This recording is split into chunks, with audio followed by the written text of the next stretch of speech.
And now for the Lady Vols, on court one at number 3 doubles, Sarai Gila Pipari and Maeve Thornton. On court 2 at number 2 doubles, Vanessa Suarez and Francesca Mattioli. And on court 3 at number 1 doubles, Audrey Alia and Leila Brites Riso. Welcome in, everybody, to your 2026 ITA National Indoors here at the Northwestern site. Dual sites being hosted by Northwestern in Illinois. We've got coverage on this stream from Northwestern. First match of the day. Going to be the Lady Vols from Tennessee taking on the Lady Tigers from LSU. Just getting ready to start doing team intros and videos. Let's get you introduced to the teams.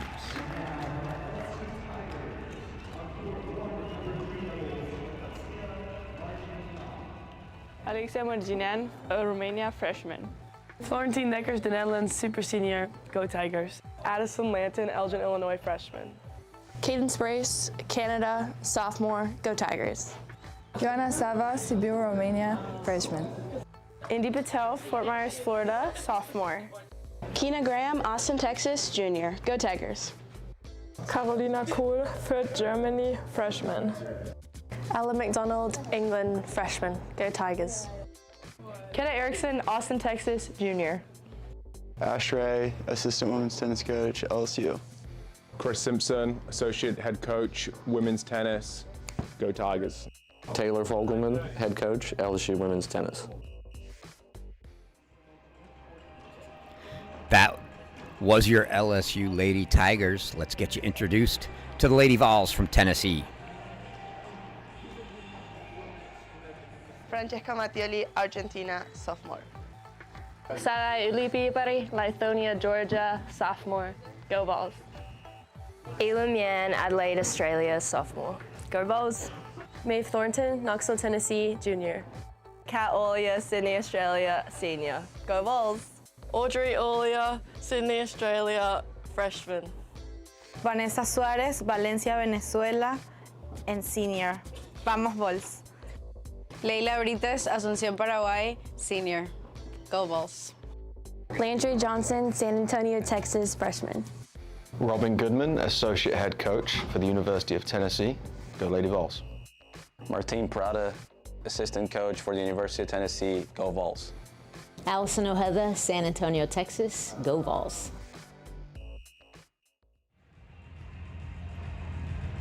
So there are your intros for the two teams.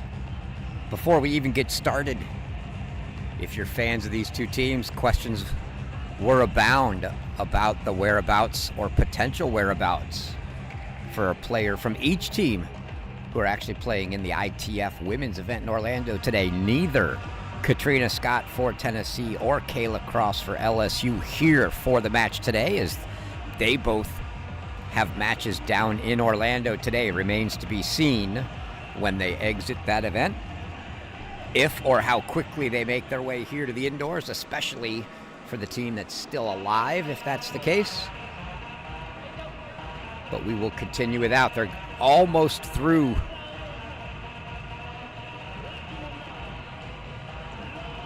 the warm-up period here. You can kind of see here on our court one view, you can see to the left of us on the other courts, Georgia using their opportunity as they have the next match up to get a little bit of a warm-up. The ITA did let teams know Virginia's out there as well. That will be your second match. They let the teams know that while doubles was being played, if they wanted to utilize the other three courts for warm-ups, they could. So they've each got a court and a half. Georgia's got this court right to our left that you can see at the top left of your screen. And then they've got one side of the next court. Virginia has the other, so they're sharing the middle court. And then down all the way on court 6, it's all Virginia. I'll be your host, Chris Halioris, with you for the day. It's going to be a long one. 4 matches kicking off here at 9 a.m. Central, 10 a.m. Eastern.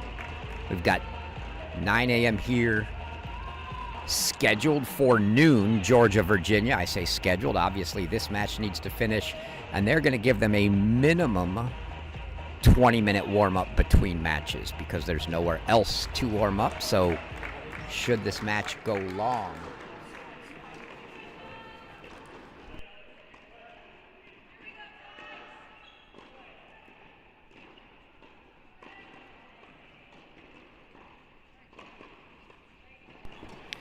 as I was saying, should this match go long, it'll push that 12 p.m. back, but we're scheduled for 9, 12, 3:30, and 6:30. So probably here until at least 9 to 10 p.m. tonight Central Time. But ready to go action here on Court 1.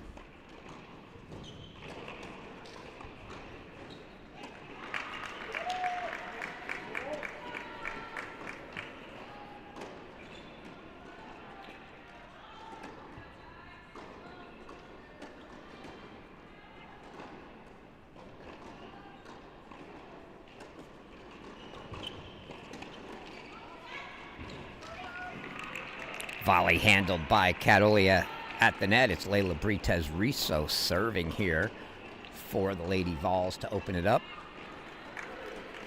Kat Olia at the net. Ella McDonald, Kenna Erickson here.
Another one handled by Olia at the net. 40-15. Kenna Erickson for LSU suffered at the time what seemed like a horrific injury in the NCAA round of 16 match at Ohio State last year. Got to talk to her about that at the changeover here. We'll play that interview for you where we talked to her a little earlier about what it's been like to come back from that.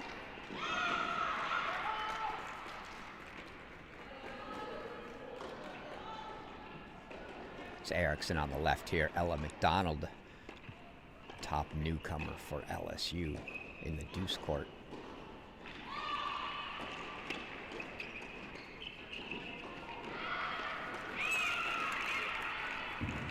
Oli is everywhere. So they head to the changeover, and let's get a listen to what Kenna Erickson had to say. Honestly, it was really hard in the moment, definitely, to be a little bit outside of that. My team did a really good job making me feel included, and everyone was being really positive about it. And then I spent the whole summer doing rehab at LSU, so I was waking up, going to rehab, eating, and then going to bed every day for 3 months. Over the fall, I played almost every tournament that I could, and then now I'm fully ready and I'm ready to be part of the team again, so it's good.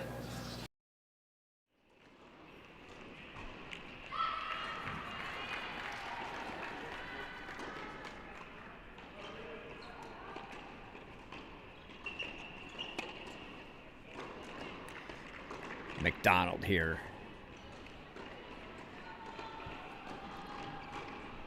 Serving for the Tigers. She'll be asked to step up one spot today with no Kayla Cross here. She's been the 3 spot for them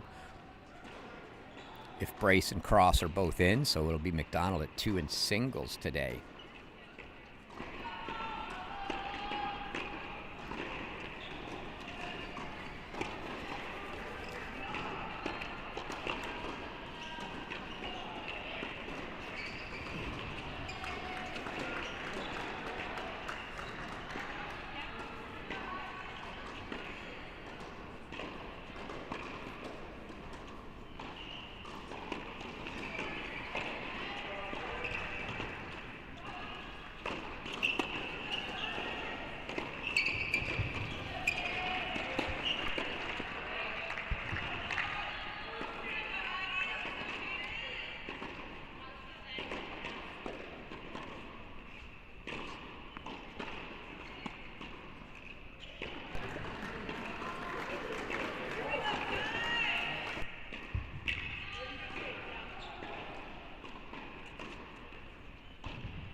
Give you a quick look there at the scoreboards from all 3 courts.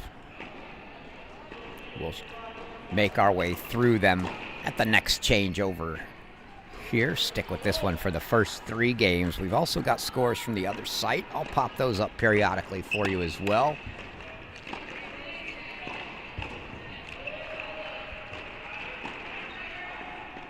That match, Vanderbilt and Texas A&M. Being played at Illinois right now.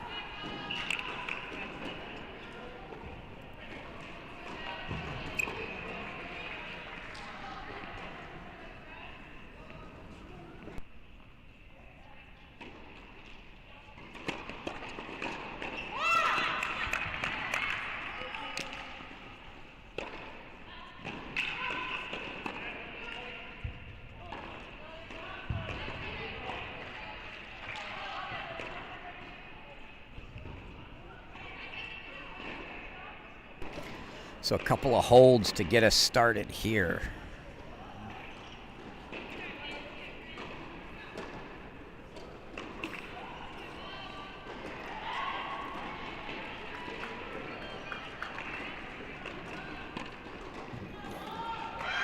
It'll be Kat Olia now getting her first service chance here at 15 love.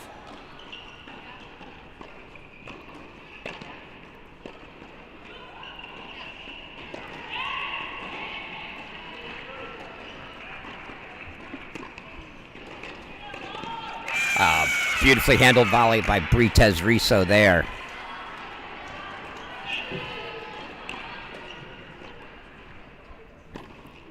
.30 love and all.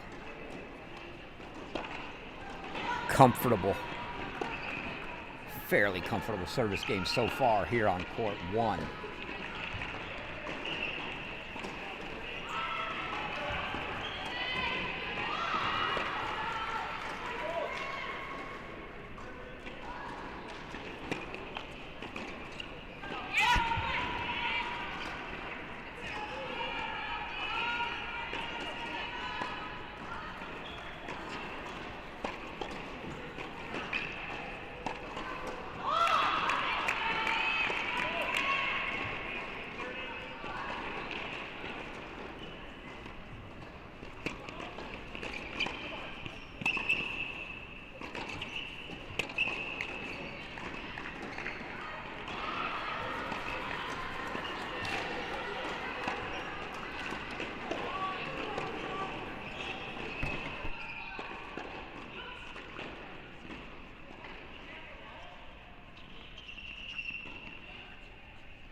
Game points here for Olia.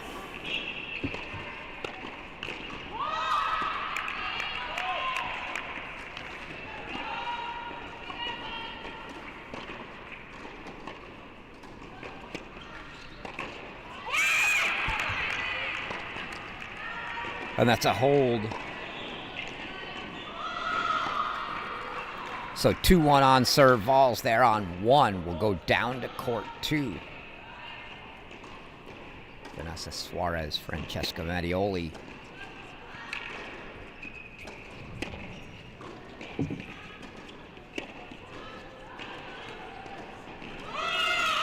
Suarez, the hero, at the finish in that kickoff weekend final. So you see Coach Martin Prada, former Vol himself, on the men's side, having words for Suarez there. Suarez, the last match on to win it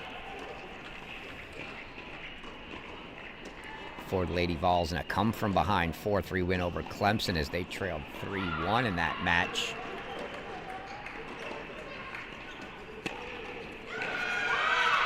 And Suarez gets the hold, and it's 1 apiece here. And now we'll give you a quick look. You can see the scores, both sites we've got for you on the side. I'll show those periodically if you're interested in what's going on at the other site with Vanderbilt and Texas A&M. We'll give you those looks so you don't have to join Alex Gruskin over there. You can stay here. We'll keep you up to date on all the action at both sites.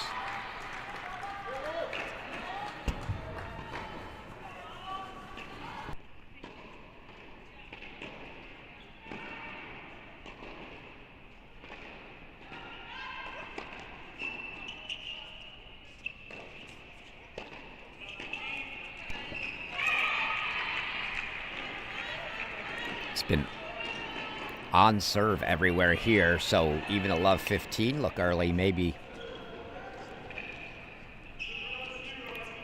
first early look for anybody. It's Cadence Brace and Addison Lanton.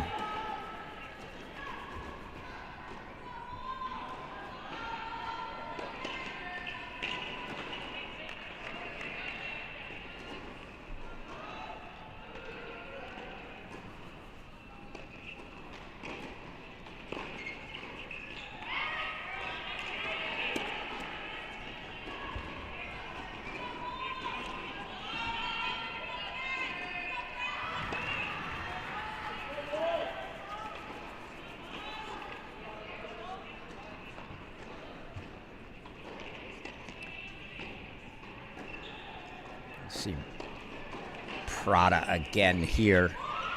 Interesting look to see how the coaching duties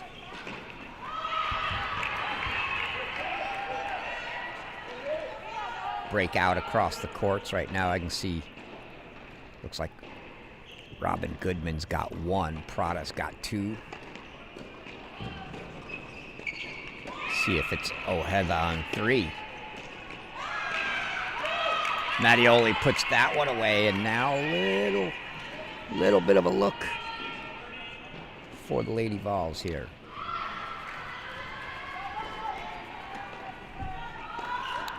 It is indeed. I just took a glance down at court 3. It is Ojeda on 3, so that's the way the Vols have got them split.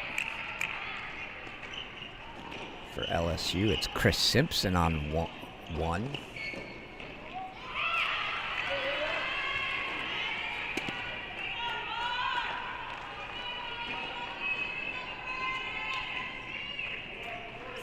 All now.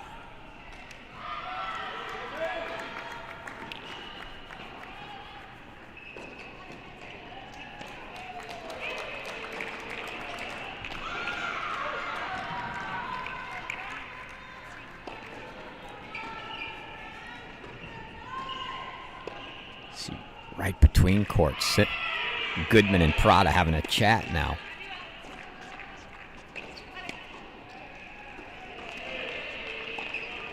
Lanton puts that one right at the feet of Mattioli. Nothing she could do there, so.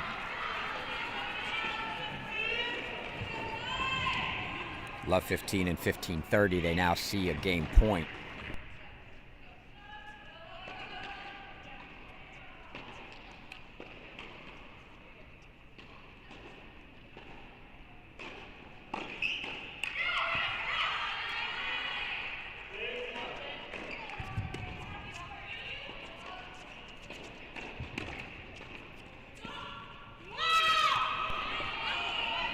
Great volley there from Suarez. Gets it to a deuce deciding point. First one we've seen. And the Vols have gone up a break. You can see it on the right side of your screen. 3-1. Now threatening to go up breaks on 2 courts. In fact, they're up 3-1 on court 1 as well. So Tennessee up breaks on 2 3 courts. Looking for a third right here.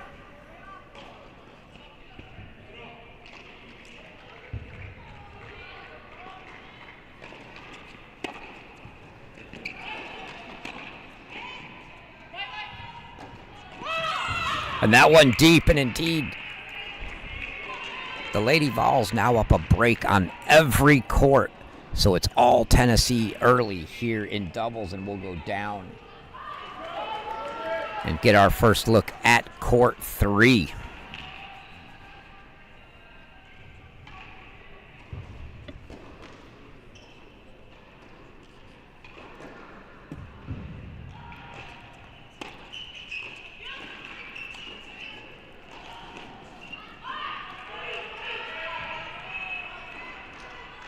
Maeve Thornton, Sorayela Papari, the 3-1 lead on the far side serving here for Tennessee.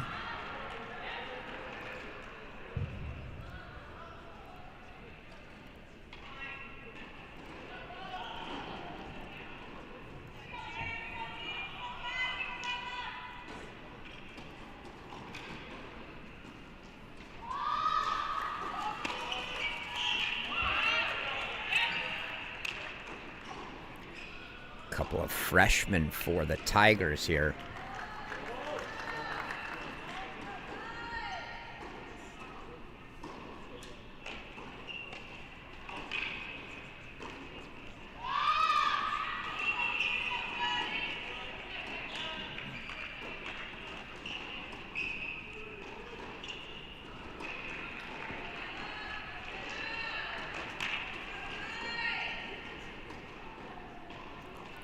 From Germany, margining from Romania.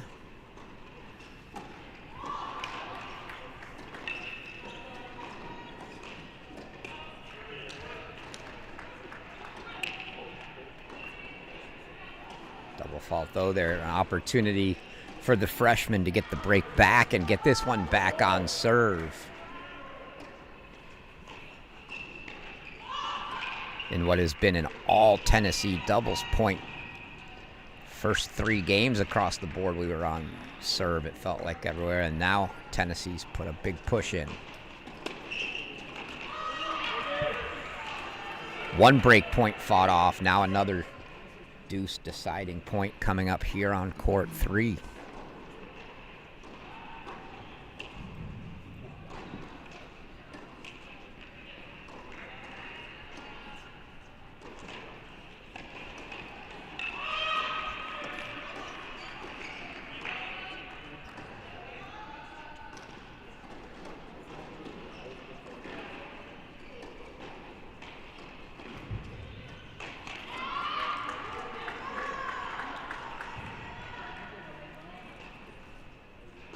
We're going to get a look at a second serve here.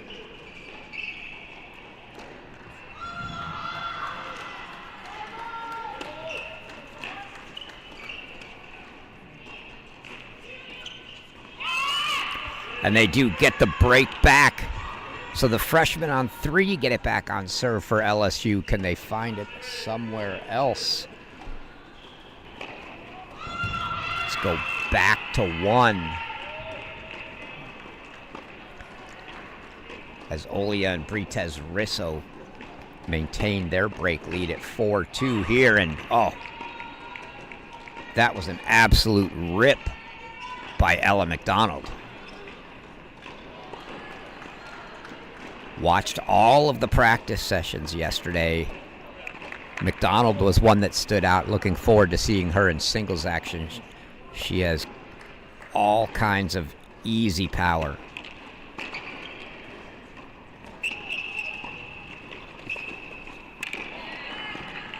And now a look on court 1 for LSU. So the Tigers trying to get themselves back in this doubles point here. Love 30 for Olia on her serve.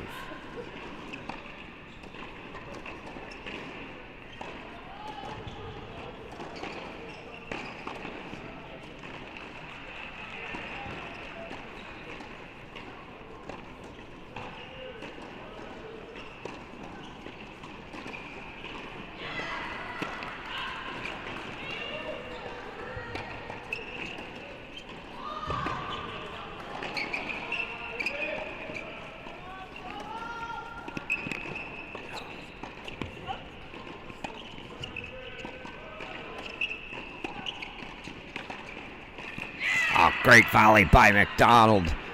That's going to make it love 40, and now 4 break chances for the Tigers to get back on serve on 1.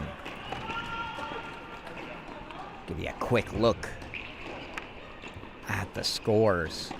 Both sites again. Vanderbilt up a break on 2 courts at the Illinois site early on.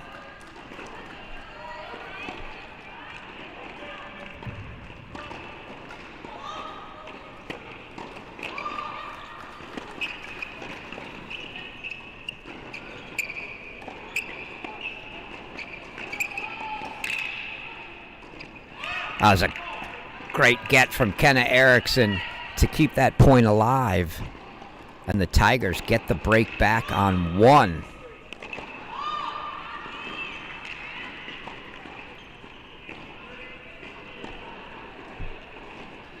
We'll slide down to 2. So 2 of the courts, LSU's gotten the break back. But here on court 2, still a break lead for Suarez and Mattioli of Tennessee. It's Cadence Brace serving.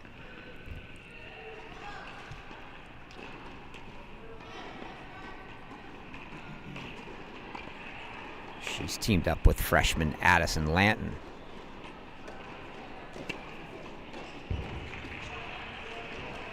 So you got a couple freshmen on 3, a freshman here on 2.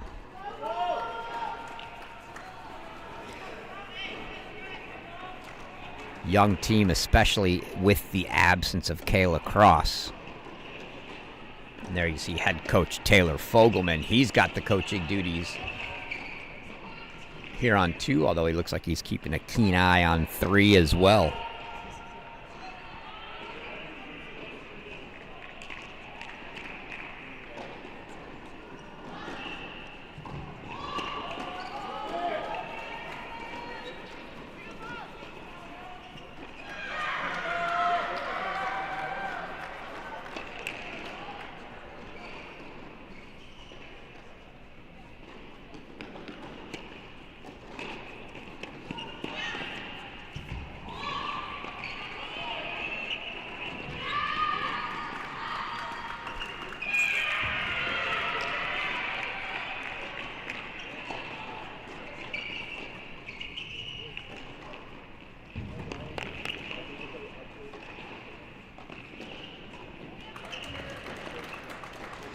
See in that court to our right, 3 break chances over there for Tennessee. LSU just fought that first one off. But right after they got back on serve, Tennessee threatening again.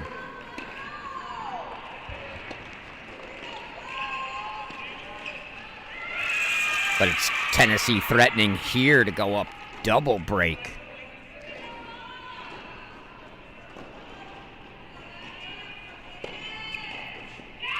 See if Coach Fogelman can offer up something here.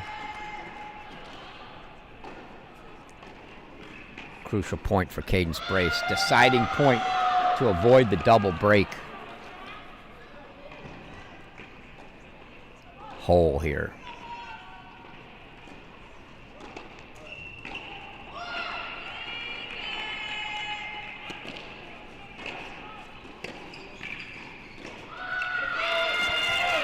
What a pass. Vanessa Suarez, we got to get another look at that one.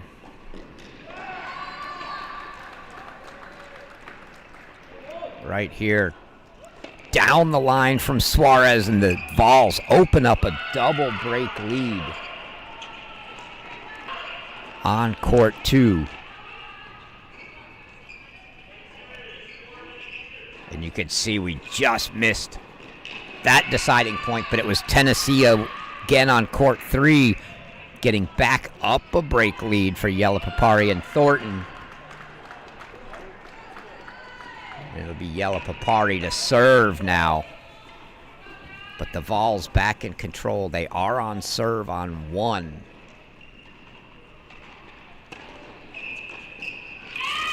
but now double break on 2 and break on 3 for Tennessee.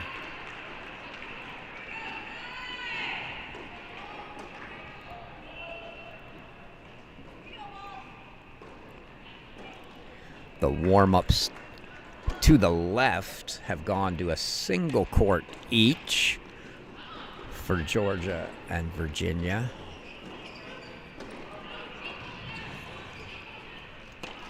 As some LSU players, and LSU and Tennessee players that will be playing singles, not in the doubles lineup, warming up on the court to our left.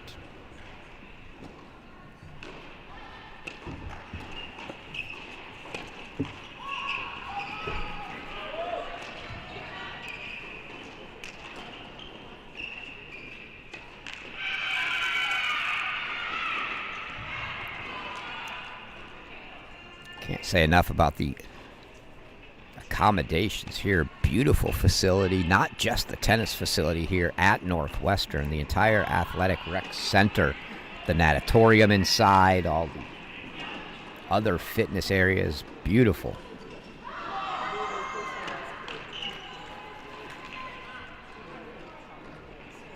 It's been the battle of breaks now here, a couple in a row, and love 30 look for LSU to try to get this one.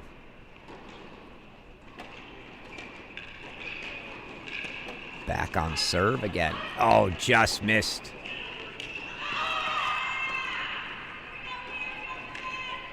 Margining had that look.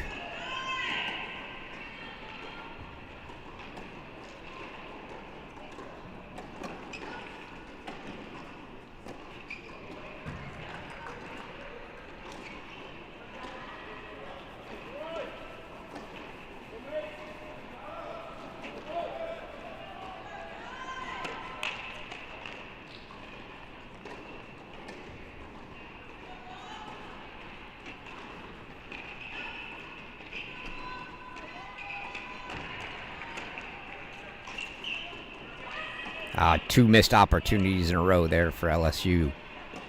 Two missed service returns from Love 30. Little bit of a freshman mistake maybe there. As you see, Ash Ray coaching duties on 3.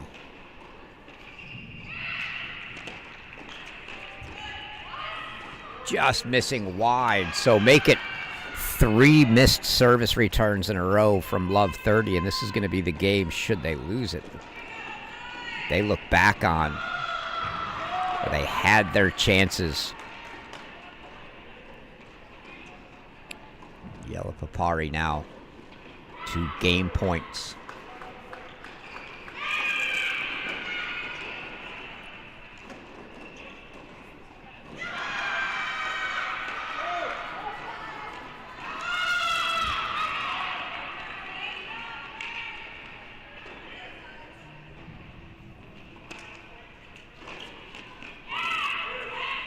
That one was going to land in. Finally, the Tigers get a return that was going to be down, but the ball caught in the air by Thornton there, but did not make it back over the net. So a big deuce deciding point here. And you can see next door on court 2, there's a deuce deciding point there as well. Also a deuce deciding point on 1. 3 deuce points.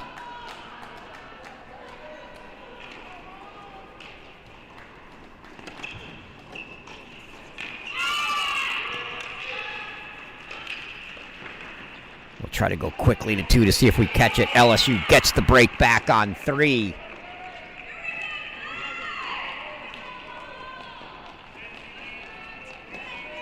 LSU gets the break on 2 as well, but it was a double break lead, so they're still down a break here on court 1. Give you a quick look there. 5-4 LSU there. They got the break, and so Erickson and McDonald going to be serving for the set. So from down an early break to now serving for the set. And we'll go ahead and slide over there as soon as they get ready to go.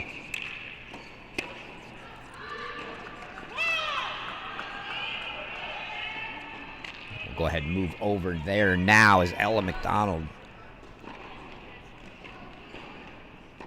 going to have an opportunity to serve for the set on one for LSU. This would be an amazing doubles point for them if they could find their way back into it, as they trailed breaks on every court.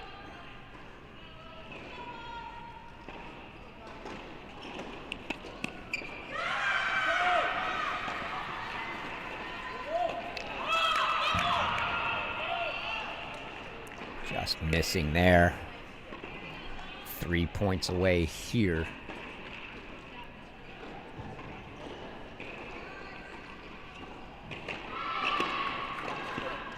Oh, Erickson just missing that one for 15 all. You can see next door on 2, though. LSU got one of the 2 breaks back, but in a love 30 hole right out of the gate in that next service game.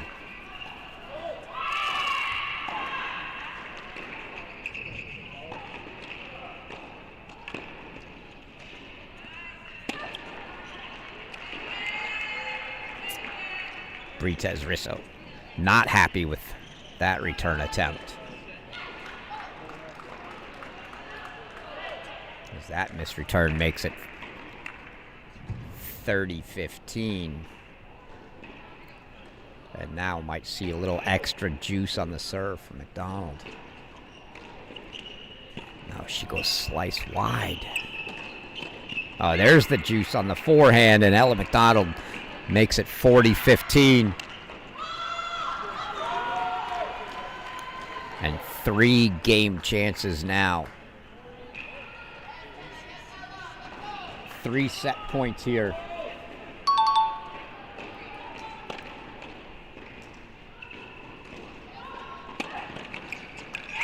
And Kenna Erickson puts it away. LSU takes court 1. One more look at that.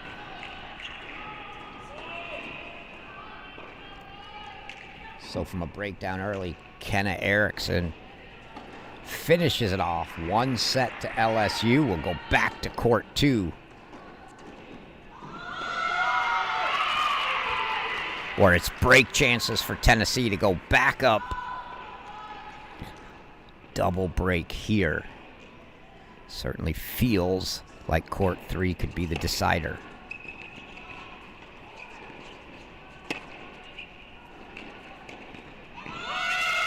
And Mattioli puts the backhand volley into the open court. Tennessee takes a double break lead again on court 2. So let's get to what looks like the decider here.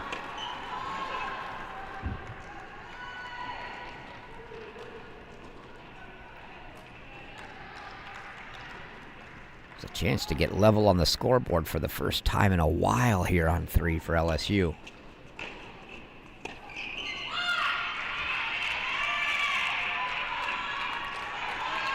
One game point fought off by the Vols there, but 40-30 still here for LSU.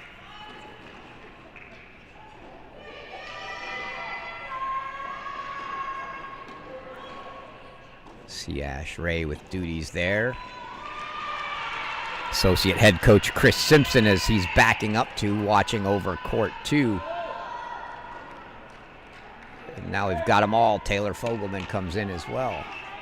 On the let court ace for LSU to square things up at 4 apiece. But let's go back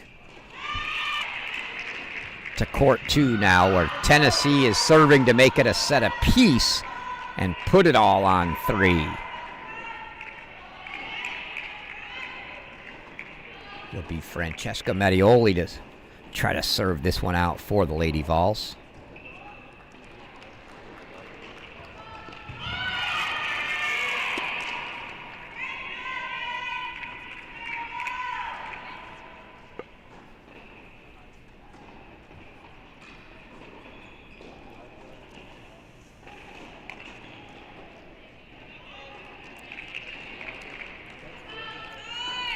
Double fault there for 15 all.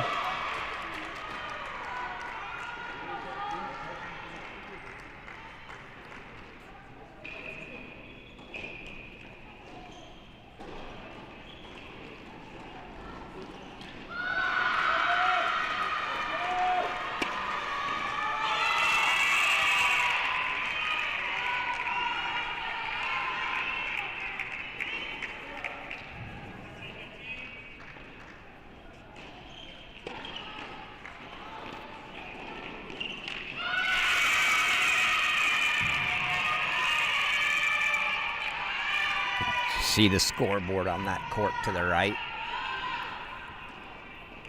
Tennessee 30-11, their 4-all service game. 2 points away here for Francesca Mattioli.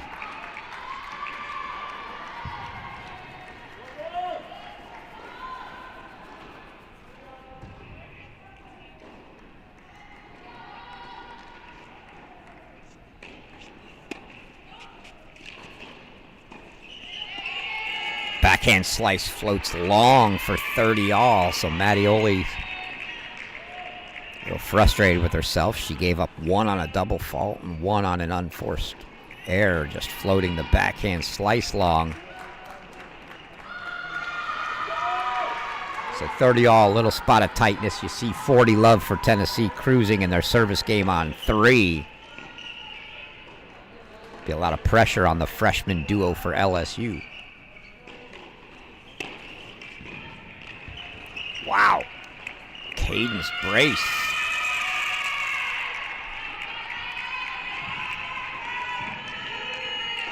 Now break chances for LSU.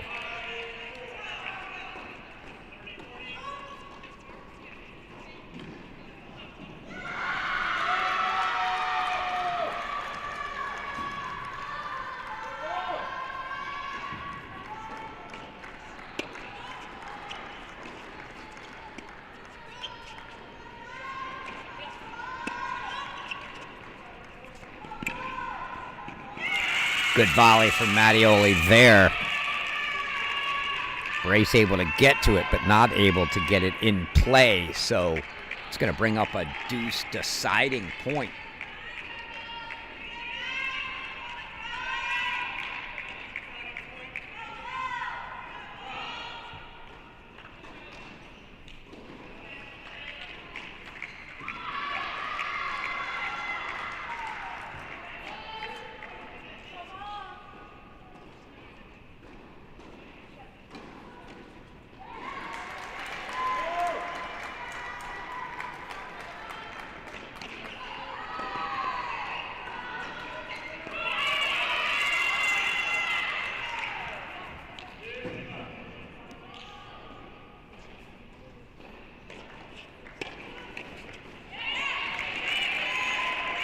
Deuce deciding point, match point.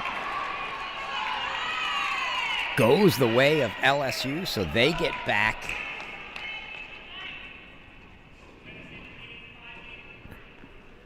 To a single breakdown for 5-3. We go to court 3 now. Or the freshman duo for LSU.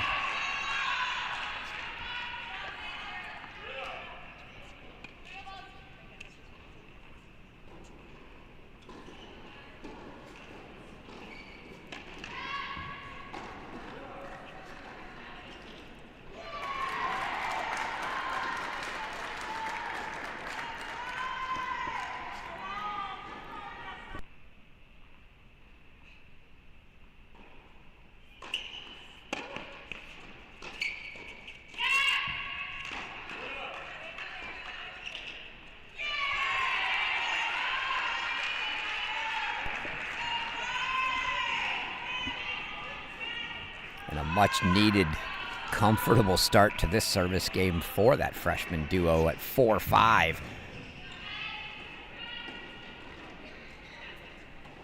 So 4-5 here. 5-3 now on 2, but still a break lead for the Vols.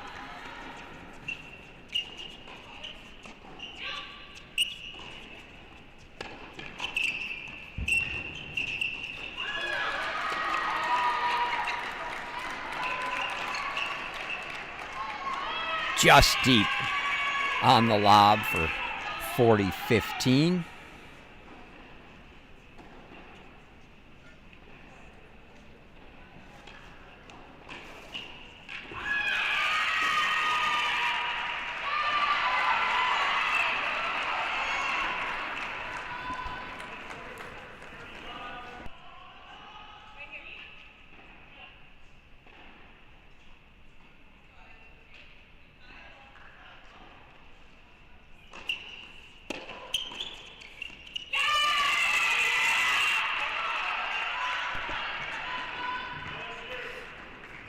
So the Tigers hold for 5-all.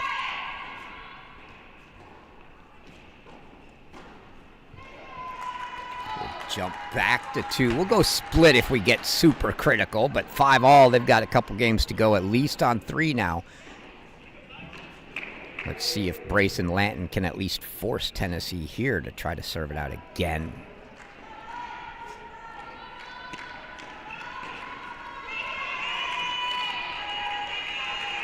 Suarez misses that return, and so 4 game chances, and LSU is just clawed right back into this doubles point.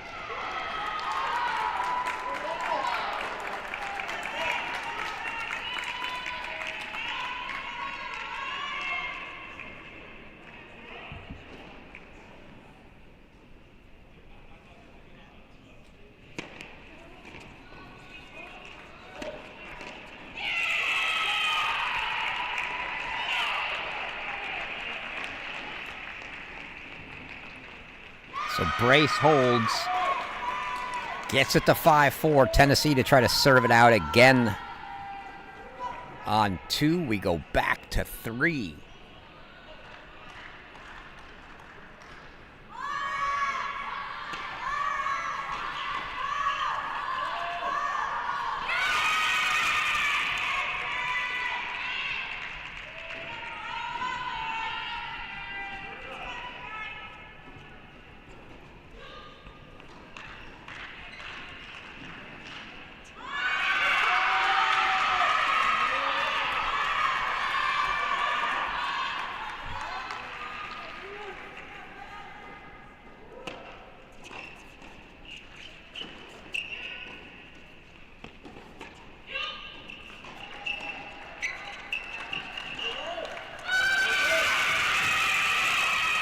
Great volley there from Maeve Thornton.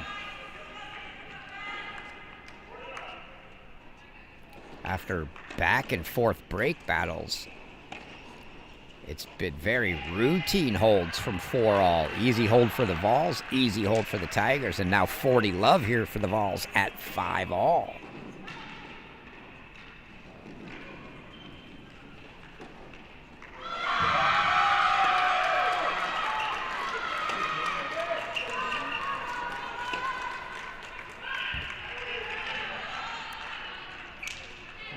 Papari sends that one.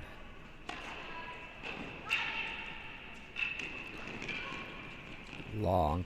Keep our eyes on court 2. You can see the scoreboard to the left. If it gets close, we'll go split or switch.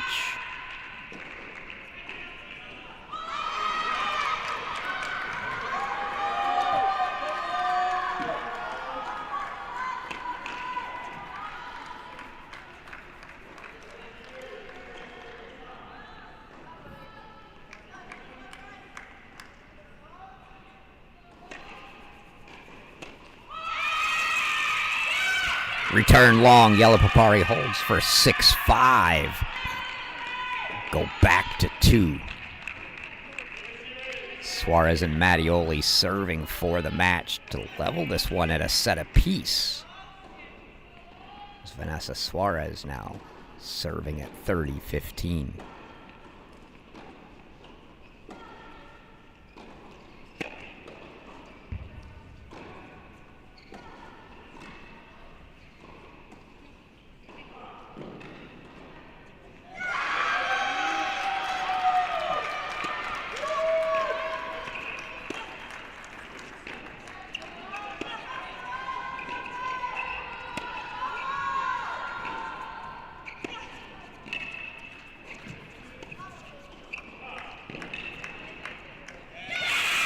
Great lob there from Suarez.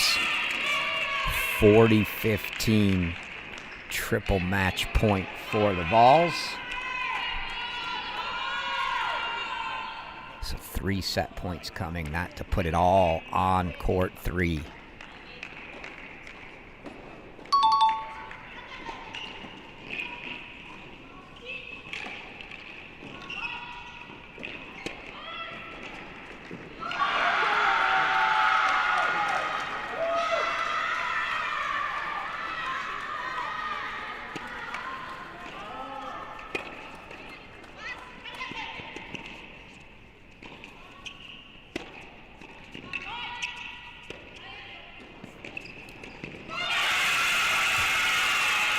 Mattioli puts it away.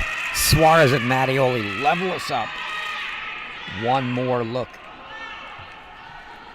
at the finish here on court 2. Mattioli's backhand puts that away, and now it all comes down.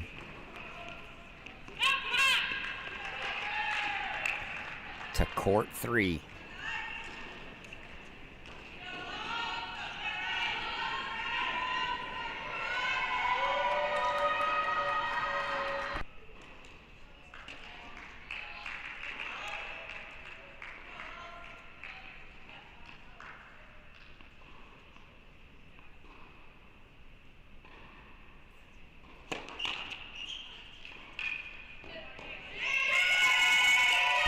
I think that's the second let court ace we've seen for Alexia here.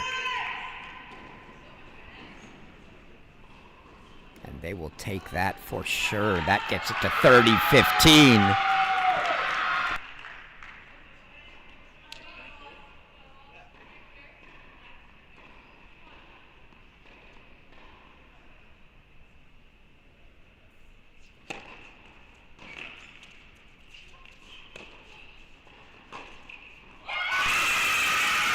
Down the line, makes it 30 all.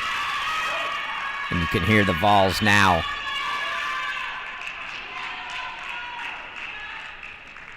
They can smell it.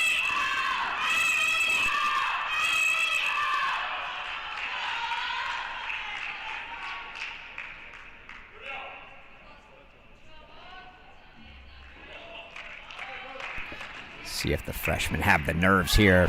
5-6, 30 all.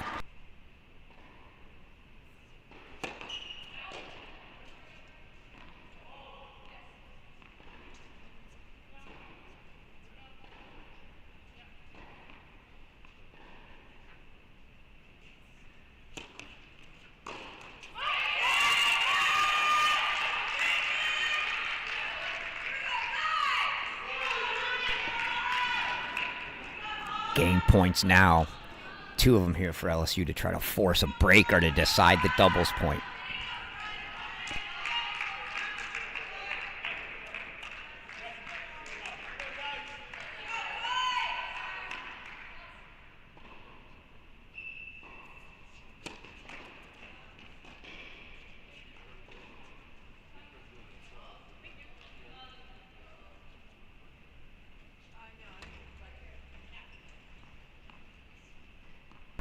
FYI, A&M took the doubles point against Vandy at Illinois.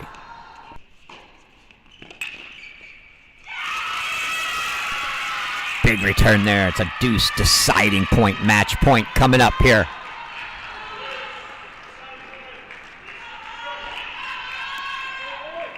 Pressure-packed point on the freshman now.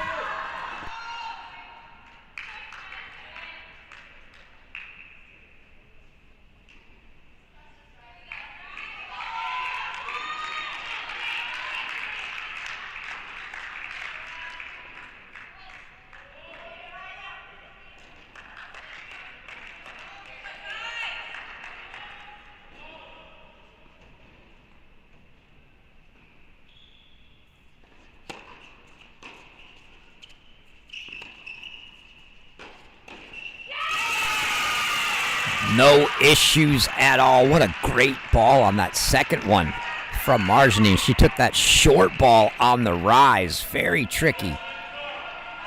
And then Cool puts the next one away. LSU makes it 6-all. It'll be a breaker for the point.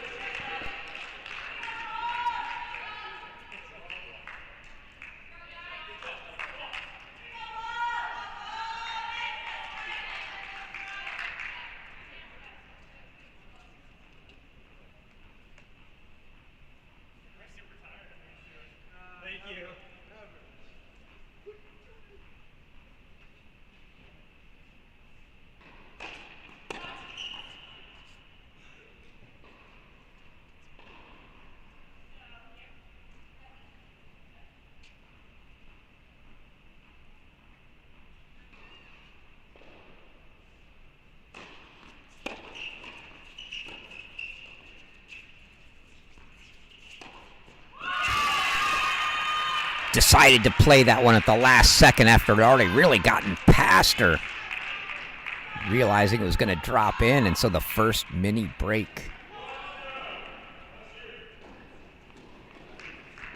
goes to LSU now 1-0.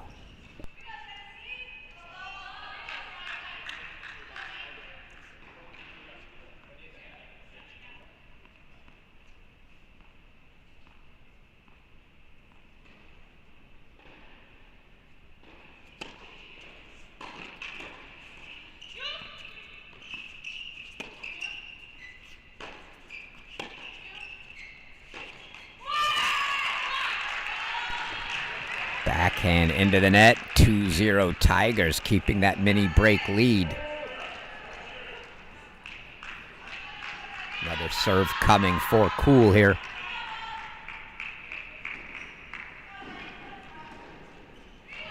Love the confidence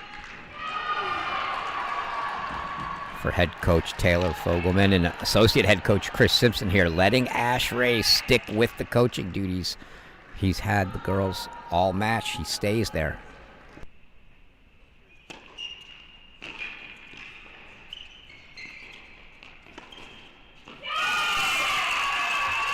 What a forehand from Cool. Take another look at that to make it 3-0.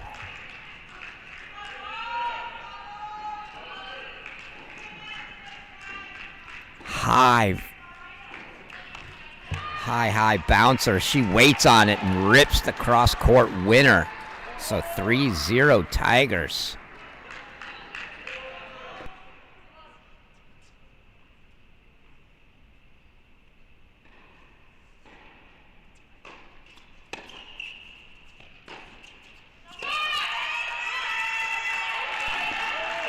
And now the Vols can feel this one slipping a little. That ball long makes it 4-0 LSU. Tennessee was in control. 80% of the doubles point.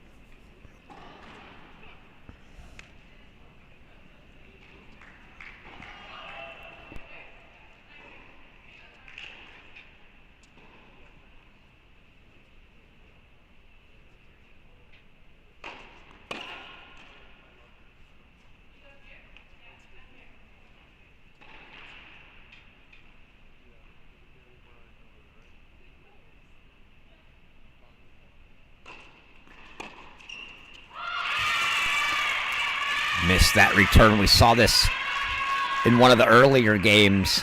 They missed 3 returns in a row, and that on a second serve. That's just something. 4-0 in a deciding tiebreak, and you get a second serve. You can't miss the return. You've got to get the ball in play. But still 4-1 serve back to LSU now.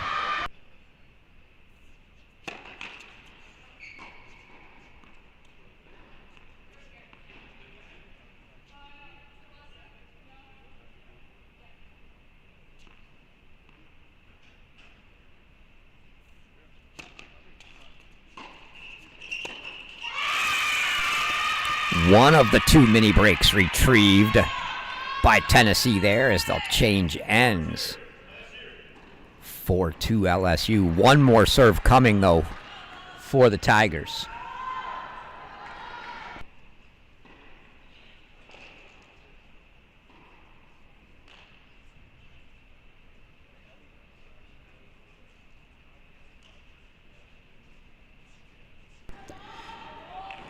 See head coach Allison Ojeda here on the near side, waiting for her girls.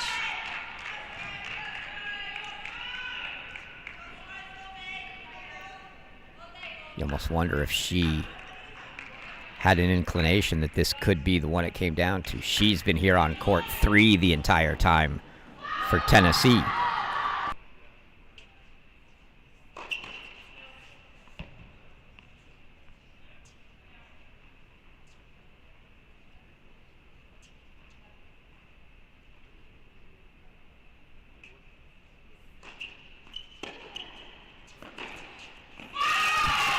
Oh, that ball straight at the head of Yela Papari.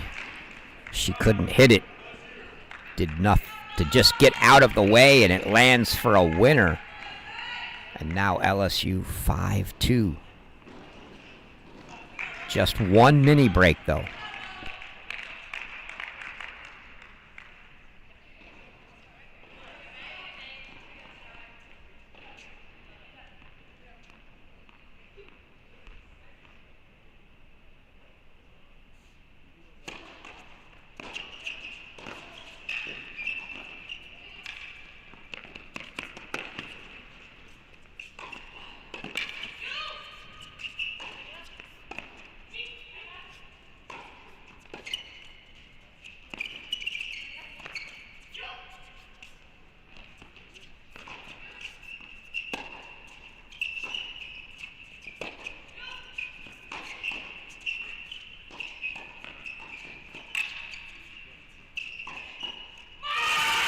What a point.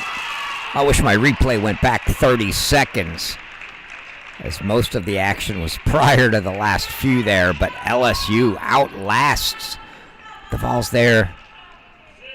6-2, 4 match points coming.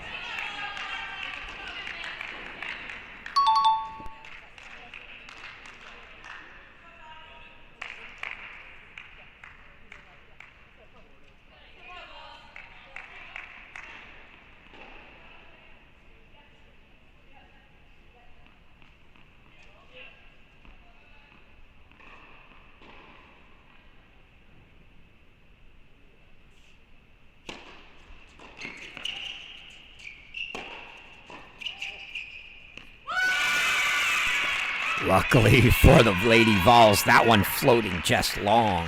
First match point fought off, 6-3 now, but 2 match points coming for LSU. On their serve, that is.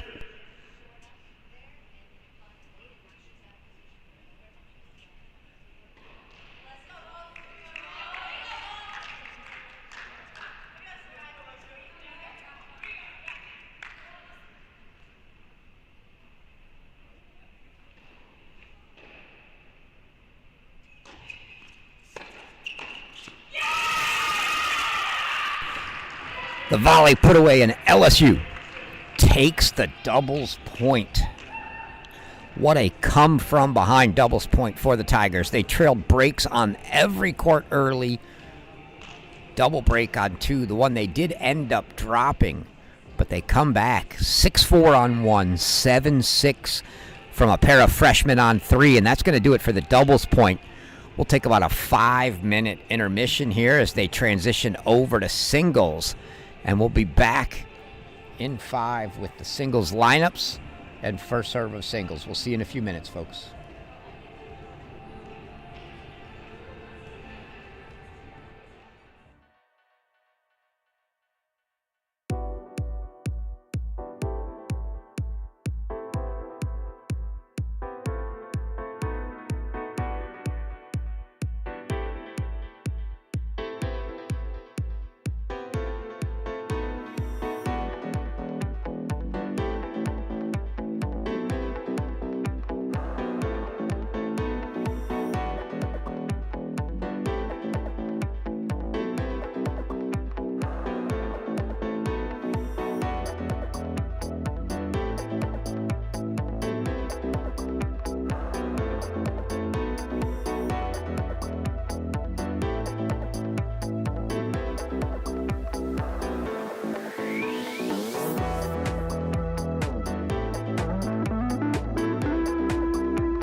everybody.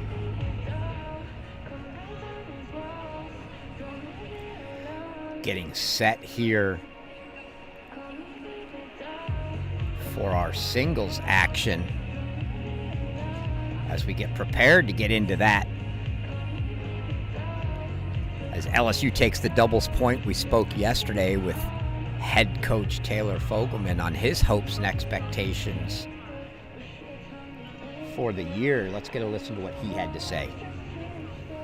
Yeah, I'm super grateful, obviously, to be in the position that we're in. We do have some very elite players, there's no doubt. I think what gets lost in the shuffle is that I think we have a group of really good people, too. So I'm not one to necessarily put specific expectations for the group. I think I'm more process-oriented in that respect, but if you put me to it, I'd say that this group certainly has the potential to achieve anything under the sun.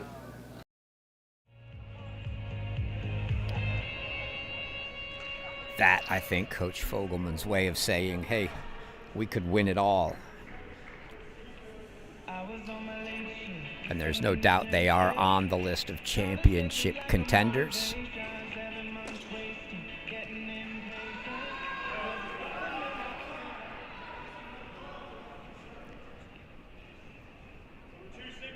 See our head official, Andrew Rogers, there. So we get set for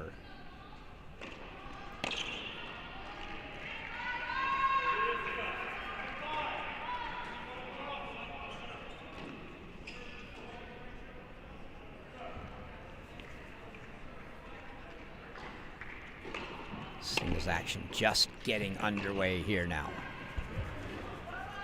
Hopefully they'll get the names on those on-screen scoreboards for you here shortly.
So with no Katrina Scott, who was submitted at 1 for Tennessee, and no Kayla Cross, who was submitted at 2 for LSU,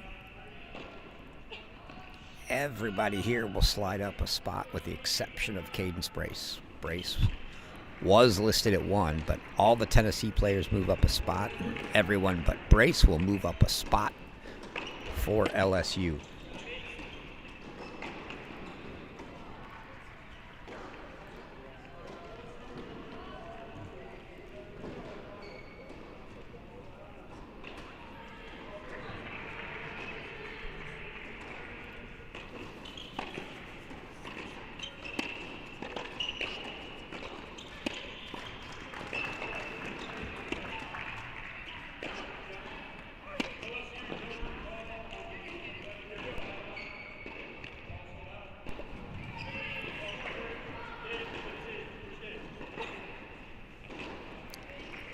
Working out some early timing there.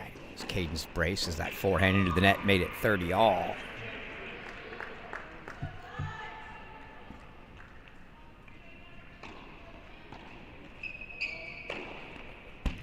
Tennessee no stranger to this position, as this is where they were in their kickoff weekend final against Clemson.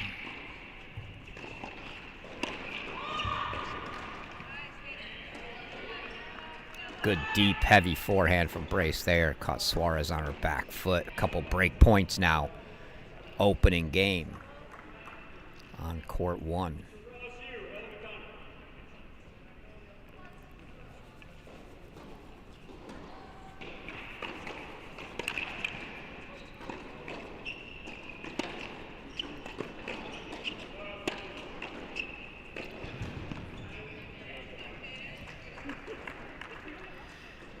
is a break to open things up for Cadence Brace. So the Tigers on the board here on court 1.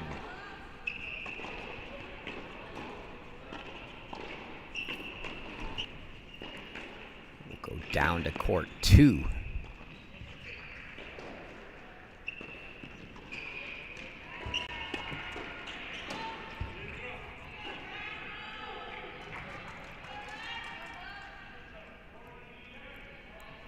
Ella McDonald on the far side for LSU. Layla Brites Riso here on the near side. Mentioned it in the doubles. Lots of firepower for Ella McDonald, so definitely going to be a fun one to watch. The freshman. See if she can control that firepower.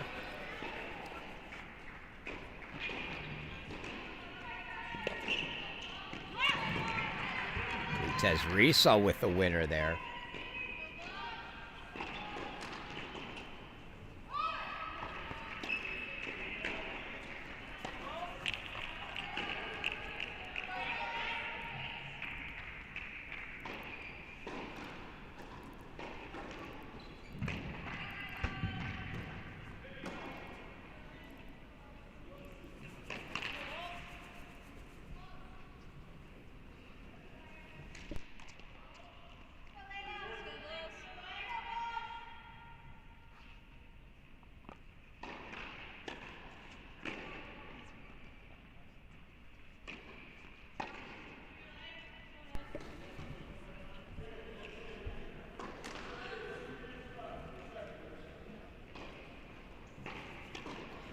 Break chances for Brites Riso early.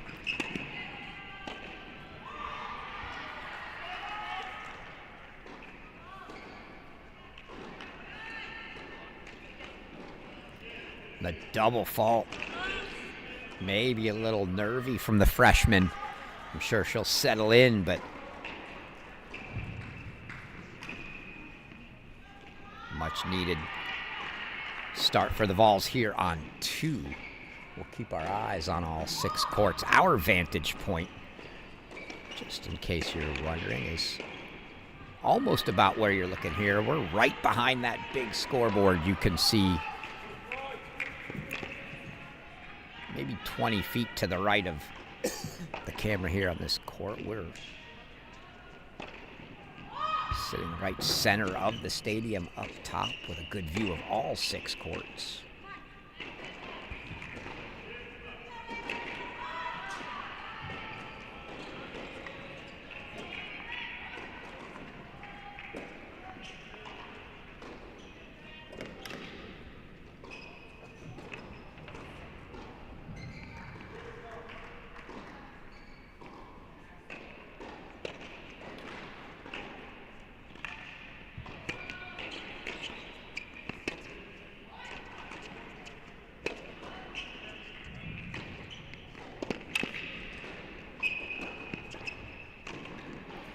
That's just a little bit of that firepower from McDonald if she can control it. Very dangerous.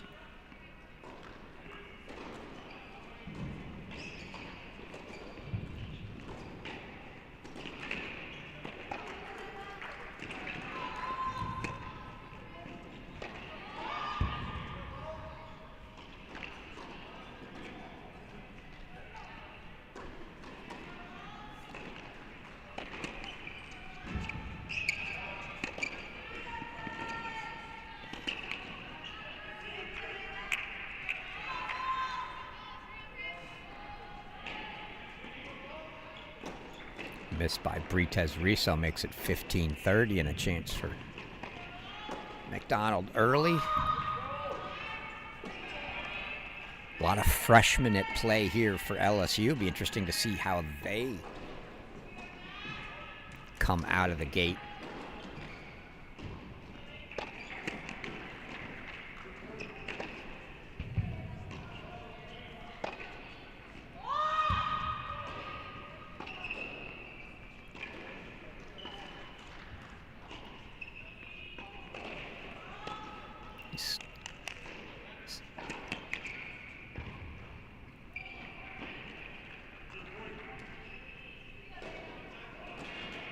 Subbed one out from doubles, no margining in singles, but you still got Cool, McDonald, and Lanton all in the singles lineup for LSU. So 3 freshmen here as Ella McDonald has break chances.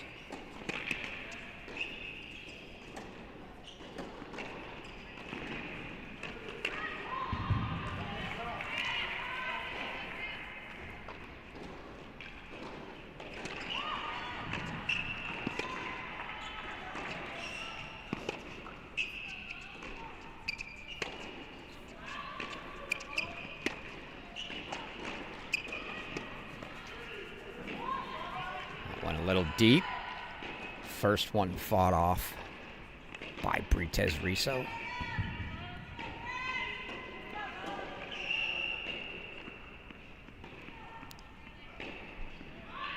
.30-40. 2 more break points if needed.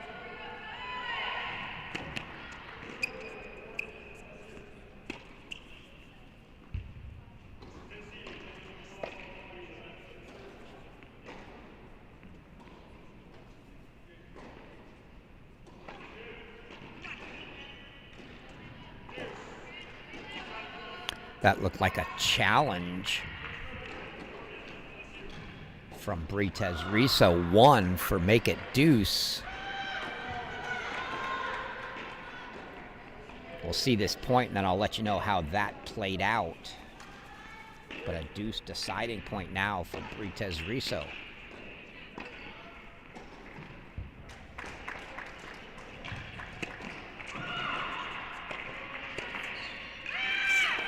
Forehand winner from Britez Riso, and she holds from 15-40 for 3-love as you get another look at this forehand winner.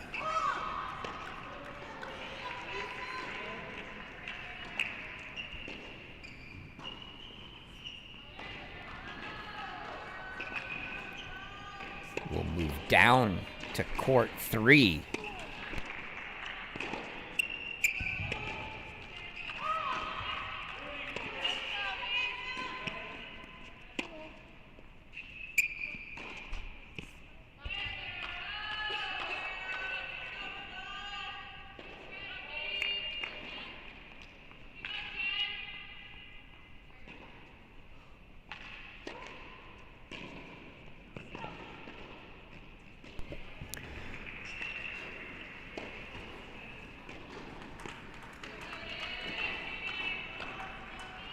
Carolina Cool, Kat Olia here on court 3, and it's the freshman Cool that's out to the 2-love start. Olia serving with a couple game points here.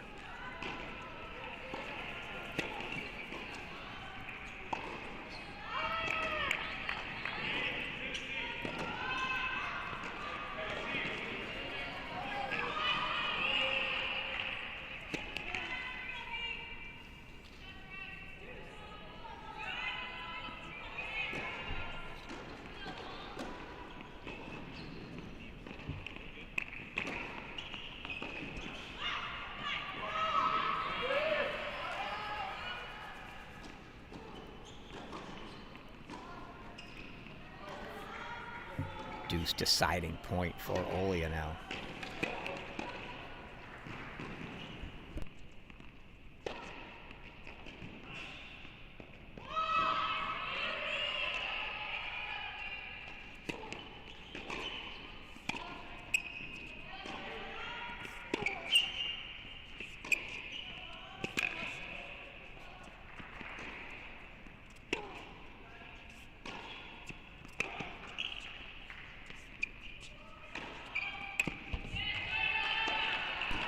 And it's a break, a double break, 3-love lead now for Carolina Cool here on 3.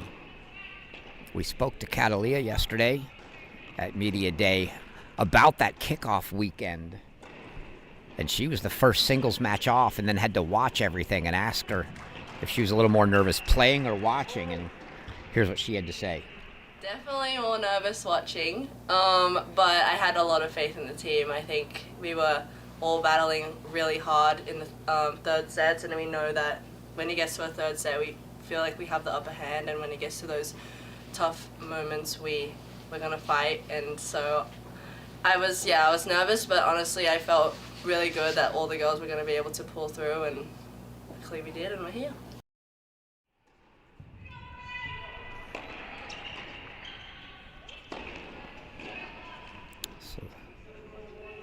That from Cadolia now down to court 4, and it's another 3-love lead for the Tigers. The Tigers out quick. Kenna Erickson also up 3-love on 6, or on 6. That's right to the left of this court here. Here at Northwestern, we play from the center out, so 2-4-6 to the left, 1-3-5 to the right.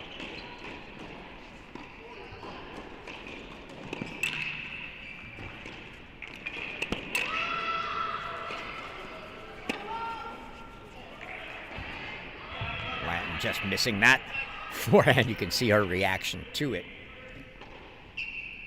But here from court 4, you can see that's court 2 to the right, which is McDonald and Britez Riso, and 6 to the left, which is Erickson and Elam Yan. Did not see Yan in doubles.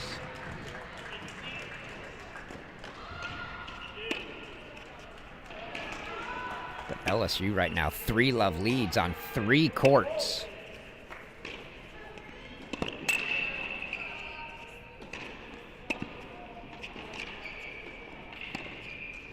Oh, and that's beautiful down the line backhand there from Addison Lanton.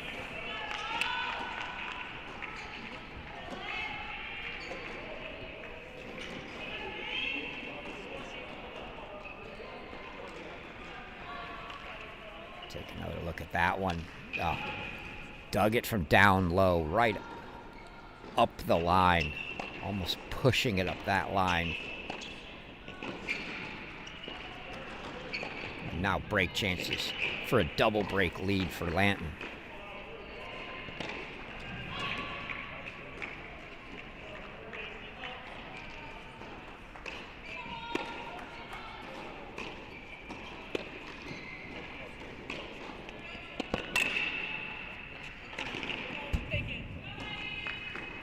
You heard her take it. Mattioli long with that forehand. She goes down 4-love. Give you a quick look at the scores.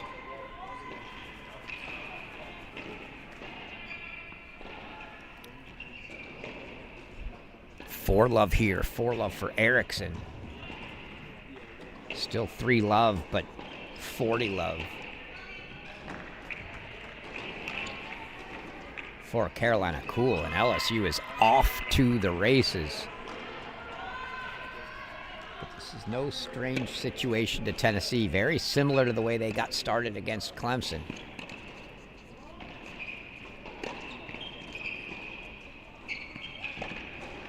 That one lands in, and you see Lanton just laughing about it.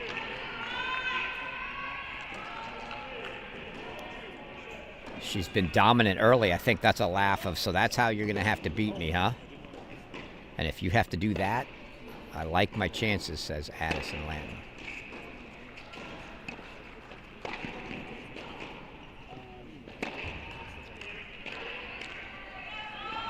The backhand is looking extremely good for Lanton early. Overhead maybe not so much there, but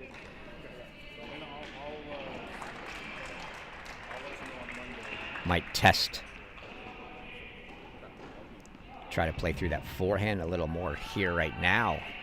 If you're Mattioli, the way Lanton's hitting the backhand.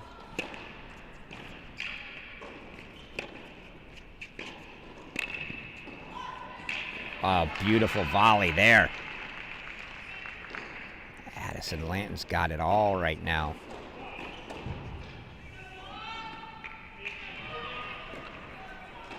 Poole did hold for 4-love, so 4-love on 3 courts. The Vols have leads on 2 and 5 right now, although 2 is on serve.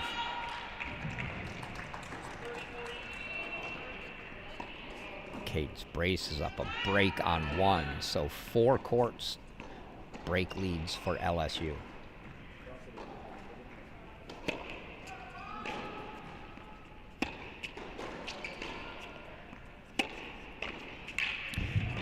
Maybe you don't go to that forehand.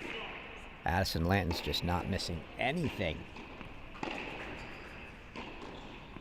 Take a look at the forehand.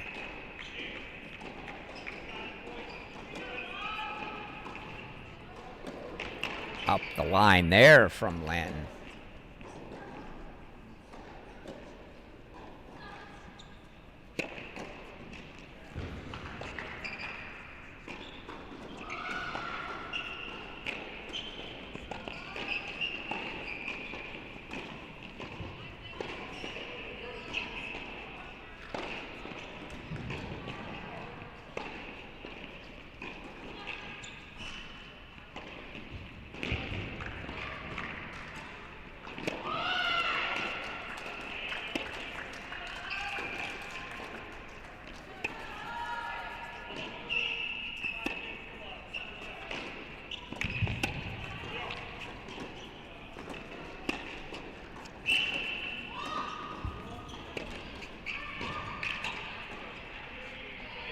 Oh, that ball right off the single stick. Up into the air. But Mattioli is on the defensive here. Lanton pushing her side to side with a lot of pace. We saw a couple of the slice forehand stretch returns there in that point. And now game points for Addison Lanton for 5-love.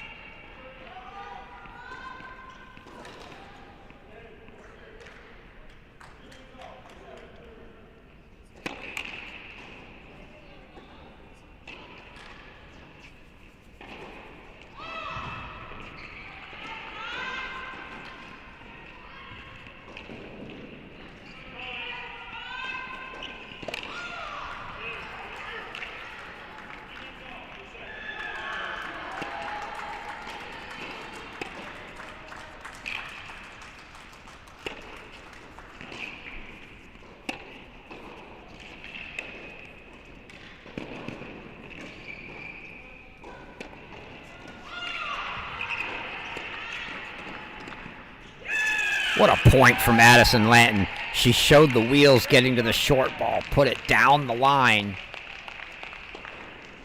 We've seen the hands at the net and then puts it away. 5-love for Addison Lanton. And we'll move down to court 5.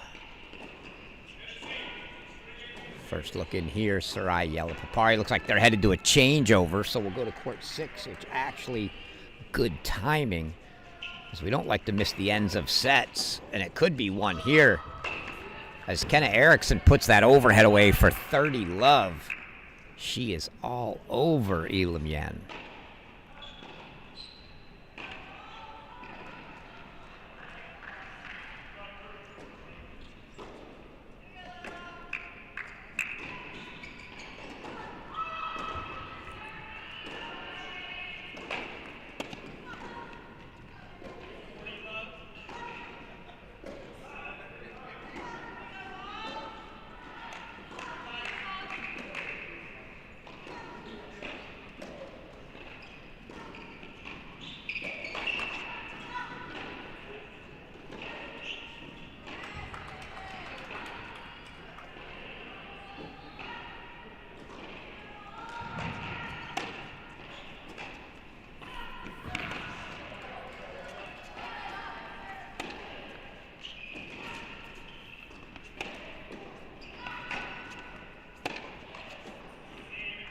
And that is a set 6-love to Kenna Erickson for LSU. So the Tigers first to put a set on the board.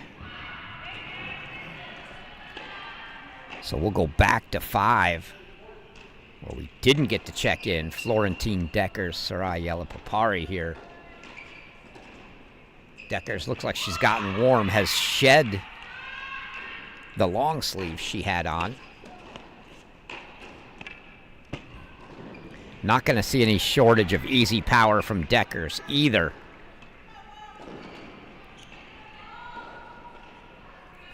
This is a battle I'm interested to see play out.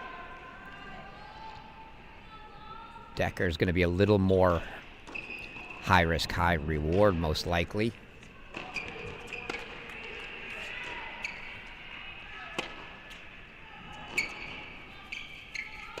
Although Yelapapari dictating there.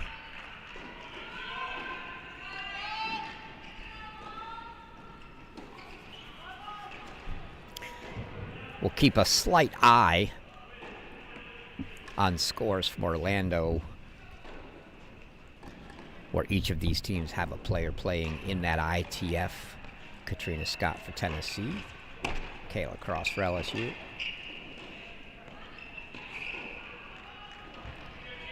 Should either lose, the question will be how quickly, or do they make it here? And if either of these teams were to make it through the first 2 days to qualify for the semis, there's a day off in between.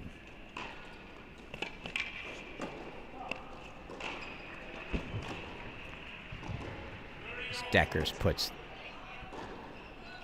that short ball away. But for either of these two to make it to that Monday match, it's going to be tough without one of their players. As the winner of this match, the 3-6 match, will square off against the winner of the 2-7, that Georgia and Virginia, which comes up next.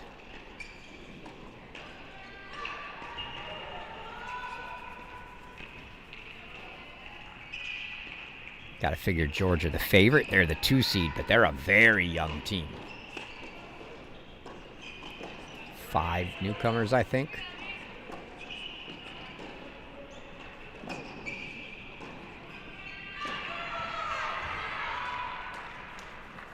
And while watching this, we did. Addison Lanton also closed out a 6-love set. So 6 love sets.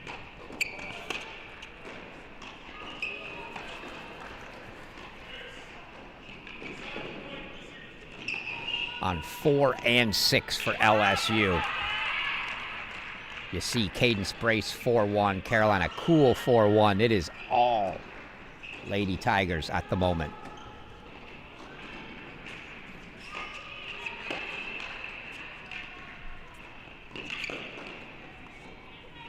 They are winding down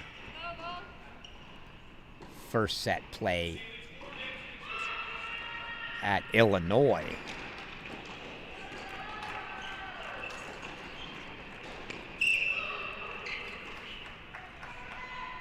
Well, Texas A&M leads that one 1-love. Just to give you a quick look at the Illinois site, there are your scoreboards for singles.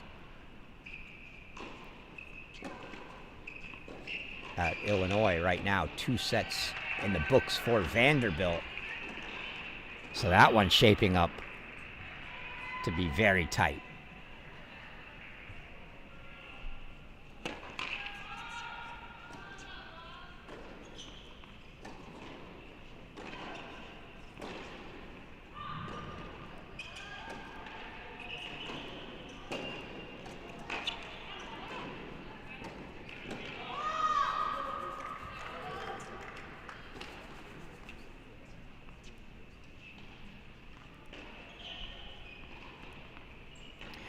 Meanwhile, again, 2 sets in the books here. We'll keep our eyes on the final 4. Try not to miss set points. Carolina Cool 5-1 now on court 2.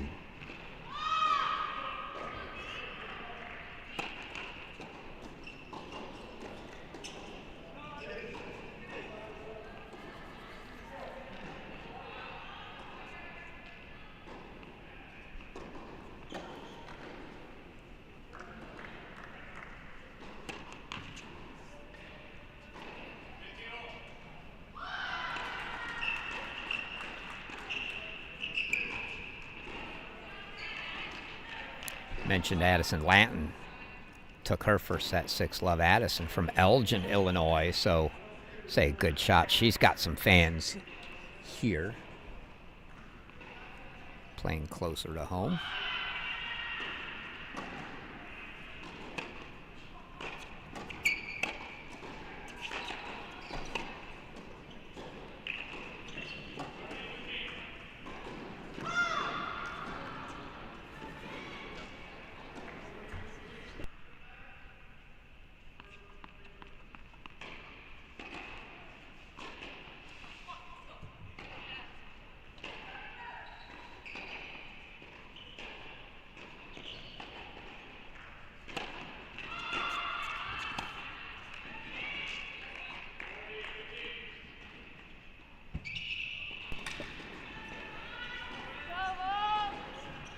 Yella Papari here. Trying to keep her break lead. Meanwhile, Kat Olia held on 2, so Carolina Cool is going to come out and serve for another set. We'll go there next, but they're headed to a changeover.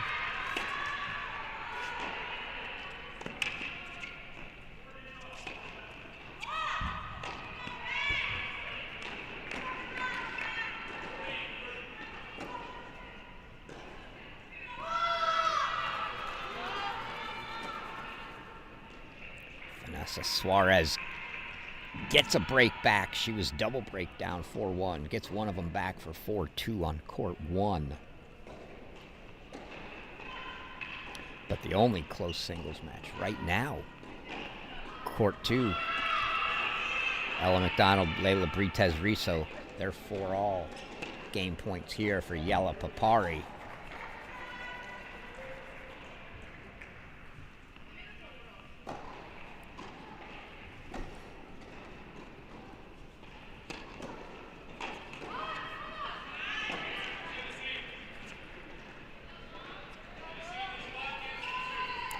Yella Papari makes it 5-2, so we'll go down.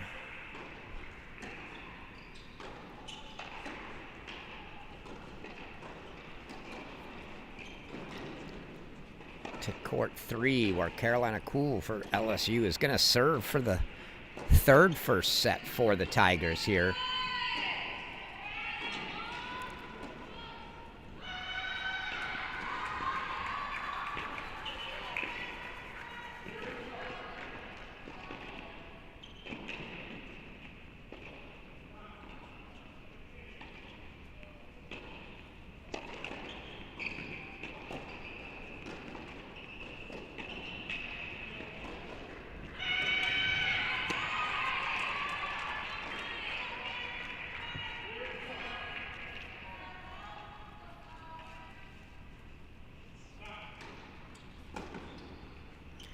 Mentioned Cool, a freshman from Germany.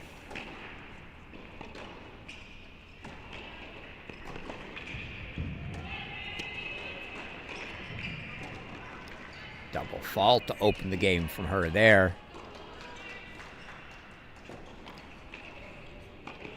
Came in with a nice WTA ranking near 600 in the world, did Cool. Been as high as 391 in singles. So definitely a lot of experience there. Played in all the junior slams.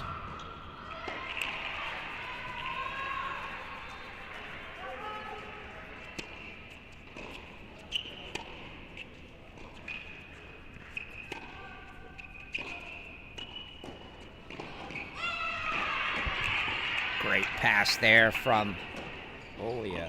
Back against the wall here.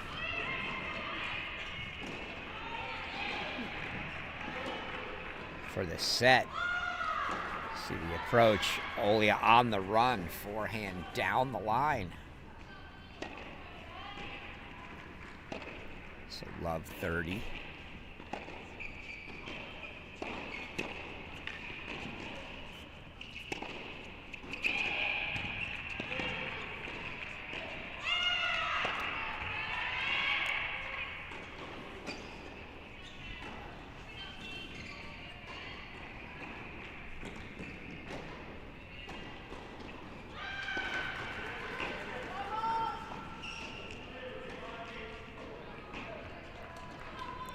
4 break chances now for Olia to get one of the 2 breaks back.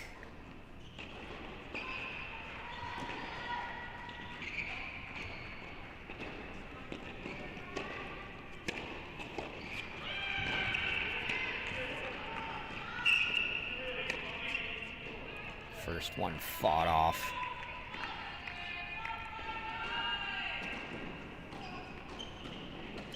By Cool. Keeping our eyes on the 4 remaining courts. Try not to miss set points for you here, Deckers. For LSU down 5-2, but she's 40-15.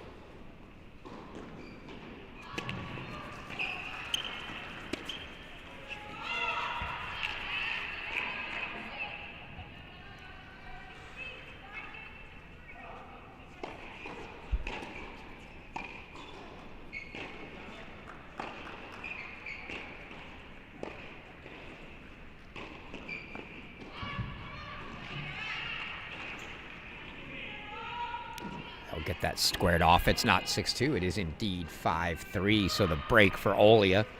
She'll serve at 3-5.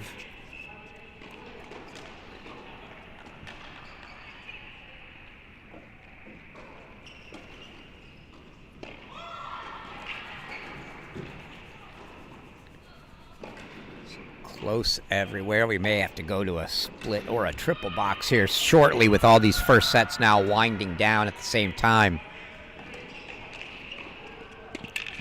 5-2 brace on 1, 5-4 Brites Riso on 2.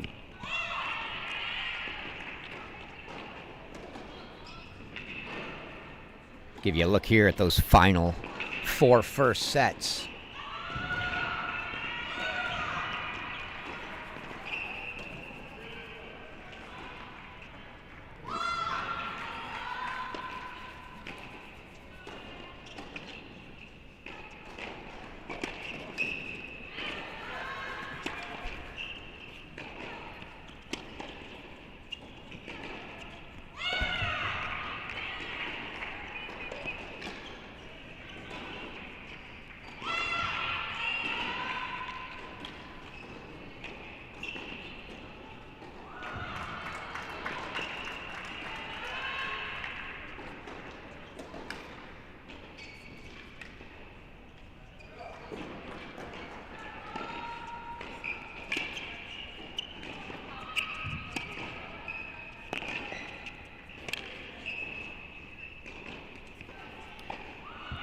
Forehand miss from Olia makes it 30-all. We're going to jump into a triple box.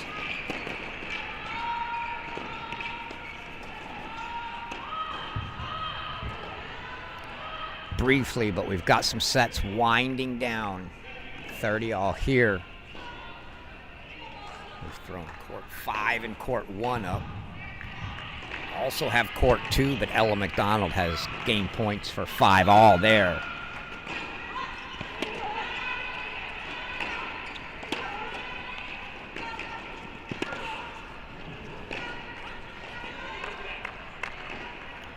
.40-30 game point for Olia here on 3.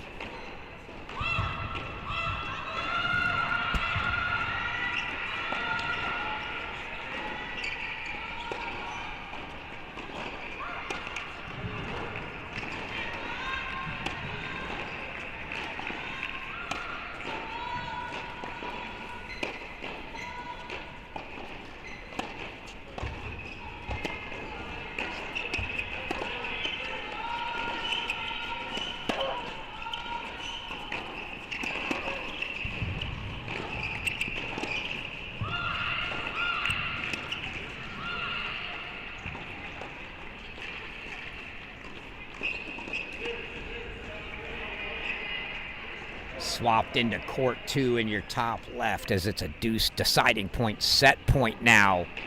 Ella McDonald facing a break point, deciding point, as is Kat Olia here.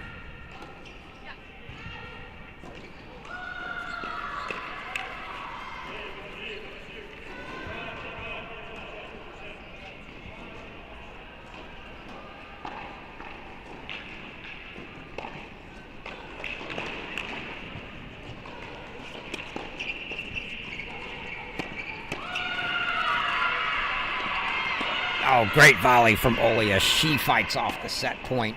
She gets it to 5-4. As does Ella McDonald, so 5-all there.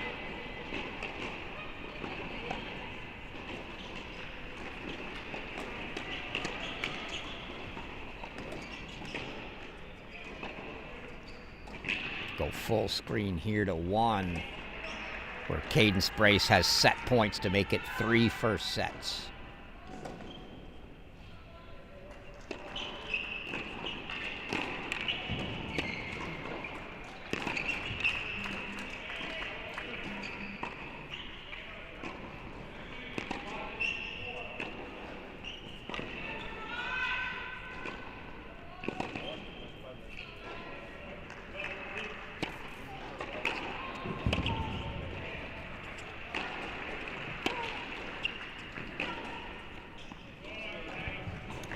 Wide from Suarez, and Cadence Brace takes a 6-2 first set.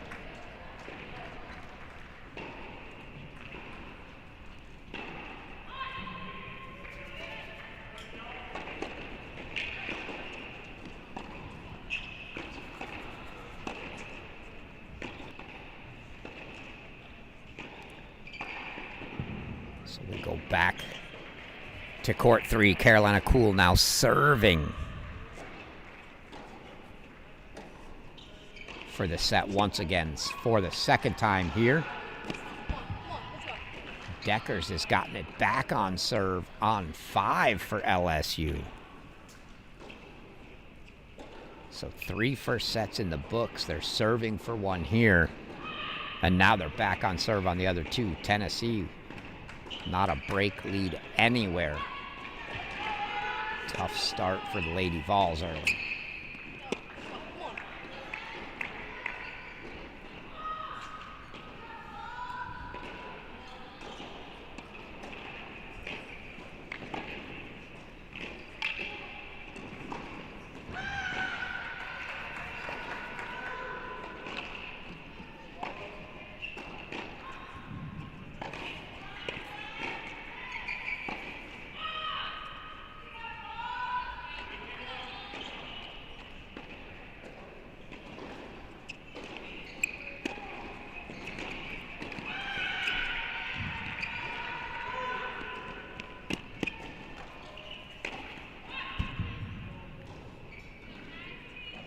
Puts the overhead away for 15-30.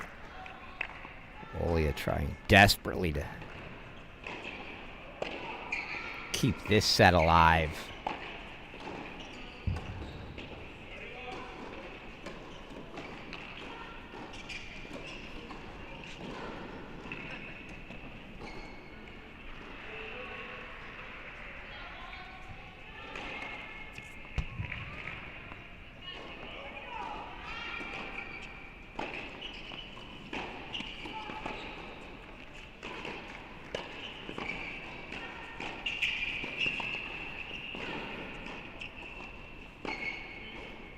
Points away now for Cool.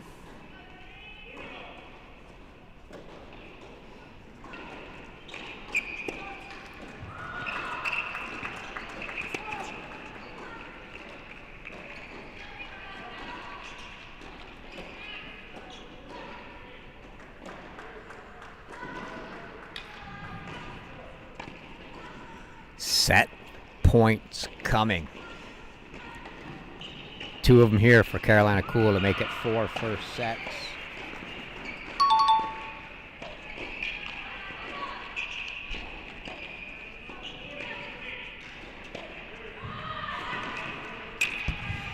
Ace T for Carolina Cool. We get 1 more look at that one.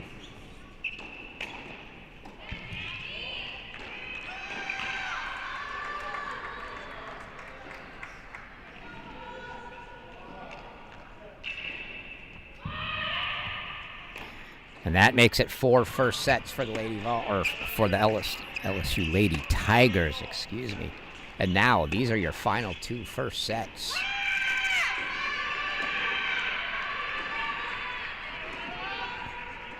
As you see, Britez Riso lets out a yell. And they'll head to a changeover, so we'll go full screen to court 5, where Florentine Deckers has gotten this one back on serve late in the first. And Yella Papari now serving at 5-all.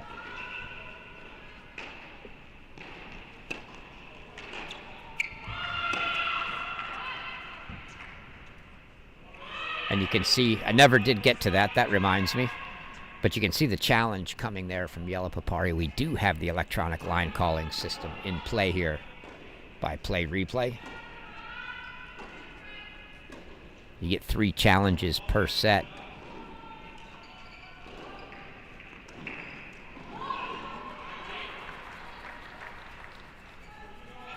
Call was confirmed, so it'll be love 15, but you get 3 challenges per set. If you use one of those challenges, chair official goes to the tablet for the Play Replay review. That's a nice volley from Yella Papari there. If the call is, if you win your challenge, you do not lose that as one of your 3. You retain all 3 challenges. If you lose the challenge, you just lose it. You're down to 2 for the set. No harm, no foul. Standard point penalty in a system in effect. First one's a warning, then begin the penalties. Point penalty for number 2, game for 3, match for 4. Although I think with the overrules, the electronic line calling, they stopped the match default penalties. I think they just, in fact, I think the electronic line calling overrules just became unlimited point penalties.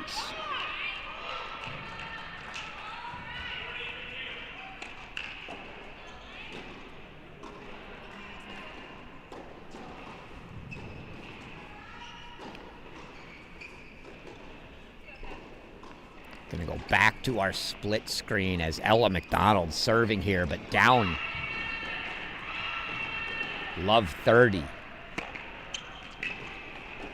That's one way to start to dig out of love 30. Service winner.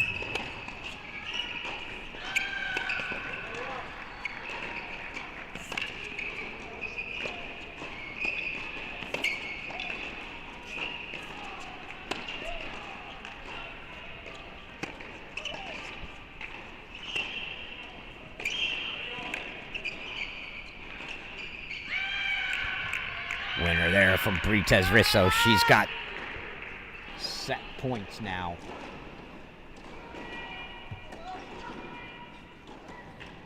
We'll go full screen there. See if Tennessee can get their first set on the board. 3 breakpoint set points coming for Britez Risso.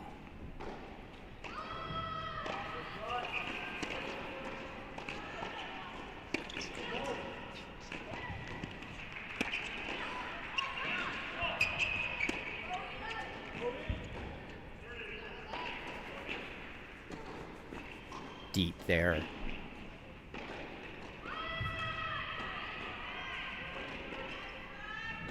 Excuse me, winner there from Ella McDonald. So 30-40. Still 2 set points for Britez Risso.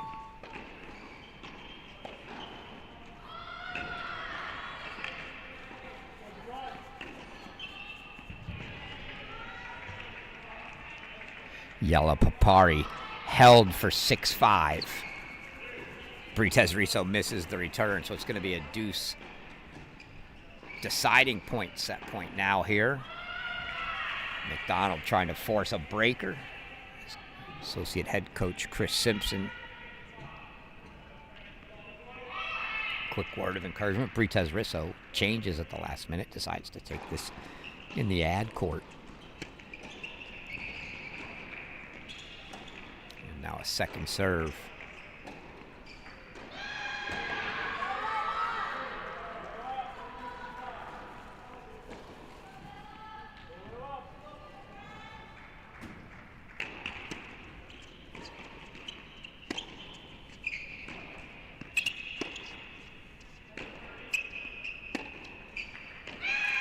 And that one's deep off the racket of McDonald, and Tennessee's got their first set in the books as Layla Britez Risso takes it 7-5 on court 2.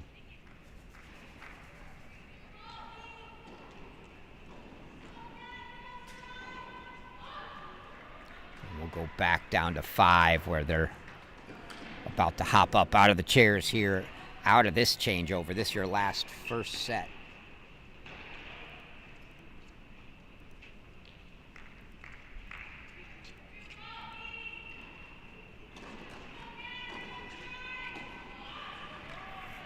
Get you an update from our other site. Still in a breaker on 5 between A&M and Illinois, Vijay Kumar and Smetnikov. But the other 5 first sets done. 3 of them going to Vandy, 2 to A&M, but Luciana Perez on 2's already taken the match for A&M, so it's 2-0 A&M there.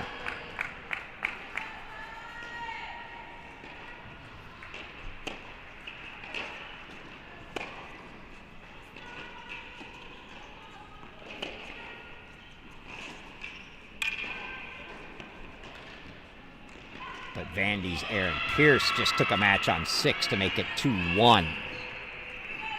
So 2-1 at the other site, A&M right now. Doubles point here took a little longer, so a little bit behind that pace here as Florentine Deckers is serving to try to force a tie break. Been a while since we checked in on those quick first sets, so we'll do that for you. Just quickly let you see that Addison Lanton's continued her run. 6-love 4-1 for LSU, but Elin Yam's come back. Elam Yan has come back, leads 4-2 in the second for Tennessee on 6.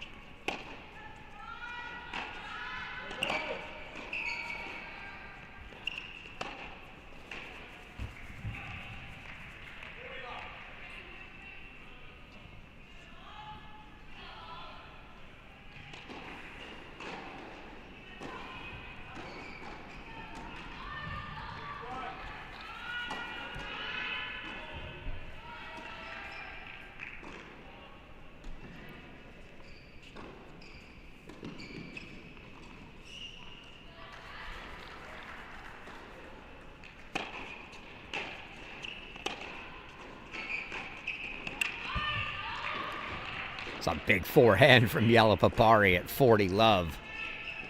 Make it 40-15, but still game chances. But LSU set and break leads on 1 and 4 at the moment. In fact, a break lead for Carolina Cool on 3 as well. So Tennessee really behind the 8 ball now. If they're going to make a push, it needs to start here in the next 10 to 15 minutes.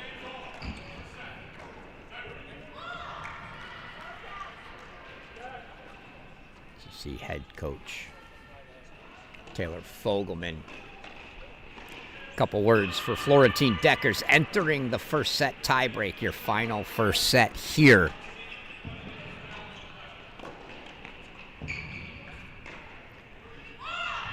Cadence Brace has 4 break chances to go up, double break on court 1 for LSU. And she does. So Cadence Brace a set and double break. Addison Lanton a set and a break. Carolina Cool a set and a break.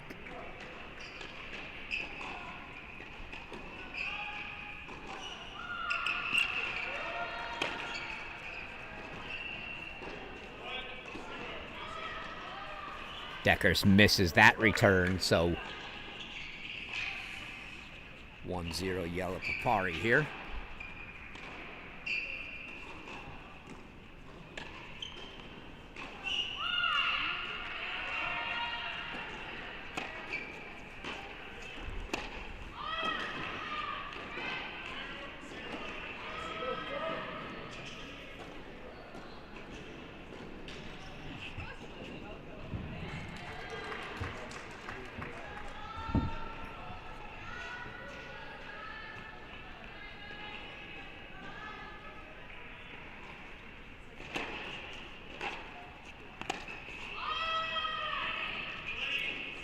Papari gets both of Decker's service points, so 3-0. And she's off to a quick start. Trying to leave some hope for the Vol fans here. As only one first set in the books, 4 to LSU. This the last one to go. And Addison Lanton is inching closer to a match. She's got break points for a 5-1 double break lead right now on Francesca Mattioli. Keep you posted there.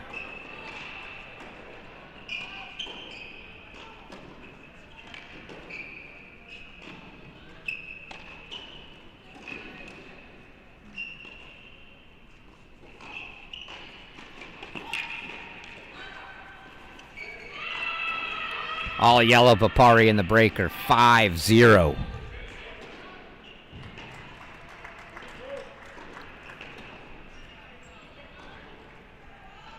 And Addison Lanton breaks Mattioli for 6-love 5-1. She's going to serve for a match on 4.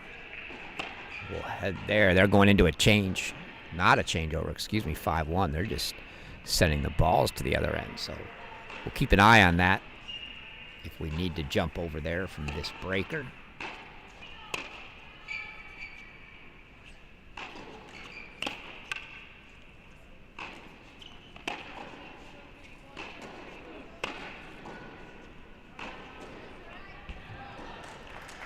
First miss of the breaker for Yella Papari.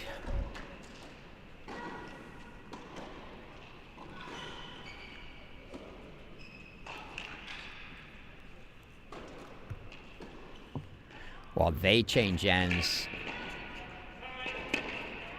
we'll go to Addison Lanton serving for a match here for LSU. Ash Ray with smiles on his face. He's got the easy job right now on a 6-love 5-1 court.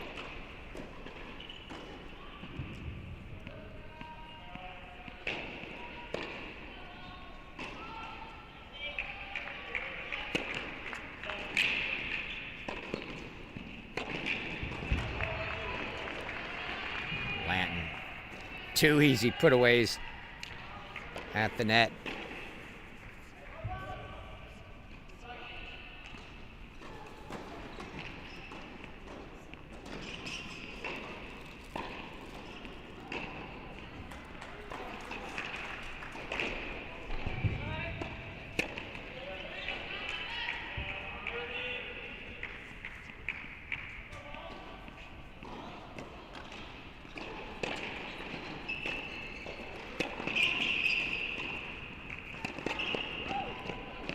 Backhand winner from Addison Lanton brings it to match point here.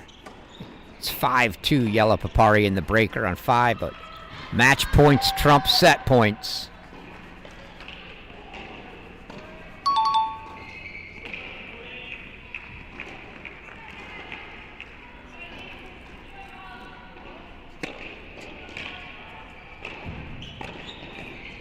Oh, just missed. Did Lanton, but she still got match points coming.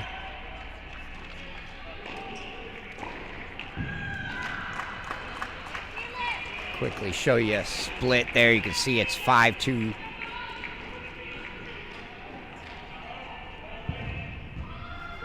Let's go back full screen for match point for Addison Lanton.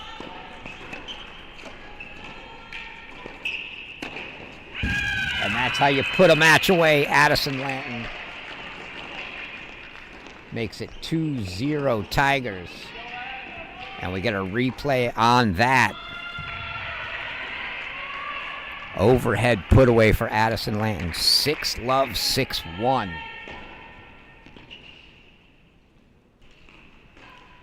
And we go check back in, and looks like we just missed the finish there. Sarai Yella Papari finished off that first set, so Tennessee does get a second first set on the board. Elam Yan just split on court 6 with Kenna Erickson.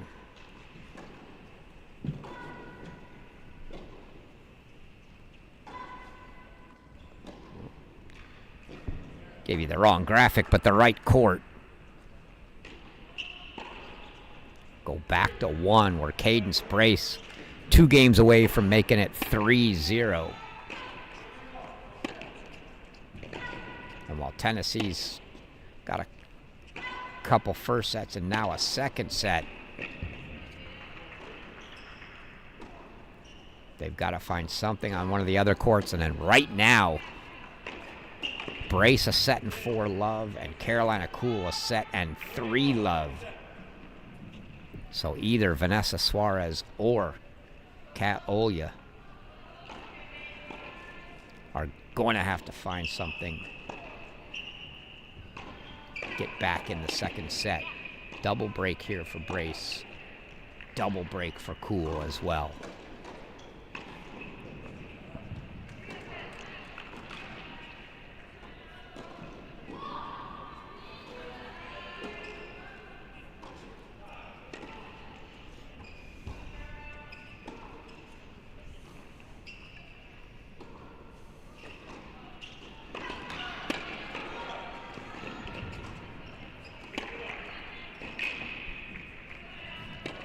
Oh. Just didn't get the feet there quick enough. The forehand was so good from Brace, she didn't think it was coming back. Suarez got it back and short. Brace just didn't get there quick enough, reached for it into the net. But it was 4 break chances, now 3 for a 5-love lead here in the second.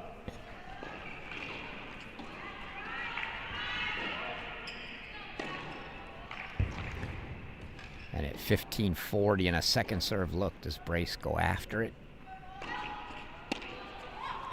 She mishit it. Looked like she wanted to, but it sounded like she caught edge. Maybe even a little frame, but certainly the outside of the strings.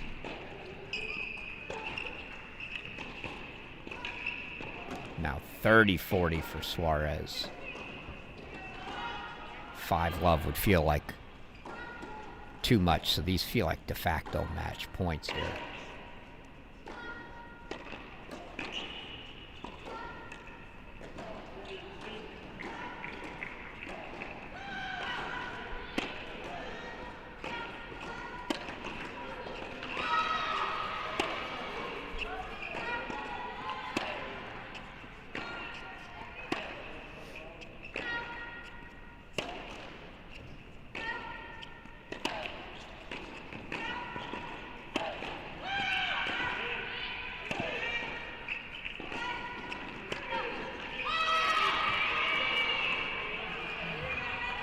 Brace couldn't catch up with the pace of the last one there, so from love 40 to deuce, Vanessa Suarez trying to dig out of this.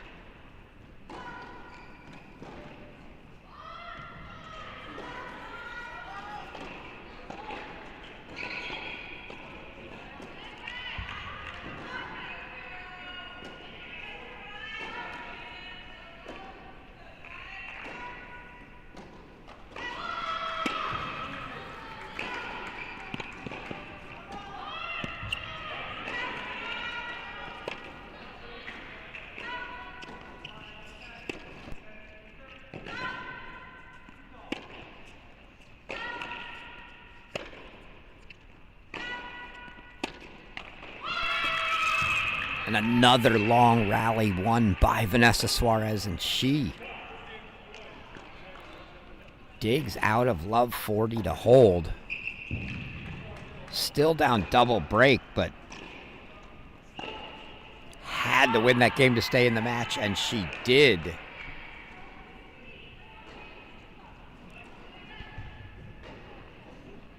I think we should probably go over to 3.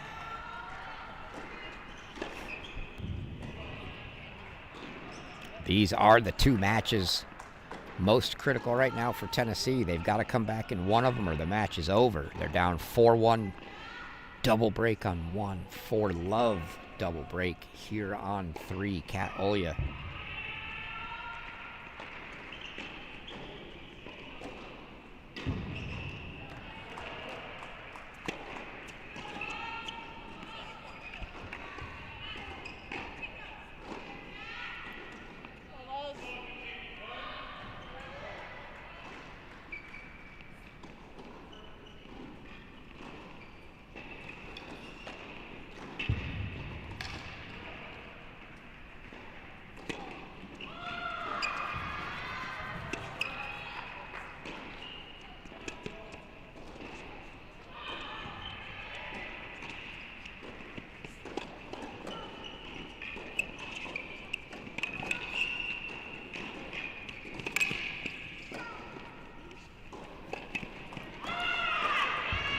point from Kat Olya there, just all over the court, but that's what she's got to do to win points against Carolina Cool right now.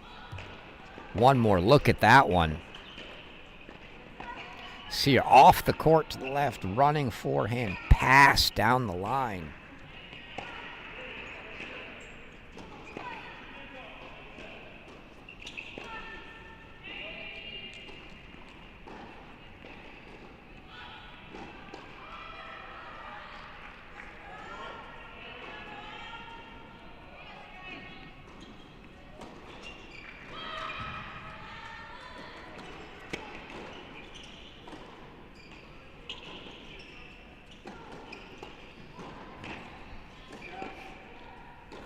At our other site, it was A&M that got that breaker on 5. But that match now tied at 2-all.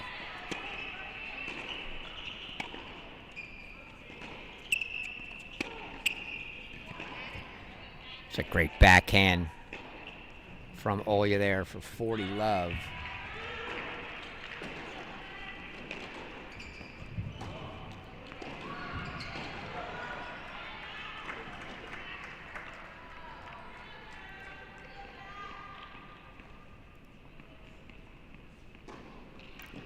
Give you a view here in a moment of our scores, adding the 3 remaining courts from our other site so you can keep track of those.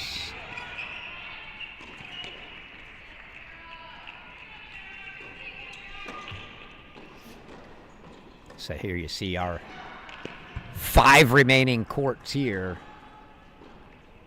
as well as the 3 remaining courts at A&M, or excuse me, at Illinois, between A&M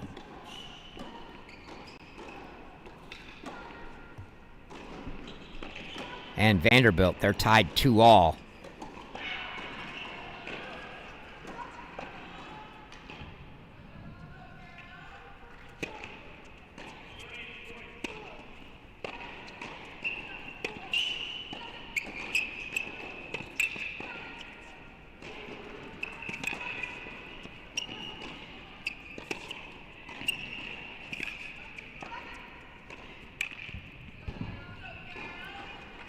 Overhead put away by Cool to crawl within 40-30 now. 2 more game points still for Olya.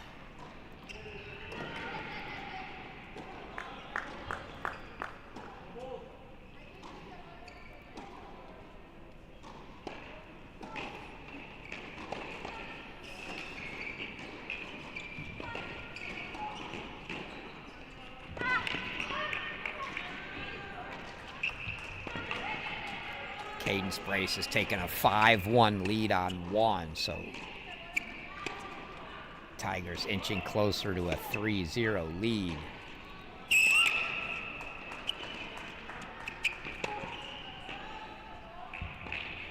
And that one missing from Olya. It's going to make it a deuce deciding point here.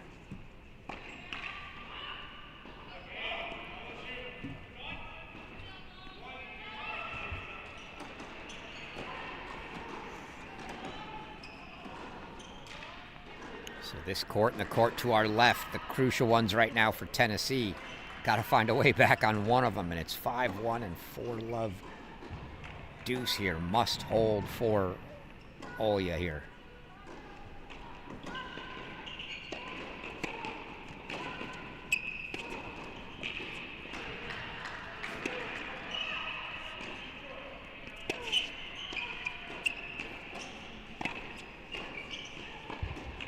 Olya long, you see the frustration.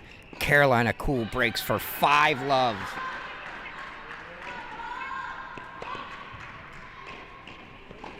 So they head to the changeover, and now it feels more like a when, not an if, as triple break on 3, double break on 1, and that's all LSU needs. No need to even look at courts 2, 5, or 6 at the moment.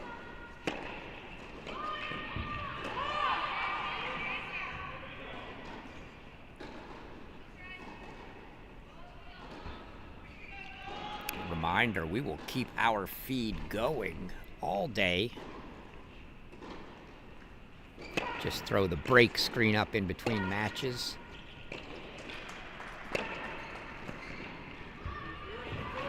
It'll either be a noon start, or if this one ends after about 11:40, it'll be a minimum 20-minute intermission and warm up for the next group. By the time they clear the courts and they get on for practice, it probably makes it 30.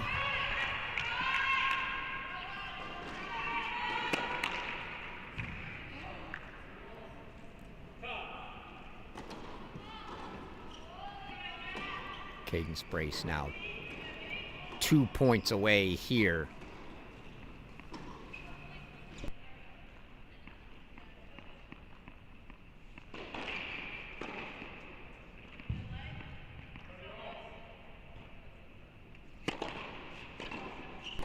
Oh, costly double fault for Suarez. That's going to bring up triple match point for Cadence brace here on court 1.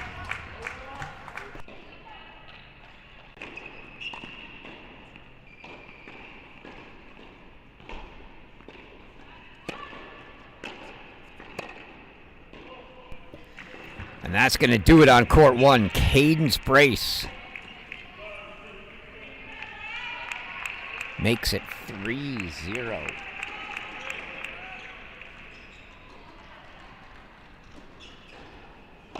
For the Lady Tigers, and all eyes now down to court 3, where Carolina Cool is serving for the match and the duel and a quarterfinal berth for LSU.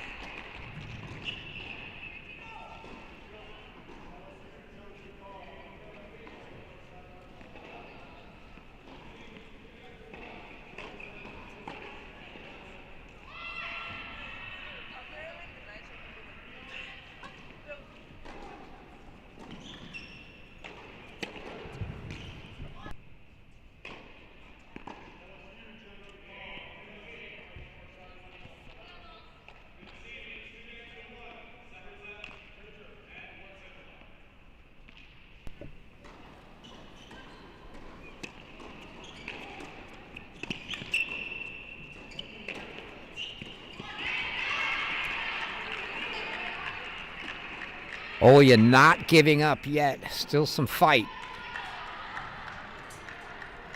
Long climb back. You can see her teammates there on the court to the left. She's got Suarez and Thornton cheering her on.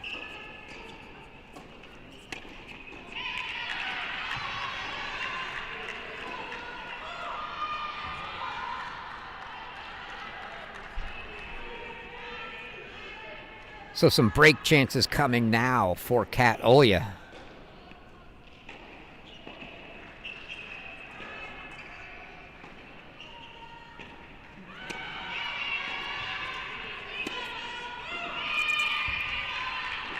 And a break it is. She did the same in the first, dug a big hole, got back close, but not quite enough as Cool took it 6-4, and there's one of the 3 breaks back for Kat Olya to make it 5-1. Is it the start of the uphill climb or just a short blip on the way to a 4-0 LSU win? We will see.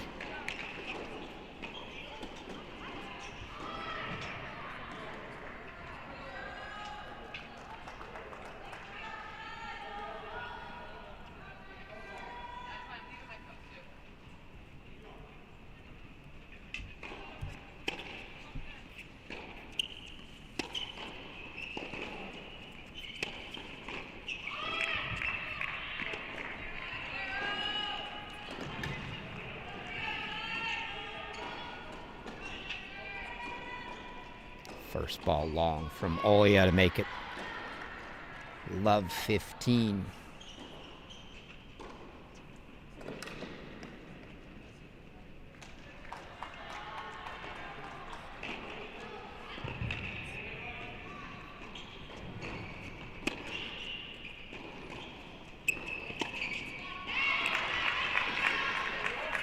to 15 all there. Should LSU finish this one out? We'll see how closely Coach Fogelman and the team watch that score. Kayla Cross third on in Orlando today, a not before 12:30 Eastern. See what she does, and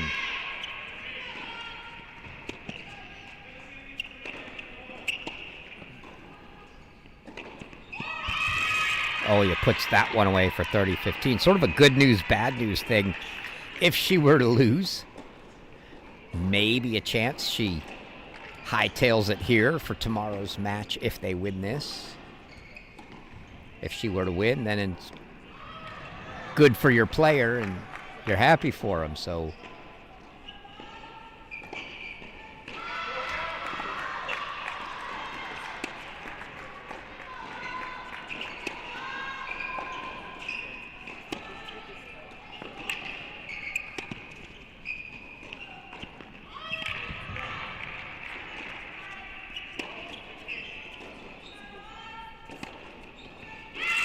just missing from Cool there. Even on that backhand slice, you see Cool reaching, refusing to hit it with one hand. She's going to go two-handed backhand slice. Made it a little awkward, but now game points for Kat Olia to make it 2-5.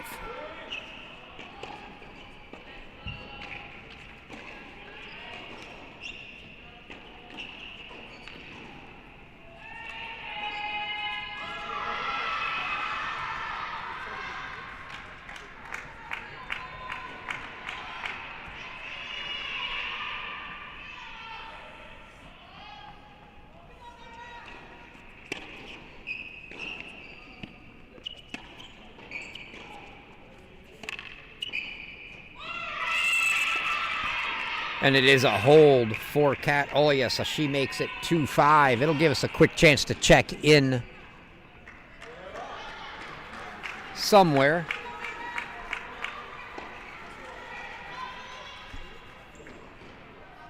I thought we were going to go to 6, but I'm changing my mind.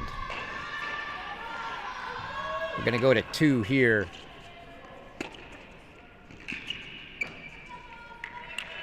Where Britez Riso gets that point to get it to deuce. 7-5, 4-2 lead for her as she tries to get a point on the board for Tennessee. Kenna Erickson now up a break in the third on 6 for LSU. 3-1. Deuce deciding point for 5-2 here. And it is. Britez Riso makes it 7-5, 5-2. But we go back to court 3. Carolina Cool will be serving for the match for a second time now.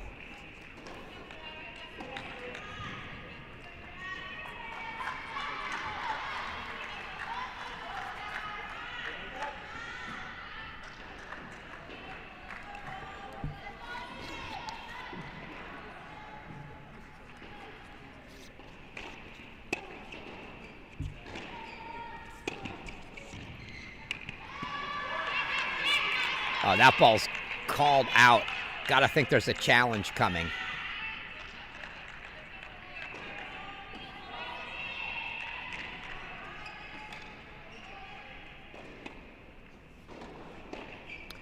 Didn't see a challenge asked for. Looked very close, but Cool lets that one go, and it'll be love 15.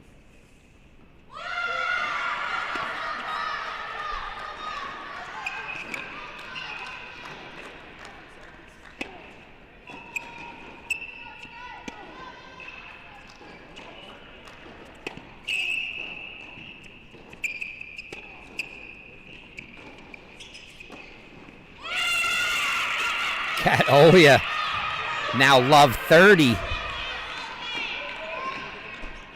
Cool having troubles trying to serve this out.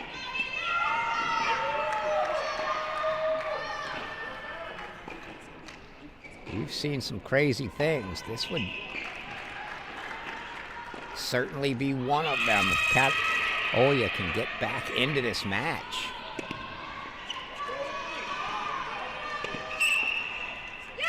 Oh, the floater lands in.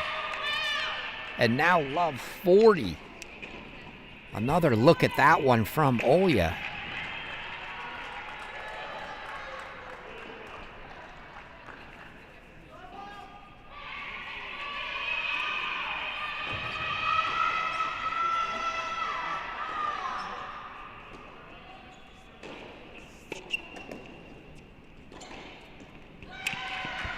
That's a clean winner from Carolina Cool there.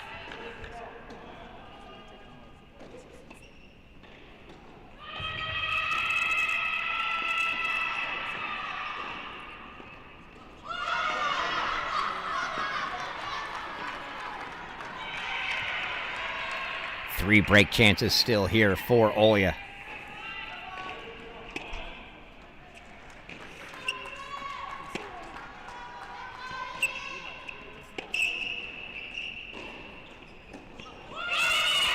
Just wide from Cool, and she's been broken a second time serving for the match. So from 5-love, now 5-3.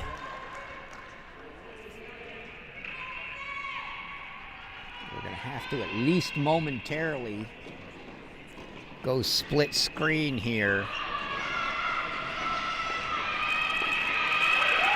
Well, we've got the same match on both courts.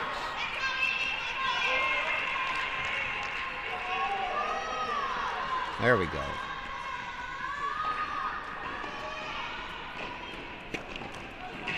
As you see on the right,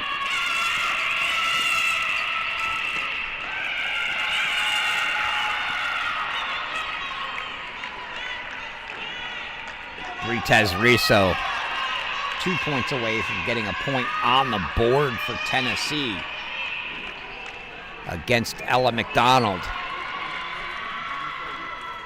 We'll go full screen there if she...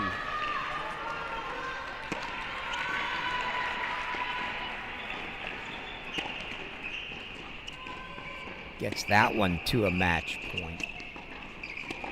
Barring being match point on Kat Olia's court. And it has. So let's go full screen here. Tennessee looking to get a point on the board.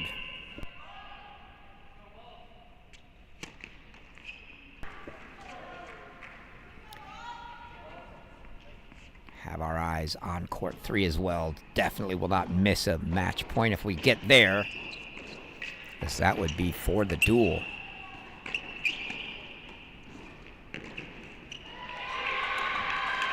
Brites Riso saw the opening there, but just missed.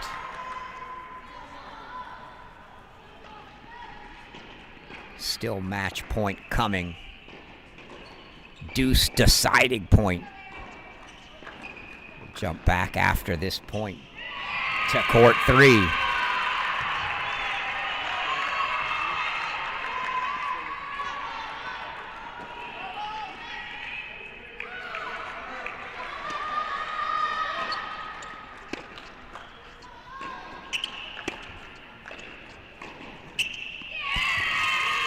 And Brites Riso misses long, so McDonald holds. We go back to Kat Olia at 15-30. Make it 30 all. And a must-hold spot for her. 2 points away for Carolina Cool.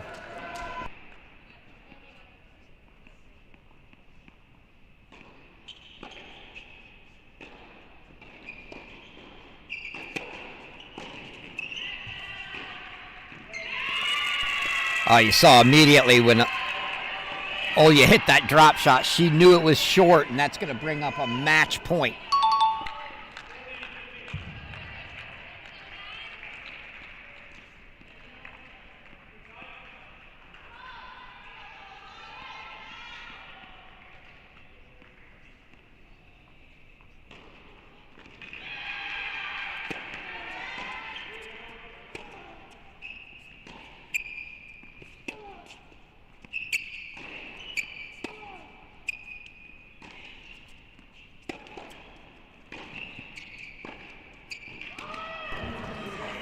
Oh no, off the tape and wide. And Carolina Cool has finished things off for the Tigers. 6-4, 6-3, and LSU takes the match 4-0. Punches their ticket into tomorrow's quarterfinal, where they will meet the winner of Georgia and Virginia, who are already making their way onto the court to try to get their warm-ups in. But that's going to do it for match one in the books here, folks. The doubles point and 3 straight set wins for the Tigers. First on court 4, then court 1, then court 3. It's Lanton, Brace, and Cool that finish it off for LSU. And that's going to do it. So we will take about a 20 to 30 minute intermission while Georgia and Virginia warm up. So grab yourself some lunch, a snack, whatever you need. Come back in about 20 or 30 minutes and we will have doubles for Georgia versus Virginia. We'll see you in a few.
All right. Welcome back in, everybody. Getting set for match number 2. Going to be your 2nd-seeded Georgia Bulldogs against the 7th-seeded Virginia Cavaliers. We'll start with our team intros. Let's meet the Georgia Bulldogs. I'm Anastasia Gurva. I'm from Russia, and I'm sophomore. Emily Deming, San Diego, California, freshman. Alexandra Vecic, Stuttgart, Germany, senior. Emma Dong, Vancouver, Canada, freshman. Anastasia Labata, Kyiv, Ukraine, senior. Go Dogs. Ayşe Gülmert, Istanbul, Turkey, junior. Go Dogs. Deniz Dilek, Ankara, Turkey, freshman. Hayden Mulberry, Marietta, Georgia, sophomore. Sophia Rojas, Sarasota, Florida, senior. Patricia Pokštita, Kaunas, Lithuania, freshman. Haley Audette, Alpharetta, Georgia, senior. Jared Chaplin, Associate Head Coach, University of Georgia. Go Dogs. Drake Bernstein, head coach, Georgia Women's Tennis from Winder, Georgia. Gave Coach Bernstein grief for the from Winder, Georgia. I said, where's Winder, Georgia? He says, that's exactly why I say it. Everybody has to go look it up now. So, you've met your Georgia Bulldogs. Let's meet the 7th-seeded Virginia Cavaliers. Maggie Navarro, Charleston, South Carolina, 4th year. Go Who's. Katie Rolls, Plymouth, Michigan, first year. Vivian Yang, Auckland, New Zealand, 3rd year. Isabel Lacey, London, England, 2nd year. Go Who's. Blair Gill, Lynchburg, Virginia, first year. Go Who's. Annabelle Shu, Montreal, Canada, 4th year. Go Who's. Melody Collard, Quebec, Canada. Yes, I'm still here. Go Who's. Martina Jenny Salas, Tarragona, Spain, 2nd year. Blanca Pico Navarro, Alicante, Spain, 3rd year. Go Who's. Gina Suarez Malaguti, Associate Head Coach, University of Virginia. Sarah O'Leary, head coach, University of Virginia. All right. So you got to meet the teams there. Melody Collard in her intro. Yes, I'm still here. 5th year. Was watching and talking to them as they were doing their intros. She and ex-partner Elaine Chervinsky she was talking about. E as she referred to her. She knew she'd be watching. Probably watching. Hopefully you're watching now, Elaine. Still remember meeting Elaine's dad at NCAA Individuals last year in the hotel lobby. Had a fun time with him. Chervinsky and Collard, NCAA doubles champions.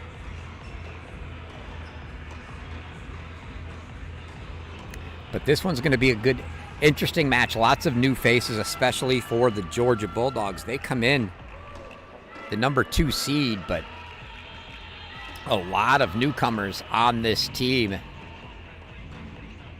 as they lose Dasha Vidmanova, Mel Riasco, Gigi Grant, and have some replacing to do. Virginia as well, bringing in Katie Rolls, Blair Gill this year. A little younger team for them as well. So interesting to see how they come out. Georgia, preseason number 1. I think still, because they didn't release rankings this week, technically still the ITA number 1, although they lost a match to North Carolina. Probably your overall number 1 now. But that'll all work itself out after the indoors when the first computer rankings do come out.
Icicle Mert serving here for Georgia. Lefty junior from Turkey. Paired up with freshman Denise Dillick.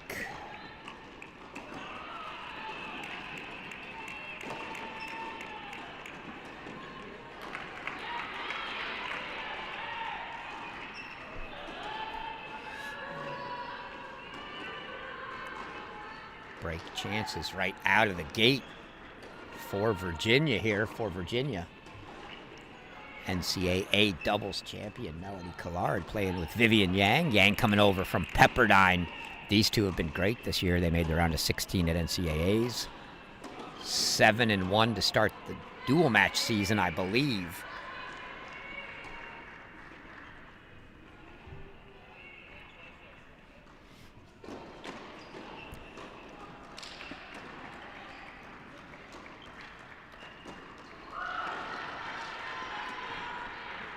That one almost rolling over. You saw Collard rushing quickly.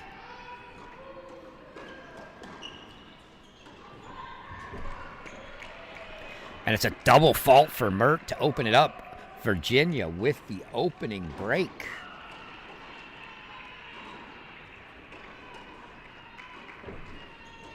Probably going to catch changeovers everywhere. No, we got it. Game points here for Virginia on 2, and it is a hold for Gina Salas and Annabelle Shue. So they go to their changeover. Go check in at 3. I think they may be out of.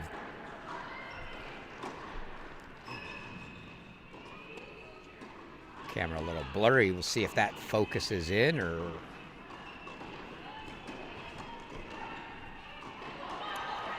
We will get someone to take a look at that.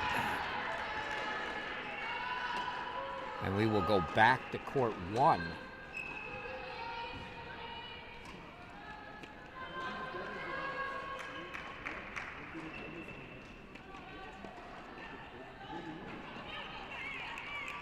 As Melody Collard puts that overhead in a tough spot. Vivian Yang serving here.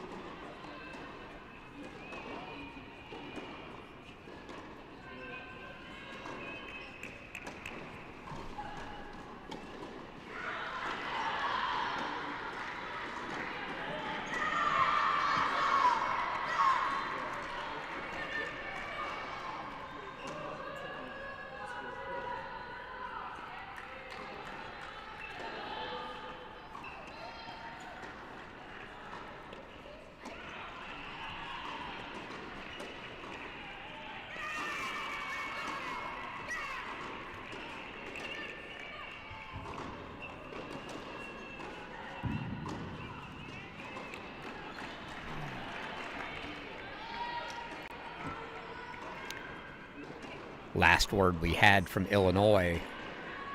A&M Vandy still going, but A&M was up 3-2 and had a 3-love lead in the third on one of those courts. Check in on those scores momentarily for you.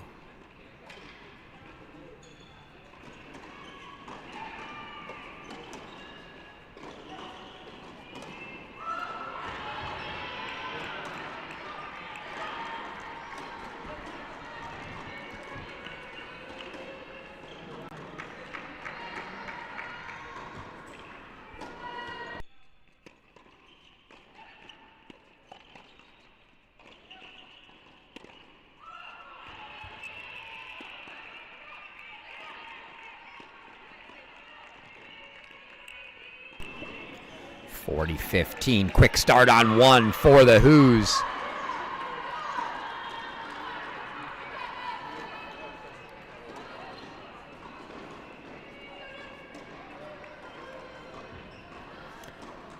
Veterans here.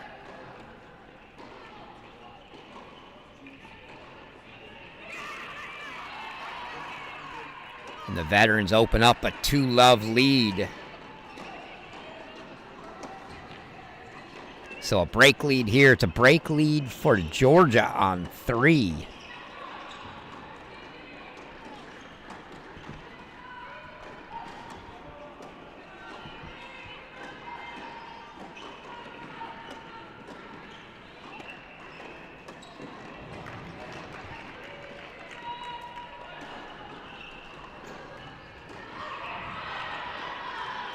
Let you know when we get camera straightened out on 3 so we can see some of that action.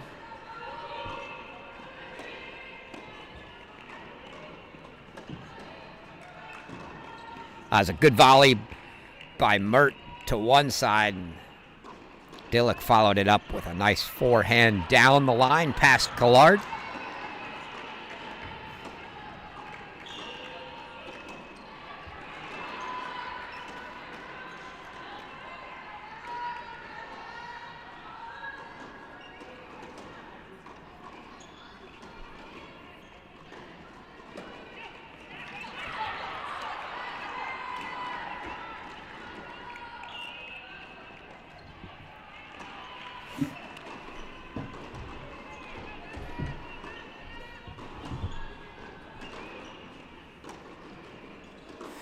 All now for Dillick. Oh, it was a good return line from Vivian Yang as Mert able to just get a racket on it, but not over. And now 15-30 in a real early spot of trouble for Georgia here. Already down a break.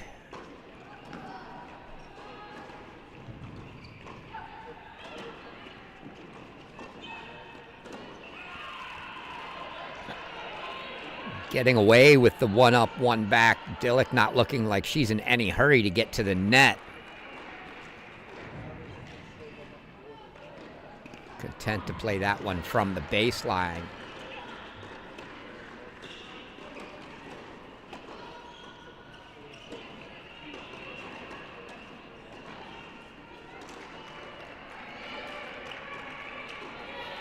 So it's 30 all now.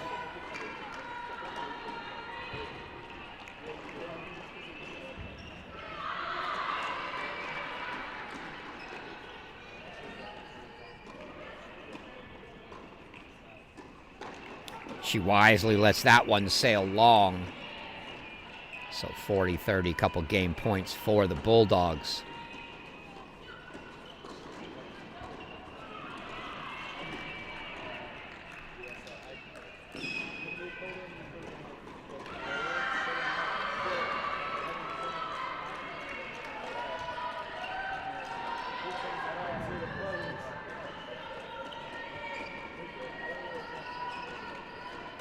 Oh, and it's a double fault for the freshman. So now a deuce deciding point opportunity here for Virginia to go up.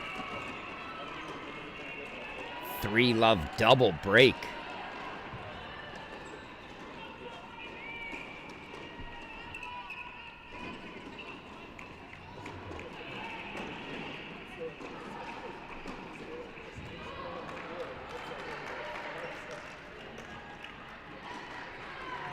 And a look at a second serve for Vivian Yang.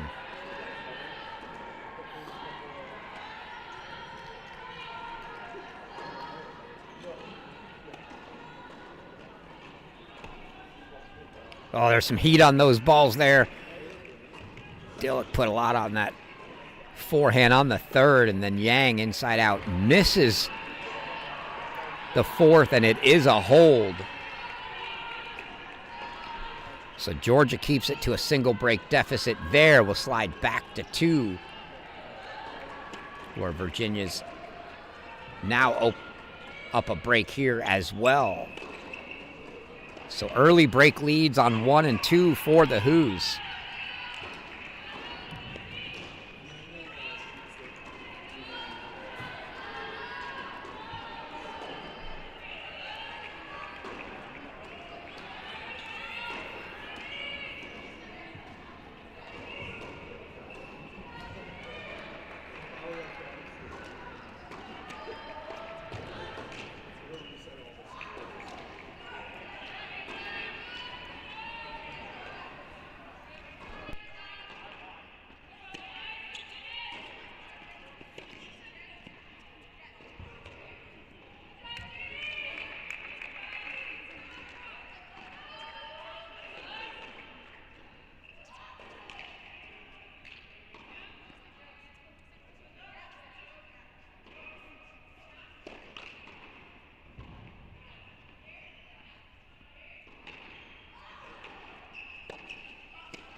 By the way, I said I'd get you that score.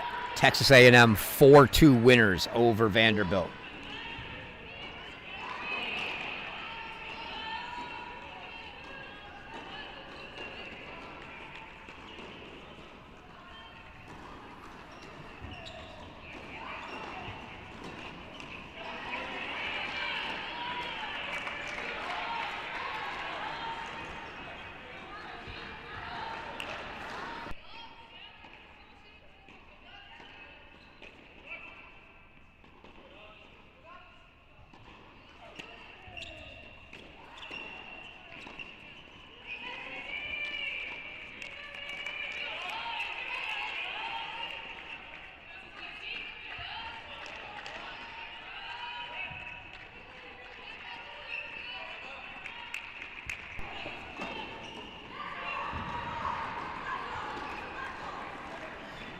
Chance here for Georgia to get back on serve.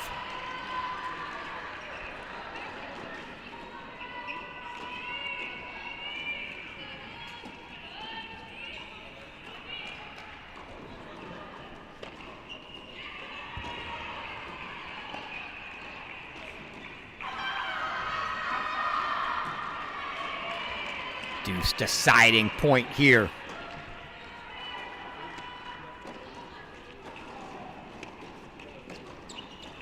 Good hands.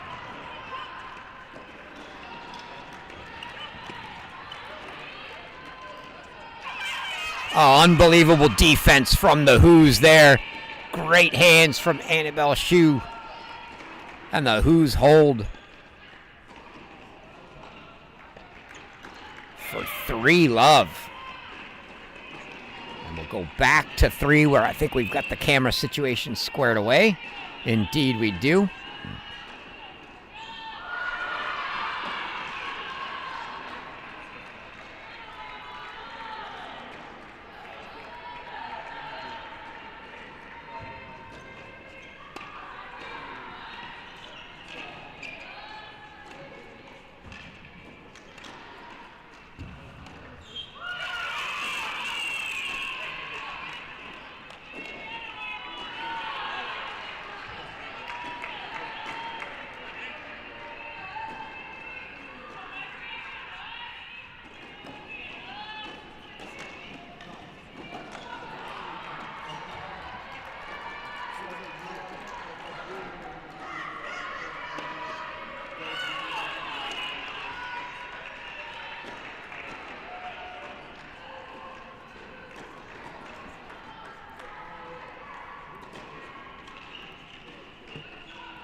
So,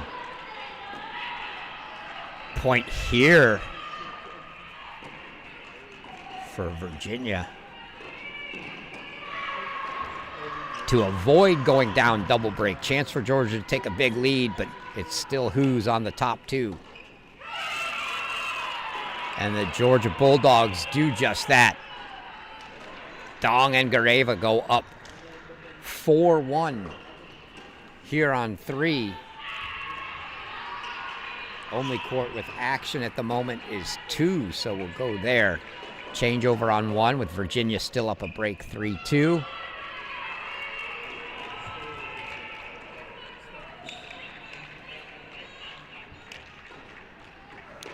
Lapata and Puxtitia.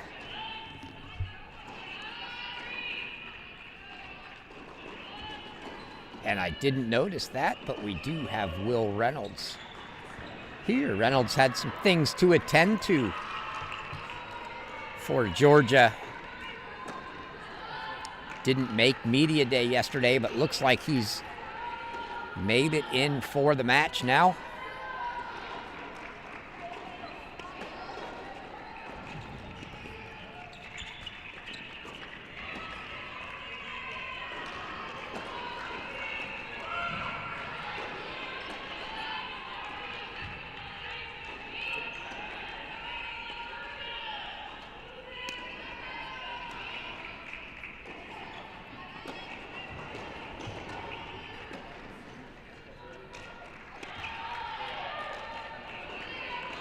Nice return from Lapata, but a big hill to climb now here for Lapata and Puck-Stitches. They are down 4 love, double break.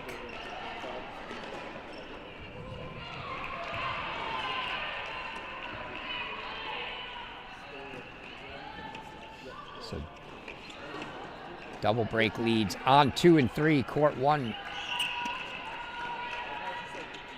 Looking like it might be the decider now as Puck-Stitches goes right into the body of Gina Salas.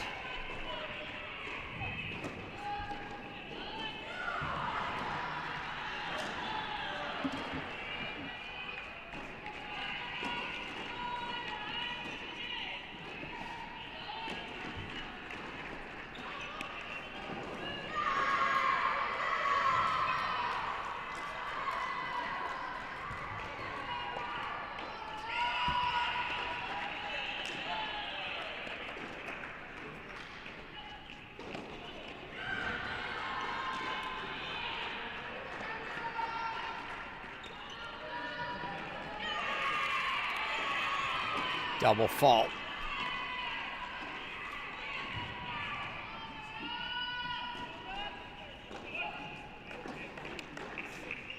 Giving a chance for the Bulldogs to get one of those 2 breaks back here on 2.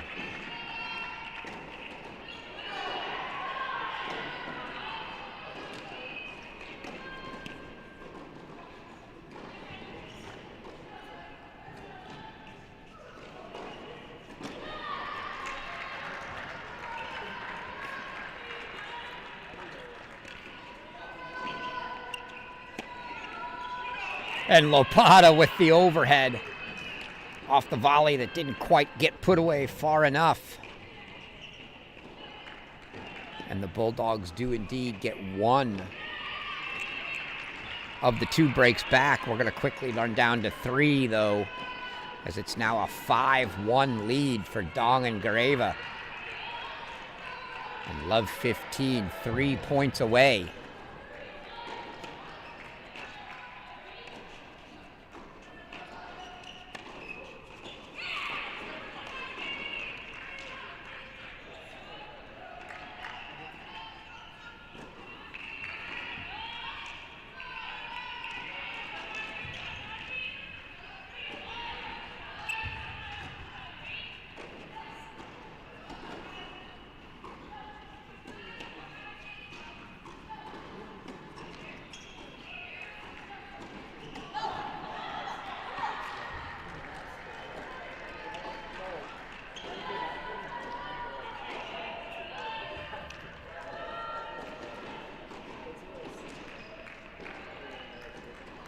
So Rolls missing there, and now 15-30 for Caitlin Rolls, just trying to keep this one alive. Break chances for Georgia on 1, and then what looks to be the decider, but we're going to stick here as it could end. The Who's fight that one off, though, for 30 all.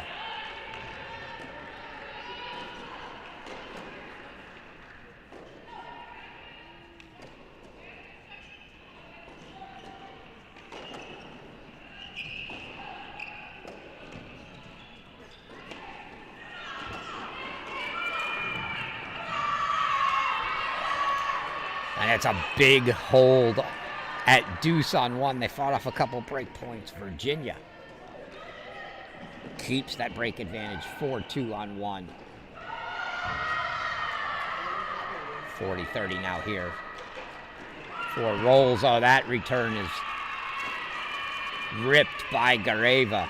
See who's going to take it. It's going to be a deuce deciding point, set point. Here on 3. Gareva's going to take it again.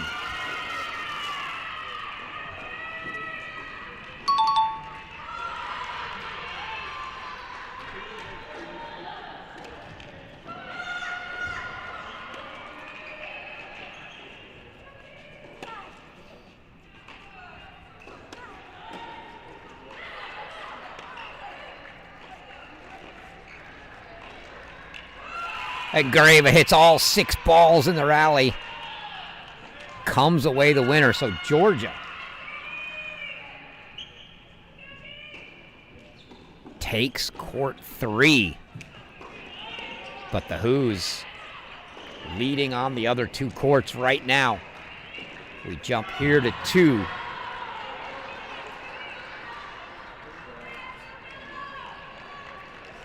As it's 3 break chances for a 5-1 lead here.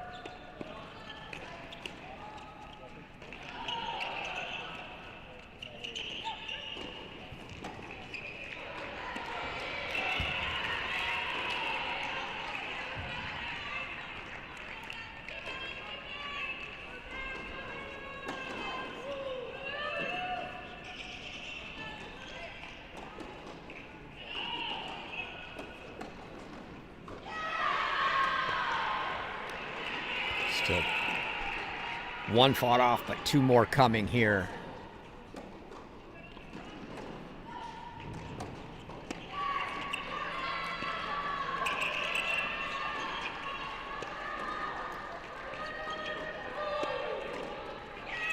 Oh, good reflex volley from Lapata. She gets it to deuce, and now a deciding point. Feels like an absolute must-hold point for Georgia.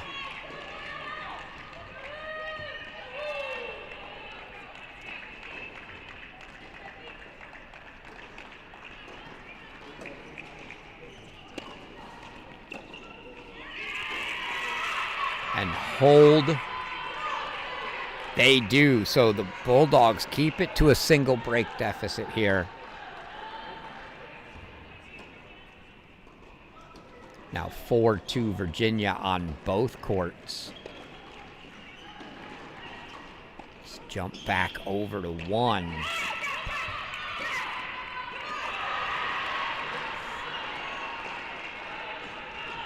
Oh, in a world of trouble for Georgia here. 2 break points for the Who's.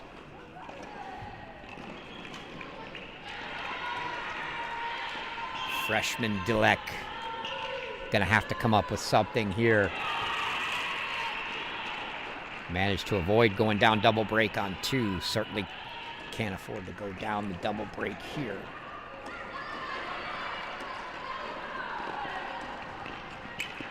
Oh, well played volley from Icicle Mert. Brings up a deuce deciding point. Let's see who's going to take it. Would assume, yep, Vivian Yang's going to take the return here.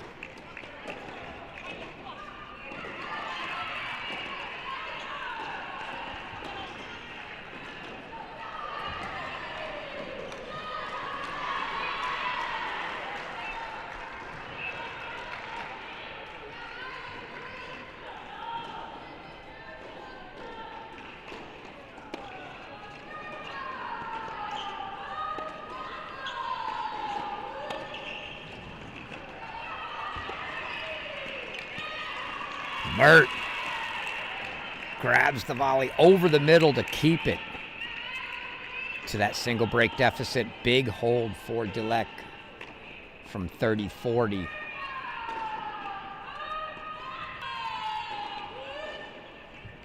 Go back to 2.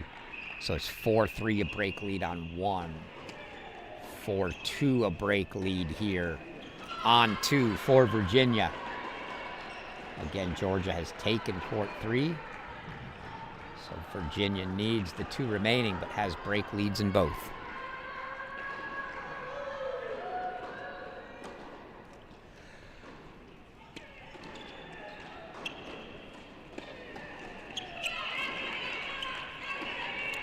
Paxticia saw it, had it, just didn't hit it clean into the net, and it's 3 game points now for Martina Ginasalis.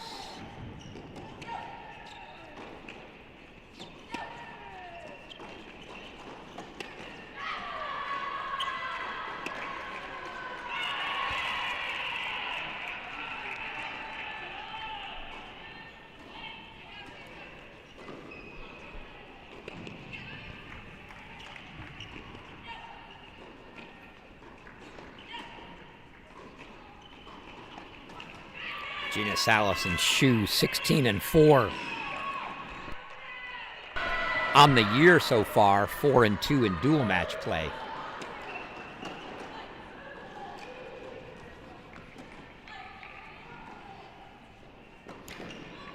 They went 12-2 fall action. Annabelle Shu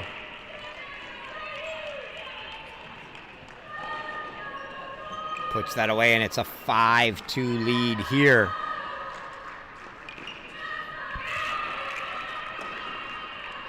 Go back to court 1. Yang and Collard.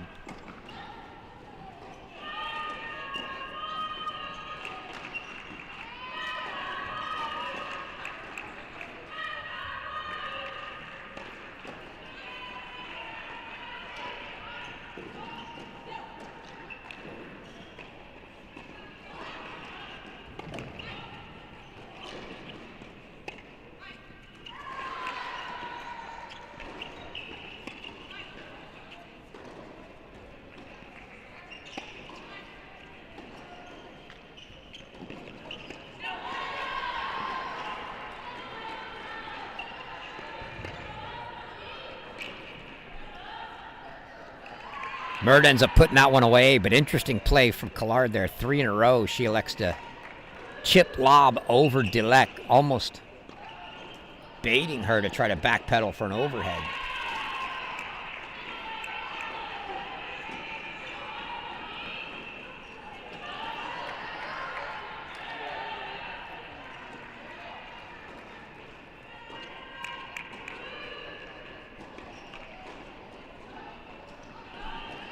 See head coach Sarah Leary. A few words there for Collard. Oh, Collard got exactly what she wanted. Serve and volley, got a couple floater volleys high and just missed the second one.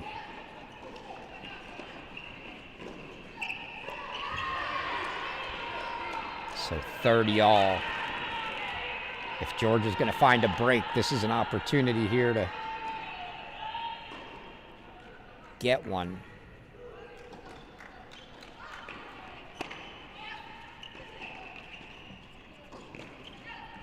Oh, unlucky off the tape for Virginia. Dillette gets an easy put away, and she does with the backhand. So now a couple break points for the Bulldogs.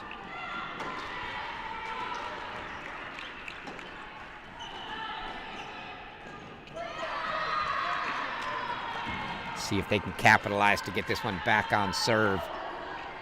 You can see next door, 5-2 Virginia.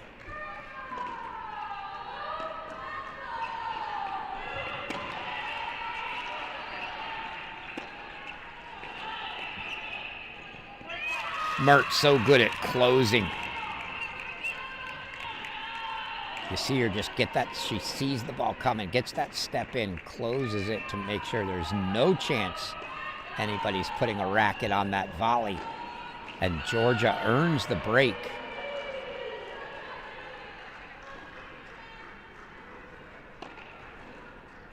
And associate head coach Jared Chaplin having some long words with Mert and Dilek before Mert's service game here. Now 4 all, back square.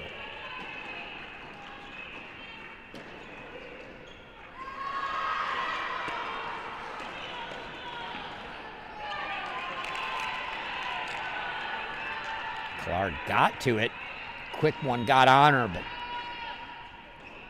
not over, so.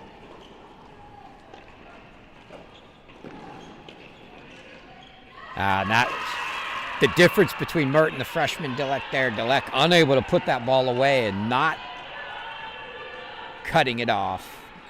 And Collard really charging.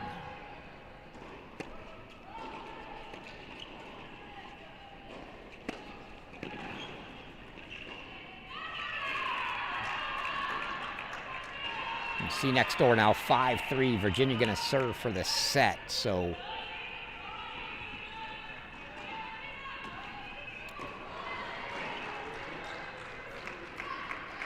See that 15 all here, but we're going to switch over to 2 with the Who's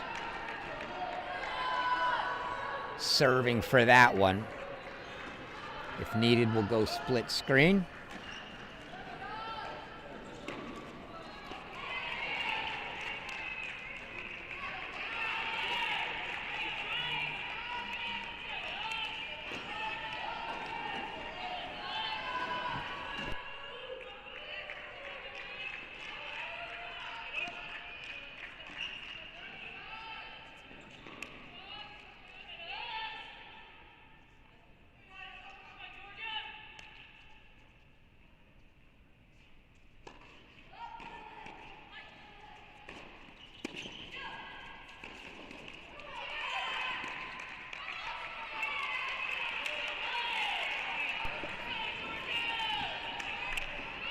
Good start to the 5-3 service game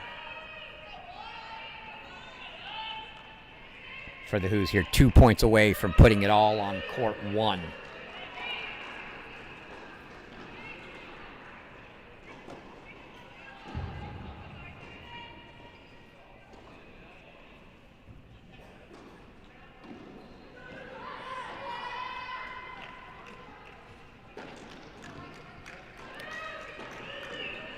Just had our first overrule on court 1.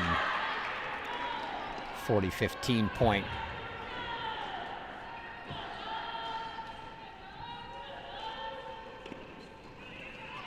It's electronic line call overrule.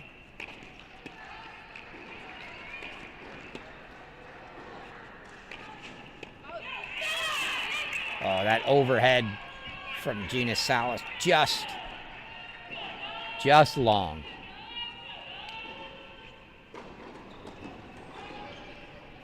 Will Reynolds has grown out the hair and the beard. Looks like he's auditioning for one of those survival shows in Alaska here.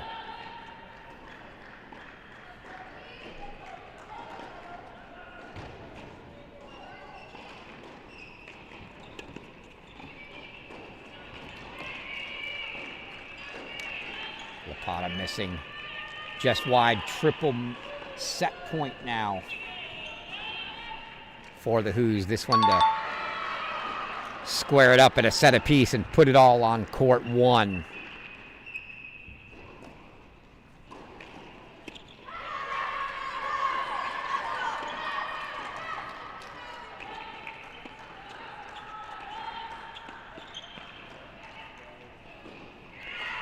And the Gina Salas ball goes long off Poxtia's racket.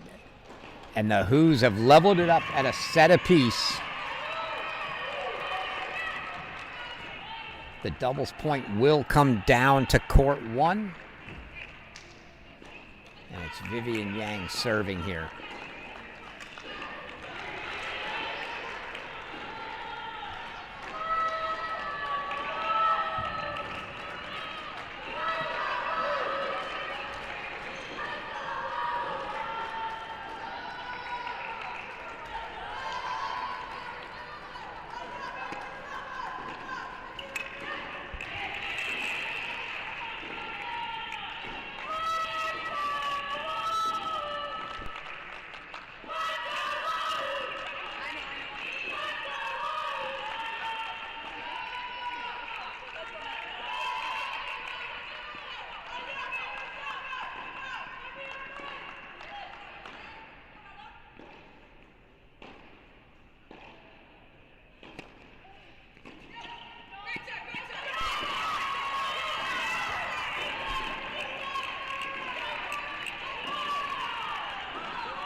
Oh, great play by Melody Collard there.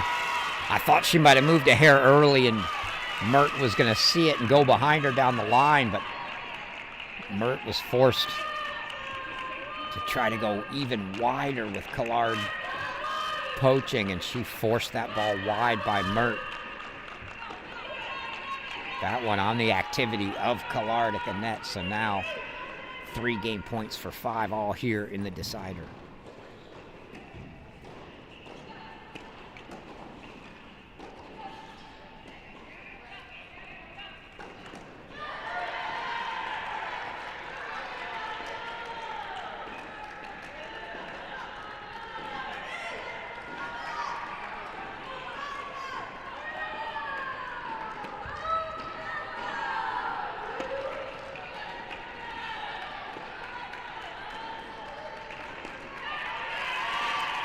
Mert maybe getting a little frustration from the last point out there as she takes that swinging volley down at the feet of Collard.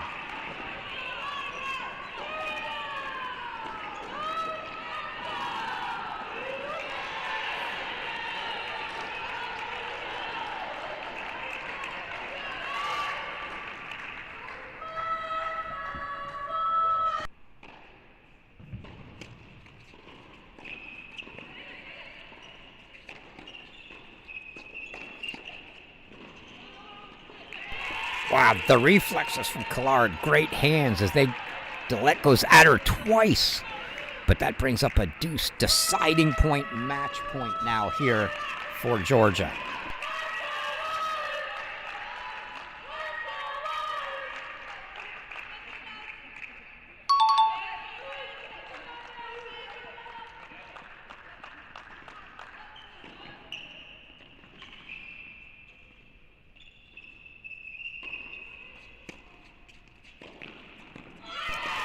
Oh, and Collard misses it at the net. On the deuce deciding point, Georgia grabs the doubles point and takes the 1-0 lead. Tough one for Virginia as they had the break leads there on both courts. Very similar to our early doubles point. The same thing happened where LSU came from behind. So that'll do it for doubles. We'll take about a 5-minute intermission. We'll transition over to singles. And we shall be back in a few.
All right, we're back ready to get singles action underway.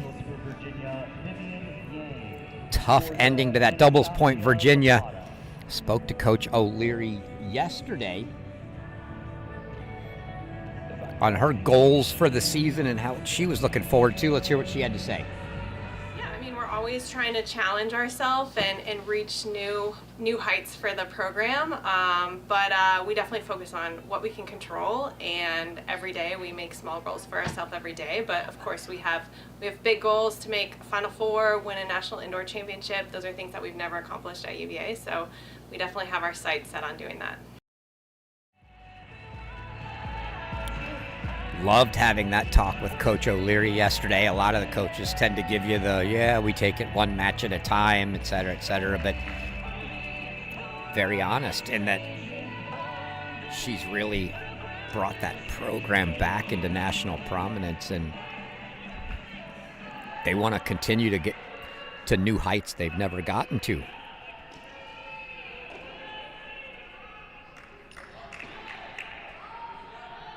So court one here, Vivian Yang, Anastasia Lapata. Certainly the scouting report on paper for this match is expect some battles at the top two spots with the veterans. Got Lapata and Yang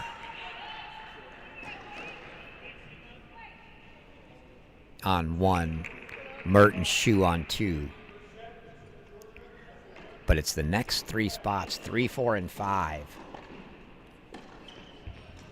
where you've got first years for Georgia.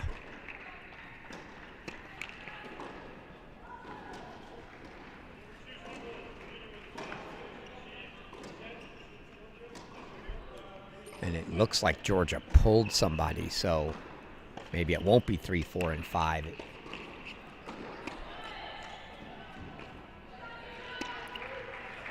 Submitted was Delet Gareva and Puxtitia. But it looks like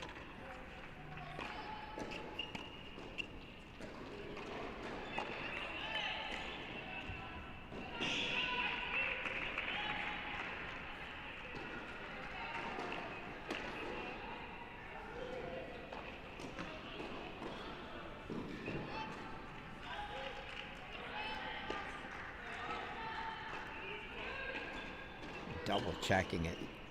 Looks like Puxtitia's been pulled for Georgia. So Sophia Rojas slides up to 5. Emma Dong in at 6. So 3 and 4 are the first years for Georgia against the veterans for Virginia. Feel like that might be a swing spot.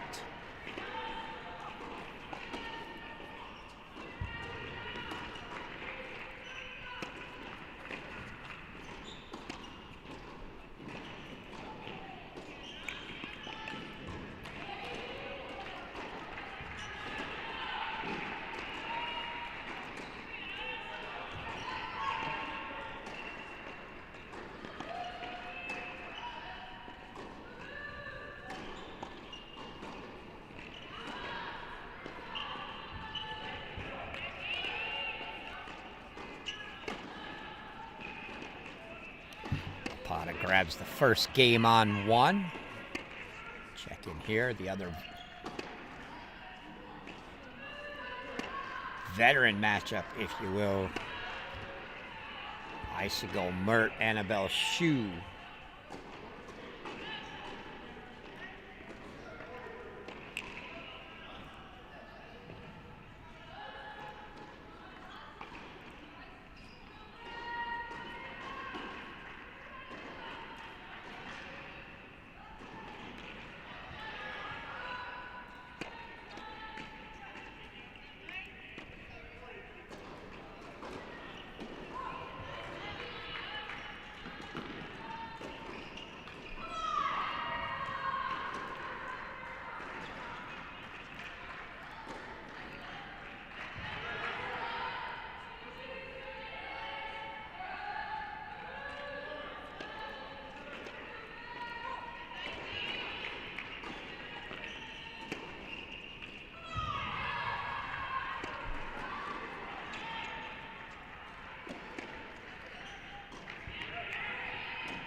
Icicle Merck grabs the first game for Georgia on 2.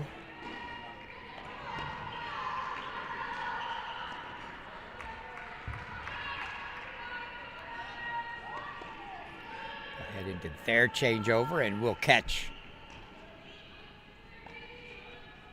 Denise Deleck and Isabel Lacey coming out of the changeover on 3. Lacey taking the opening game.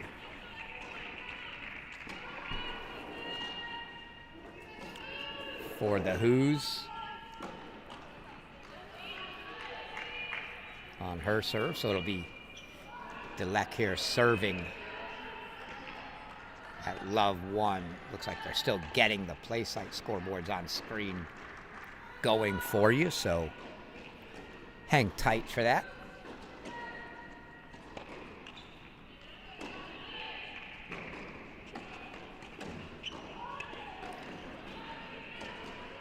We do have our scoreboards here on the side to show you. Obviously just one game in across the board, so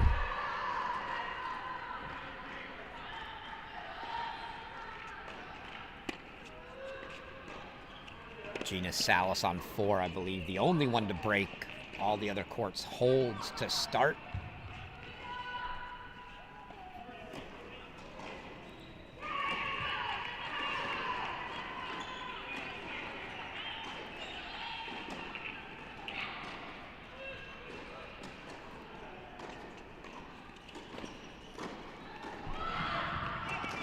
Due to the long first match at Illinois, they're just midway through doubles there now. Oklahoma against Texas in that match.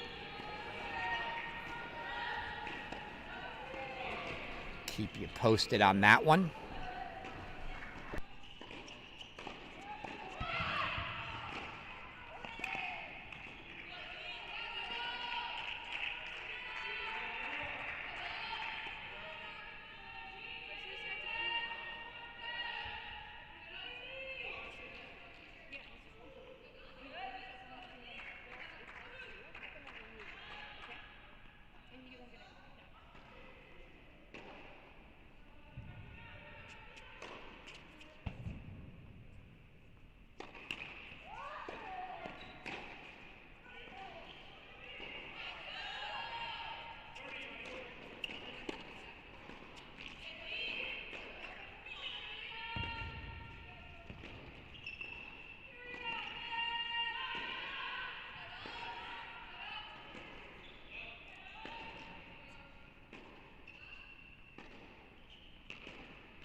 Till we get those play site scores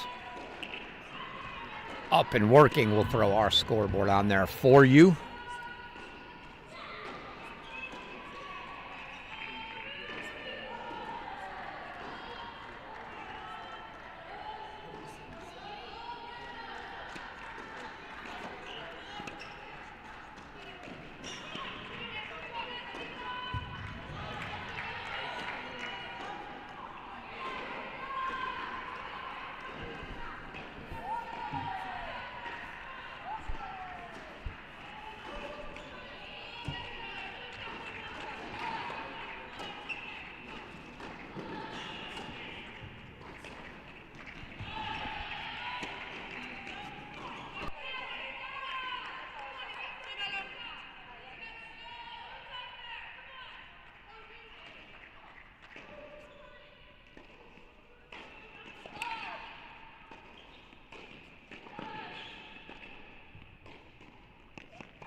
see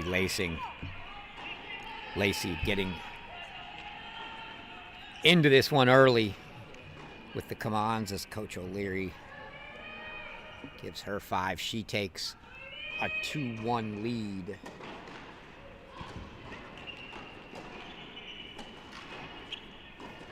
We'll slide down to court 4.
Looks like they've got all the play site scoreboards on screen working now. Deuce point here for the first year Gareva. Technically a sophomore, but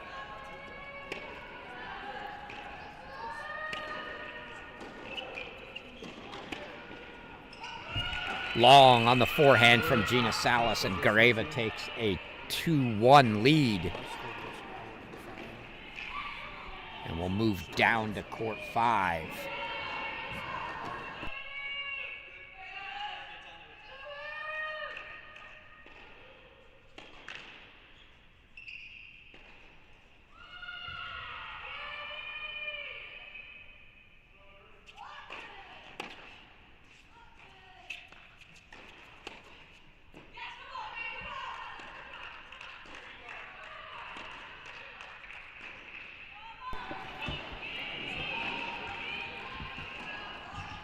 Sophia Rojas here for Georgia, who was just a lock for them at 6 last year, taking on the veteran Melody Collard, who you heard in her player intro saying she'd been there forever.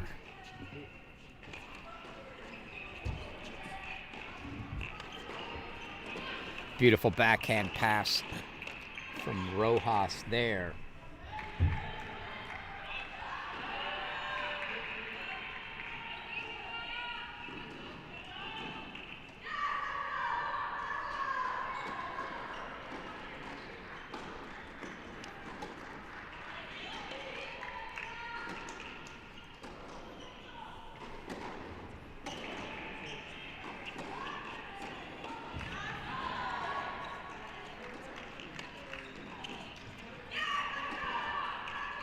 We asked Melody Collard yesterday about the new faces on the team this year. Here's what she had to say.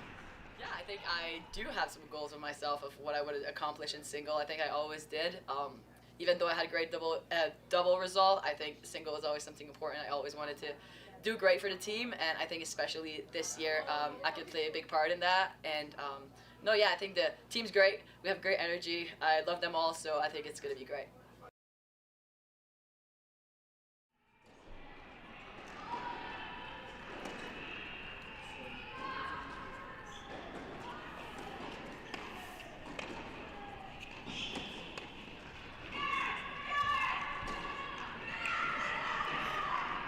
Was actually the question for Collard on individual singles goals, if she had any for herself. We all know the doubles resume, NCAA champion. She's going to be counted on to be a big part of the singles lineup this year, so you could hear she knows that.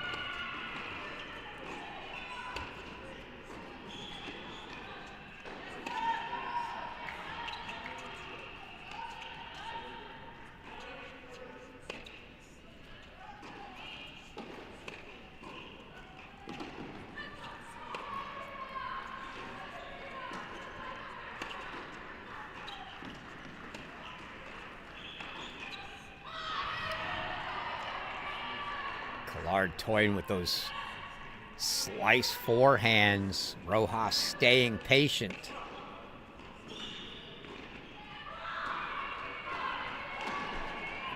Still 40-30 and a couple game points for Collard here to try to square it up.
So it's a hold for Katie Rolls. She makes it 2-all. And we're on serve everywhere in the building except for court 2 right now, where Virginia's Annabelle Shue has a break lead.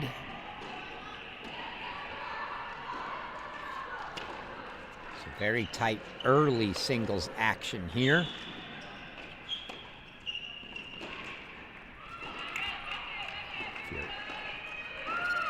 Interested in the doubles action at the other site right now. They're coming to the tail end. It's 5-2 in favor of Oklahoma on 2 of the courts. Texas leading 5-2 on the other. So nearing the end of doubles there.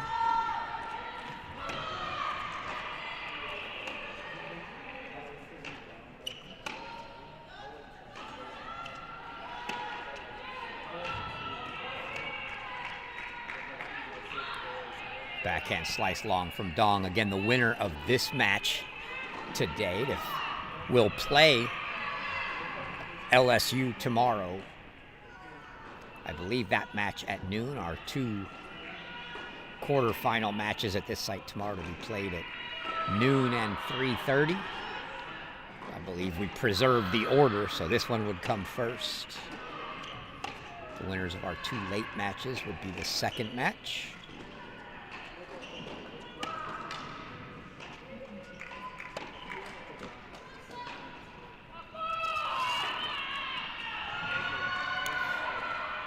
These 2 battling deep baseline ball to deep baseline ball.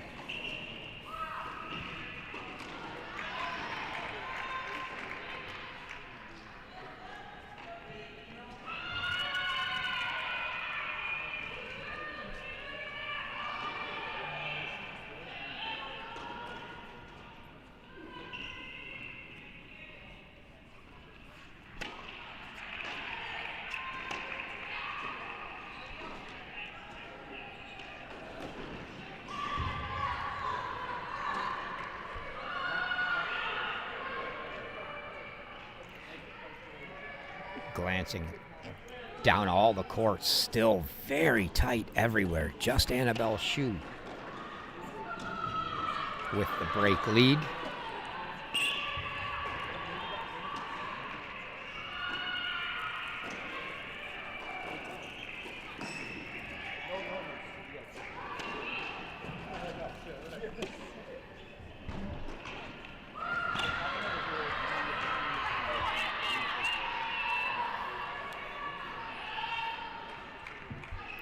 Forced error there from Rolls gives Dong a couple game points here.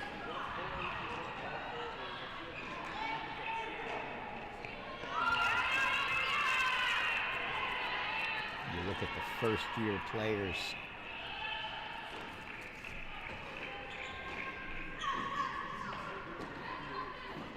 On court, Georgia's got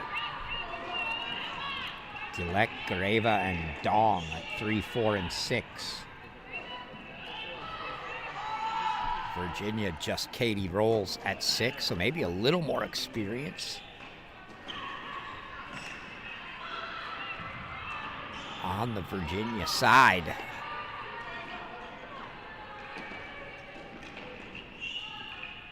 We'll send this one back to 1 now. We'll start looking around. Isabel Lacey's just gone up a break on 2. So the Who's now break advantages on 2 courts. And Lacey playing one of those first years for Georgia. Again, I'd say Dilek is a freshman. I'm going to say first years because Anastasia Gareva, technically a sophomore academically, but she's first year. That all having to do with eligibility, I believe.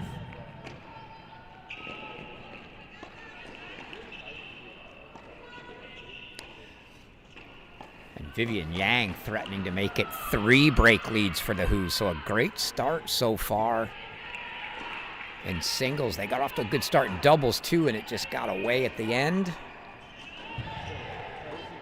See if they can capitalize here with some singles first sets.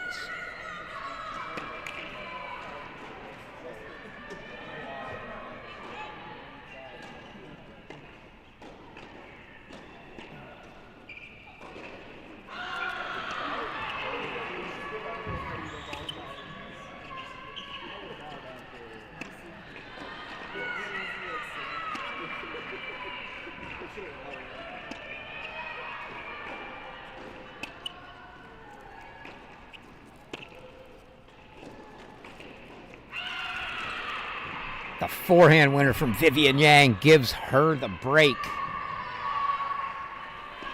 Another look at that one.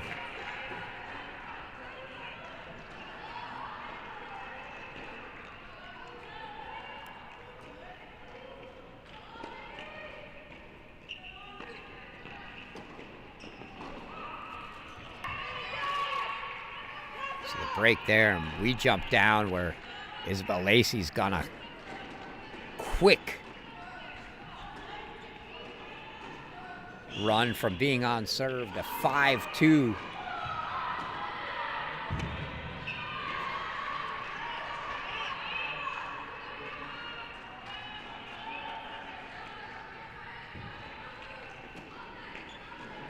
Lacey, the sophomore out of London, England.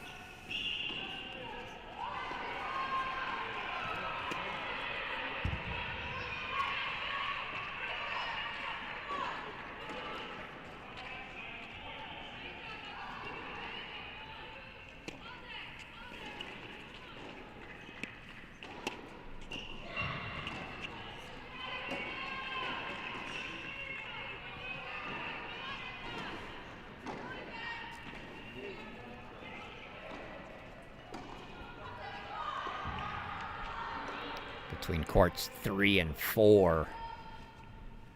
Gotta think Virginia's hoping to be able to take advantage of the 2 Georgia freshmen there.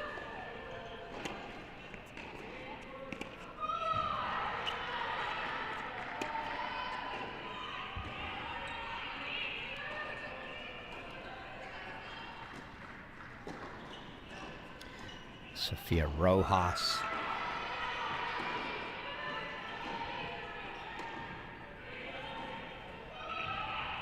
To the right of this court, you can see just went up a break 4-2 on Melody Collard, so Georgia gets their first break lead.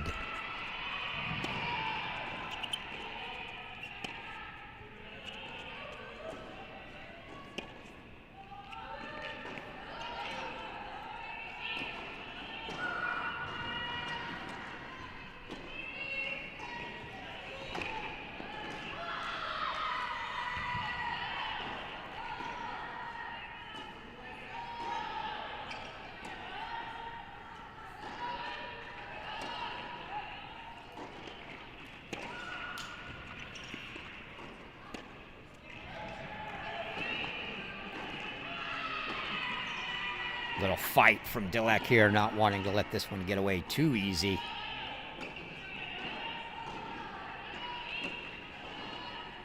Try to put a little pressure on Lacey to try to serve it out herself. Needs one of the next 2 game points here.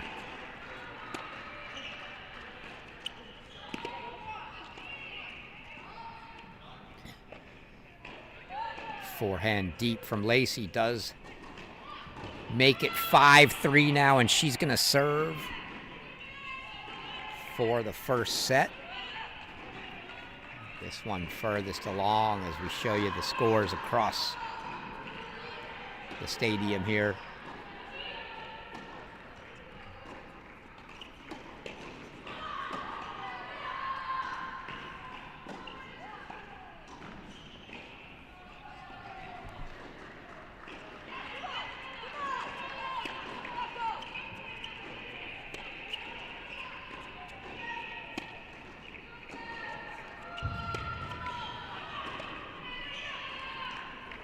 First point, Lacey.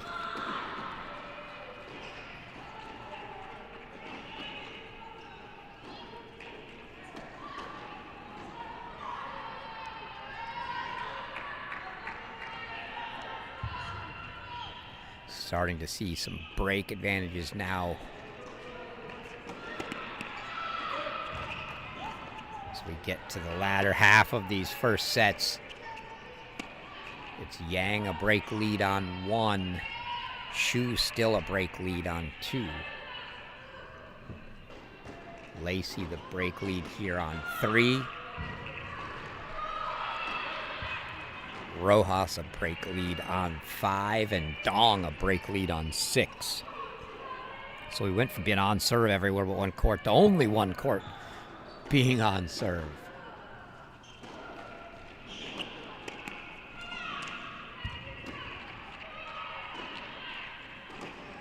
And now quadruple set point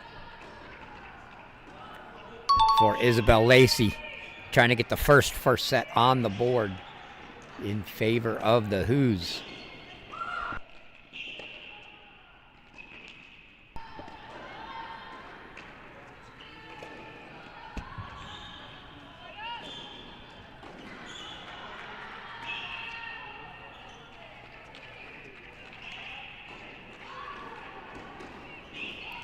Have to come on set point number 2 after a double fault. But still 40-15 for Lacey.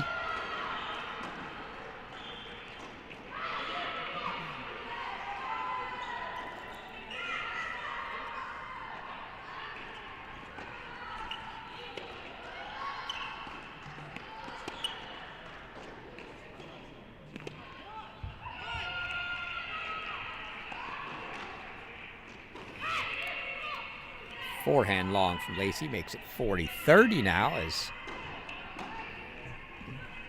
Dillek's managed to fight off the first 2 set points.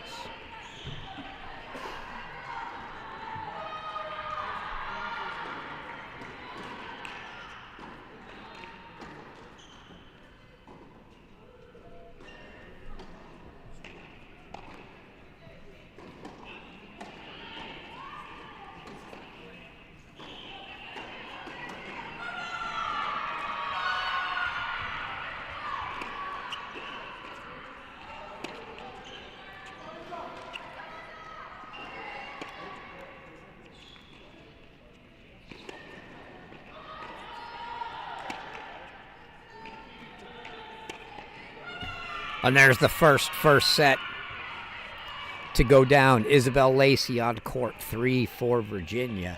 Takes a 6-3 first set.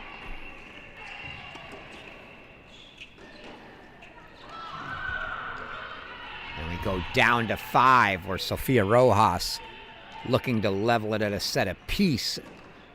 She's got a 5-2 lead.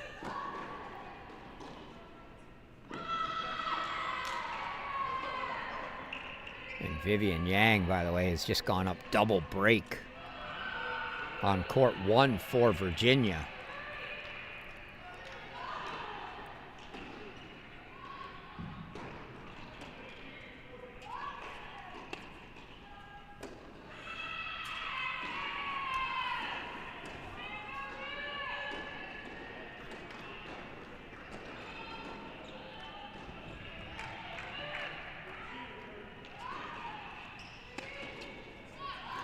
Ooh.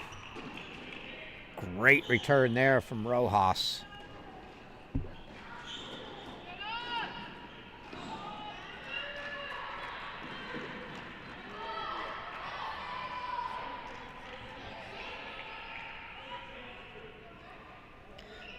Triple set point. Break point set points now for Rojas.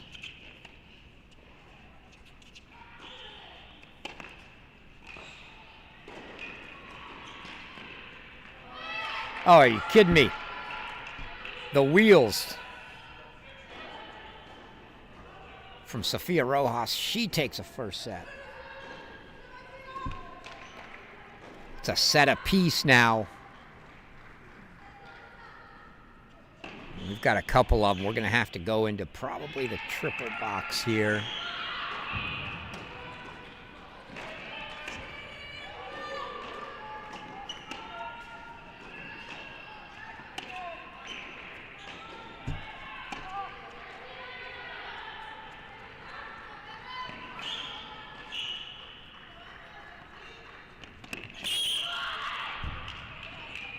See Katie Rolls fighting. We're going to go to the triple for a bit here, as we've got some sets winding down.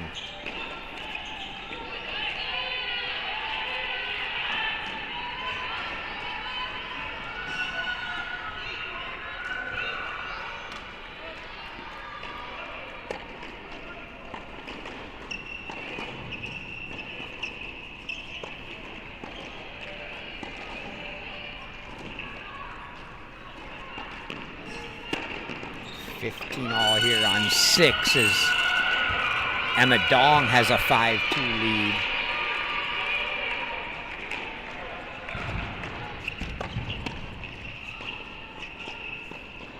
And we just saw Anastasia Gareva take a 6-3 set top left on court 4.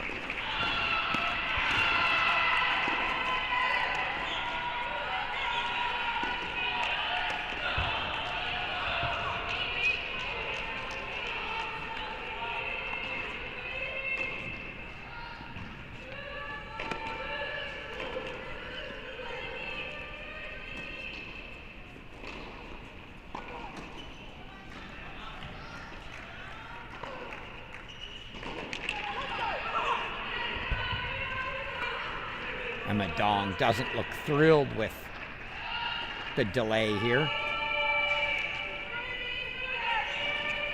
Looks like Katie Rolls taking a ball to the chair. Having an issue there, but these your final 3 first sets to finish on screen right now.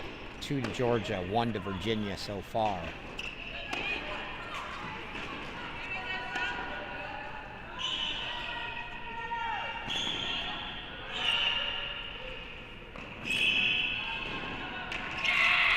Oh, Emma Dong goes down.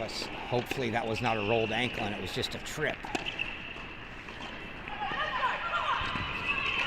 Looks like the foot's stuck.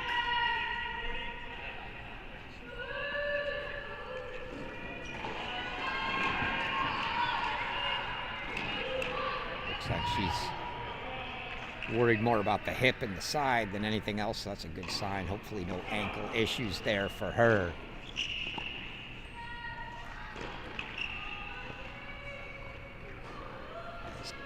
Katie roll now. Has 3 game points to try to make this one 5-3.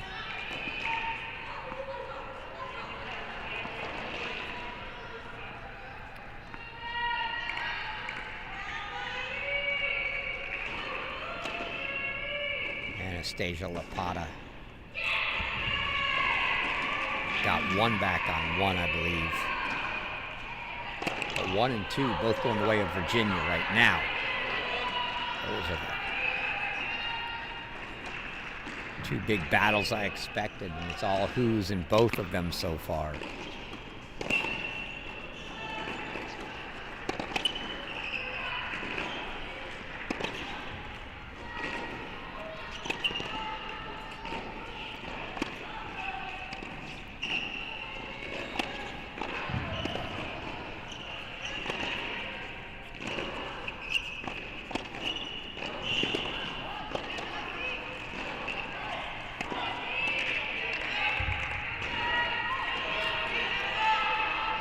Dong, you can see working the legs out, but she seems to be moving okay. Good sign there for Georgia.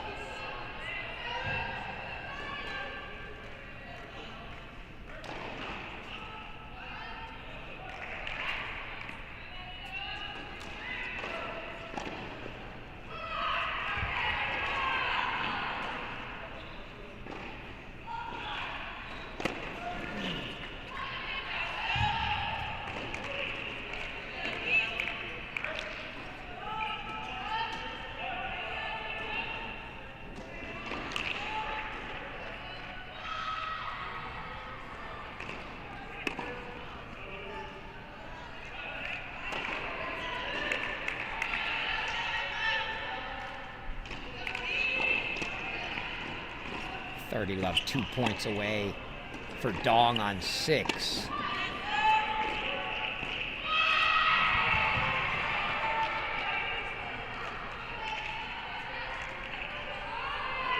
See, Shu is serving forward on 2. Lapata serving to stay in it on 1.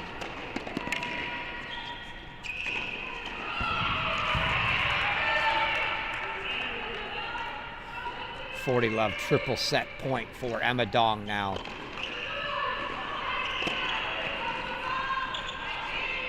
On 6, did Coach Bernstein pull the magic thread there? Pulling Pakstiche at 5 to make it Rojas and Dong at 6. He's a point away from having the first set on those 2 courts. Now he's got it. Emma Dong takes the first set.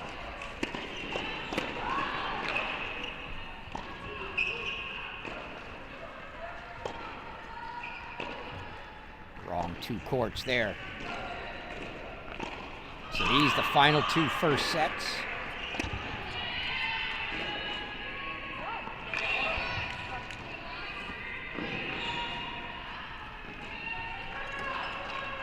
Courts 1 and 2. As they split 3 and 5 on the right side of the stadium.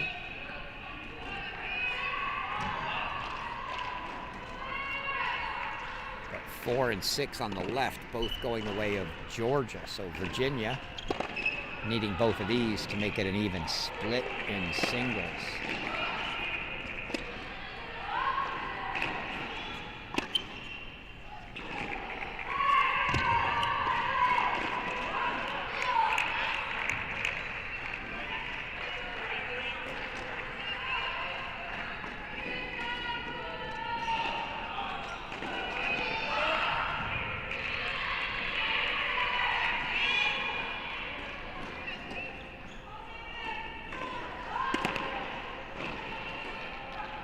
Break points for Mert on 2. Try to get one of the 2 breaks back that she's down.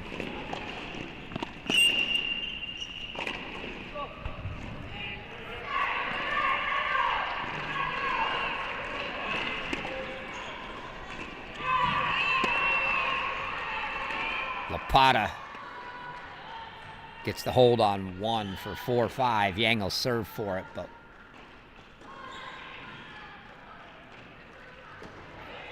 Long court there, meant to come here to 2. May have just missed the end of that. We did. Annabelle Shu had a ball at the net that she hit just wide. So Mert gets a break there. She's got 1 break back, still down 5-3.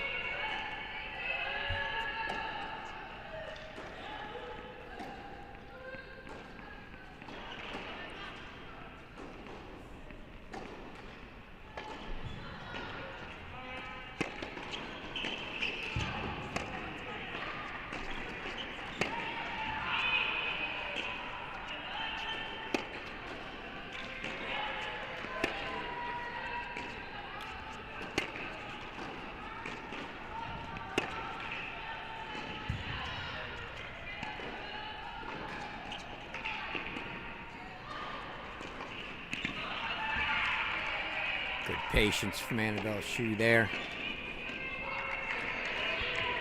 That overhead just out of the reach of Mert. Thought she might have been able to take a swing at it. She played it safe. Maybe questioning herself as to whether she could have taken a little bigger swing.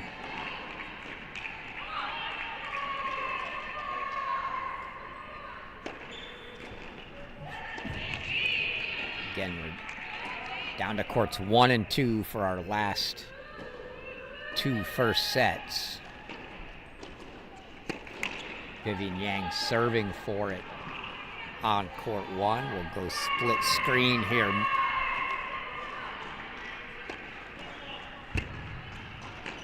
That gets close and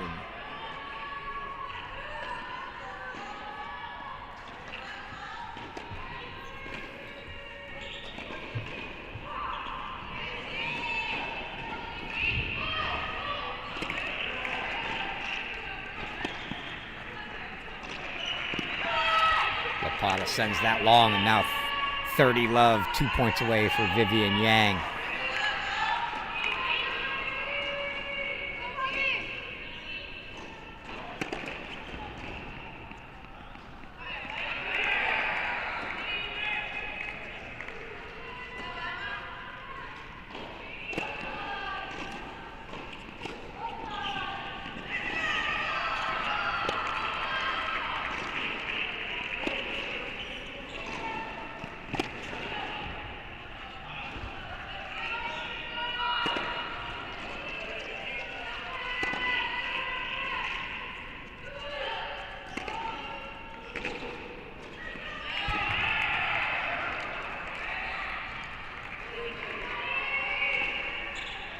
See Annabelle Shu there, not happy with the ball she sent long.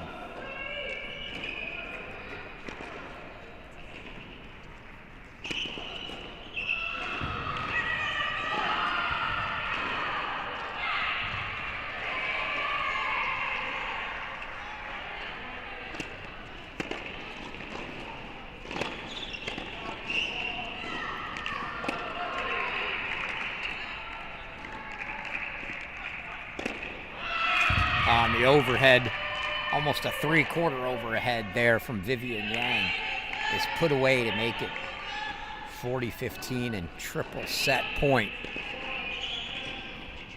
Gonna go full screen to the set point as Icicle Mertz got 3 points to make it 4-5.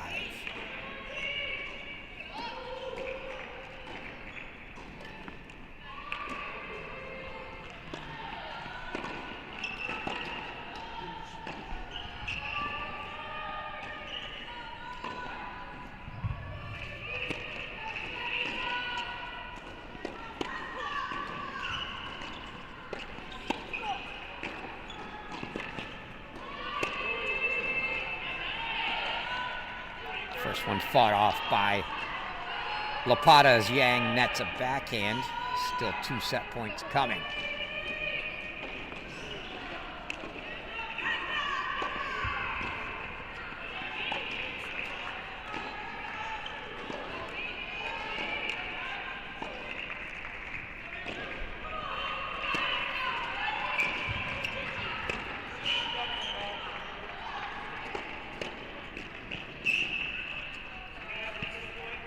see.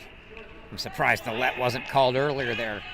Lapata and Annabelle Shu almost colliding. We get another look at that. Lapata runs to her right. Shu coming left and almost takes a racket to the head. So we'll replay the set point again for Vivian Yang.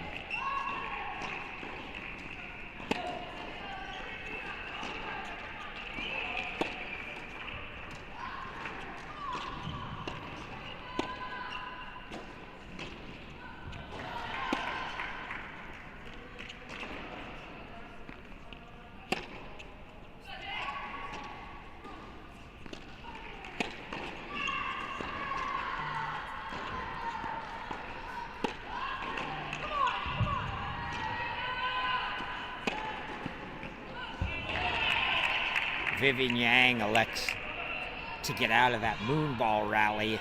She goes for it. It looks like it missed. She's going to challenge the call.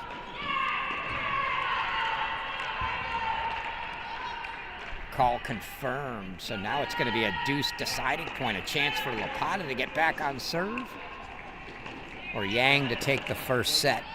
Mert held for 4-5 on 2, so Annabelle Shu serving next door for that set. But a break point, deciding point, set point here.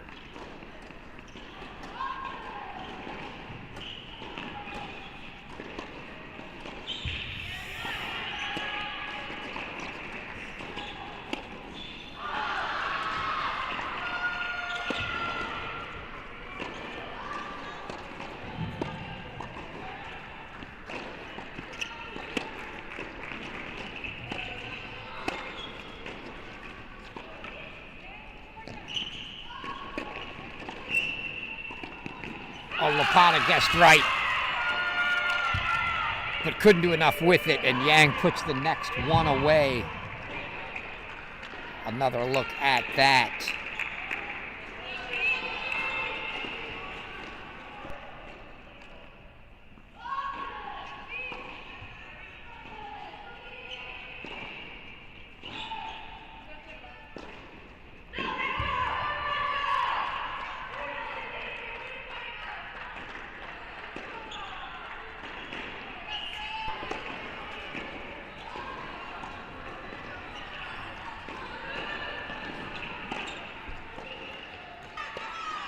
So we go back to Annabelle Shu, the final first set. She's trying to make it 3 first sets apiece for Virginia. And she's going to let you hear about it. That might be as loud as she can possibly scream right there. Felt like we saw the veins in the neck coming out. As she's now 2 points away from making this 3 sets apiece.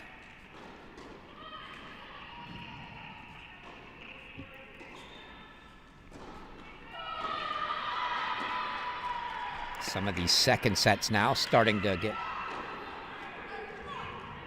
some meat on them as we've watched the ends of the longer firsts.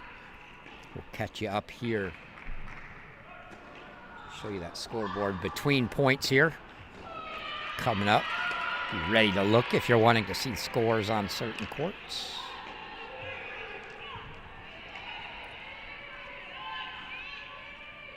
Now 30-15 Annabelle Shu here, but you see Delek for Georgia after dropping the first to Lacey, a 3-1 lead.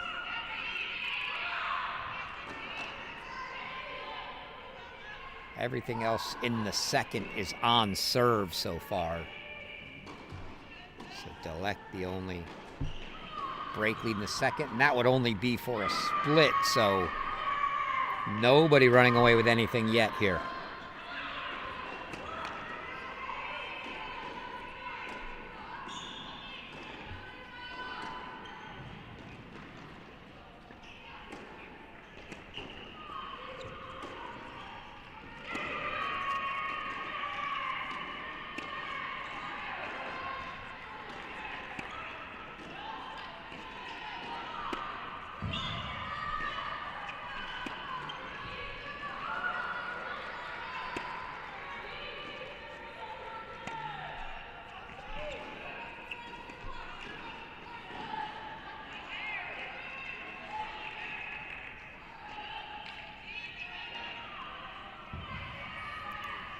Mert gets it to 30-all, looking for a break to keep this set alive.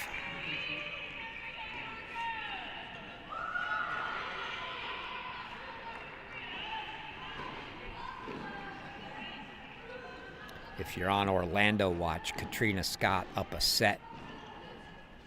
And 4-5. Kayla Cross not to play until after that one, so she's not even on court yet.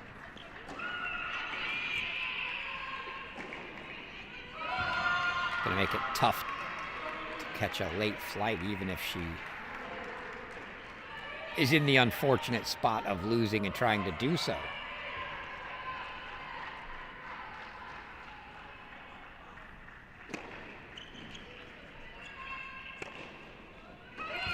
Winner for Annabelle Shu, and that makes it set point here on court 2 now. 2 set points if needed for Shu to make this 3 first sets each.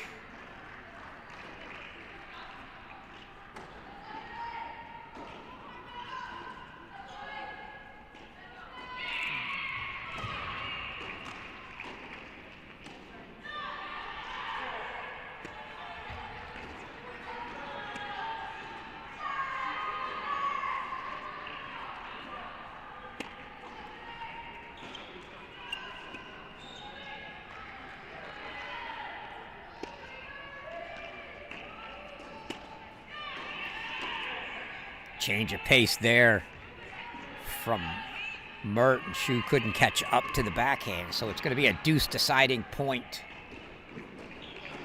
Set point. Just like we had on court 1, can Annabelle Shu get hers as teammate Vivian Yang did? See if she goes for a big first here.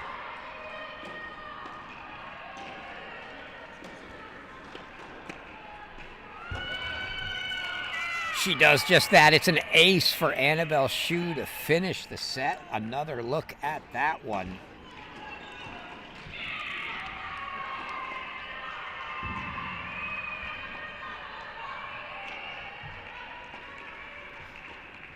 And we are officially 3 first sets apiece now.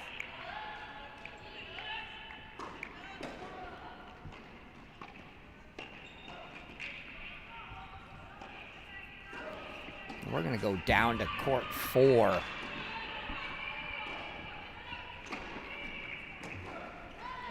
As it's a set and a break lead for Anastasia Gareva of Georgia here.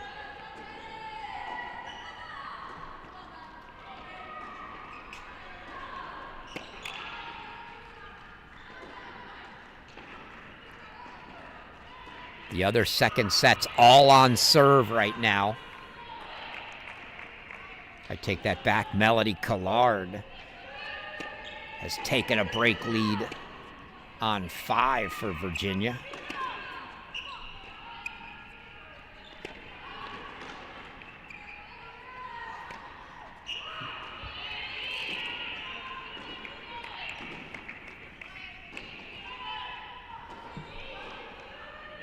Quick look at those scores. Also let you know that Oklahoma took the doubles point over at Illinois against Texas.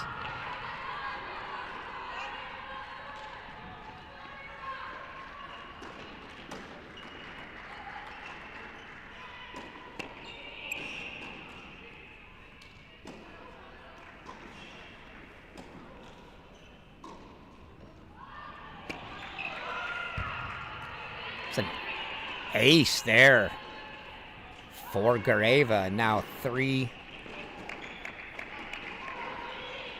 game points here to make it a 4-2 lead.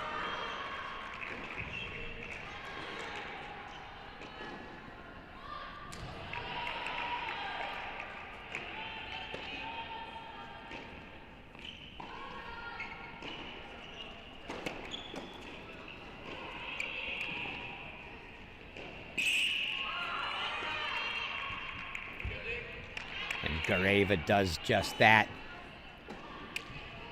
Jared Chaplin, Chaps, as he's known, congratulates her and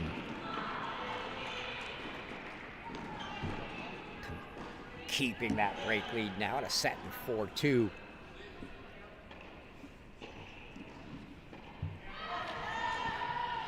Question is, which one is Virginia going to flip? Georgia got 3 first sets along with the doubles point.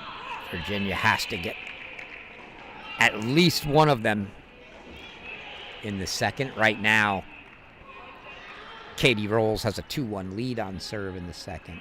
Melody Collardis 3-2 up a break in the second. So that looks like the best chance at the moment. As Gina Salas here is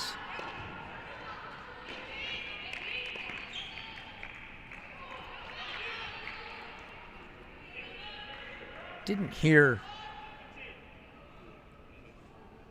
what the discussion was here.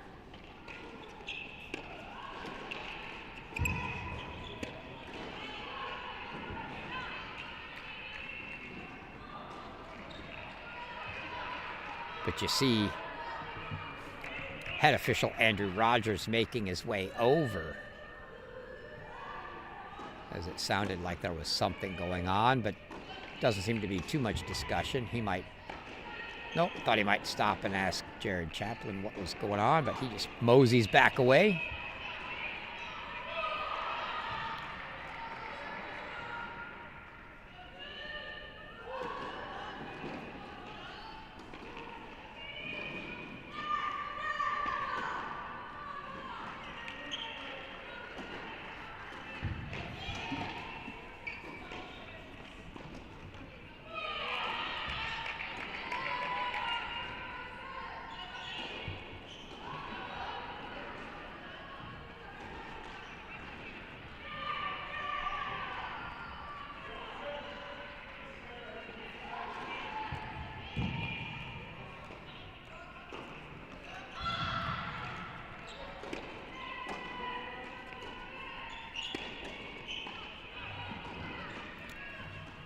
Forced error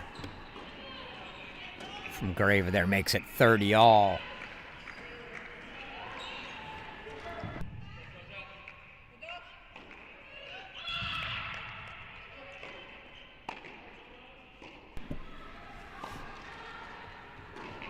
Crucial game here, and Gina Salas goes underhand serve.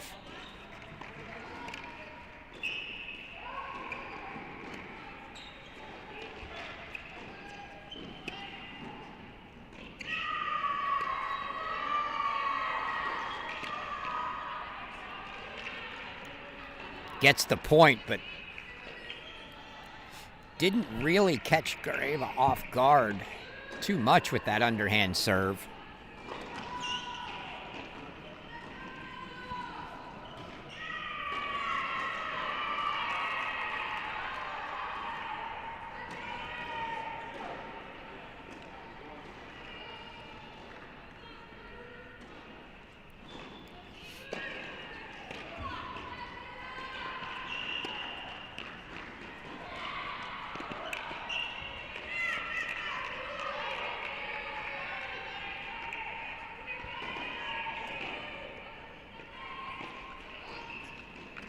So Gina Salas does get the hold here.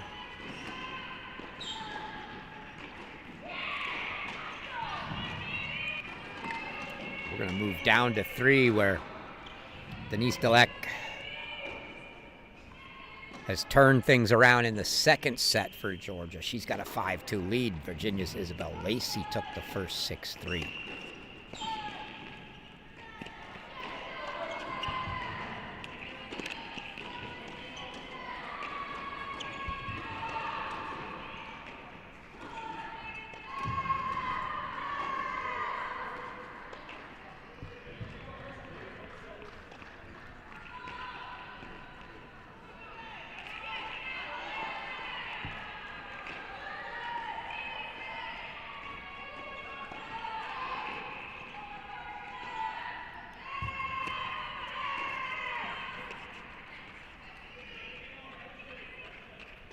Lacey didn't get the feet back and was forced to Try to take an awkward short forehand slice that she missed there, and now 15-30, Delec's 2 points from a second set.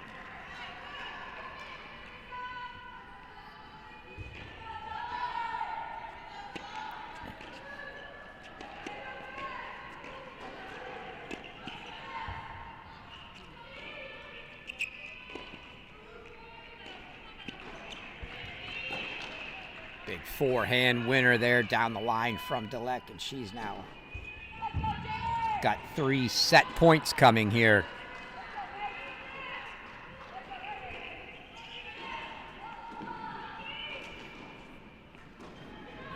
You see Lacey there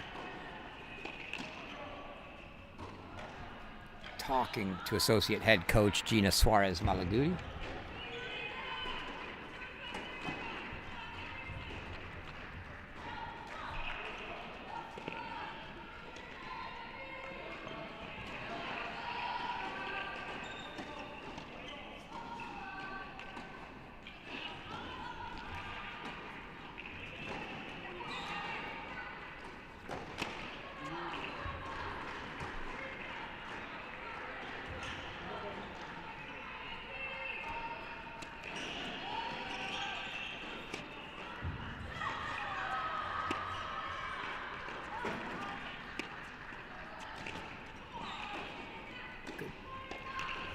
Good ball into that forehand corner of Delec's.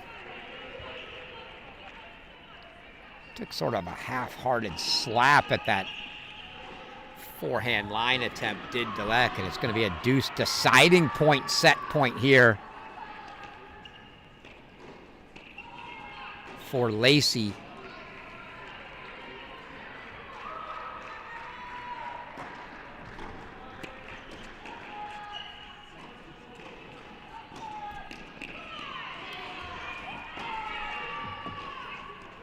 Delec smacks the ball in frustration. She had 3 set points there, couldn't get one, so she'll have to serve for it now. Still has a 5-3 lead here in the second. Melody Collard has gone up 5-2 double break in the second on Sofia Rojas. So Collard looking to get the one flip they needed, but Delec trying to do the same for Georgia. 4-3 Gareva. Still a break lead there.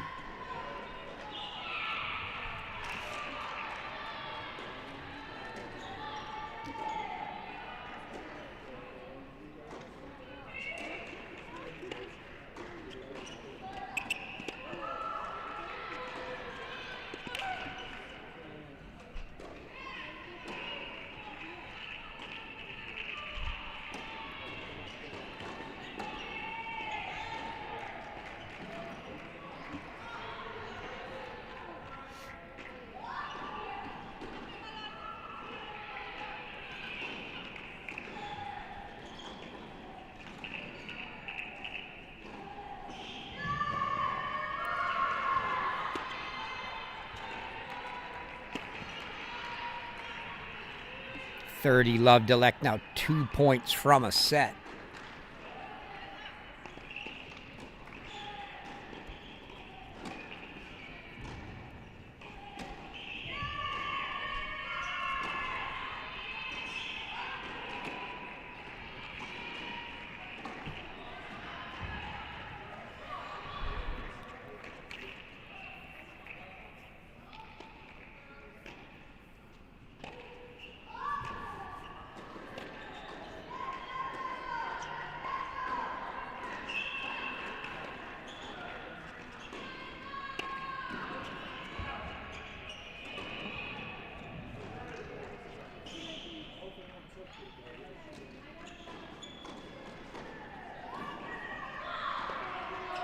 Set points now.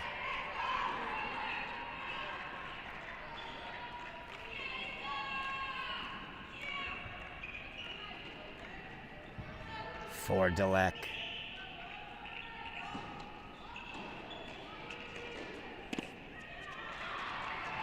Or maybe that's 30-15.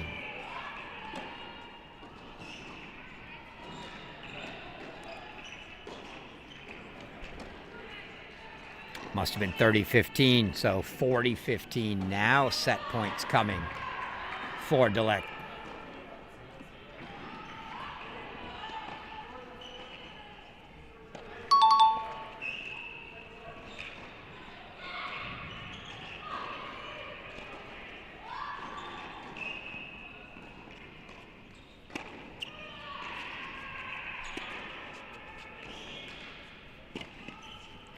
Good backhand line, and Denise Deleck takes the second set. They're going to go 3-on-3.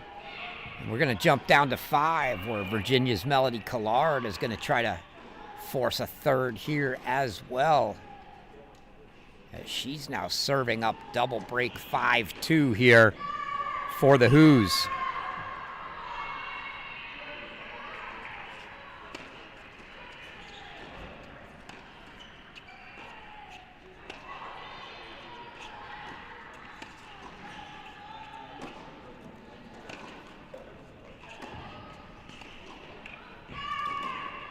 Sofia Rojas,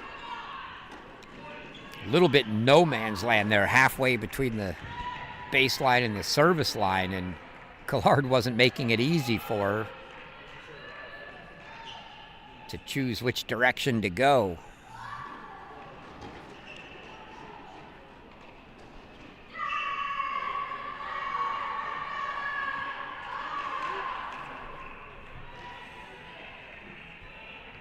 Set points here for Collard.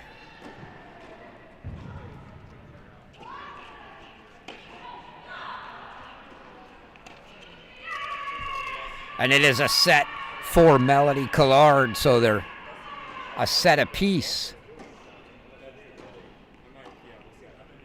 on 3 and 5, and we get down to 4, where Gareva just missing that second serve return, and you could see her frustration with that. That ball was just sitting there for her, and she failed to put it in play. So Gina Salas has a couple game points now.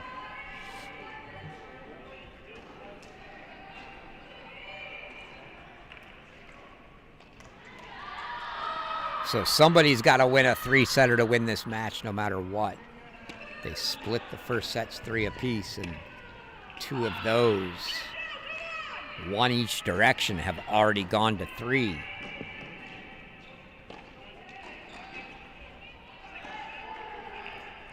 Gina Salas fights that off, so she holds for 4-5.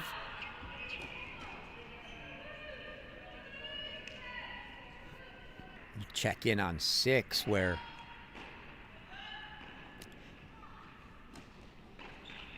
Katie Rolls had been on serve and is now down a break, but they're in a changeover, so we'll go back to 2.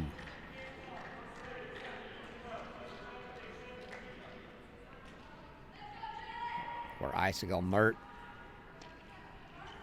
finds herself up a break after dropping the first set.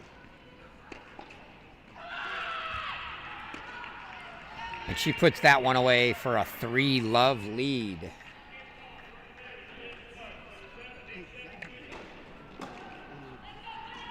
See if we just a hair late for that deuce point. Vivian Yang gets it for 2-all, but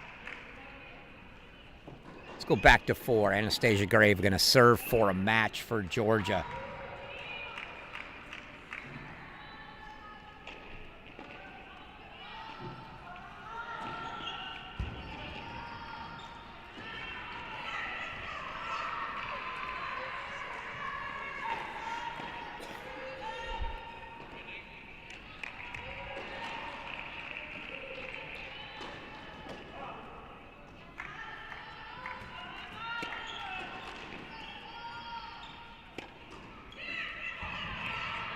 As she poses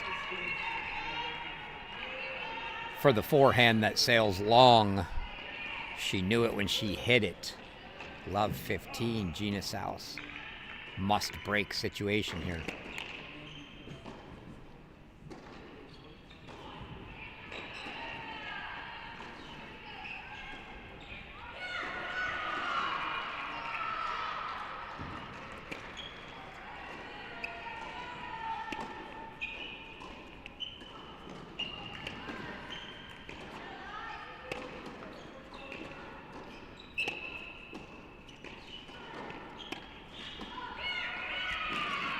This time it's the backhand long for Greva, and love 30. Gina Salas with an opening.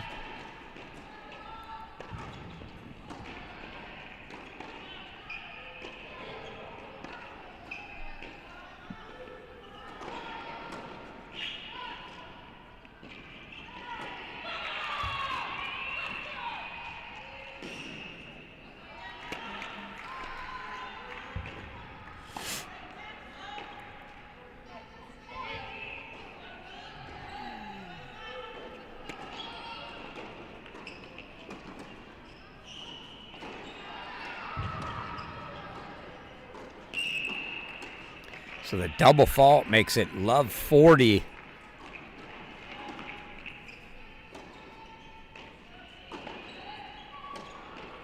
Serious chances now for Gina Salas to get this one back on serve.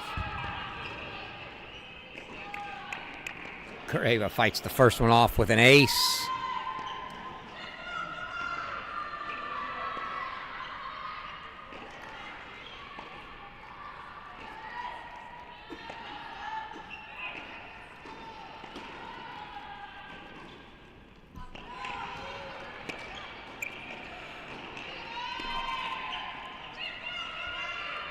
And it is a break for Gina Salas, and now 5-all here.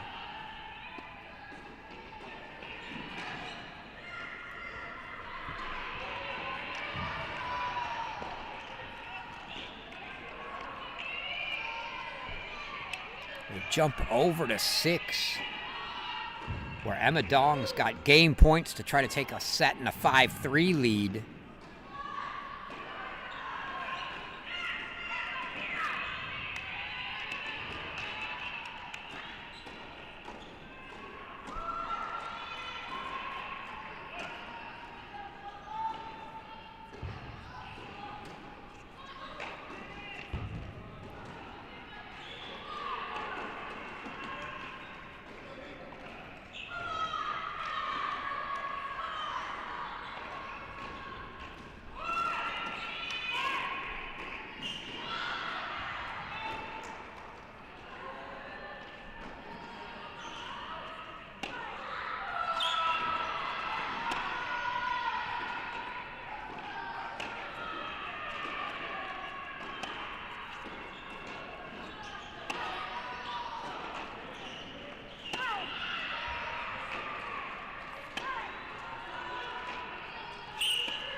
That one floats wide, and Emma Dong's a game away on 6. 6-3, 5-3 now. For the freshman from Vancouver.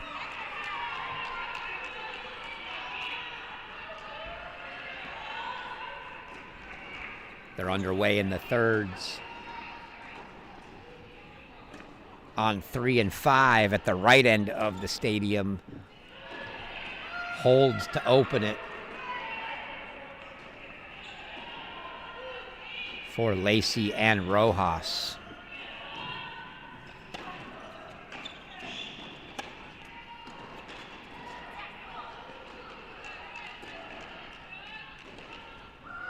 See Katie Rolls staying positive. Love to see that. Fighting and keeping a positive attitude. Just watched her teammate right next door on the right get the break back for 5-all in the second. She's going to look to hold and do the exact same thing here.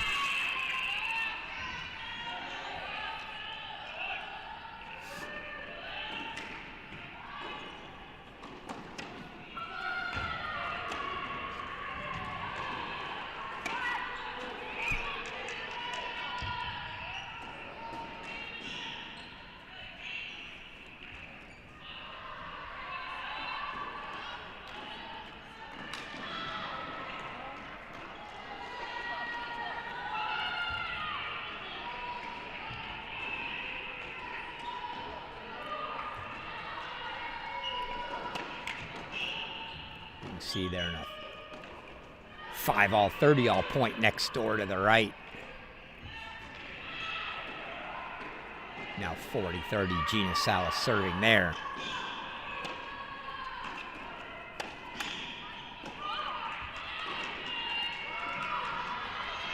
Rolls backhand, sails long, and Dong's 2 points away from a match.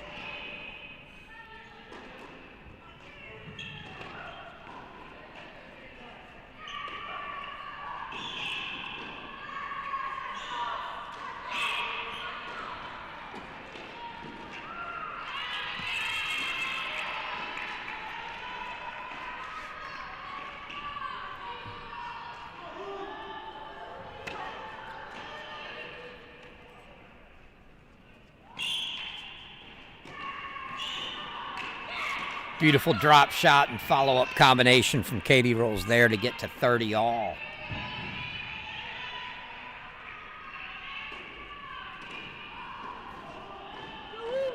Played it exactly right. She hit the drop shot, followed it in, knowing it was going to get a short response from Emma Dong. And put that one away.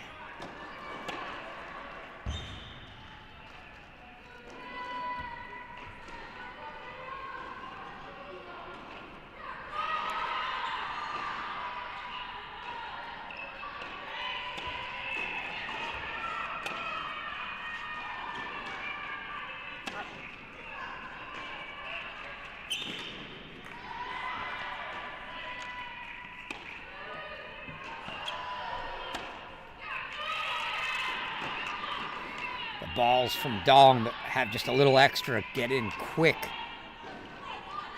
on Rolls, and she doesn't get around quickly enough on it.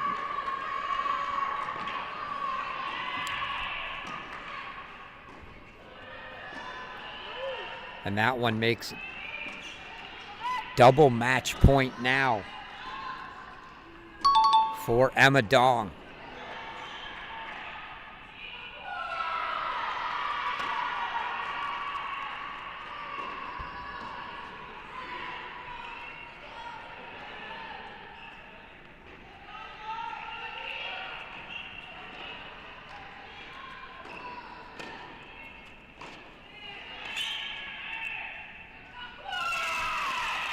Emma Dong makes it 2-0. Bulldogs. 6-3, 6-3. One more look at the finisher for Dong.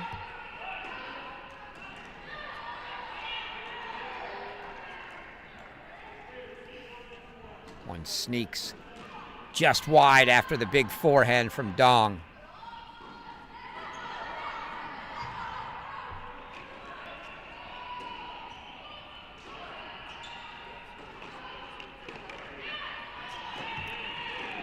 Give you a quick look at those scoreboards now. 1-all and the 2 third sets going on.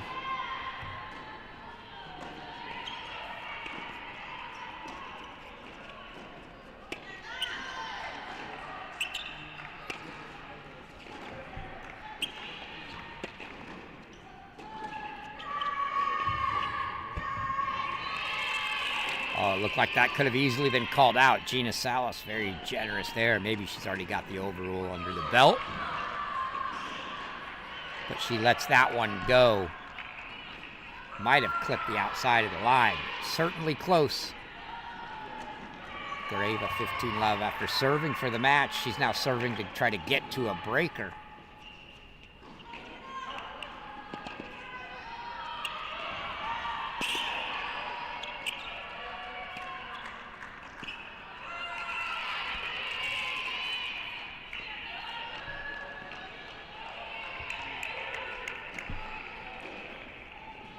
Love, you can see right next to this court on the right now. Isa Gomer, a 4-1 lead in the second, trying to send that one to a third. And Lapata and Yang still on serve in the second on 1. 4-3, Anastasia Lapata.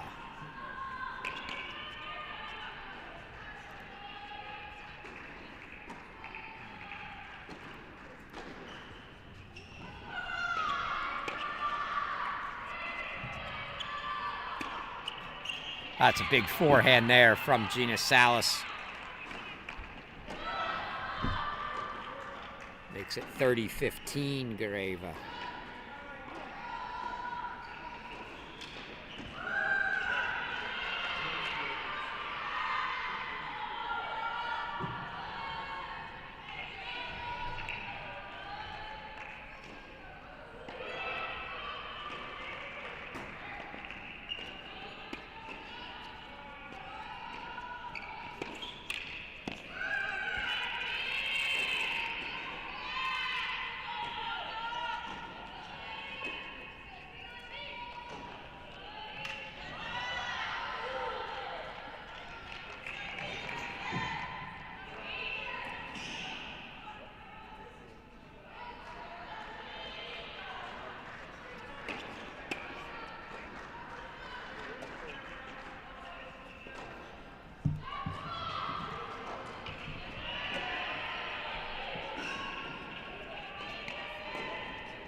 It's the let court ace from Gareva. Gina Salas still almost got there, showing off some wheels.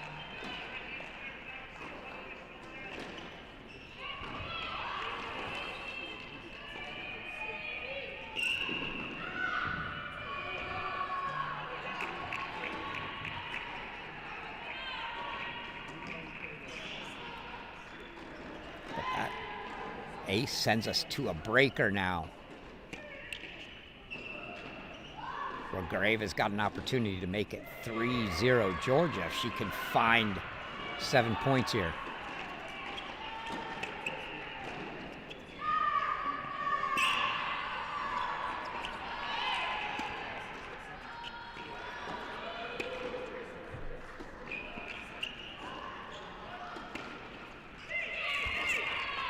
First one to Gina Salas.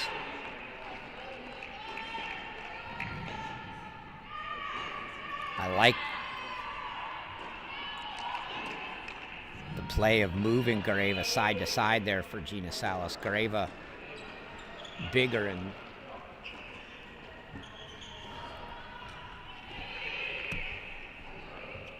doesn't look to be the quickest mover. Takes a little bit to get that tall frame going, and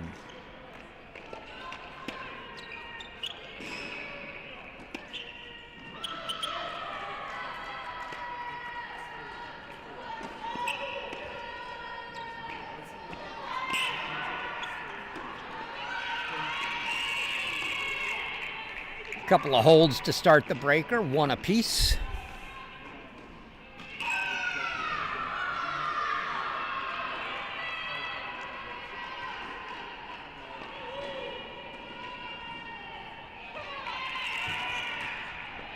Isabel Lacey threatening to go up a break in the third for Virginia on 3. She's got, in fact, she did, I believe.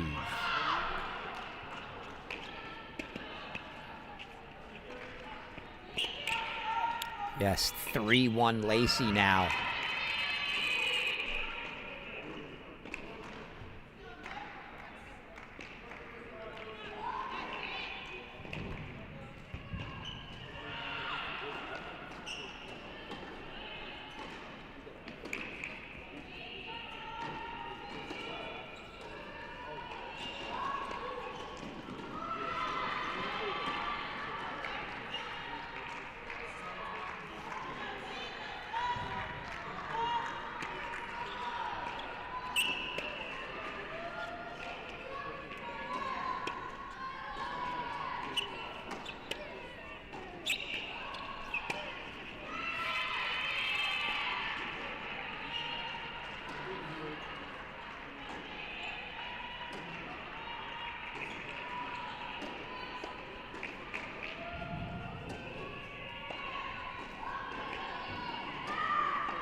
Mini break lead for Gareva now, 3-1, as O'Leary's got a few words for Gina Salas.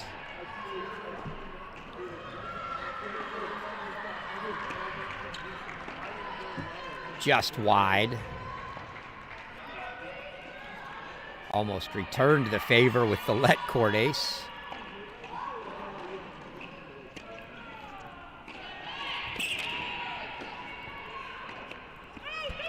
Oh, that's a big miss from Gareva. Easy floater.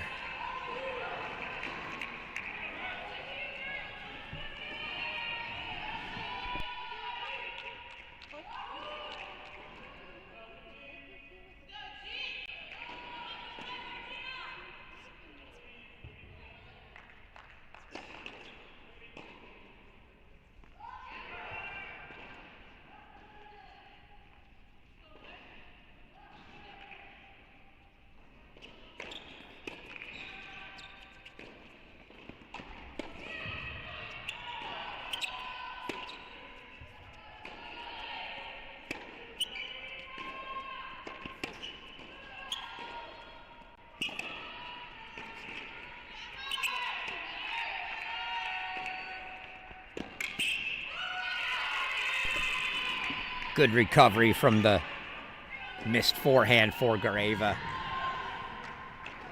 As she gets that one for a 4-2 lead at the change.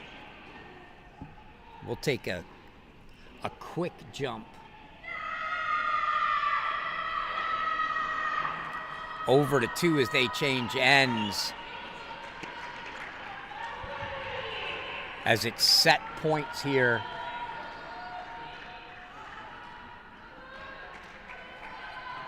For Icicle Mert.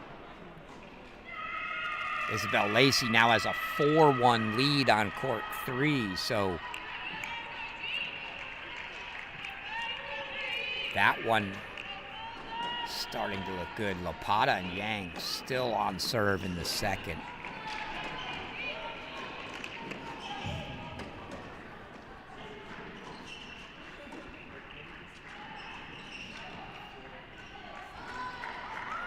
Gonna have to jump back to the breaker on 4.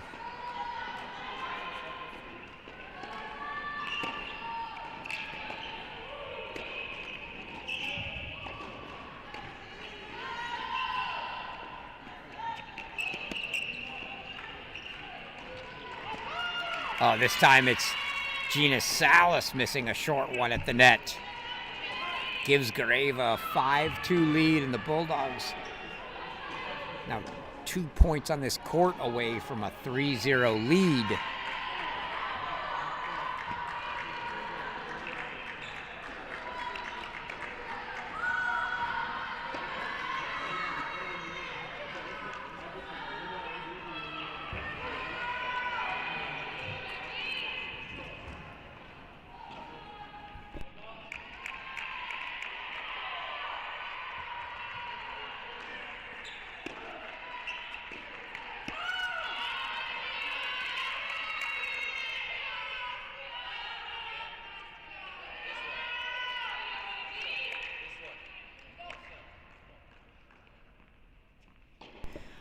Match points now for Gareva coming up.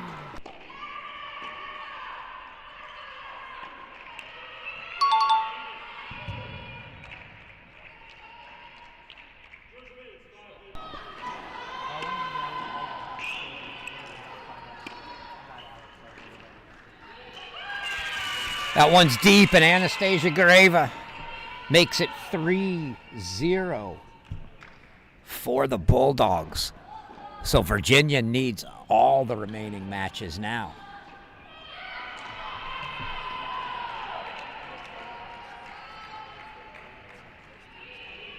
And where do we go? Mert did not serve that set out from 40 love up. So that one's still going, but let's go check in.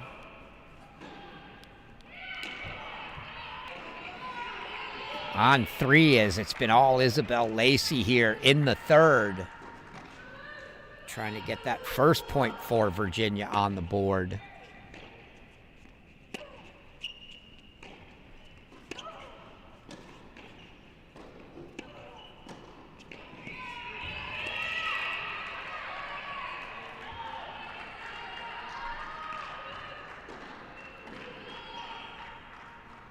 And break chances for Lacey to make it 5-1.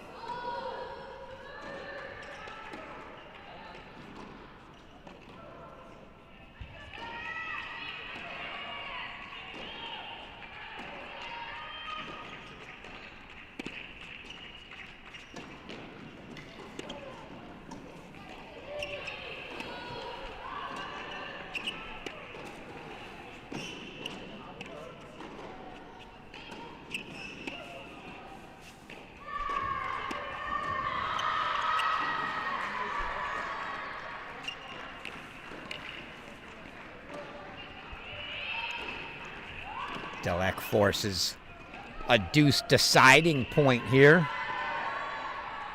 Must point to keep herself in this match.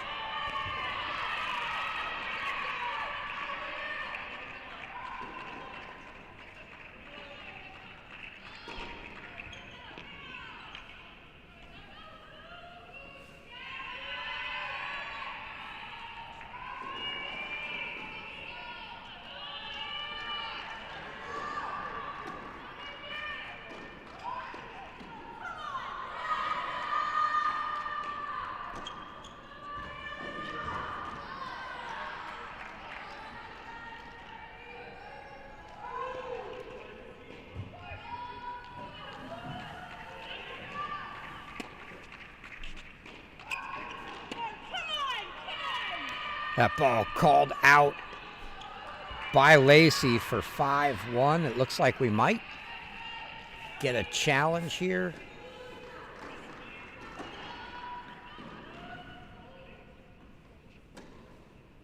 Indeed, it looks like she is. And it is confirmed long by the chair. So 5-1. Isabel Lacey gonna serve for the match. Vivian Yang serving to force 5 all on 1. She's got 40-15 next door, so we'll stay here as Lacey serving for a match.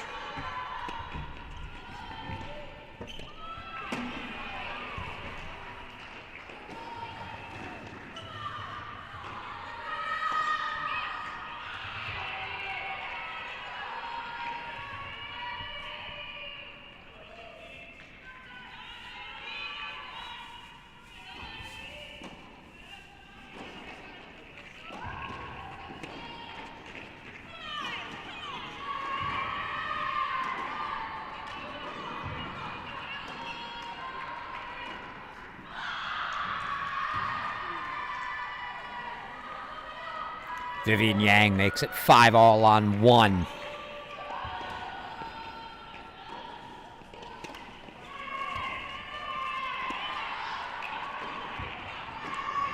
Lacey's forehand winner makes it 30-15, and she's 2 points from putting the Who's on the board.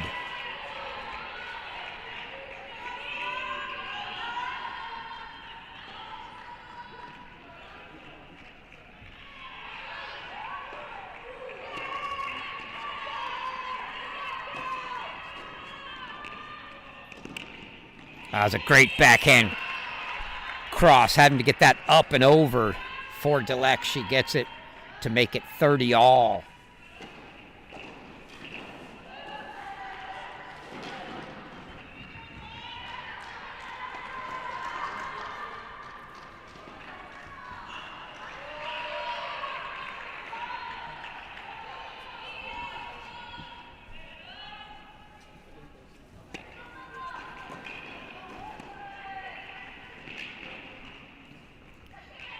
Great point from Isabel Lacey there to bring up a match point.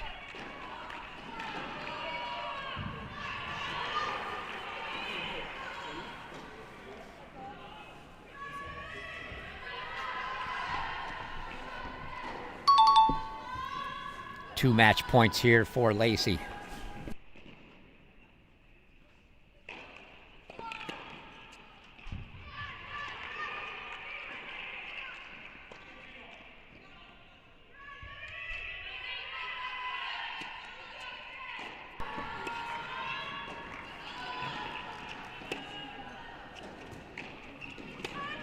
And that one's long from Delek, and Isabel Lacey puts a point on the board for Virginia.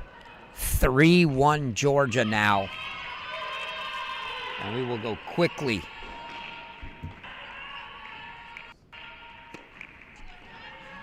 Down to 2.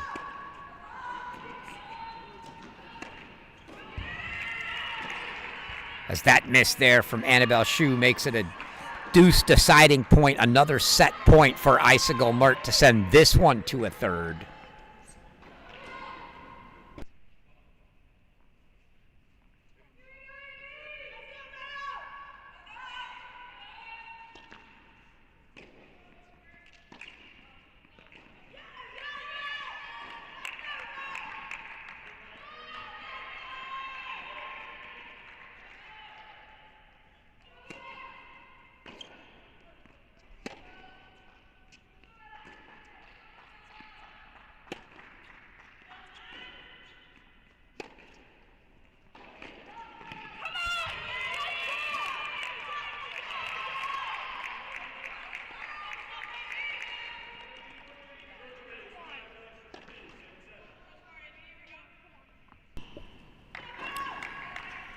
So that's twice Mertz failed to close the set here. She had a 40-love lead at 5-1. Missed one break opportunity there. And Annabelle Shu is just hanging around.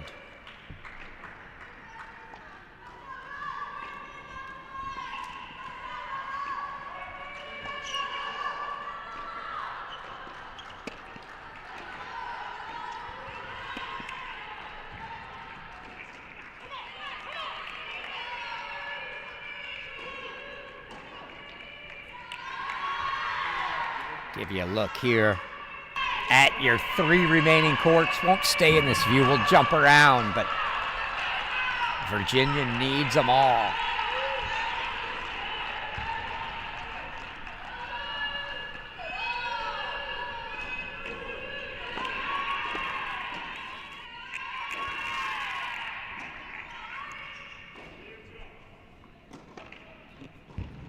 They're up sets on 2 of them. So the big one right now is court 5, where Melody Collard's on serve at 3-4 in the third.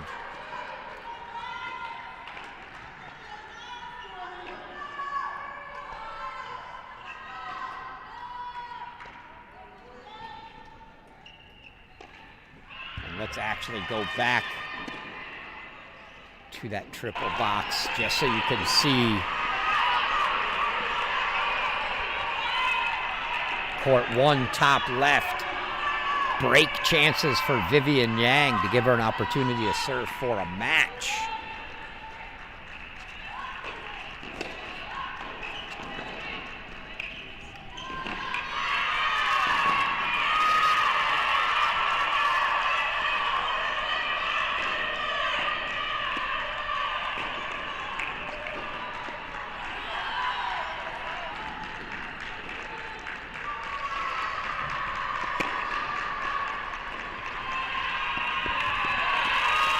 Mert takes that one out of the air for a winner.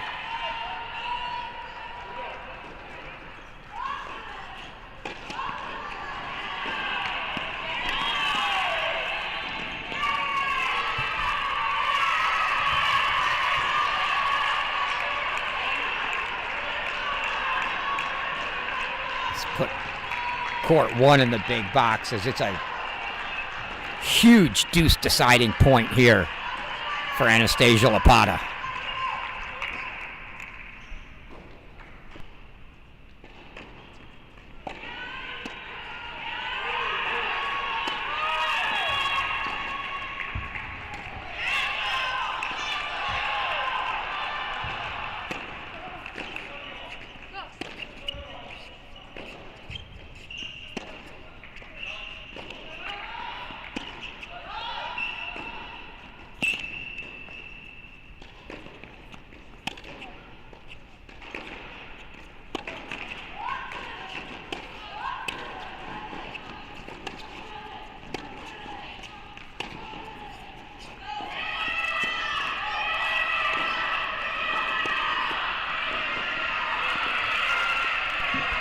The ball is deep.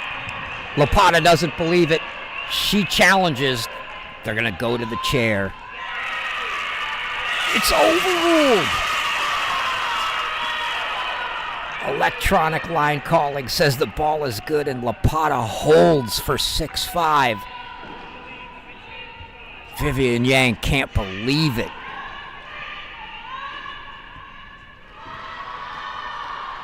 And as that was happening, Mert takes that set.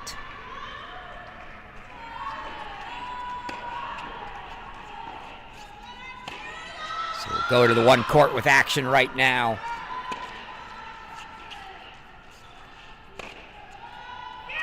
Oh, Sofia Rojas hits a winner to set up a deuce deciding point. And an opportunity for her to serve for a match if she can break.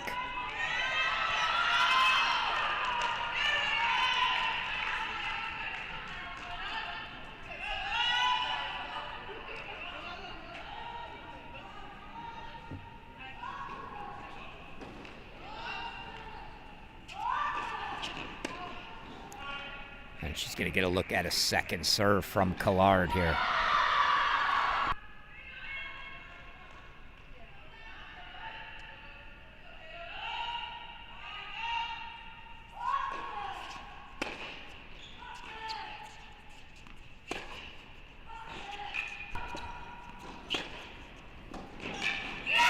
And the forehand from Sofia Rojas. Too good for Collard to get back, and she breaks for 5-3. See if we have another look at that one.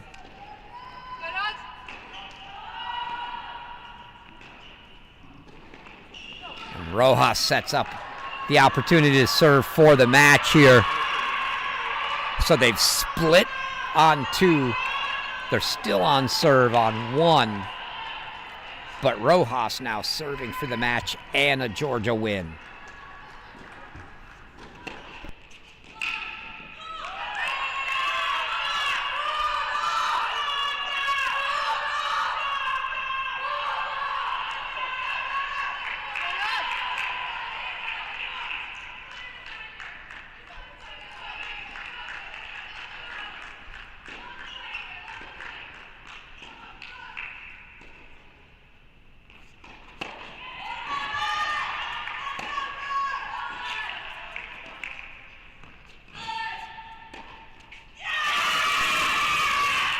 Sofia Rojas now 2 points away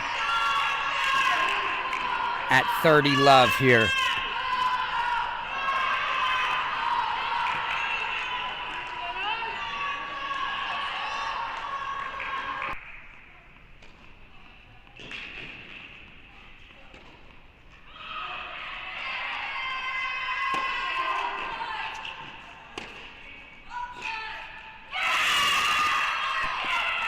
Collard into the net's going to set up 40 love and quadruple match point.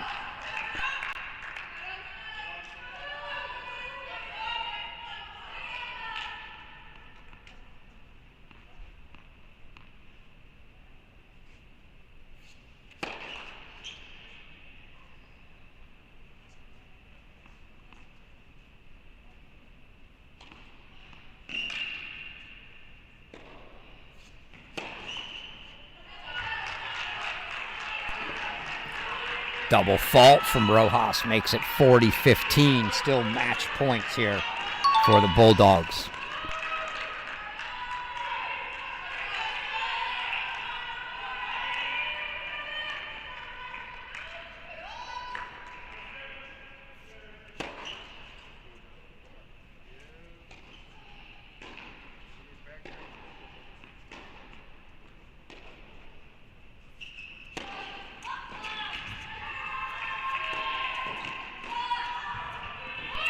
And that one sails along from Collard, and Sofia Rojas has delivered the 4-1 victory for the Georgia Bulldogs.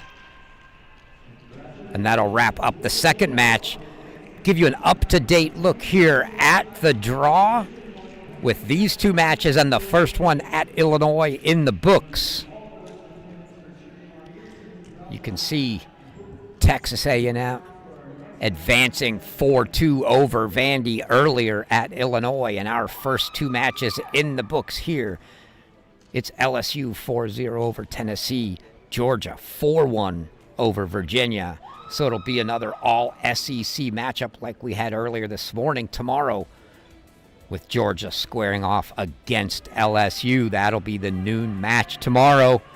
We've still got 2 more matches yet to come here today. You can see our next one is going to be the top right corner there. Auburn and Northwestern, 3:30 Central, 4:30 Eastern. And then our nightcap, a 6:30 p.m. Eastern, 6:30 p.m. Central, 7:30 Eastern. NC State and Oklahoma State. So give us, we've got about 40 minutes or so until first serve of Auburn and Northwestern. So we'll take a quick break. And you come back and join us in about 40 minutes, folks. I've been your host, Chris Halioris, and you've been watching the 2026 ITA Team Indoor Championships.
All right, everybody, joining me here, head coach for the Georgia Bulldogs, Drake Bernstein. First of all, Coach, 4-1.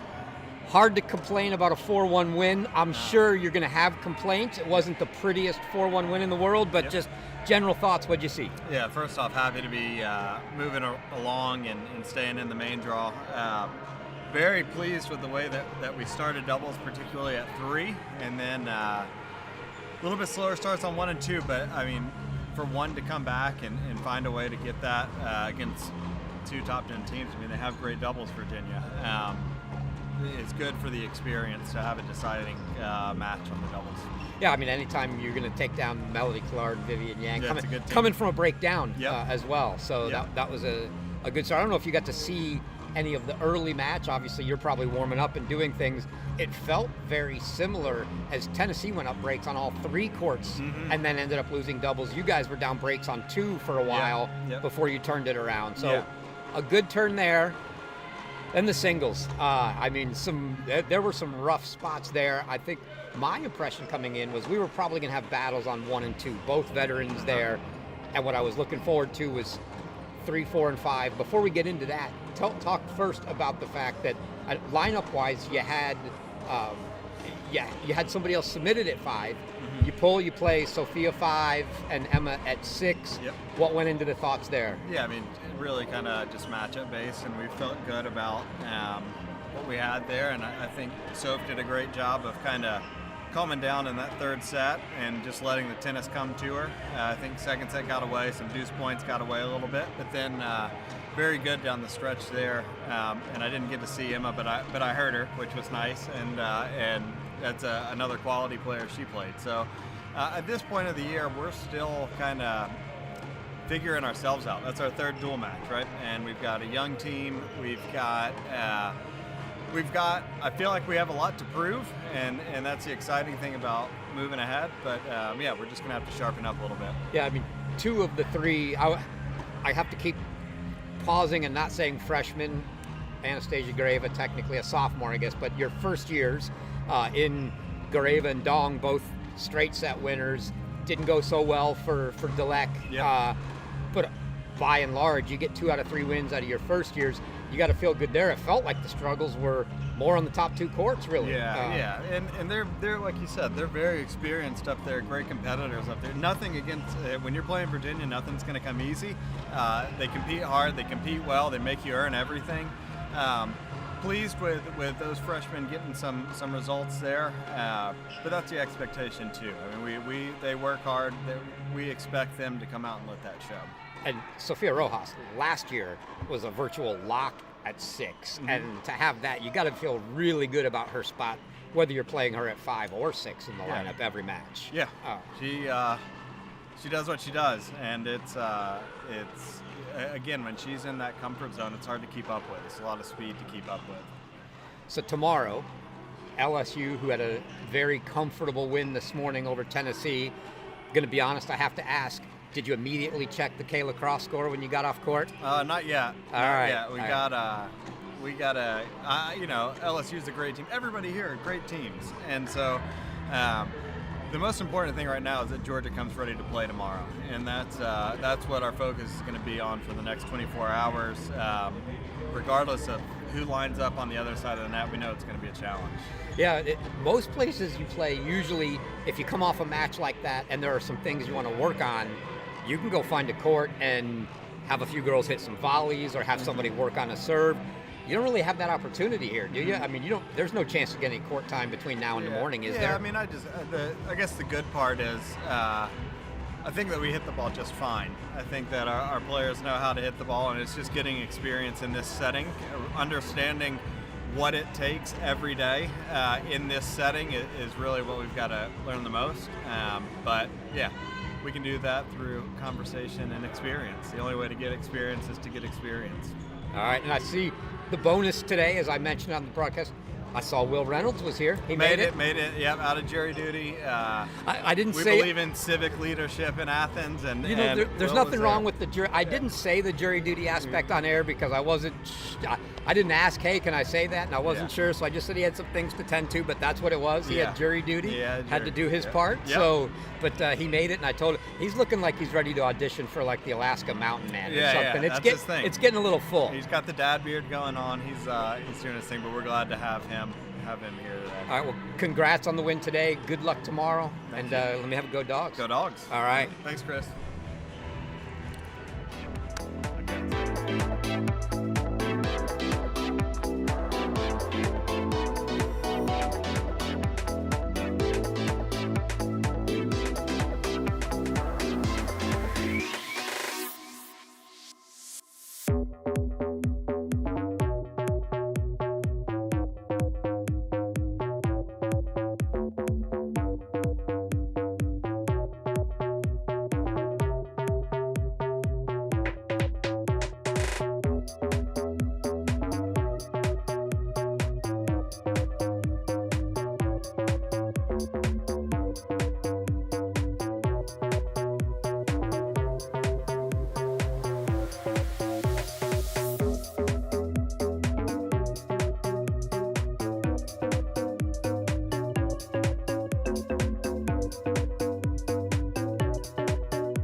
All right, welcome back in, everybody.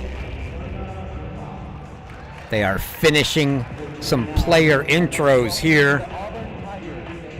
While they do that, let's let you get acquainted with the two teams about to do battle here. It's going to be your top-seeded Auburn Tigers taking on the 8th-seeded Northwestern Wildcats. Let's meet your top-seeded Auburn Tigers. Alice Battisti, Ajaccio, France, sophomore. Eva Ionescu, Bucharest, Romania, freshman. Isabella Kruger from Pretoria, South Africa, freshman. Ekaterina Kairudinova, Krasnodar, Russia, senior. Mirna Rifat, Giza, Egypt, sophomore. Stephanie Webb, Melbourne, Australia, junior. Natalie Outcalt, Ponte Vedra Beach, Florida, sophomore. Ashton Bowers, Alpharetta, Georgia, sophomore. Angelo Kuturi, Nairobi, Kenya, senior. DJ Bennett, Bellevue, Florida, senior. Ava Esposito, Brantford, Connecticut, junior. Valeria Zaliva, assistant coach, Auburn University.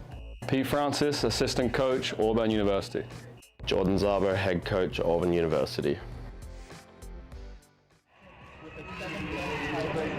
That is your Auburn Tigers. Let's go ahead and meet your home hosts, the 8th-seed Northwestern Wildcats. Nina Feldman, Beaverton, Oregon, junior. Go Cats. Autumn Rabjohns, Lake Forest, Illinois, junior. Go Cats. Maya Lorero, Orland Park, Illinois, sophomore, go Cats. Marilee Roth, England, freshman, go Cats. Margot Fantella, France, freshman, go Cats. Katya Shepard-Johnson, Tacoma Park, Maryland, junior, go Cats. Erica Jessel, Houston, Texas, sophomore, go Cats. Mika Dagan Fruchman, Israel, sophomore, go Cats. Elise Hamlin, assistant coach, Northwestern University. Claire Pollard, head coach, Northwestern University. And there are your two teams about to do battle here again. Northwestern, our home hosts at this beautiful facility this week. That is how they earned their ticket here. Auburn, your top seed. Little odd because if you look at the rankings right now, because these seedings were done off some unpublished rankings, Georgia, the number one team in the rankings, but they dropped a match to North Carolina last week. No rankings published since, but in the unpublished, obviously Auburn jumps ahead of them. So Auburn now the top seed here. As we're getting ready to kick things off. See head coach Claire Pollard on the right. And here comes head coach Jordan Zabo walking over towards Claire Pollard. They shake hands as the two teams get ready to do battle.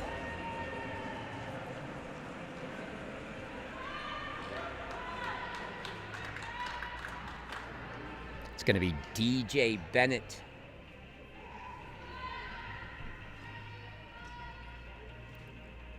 along with Stephanie Webb, junior from Australia for Auburn, taking on Mika Dagan-Fruitman and Nina Feldman for the Wildcats.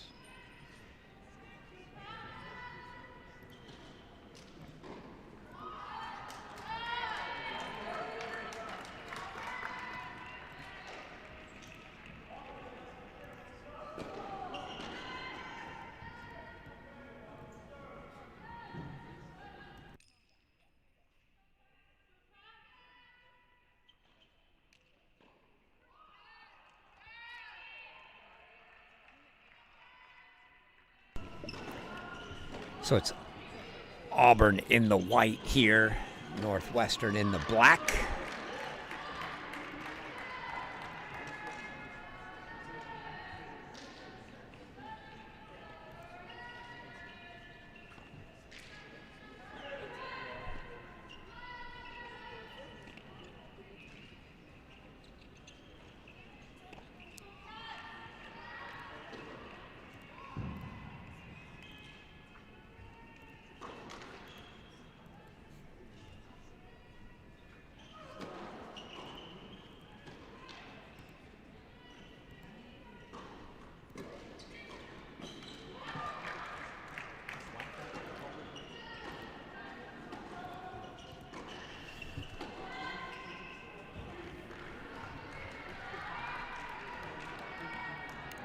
As we get our third match started here, a reminder, they're still finishing that second match over at Illinois. 3-2 Texas now. It was a 2-1 Oklahoma lead.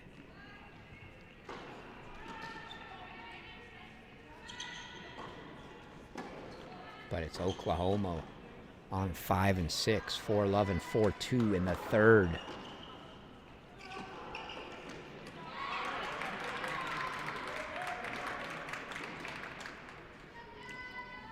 Interesting here. Auburn going with Webb serving first. DJ Bennett at the net. Bennett was already trying to dodge that ball coming off of Feldman's racket, but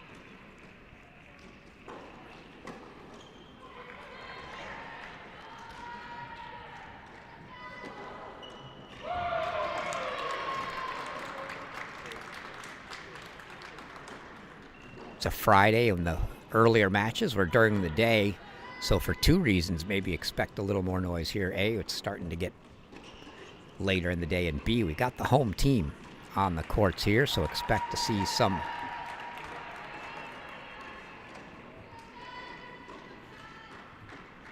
Wildcat fans in the stands. They change there. Come down to court 2.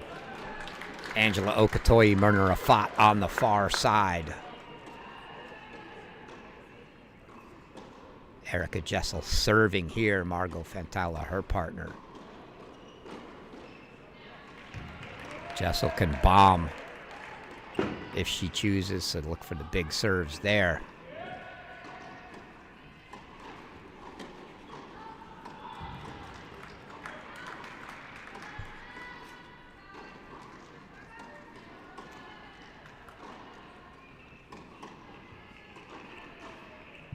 Jessel doesn't have a height listed on the athletic site, but I'm going to guess she's every bit of 6'2". As they hold, Jessel does. You can see they're changing ends on court 3 as well, so let's stay here through the first quick changeover. It's going to be Angela Okotoye to serve for Auburn.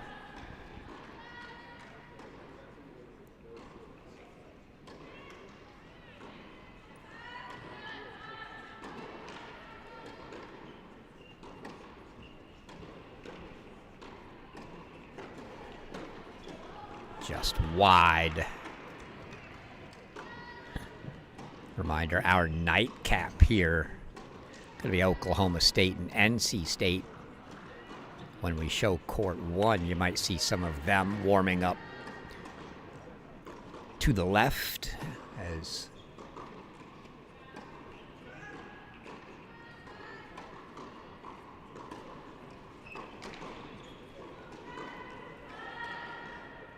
I believe the Cowgirls are out warming up right now. No sign of the Wolfpack yet.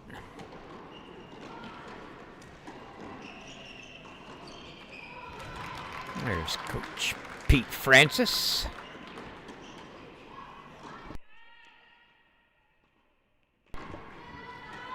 Valeria's Levy, Pete Francis under head coach Jordan Zabo here for Auburn.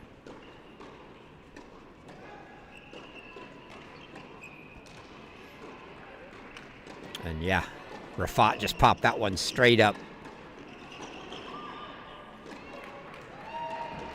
And well placed by Jessel to go at the net person, Rafat, as you should in such a short ball, but not so direct at her that you peg her in the chest or anything.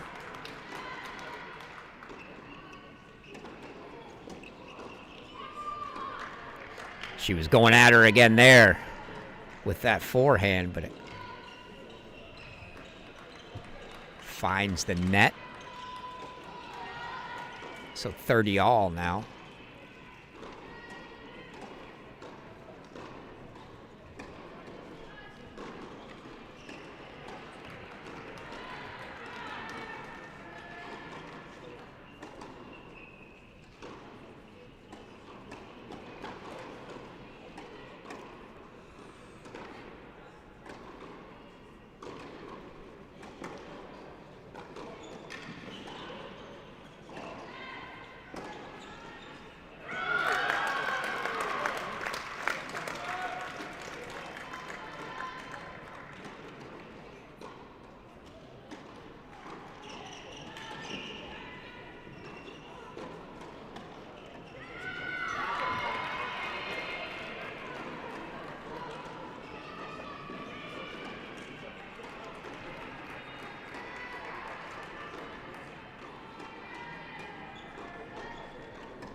Great return there from Okatoye off the Jessel overhead.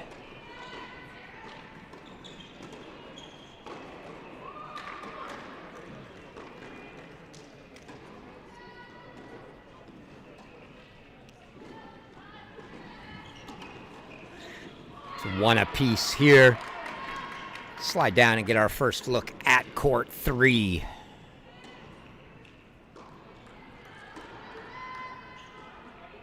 Ashton Bowers serving for the Auburn Tigers here.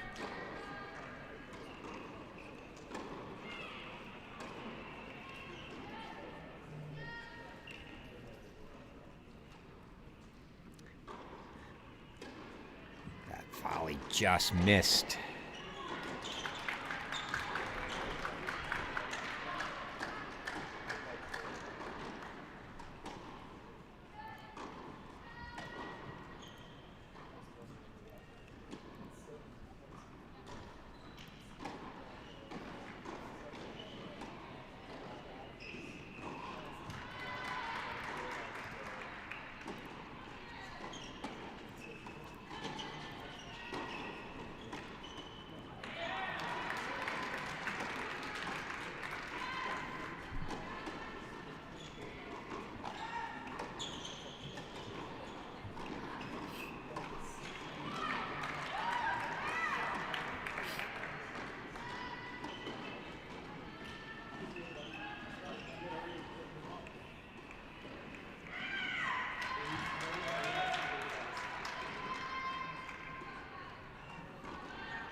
Quick 2-love lead for Auburn here.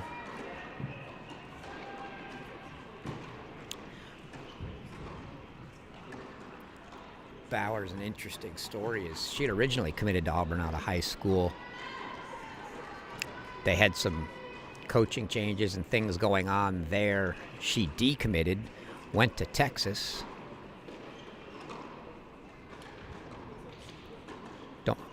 Obviously, things didn't work out the way she had hoped there. Zabo comes to Auburn, and Ashton transfers from Texas back to where she always wanted to come to begin with, which was Auburn. So here she is, her first year here.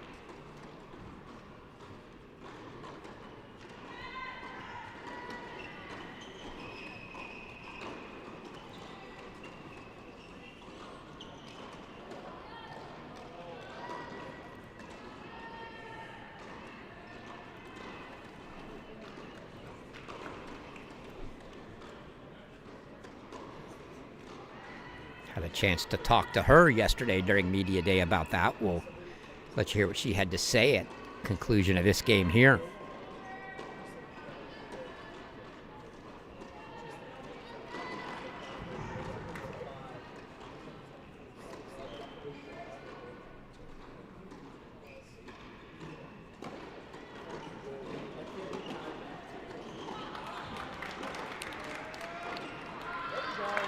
Double fault makes it 40-30 now.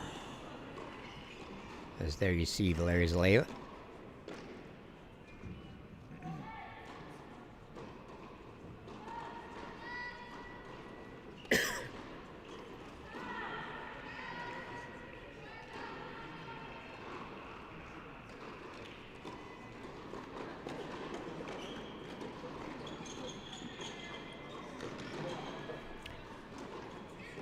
On serve on 1 and 2. This is the only break lead, and another double fault. It's going to bring up a deuce deciding point now.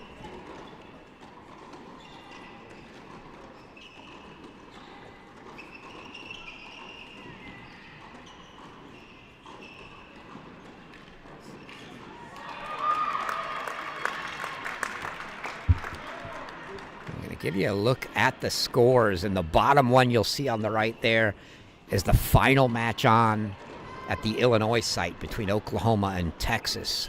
They are now tied 3-all.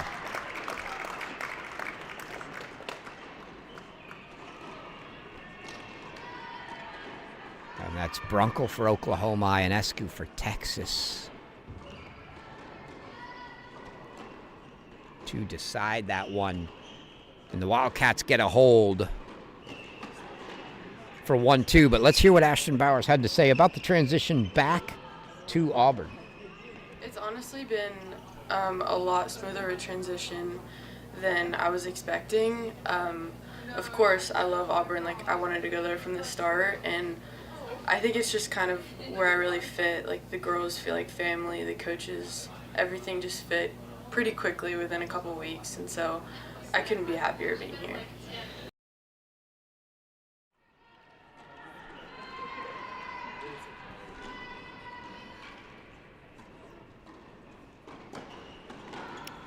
Bowers also been a little bit under the weather this week. Not horrible, but some. So for us, I think it will be a wait and see if she's in the singles lineup or not.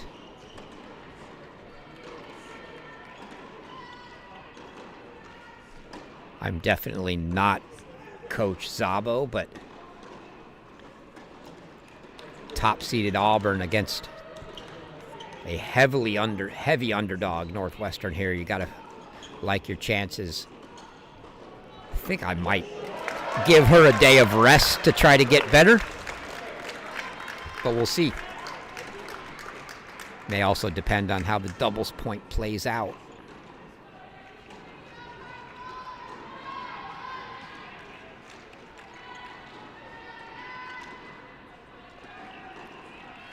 Feldman up and over with the lob for a winner.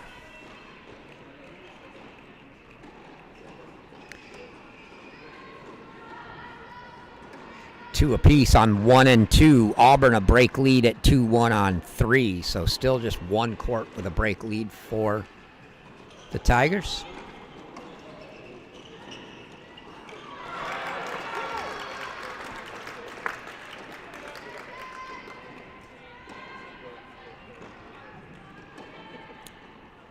Again, we're back to Webb serving DJ Bennett in the orange hat.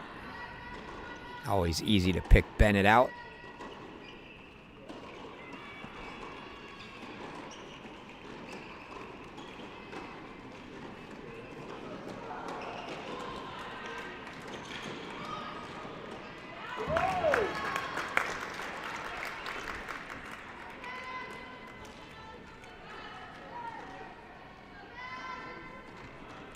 About 15 now. Dagan Fruchman to return.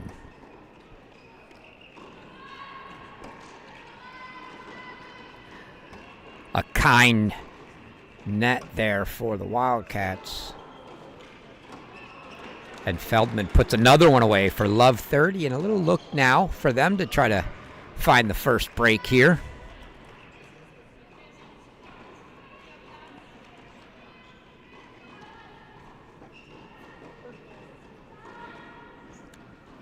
See for Auburn, Coach Szabo's got coaching duties here on 1. Francis on 2. Zaleva on 3. Claire Pollard, you can see, standing right between 1 and 2. Only 2 coaches for the Wildcats, so she's got double duty there.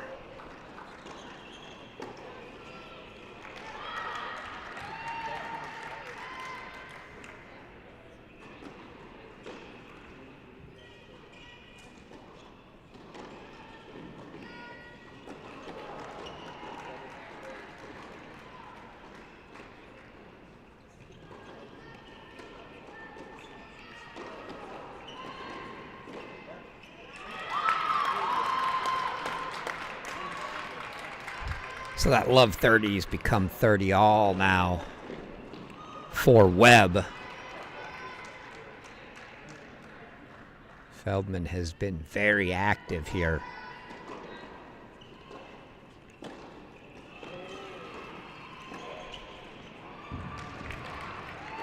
Another miss from Dagan Fruchtman.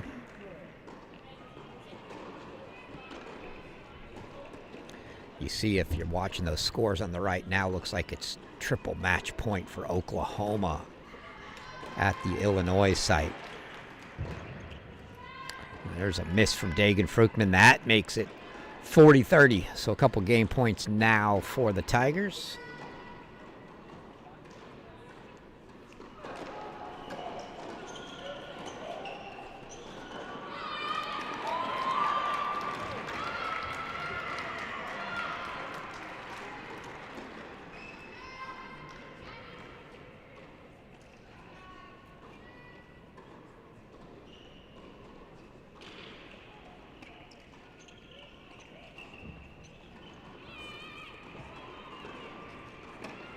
That one sails long for Jake Fruchtman, and it's a hold for the Auburn Tigers. They take a 3-2 lead. 3-2 Wildcats on 2 in a changeover. 3-2 Auburn on 3. Everybody's in a changeover.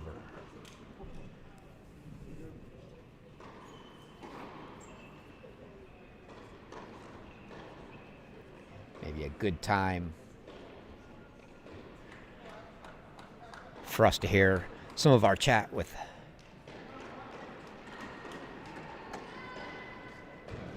head coach Claire Pollard yesterday.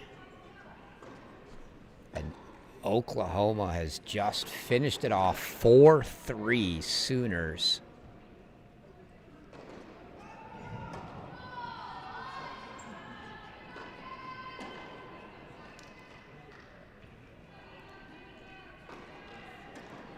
Let's hear a little bit of our chat from yesterday with head coach Claire Pollard. Yeah, I think we're going to learn a lot about ourselves. Certainly, like, there's no easy matches here. There's never been an easy match at indoors, but a golden opportunity for us to see if we can rise to the occasion. And we're trying to win every match we contend in. There's no sort of moral victories in taking a team close or anything. So yeah, we're going to go out there and see how good we can play. Right.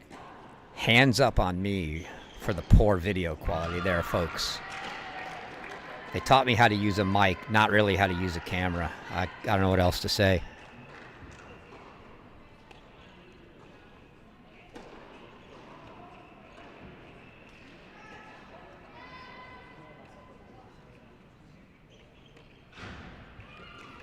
But that Coach Pollard's take on, they know they've got an uphill battle here. They're the 8th seed.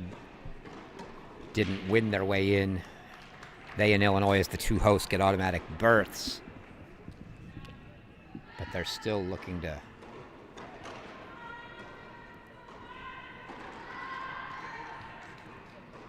win every match, and they're going to go out there and attempt to do that this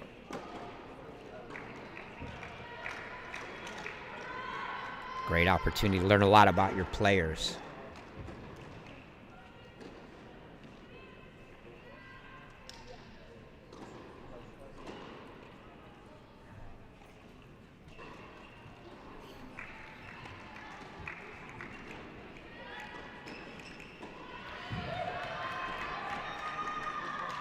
For the Wildcats here, Dagan Fruchtman, sophomore from Israel, and Nina Feldman out of Beaverton, Oregon, a junior. No seniors on this Wildcat team. It's a young team. 3 juniors.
Still just the break lead on 3 for Auburn. Doubles staying very tight here.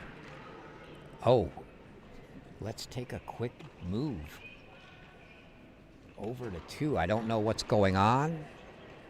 I see hands being shaken. The match on 2 is done, and I'm not sure. Oh, it's an injury. Myrna Rafat, you can see.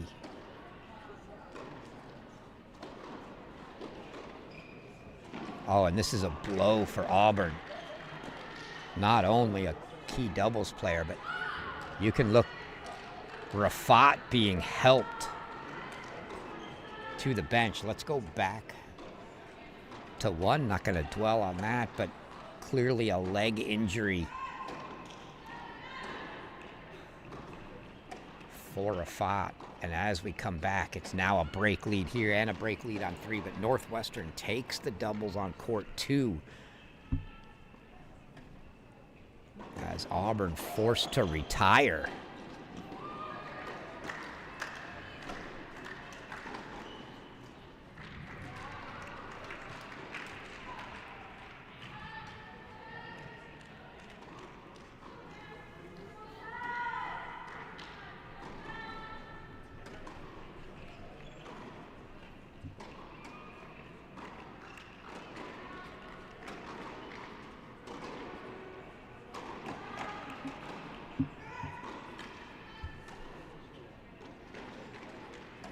So that's going to force some folks up a spot in the singles lineup.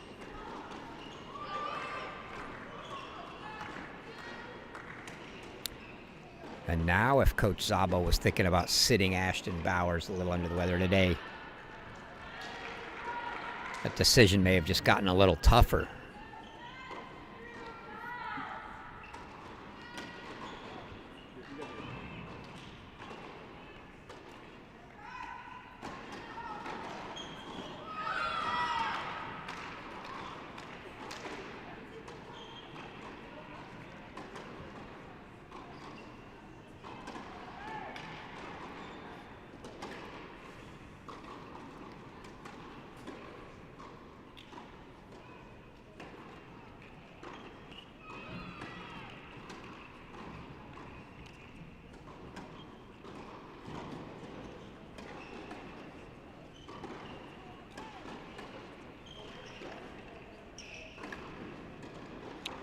So 5-2 here. Let's go over to 3.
Must hold, couple game points here.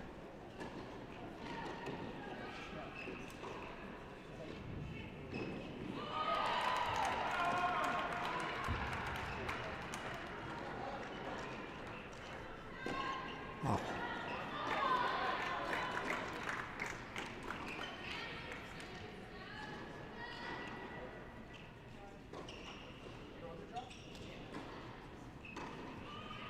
Finally put away there by Ashton Bowers, but what a hustle from the Wildcats there, as I believe it was Lorero that was everywhere, but now 5-2 lead there So we go back to 1, 5-2 for Auburn on the 2 remaining courts to try to snag this doubles point, and then we'll see how they regroup. Between doubles and singles, now knowing that they're going to be without Myrna Rafat.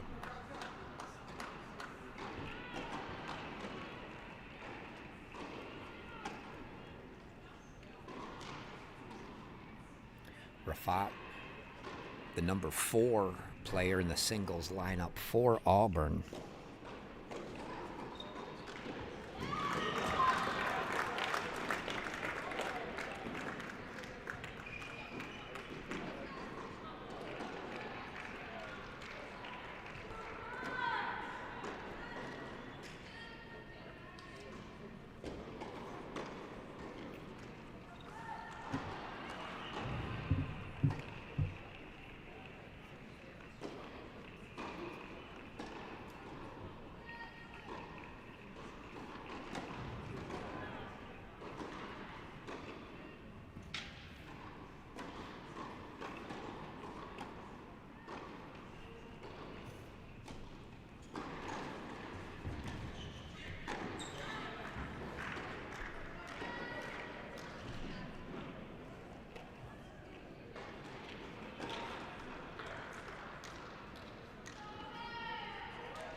Bennett puts that one away. If you weren't with us between the matches, we did bring Georgia head coach Drake Bernstein on for an interview. So maybe between the doubles and singles sections, you can rewind if you want to see that. But between the matches, again, you'll see Coach Bernstein join me here on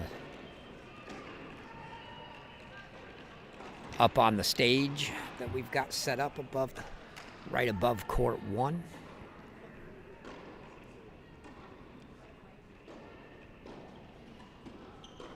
Now a deuce deciding point, set point here for Auburn.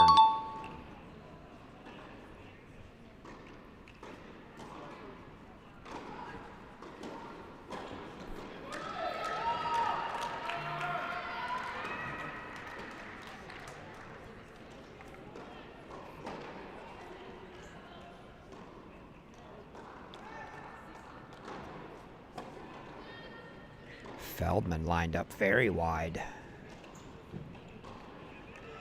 Put away by Webb, and it's a set for the Tigers. 1 apiece will go down to 3 now. That's going to be the decider.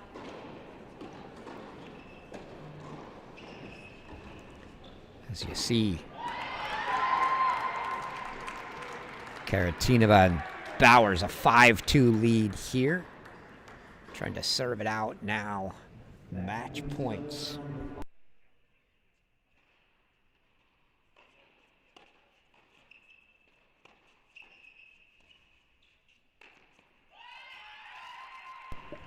Bowers puts it away, and the Auburn Tigers take the doubles point here. A little bit of a downer, though, of a doubles point for Auburn as they lose Myrna Rafat on court 2 doubles, who was also going to be 4 singles, so it's going to cause some changes to the singles lineups. We'll see exactly what Coach Szabo rolls out here in a few minutes. But again, Auburn 6-2 on 1, 6-2 on 3. They take the doubles point. We'll take a 5-minute break and come back with singles action. So stick with us. We'll be back in 5.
All right, we're back right about ready to get set for singles action here, but before we start,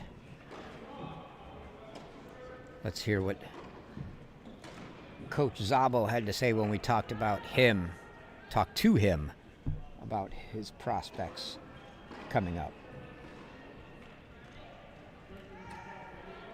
Yeah, we have a lot of good players. I think that's the recipe for success, is having good players. So we've obviously gotten off to a really good start. You can only beat who you play, and we've been fortunate enough to win all those matches pretty comfortably for the most part, but we have a lot of different players that we could play. We have quite a lot of depth, and we have a lot of experienced players. So we feel like we're right in it for the hunt. We feel like that we can do some serious damage this year, and we're off to a really good start. But the thing that I like, we have a really nice team, a bunch of really good girls that are committed to doing it the right way and trying to be the best tennis players they can be. So I feel like we're improving, and yeah, we're excited to be here at Northwestern. Little did Coach Szabo know that depth was going to get put to the test right away here.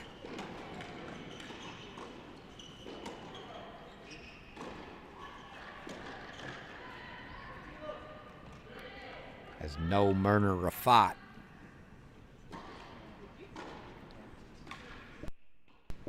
means Bowers and Webb slide up a spot, and Batesti comes in.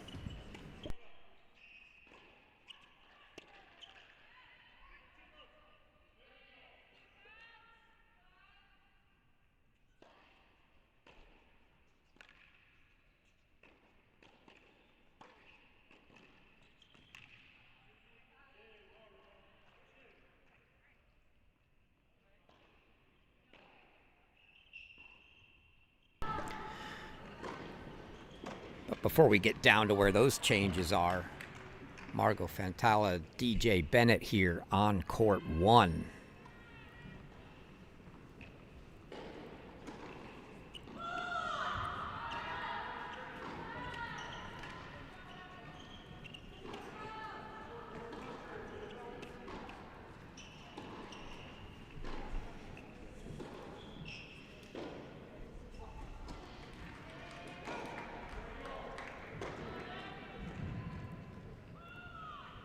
Got to chat with Ashton Bowers' father down in the lobby as he's here for the matches. Ran down between the first and second match to get a little something to eat, and he was down there doing the same.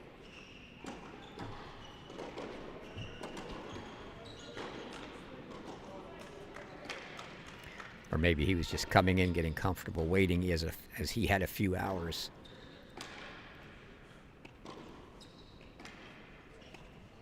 Alex Groskin will be happy to know that he had his headphones in listening to the Texas A&M match at the other site that was still going on after our first one ended.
If we still have any of the LSU or Georgia fans hanging around watching, I will let you know that Kayla Cross won her match in Orlando today, so there will be no Kayla Cross here tomorrow for LSU. So that'll be a Georgia-LSU match with no Kayla Cross.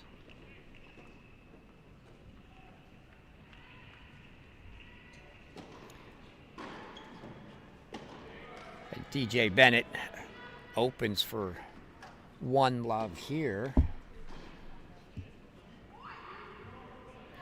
Let's give you a quick look at an updated draw now that the match at the other site is complete.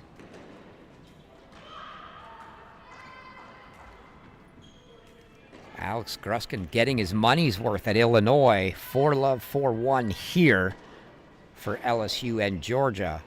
4-2 and 4-3 at Illinois in favor of Texas A&M and Oklahoma.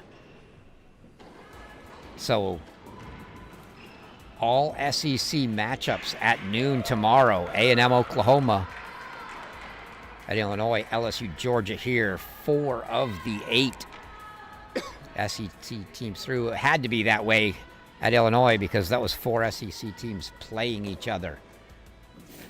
3 of the 4 here were as well. So 7 of the 8 teams we've seen so far, SEC teams. Come back and we'll see the second game here. Our first look at Fantela serving, and then we'll start making our way through the courts.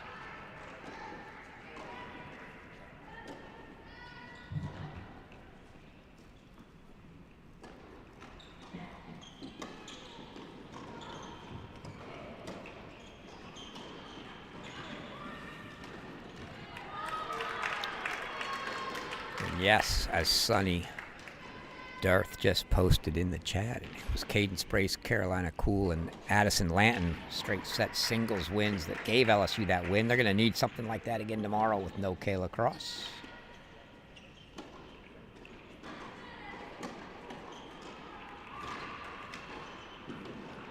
Not quite as straightforward for Georgia as they had to get a 3-setter from Sofia Rojas on court 5 to finish their 4-1 win.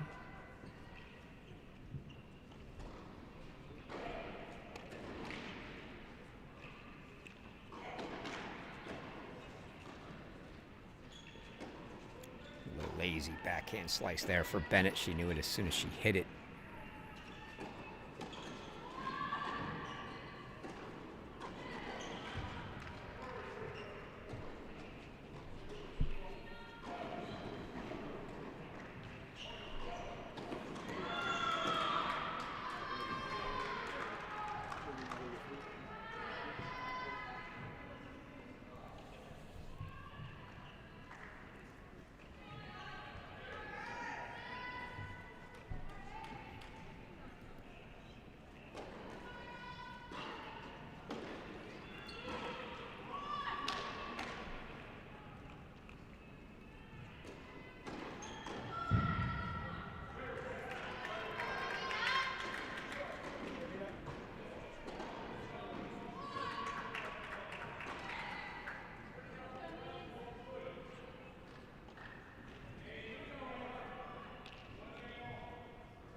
Oh, beautiful pass there from Fantela. Another look at that one. Bennett approached. And she wasn't just barely past the service line before Fantela she took it early and got right by her. So 40-30 now.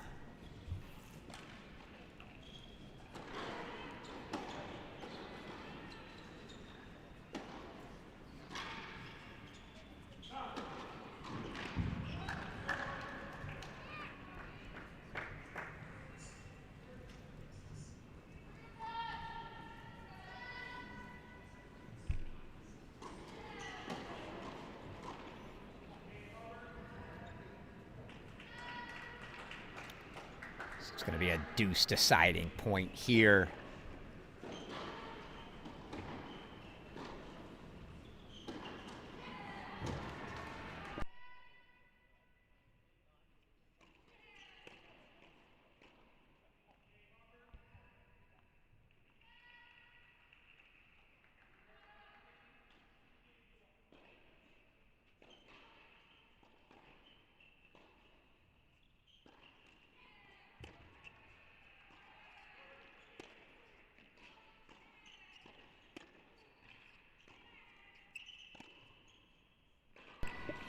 The backhand sails long from DJ Bennett. Fantala holds for 1-all.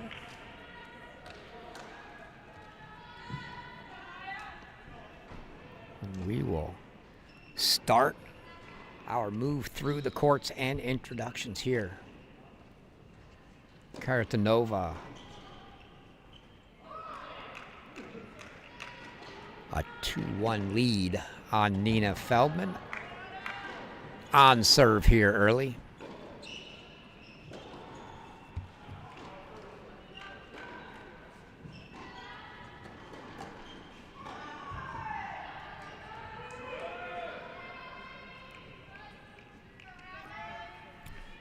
Karatanova coming over from FIU.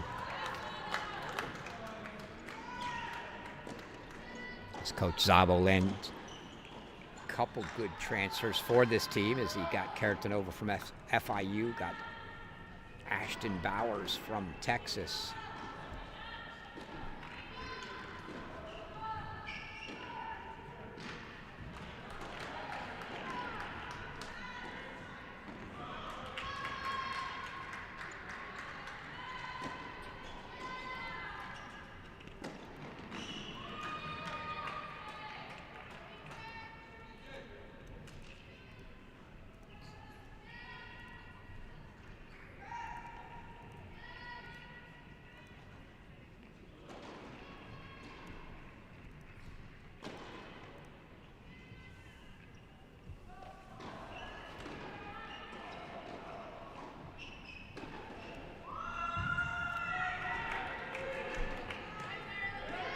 Keep 3 of the match scores up there. They're out of the way as we make our way through in order. Showing you the scores on 4, 5, and 6 right now. As we've seen 1 on serve at 1-all. We're on 2 now.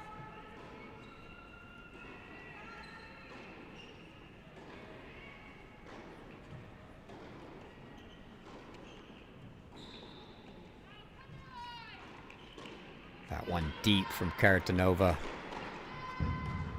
for 30-all.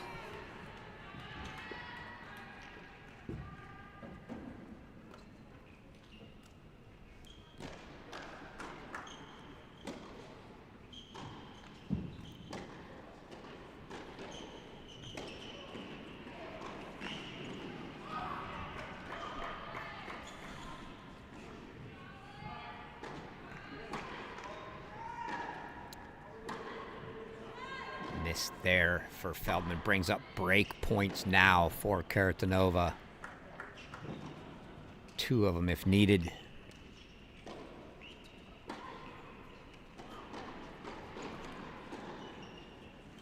She only needs 1 as that half volley comes up wide from Feldman. So Karatanova takes a 3-1 lead here in the first.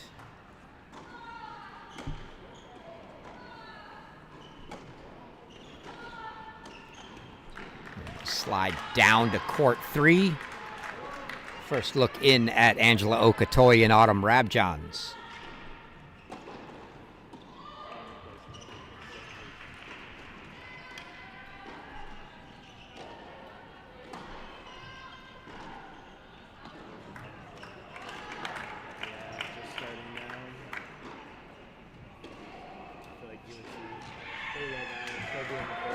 Okatoy serving 1-2 on serve here, but love 30.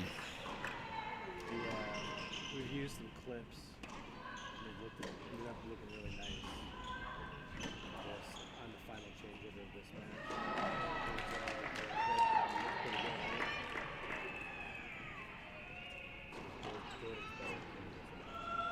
Our videos don't look this nice. I can do a good green screen. Love 40 now for Okatoy. Rabjohn's threatening to go up a break here for Northwestern.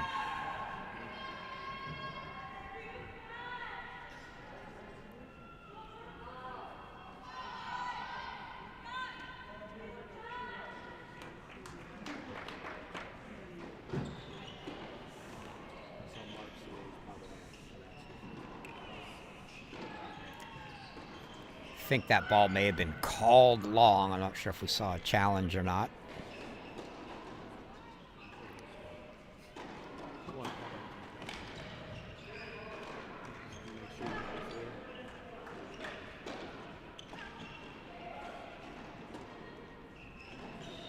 No, it comes back over, so must be 15-40.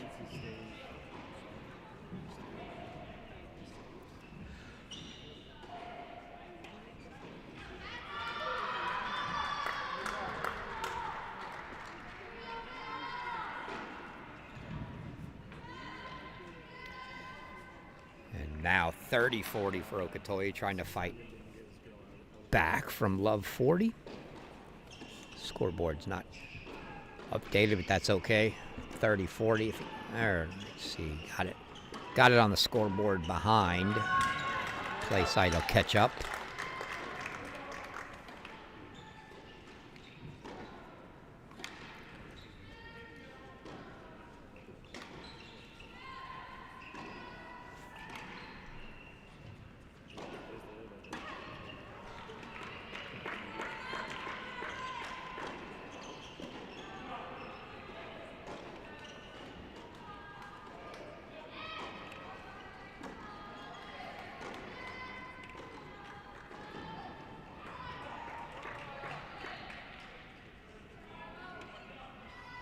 Okatoy just peppering that forehand, and Rabjohn's getting slice forehand after slice forehand back, but eventually Okatoy goes line to the backhand, and it's a bit too much.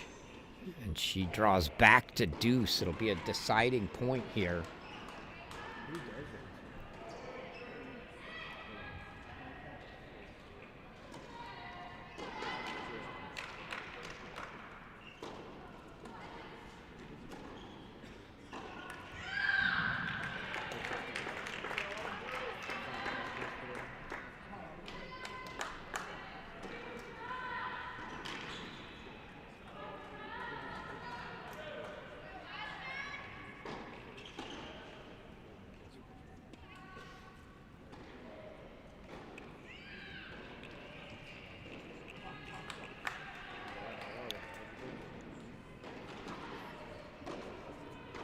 And you see Okatoy fights out of Love 40.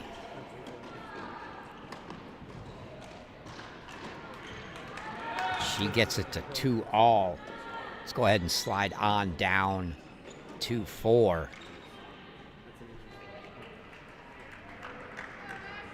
You see Ashton Bowers down a break early here.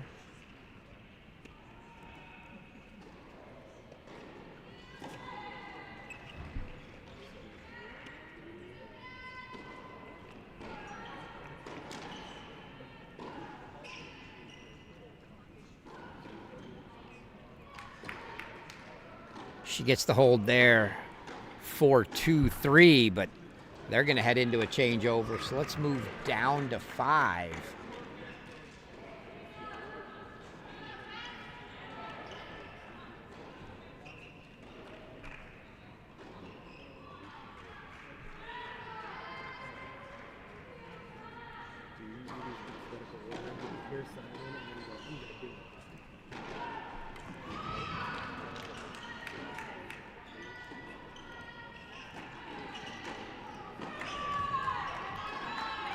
See if we can keep 5. Court's up there without getting in the way. Keep some scores up for you. Everything but the court we're on.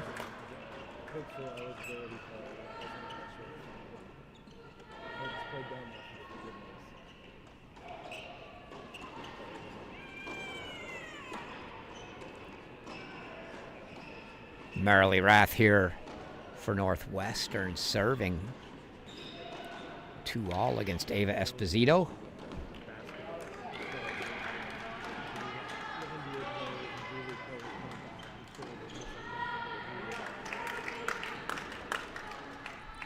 Esposito, a junior for Auburn out of Branford, Connecticut. Rath, a freshman from St. Albans, England, for the Wildcats.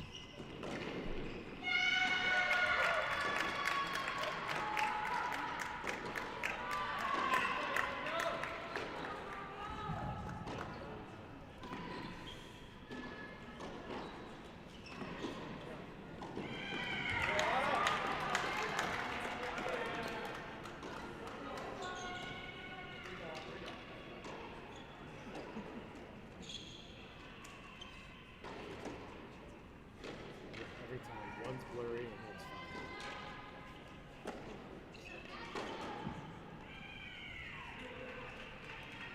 fine. Nice backhand down the line there from Rath. Gets it to 30-all. There you see head coach Claire Pollard walking across the court. She's going to get her steps in tonight, that's for sure.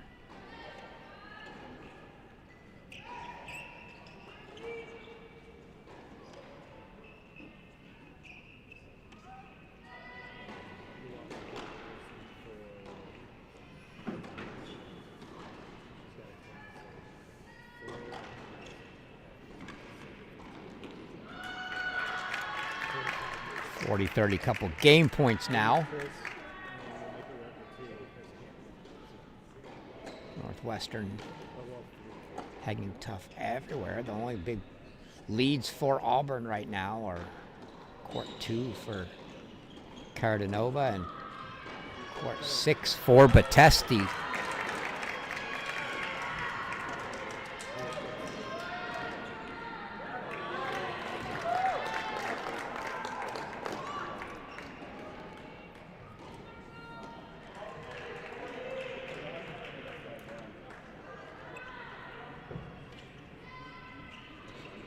Hey, Trevor.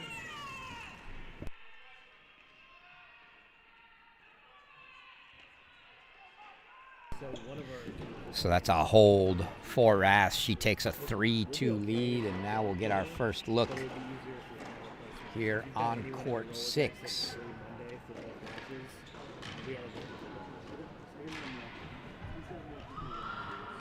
And we're meeting tomorrow, Sunday at 1 o'clock. If you do find someone that has like a quick training tutorial going over college tennis. Where Alice Battesti's got the 4-1 lead. Double break.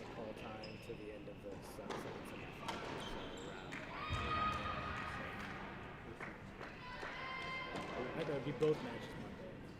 So 3 through like 3. Thank you.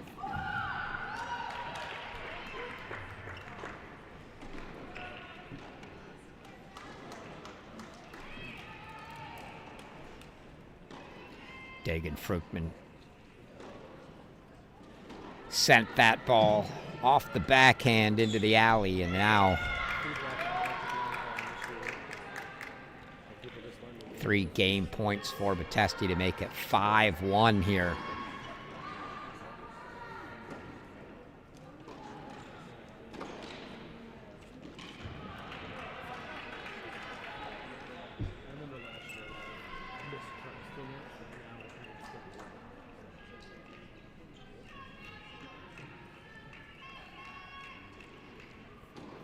Good short ball from Dagan Fruchtman there.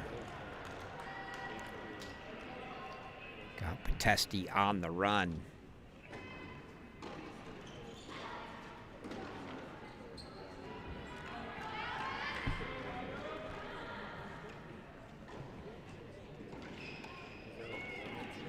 And that one's deep from Dagan Fruchtman, and Battesti takes a 5-1 lead.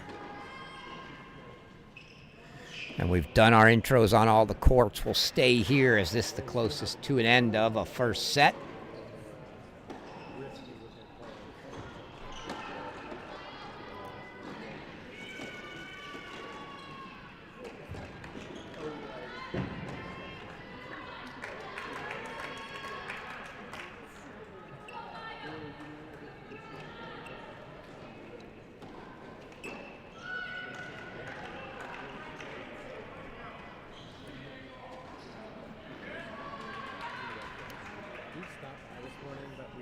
Looks like if Dagan Fruitman can get Batesti on the move, she's not quite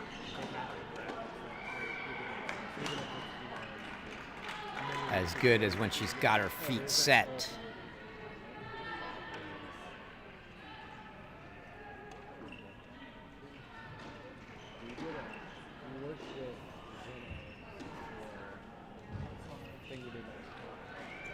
She hit every one of those down the middle of the court. Batesti handles that just fine.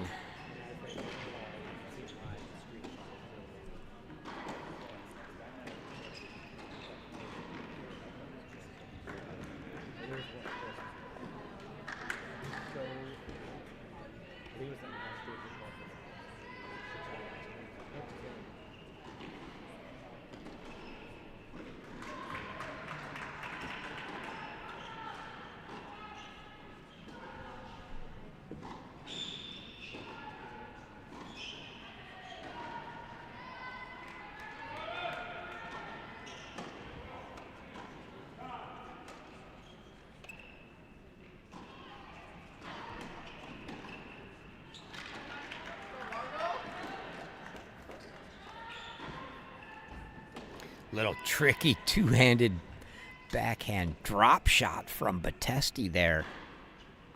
Worked out as Dagan Fruitman got there, but was just a little wide.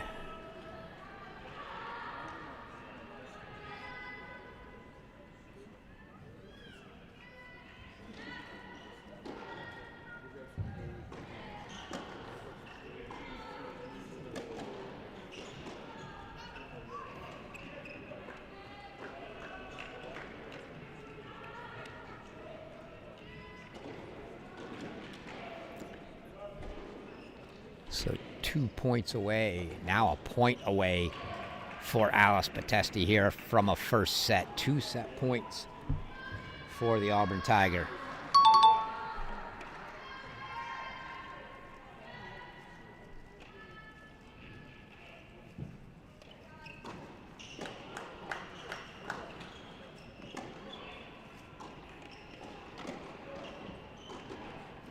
Well done by Dagan Fruitman, getting her on the run, dictating that point, brings it to deuce. So now a deciding point, set point here for Batesti.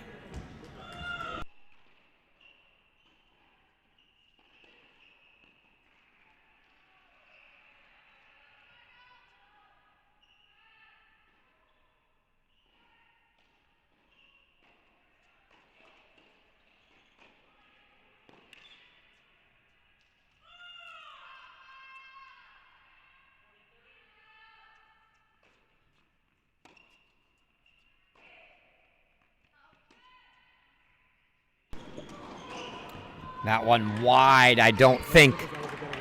I'm not sure if Dagan Fruitman didn't like the call or just the ball she hit. Nevertheless, it's a 6-1 first set for Alice Batesti on 6. And we're going to jump back to court 2 now.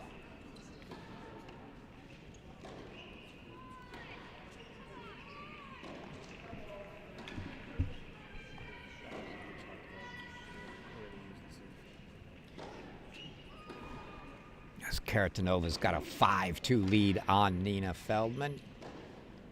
Feldman serving, however, here at 30-15.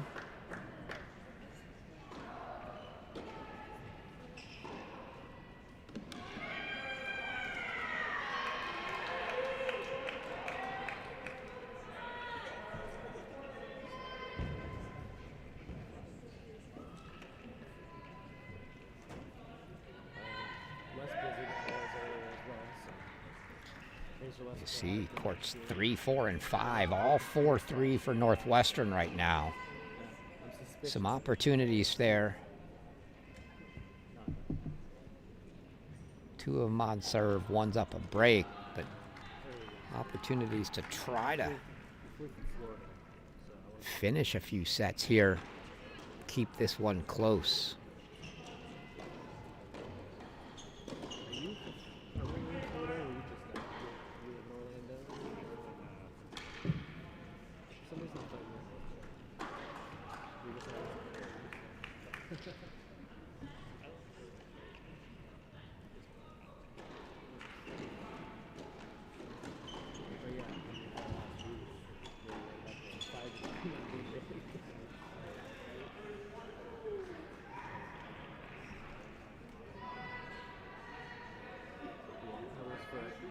Well, we were there.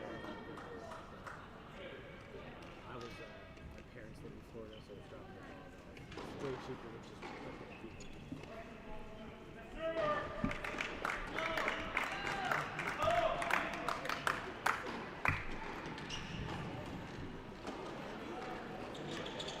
Set points now for Karatanova.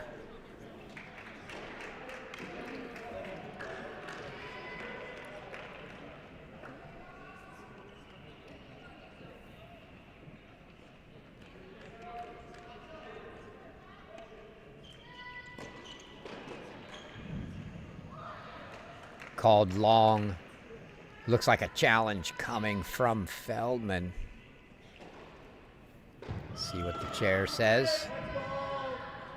Confirmed the ball was deep, so it's a set for Karatanova on 2 for Auburn. So that's 2 sets for the Tigers.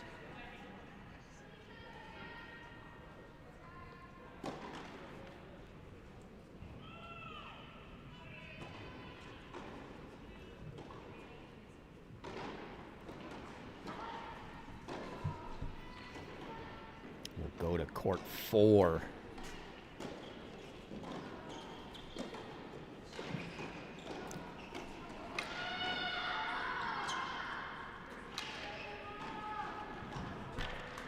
As Northwestern's Maya Lorero here has 4-3 break lead on Ashton Bowers.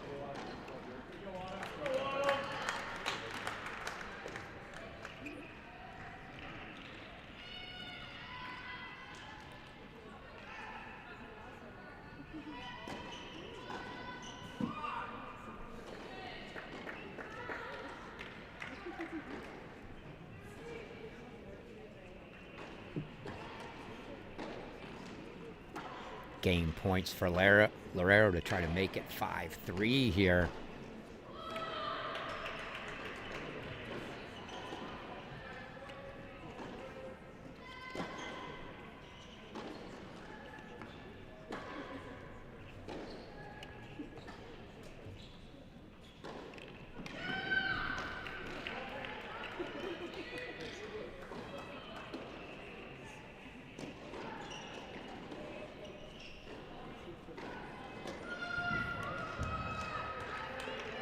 So deuce point coming for Lorero to try to keep this break lead.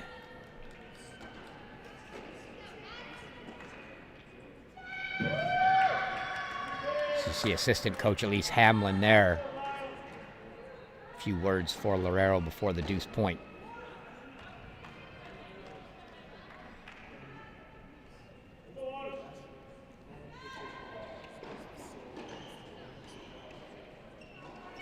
And Lorero goes back behind Bowers for the winner. She holds for 5-3.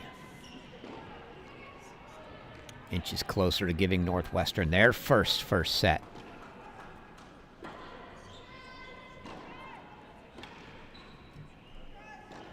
Meanwhile, Autumn Rabjohn's knotted at 4 apiece with Angela Okatoyi.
Looks like a ball coming in here. Bowers 30-15 trying to keep this set alive.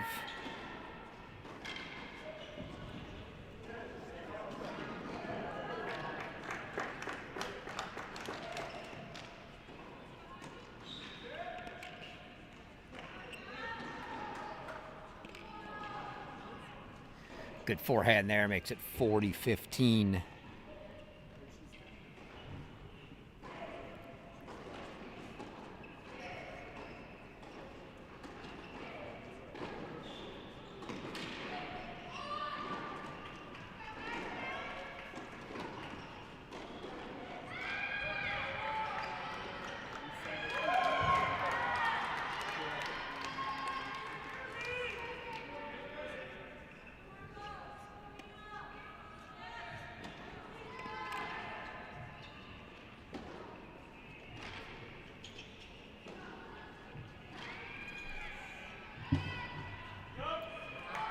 Bowers gets hers for 4-5. Let's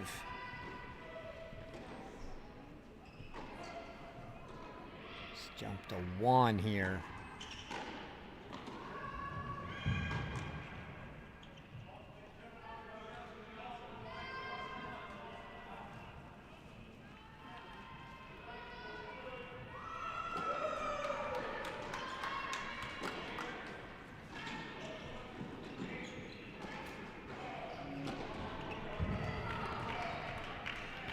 That ball called out.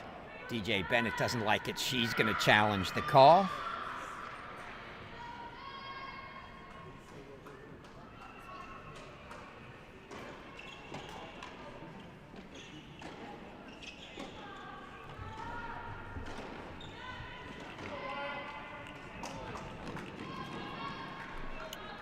Call's going to stand, so it's 5-3 DJ Bennett. She's going to serve for the set here. It's 5-4 on serve still. You can see on court 5 is Marley Raff.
We've got DJ Bennett serving for a set here. Maya Lorero serving for a set for Northwestern on 4. Keep our eyes there, although Ashton Bowers now 3 break points.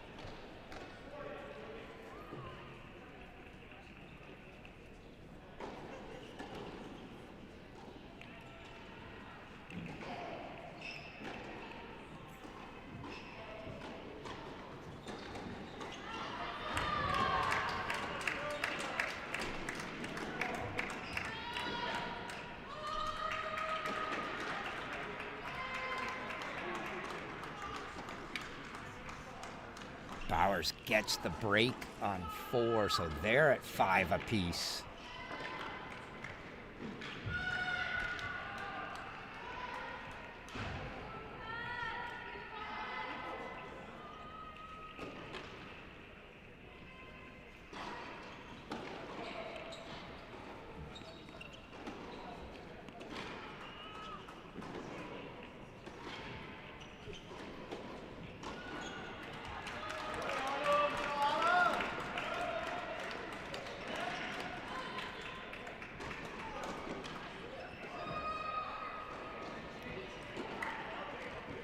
Set points now for DJ Bennett.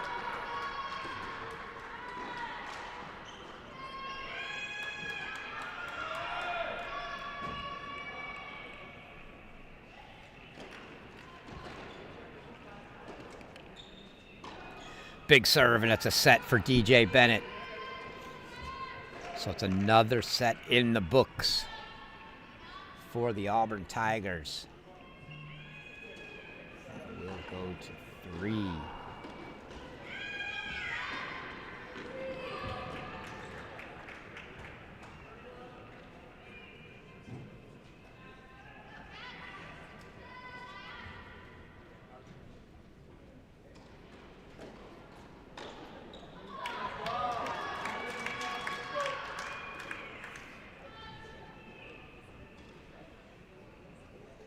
So 1, 2, and 6 first sets go the way of the Tigers. Well, we don't want to sit here, I guess. We want to see some action. So let's go to 5. Haven't checked in here in a bit. Marilee Rath and Ava Esposito knotted at 5 apiece.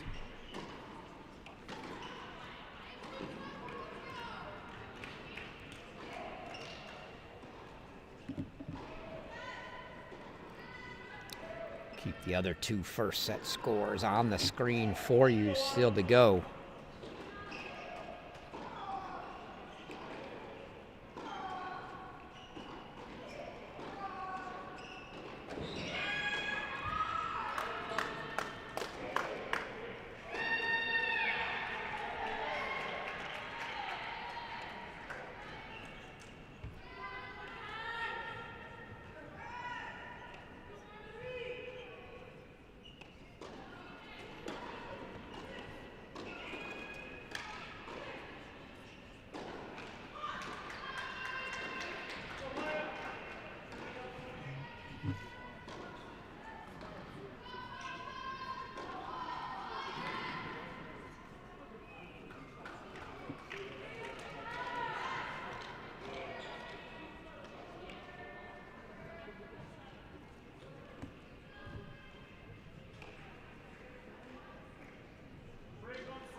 Game points now for Rath.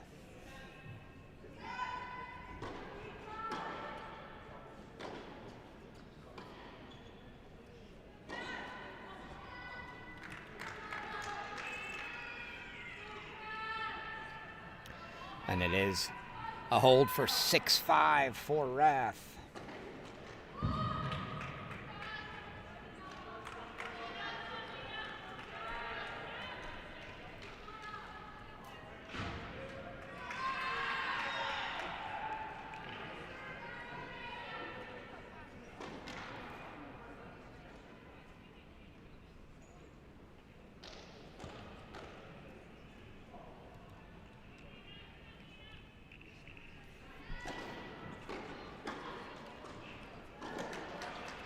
So it's 6-5 in all 3 remaining first sets.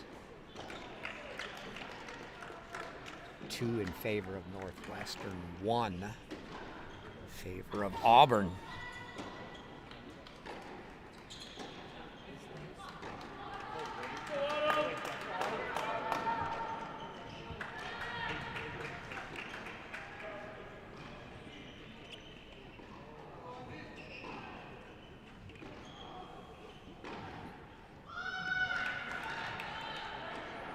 Ball called deep by Rabjan Zokatoy. Slight question. Don't think she challenged it.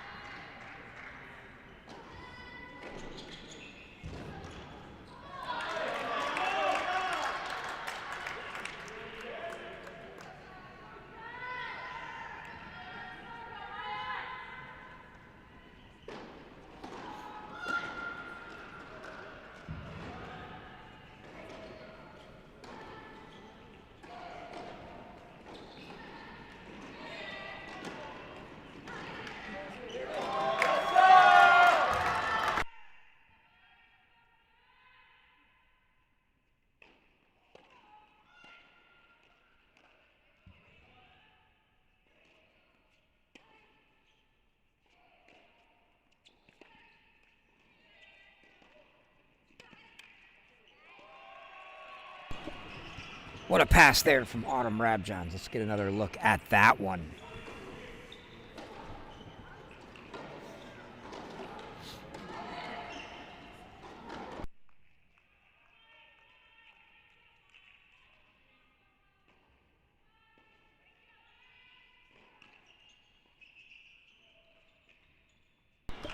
So set points here for Rabjohns on 3.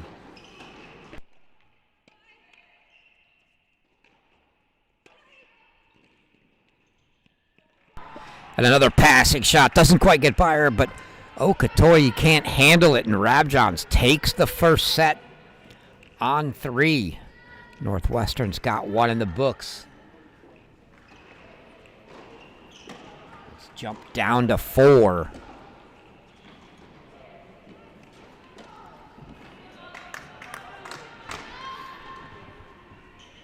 So your final 2 first sets on 4 and 5.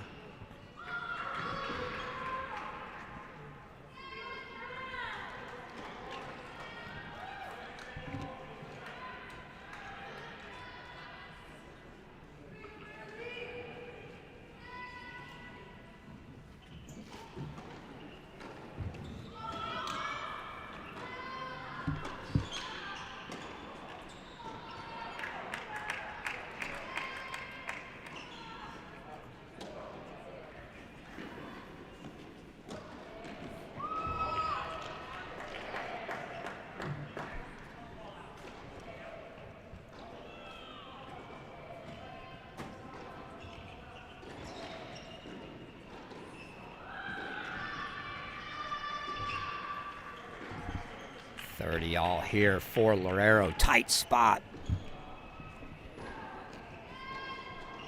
They're headed to a breaker, as you can see, on 5.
So it's a deuce deciding point, set point here for Bowers Loureiro to try to force a breaker.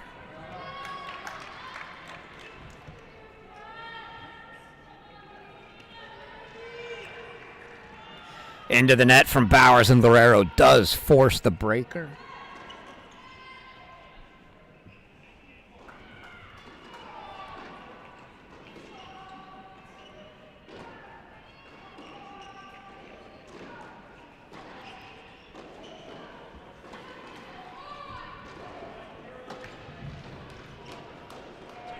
Go ahead and give you both the breakers here.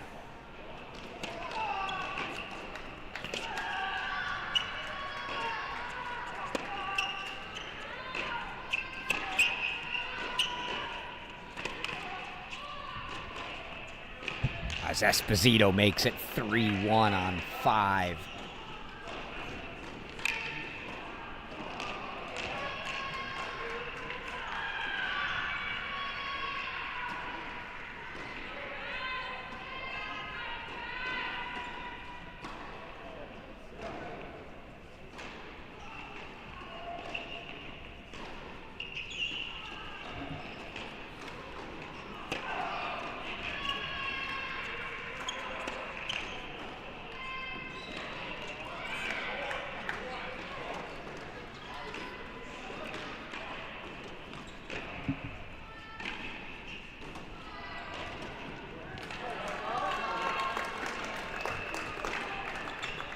4-1 now for Esposito of Auburn on 5.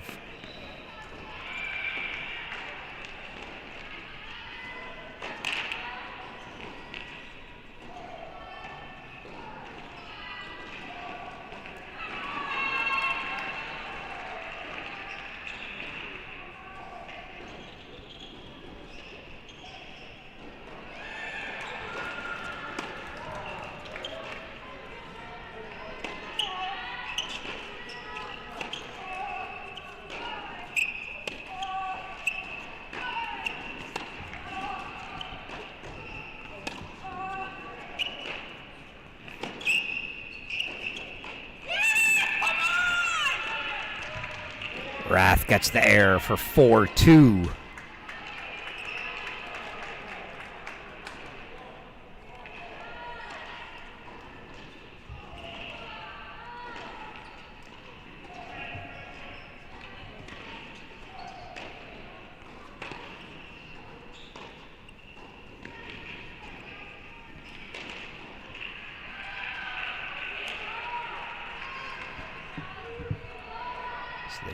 Change ends. We'll leave it split so we don't miss a point here, but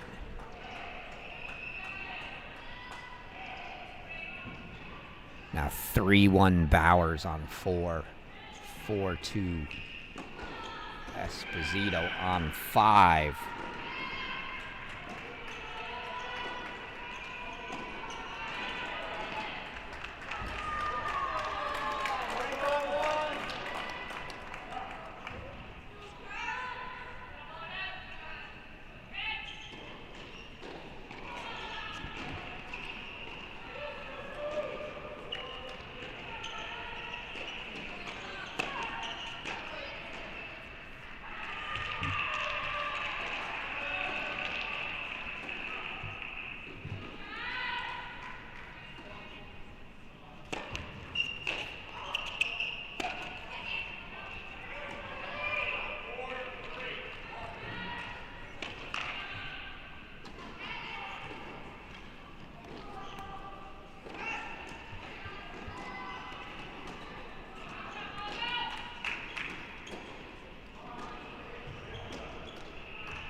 Deep there from Rath. That makes it 5-3.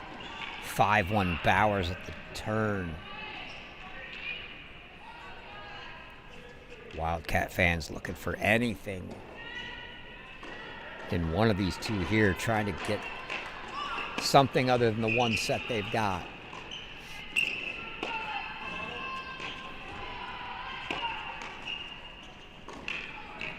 Oh, and that one rolls over for Esposito to make it 6-3 and bring up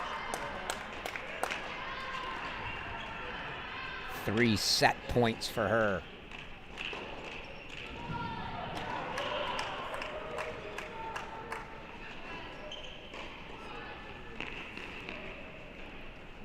Don't want to go full screen in case we get a set point on the other court, and that short slice works for Lorero to make it 5-2 there. Set point Esposito on her serve here on the right.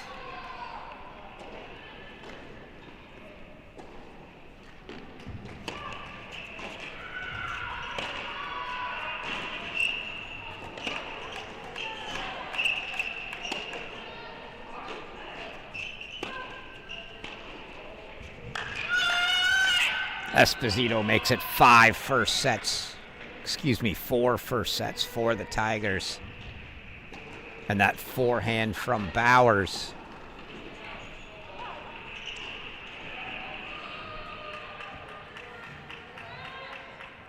makes it 6-2 and 4 set points here for the final first set.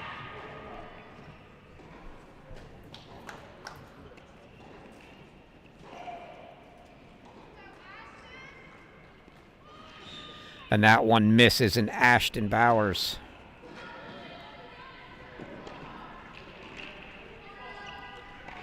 Makes it 5 first sets for the Tigers.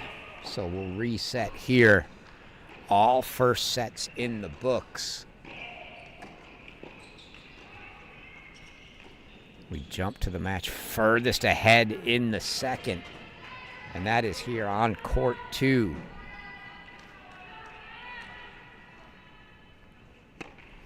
As the Katerina Karatinova's got a set and 4-2 lead on Nina Feldman.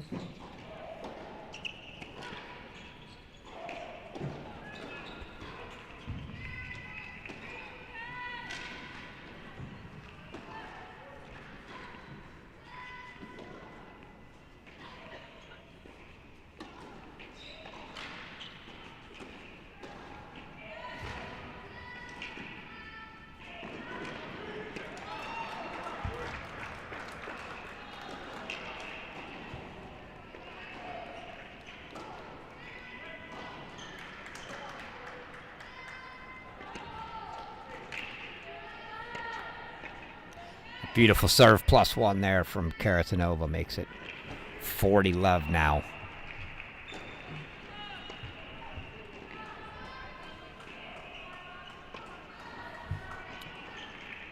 Senior from Russia is Karatanova.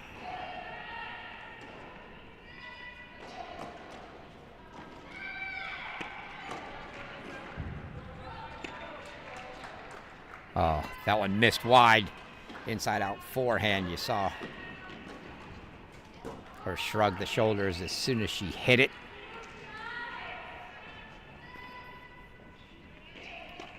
As Valeria Zaleva comes over for a quick word.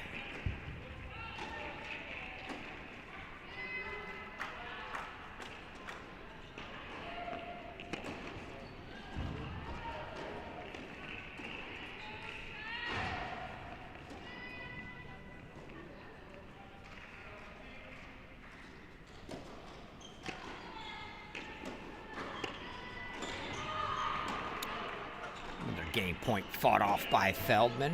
40-30 now.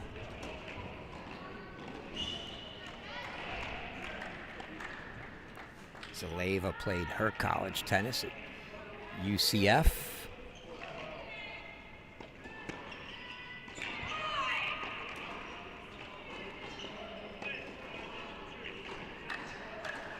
Played a little pro tennis after that, and then back into the coaching realms.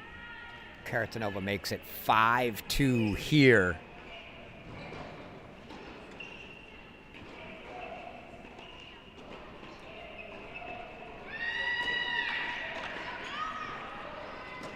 So we'll come back to court 1.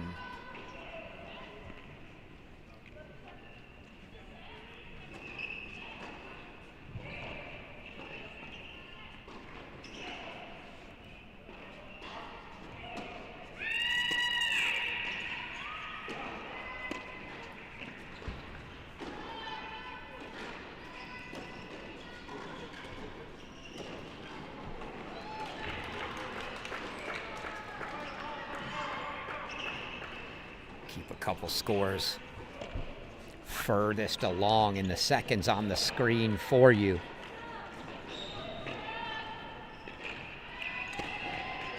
Break points here for Fantela.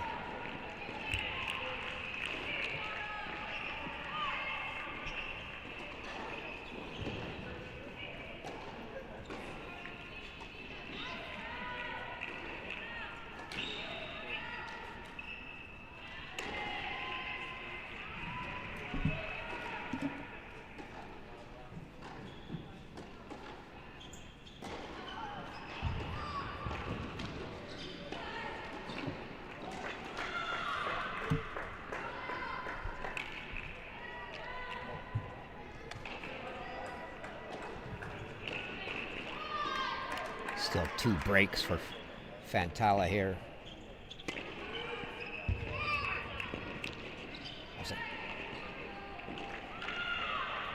Flat wide there from DJ Bennett. Almost looked like she came in around the inside for a little screwball on that. Gets her to deuce. Let's see where Fantella wants it. I think Fantella wants it right back in the same spot. Says, I don't think you can do that again.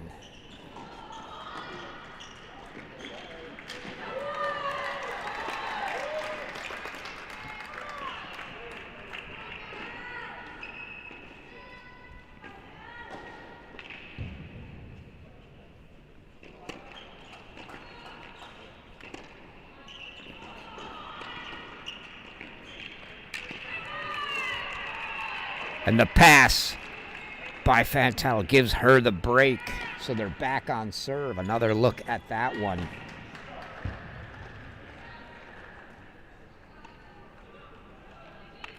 Bennett just didn't do anything with that first volley. Fantella gets the easy pass, so they're at 2 apiece. We've got to go over to court 2, though.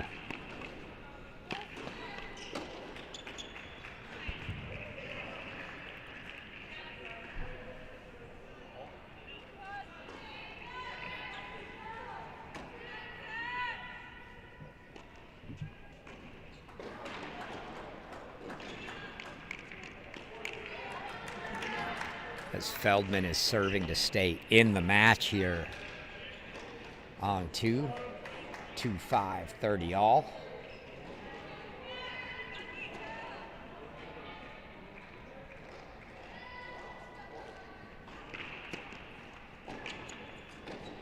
Nice slice tee there from the lefty going away from Karatanova. She couldn't catch up to it. Makes it 40-30. Brings up a couple game points here.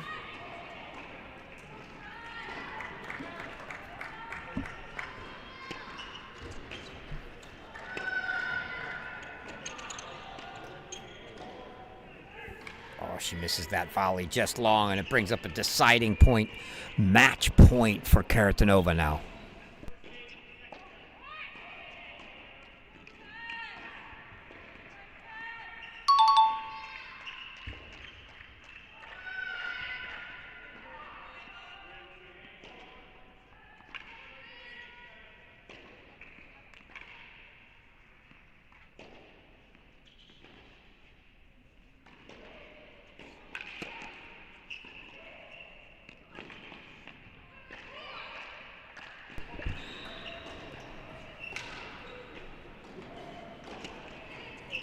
Oh, not the way Nina Feldman wanted that one to end, a double fault. And Karatanova takes it 6-2, 6-2 here on court 2. And it's 2-0 Auburn. It's 2s all around. Let's jump down to court 6.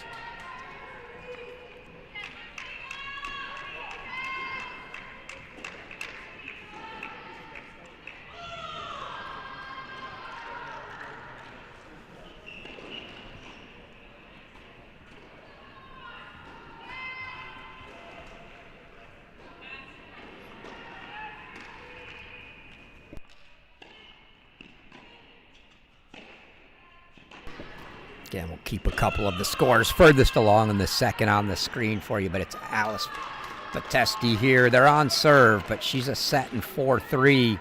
Chance to put point number 3 on the board for Auburn. As Dagan Fruchtman sends that one long, and that's now going to set up 2 break chances here for Batesti.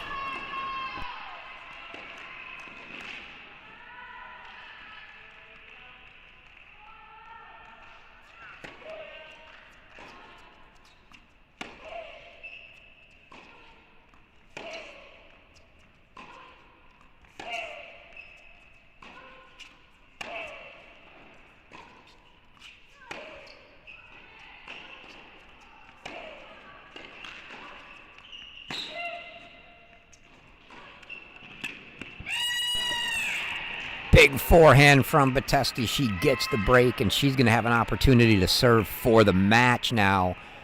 And Auburn's 3rd point here on court 6.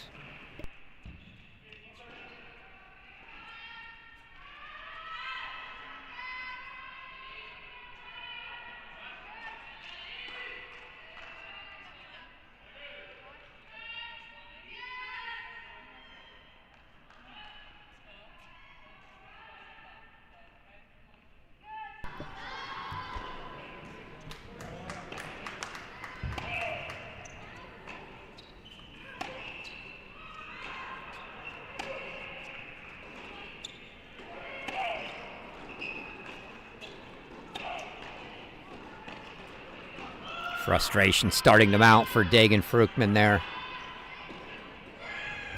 Just pulled up on it. That turn sent the ball down.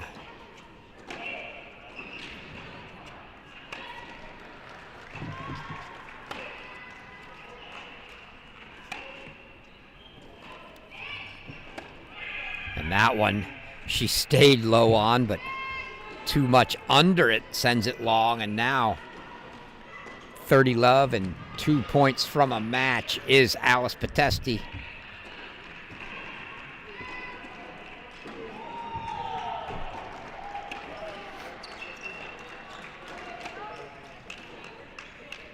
Potesti missed that one though for 30-15.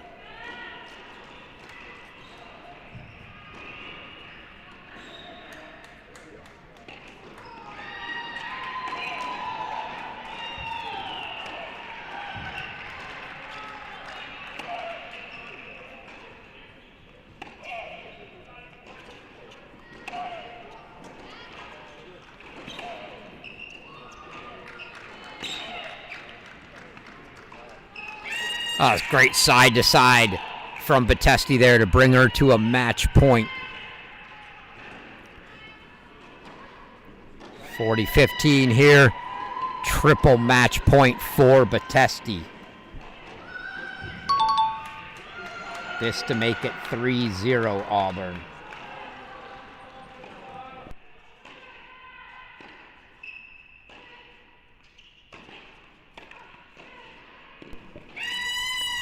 And that serve goes unreturned. And Alice Potesti makes it 3-0 Auburn.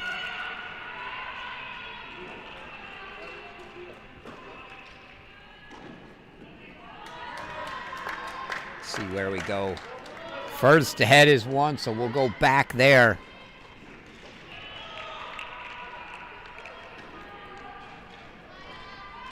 As DJ Bennett on serve here with Fantala in the second, but up a set. The other one furthest along, you can see the score on the top right corner. 3-2 Rabjons in the second, but Northwestern's Rabjons grabbed the first set there.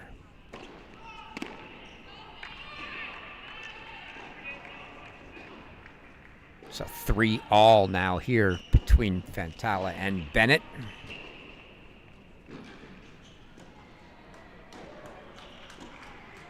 Only 1-all in the second on the other two courts.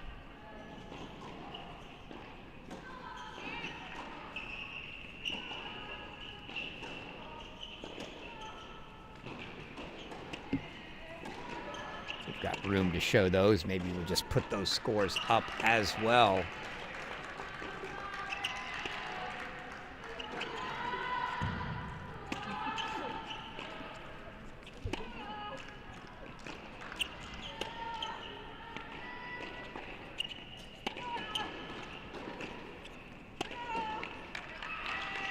Update for you from the Illinois site. North Carolina cruises through doubles.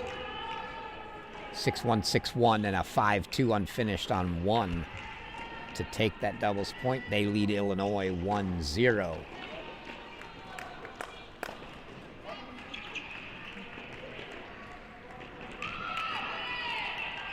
Only 2 first sets in the books there. They're a bit behind after that long last match. The 4-3 between Oklahoma and Texas.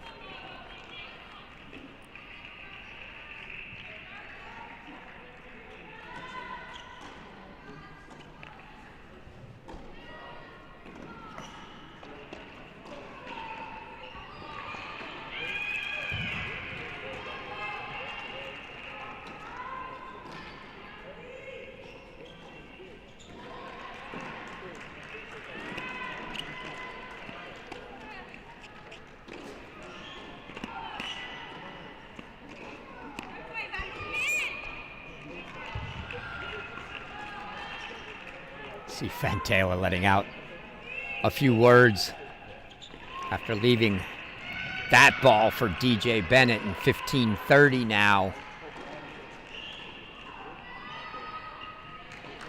It starts to get a little tight here for Northwestern if Fantala gets broken. Bennett be up a break, only in need of that set to win the match. And it is going to be 3 break points coming for DJ Bennett now.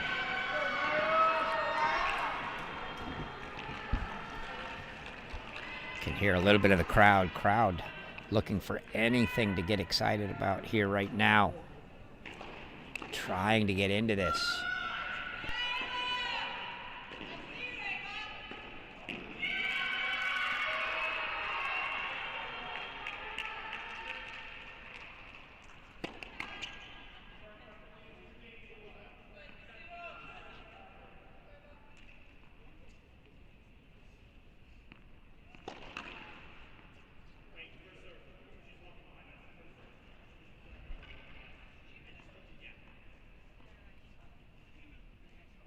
Couldn't quite make out what the chair said there.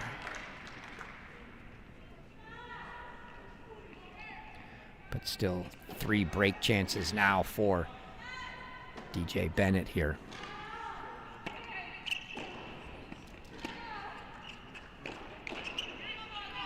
First one fought off by Margot Fantala.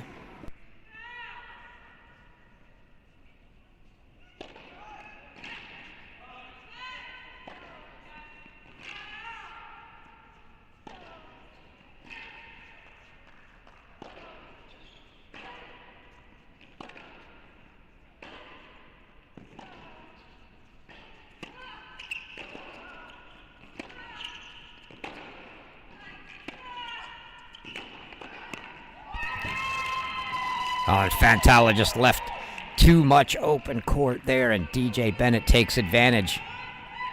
Get another look at that one.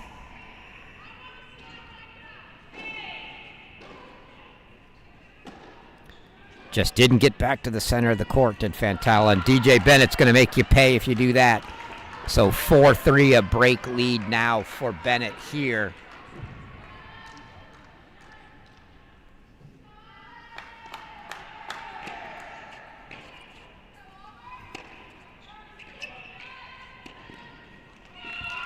Go over to 3 where Autumn Rabjohns is up a set, so this match certainly can't end here anytime soon. DJ Bennett definitely setting a break at 4-3, the closest to doing that for Auburn right now. You see head coach Jordan Zabo on court with Okatoyi here.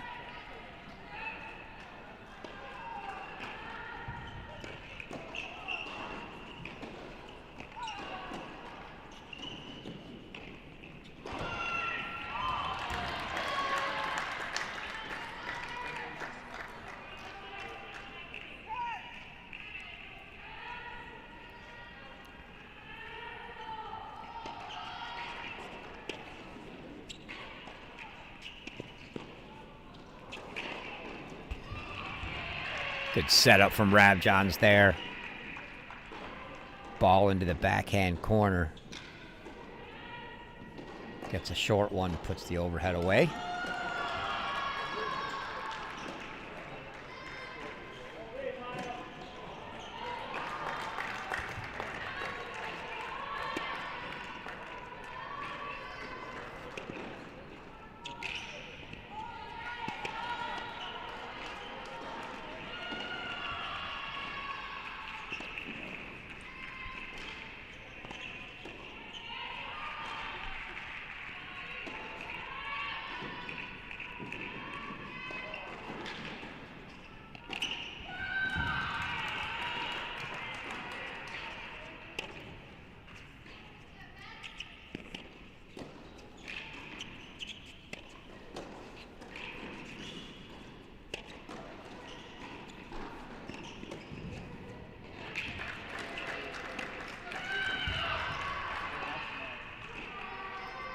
Okatoy puts the overhead away.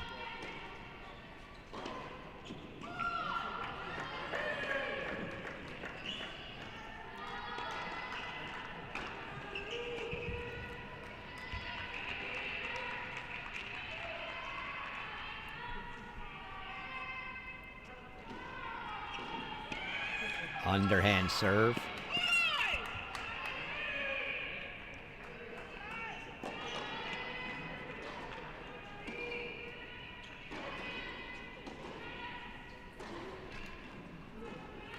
So 30 all now.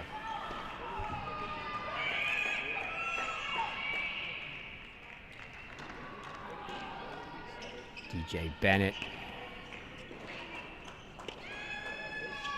looking good in her service game. Rabjans might be just trying to race Bennett to get a point up before Bennett clinches the match, the way things look at the moment.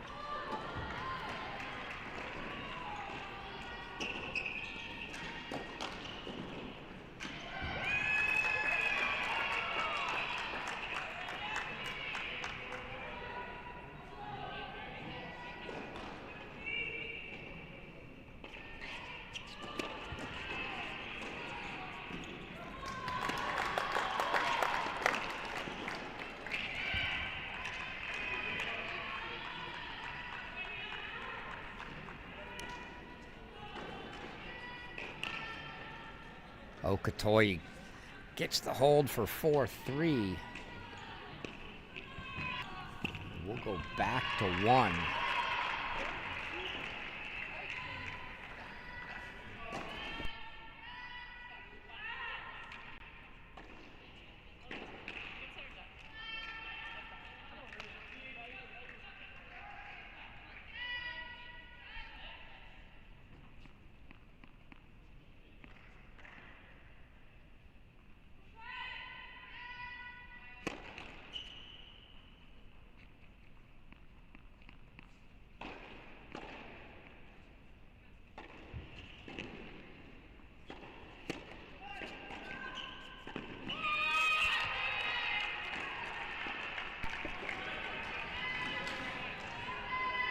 DJ Bennett closing in now, 5-3. They're a game away from a 4-0 sweep and a berth in the ITA indoor quarterfinals tomorrow. Again, the schedule for these teams: round of 16 today, quarterfinals tomorrow. Sunday is a travel day as the two sites come together, so the two teams that make the semis out of the Illinois site come here. And then Monday will be the semifinals, and then Tuesday night, the finals.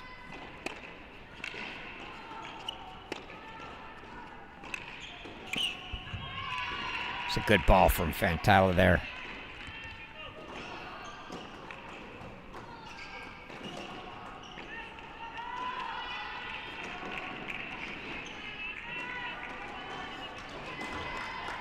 She's just got to be so good. It's tough to be as consistent as she needs to be, the way DJ Bennett's pressuring.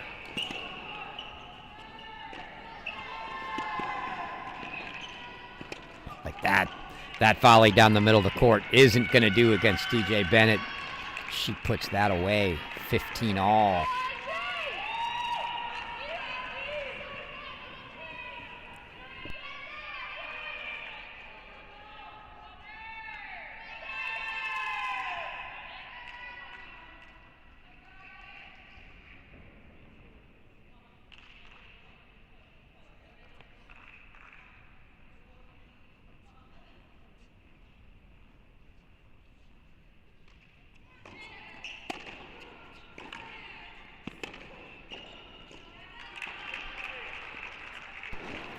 That one deep from Bennett. She's done a good job with the depth. Every now and then those are going to creep deep. But that makes it 30-15. Fantala going to try to make Bennett serve it out.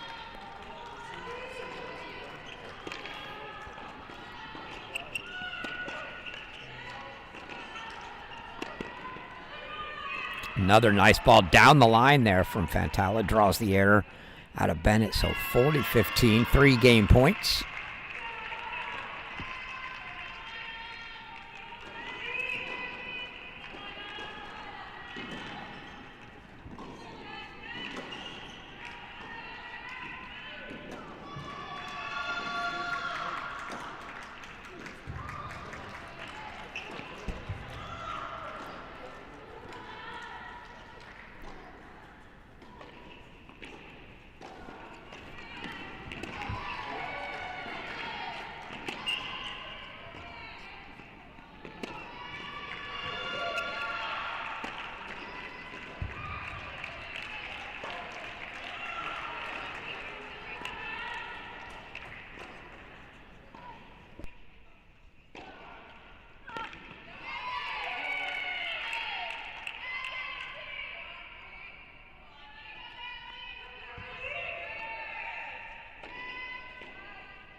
And that's a hold for Fantala, so she makes it 4-5.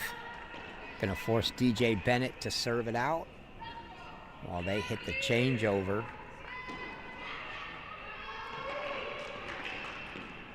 We'll go down to 4.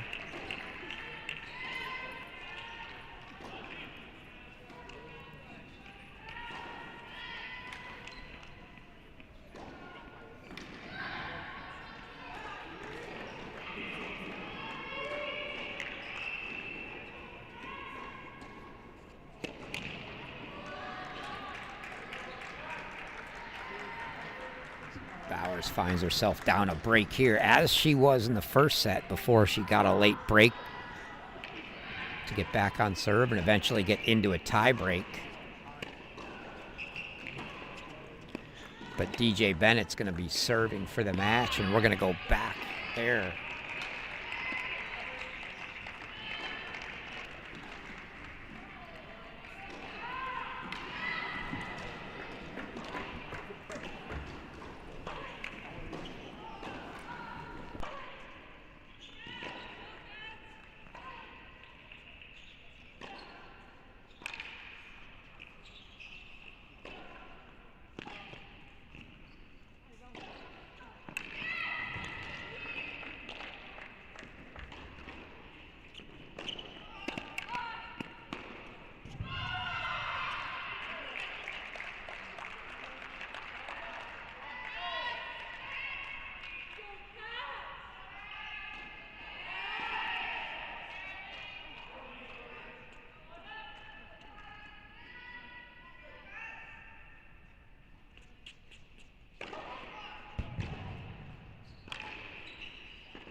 Oh, what a point. I think that forehand cross landed right on the line for DJ Bennett. Nothing Fantala could do, just pulled her off court. Bennett goes the next ball inside out for a winner and 30 love, and she's 2 points from the match.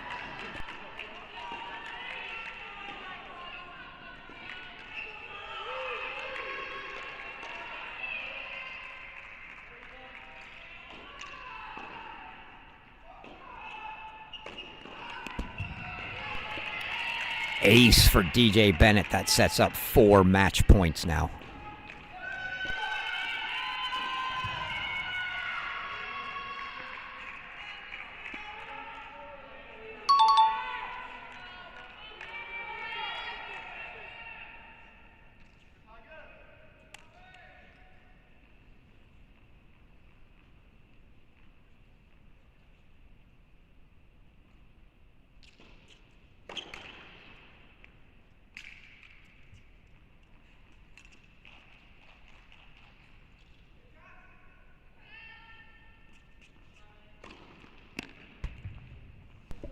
Just wide double fault for Bennett, so still 3 match points to come.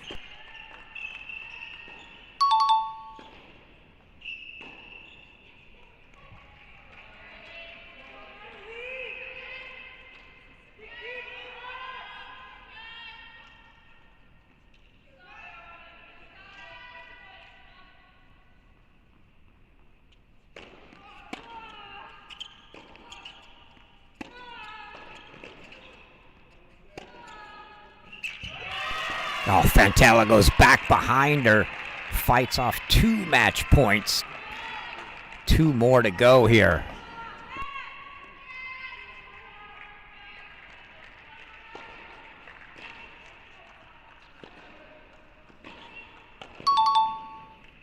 So here's match point number 3 for Bennett.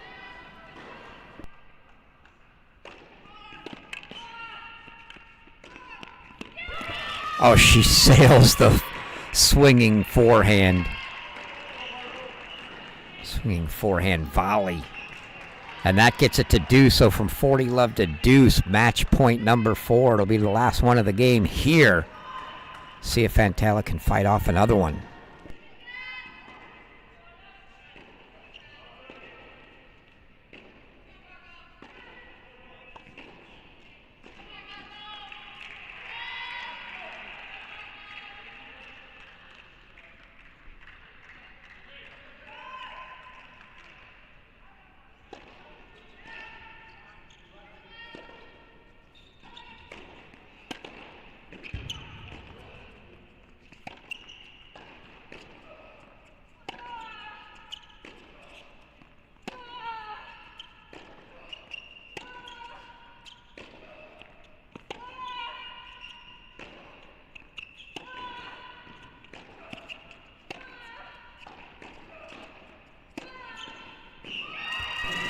And that one sails wide, and DJ Bennett has clinched the match for the Auburn Tigers as they take Northwestern down 4-0 here in the round of 16. We'll give you a look now at the updated draw. Congratulations to the Auburn Tigers on that. As you can see here, haven't exactly been the close ones over at our site. 4-0 Auburn over Northwestern. 4-0 Tennessee losing to LSU earlier. 4-1 Georgia over Virginia. And that's going to do it for match number 3. 3 out of 4 in the books here. 1 more to go. That's going to be Oklahoma State and NC State. That match going to come on at 6:30 Central, 7:30 Eastern. So you've got about 45 minutes to get ready for the nightcap, which might be our best one of the day. So grab some dinner, grab a snack, come back and join us in 45 minutes for that one, to see who's going to be the 4th team on that right side of the bracket to join the fray. And if you want to know who's been doing it in the past, here are your past D1 national team indoor champions. A string in the list for teams like Stanford, Florida, North Carolina, and Georgia. Your home host Wildcats with a couple in there as well. Who's it going to be this year? We find out a little more later of who the 4th team into the quarterfinals that our site's going to be. But come back and join us in 45 minutes, folks. We will be here. Until then, I've been your host, Chris Halioris, and we'll see you at 6:30 Central.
I played one of the clips we had from Media Day yesterday. I hope we didn't lose that because I didn't have the mic on. I have a feeling we just did. But if we did, that was Coach Szabo saying that Myrna Rafat, something with the back, doesn't exactly know. Probably plan on being without her.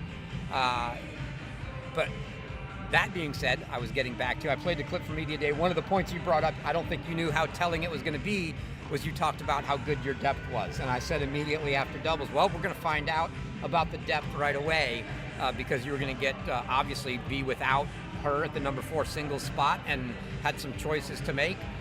Everybody, I mean, across the board, I think, singles, what was your impression? Everybody looked pretty good. You only dropped one set there with Okatoyi in the first set to Rabjans. Everybody else was cruising pretty well. A couple close ones, but what were your impressions? Yeah, like obviously we have a lot of really good players. It's been really tough to make some decisions on who to play, and I'm trying to do my best to give everyone the opportunities to keep improving because you never know when you're going to need someone, and today was proof. You know, we've been a little bit through the wars, some of our girls, and you know, deciding to rest some girls and give other girls opportunities and different things like that. But at the end of the day, you know, I don't know if many teams have a Myrna Rafat 400 WTA, 11 UTR on the sidelines. You got Stephanie Webb 500 WTA, 10.75 not playing, and then Eva Ionescu 10.7 UTR, 500 WTA, all not playing in your lineup. I asked Andrew when I was pulling people out of the singles, like, has a coach ever pulled 3 people out of the singles lineup during the national indoors? So, you know, the thing is, you know, we've got so many good. Ava's an All-American. Alice barely lost at 6 last year, and I think they're both way better players than they were maybe, you know, 6 months or this time last year. So we've got a lot of options, and you know, I can only speak for my side, but I thought everyone was playing pretty well. First match of the indoors is never easy. It doesn't matter who you play. You know, last year we played a really understrength Stanford team and we only barely squeaked by because everyone's nervous and everyone's tired, and you know, this is Northwestern's Wimbledon. You know, they're playing on their home crowd and playing in their home conditions, and they're playing with not much to lose, a lot to gain, and I thought a lot of their girls played really well. You know, Angela, the only one who lost a set, and the girl she was playing is a really tricky matchup, you know, very tricky matchup, and Angie was like just a few inches away from winning that first set and really found a way to persevere there and play better and better, and that's what I saw from a lot of the girls. You know, they seem to be playing a little bit better, and we'll be way better after this match. So I'm excited that we got through. We got to play some different players, and who knows who we're going to put out there tomorrow.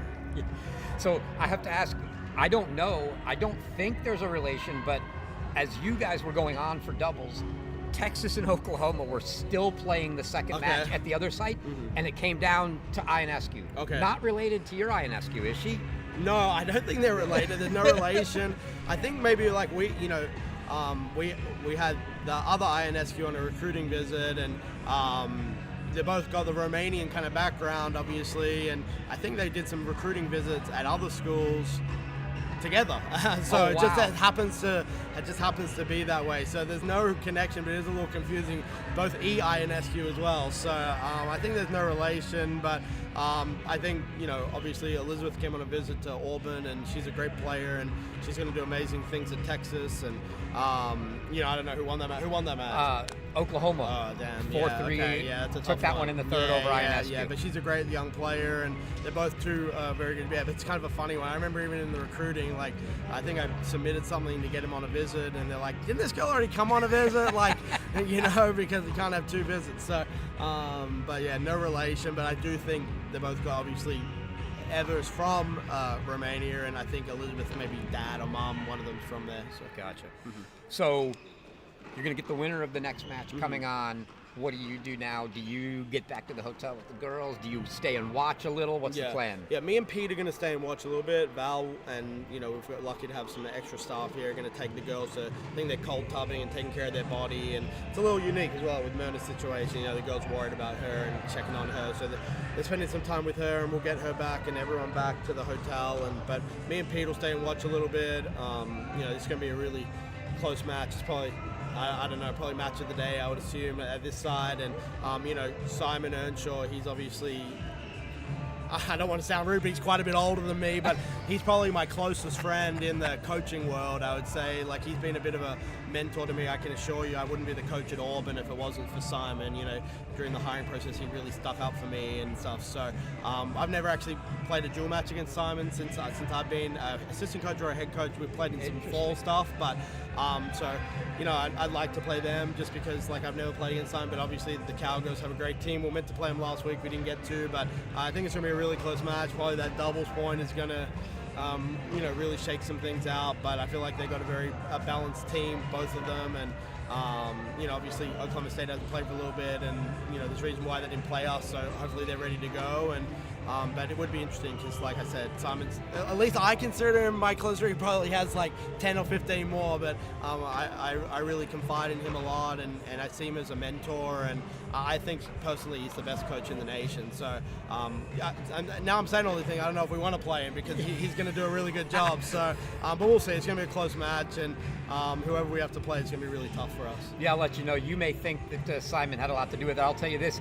Simon also says that he had a lot to do with you getting the job. Yeah, so. Well, Simon takes a lot of credit for everything. So, you know, he's like I said, he's the best coach in the nation, in my opinion. You know, if I can have half the coaching career that he's had, you know, we'll be pretty damn successful. So, he like I said, he's a good friend of mine. Never been in a match. Maybe we'll be duking it out if we play tomorrow. So, we'll see. Maybe just get a camera on me and him, and I'll cuss him out or something. So. Sounds good. Well, congrats. Good win tonight, and good luck tomorrow. Yeah, appreciate you. Thank you. All right. War Eagle.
University of Illinois and the Intercollegiate Tennis Association promotes good sportsmanship.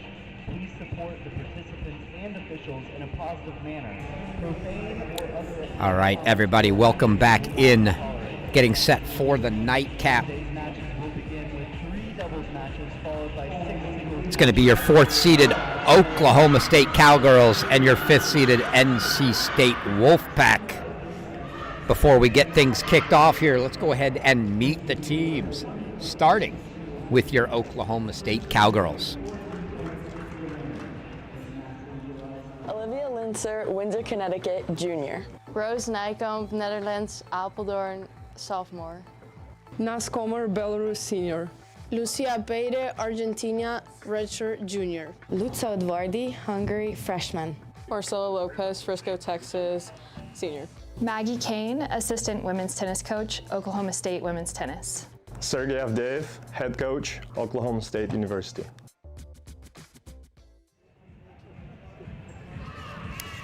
See the Cowgirls getting ready there. Now, let's meet your NC State Wolfpack.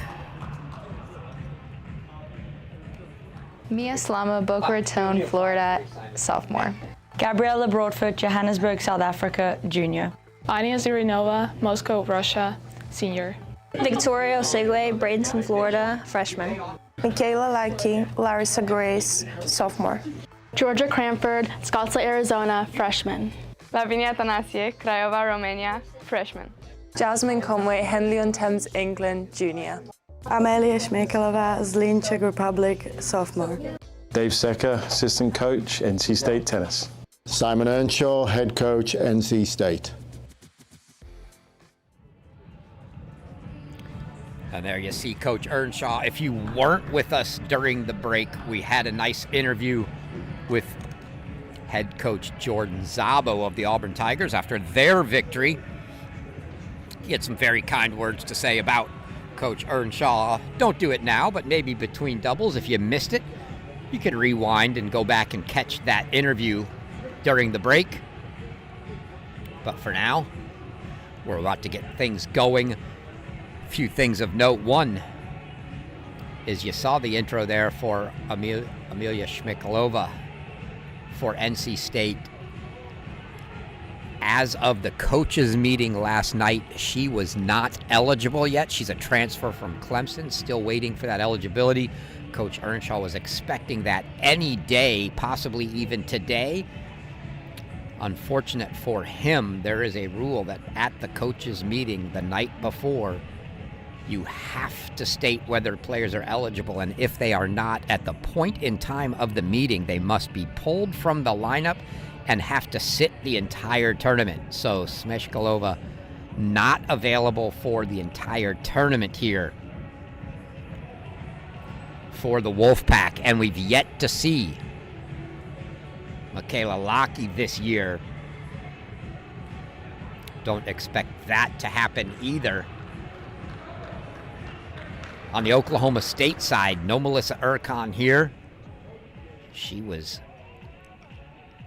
injured, didn't make the trip. Only 6 Cowgirls here, so a team that can't afford an injury like we just saw with Auburn and Myrna Rafat, who had to retire in doubles. If you missed that interview with Coach Szabo, he said, and I had the mic muted for that question, so I had to recap it anyway, but he had said some sort of back injury, not exactly sure what yet. The Northwestern staff was great taking care of her, but his plan, at least for now, was to just plan as if they don't have her for the weekend. Obviously, they'll get to know more as time goes on. There you see Sergey Avdeyev, head coach, technically interim head coach right now for the Cowgirls. He was on the men's side, took these duties over after the departure of Chris Young, and this is his full-time job for the year now.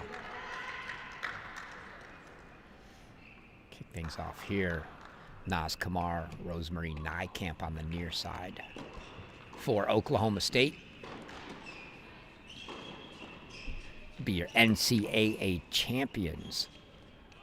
Gabby Broadfoot, Victoria Osegue on the far side.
40-15 now here for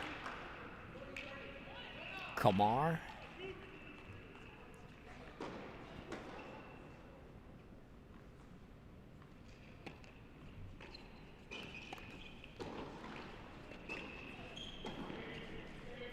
Some quick hands there from Nijkamp, but the second volley misses.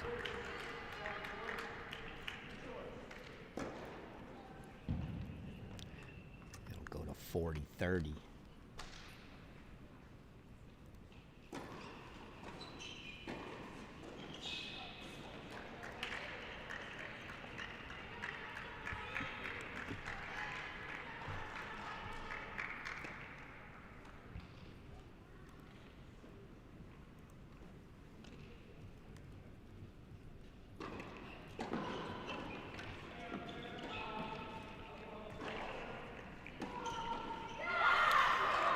And the Cowgirls hold. They'll take a 1-love lead.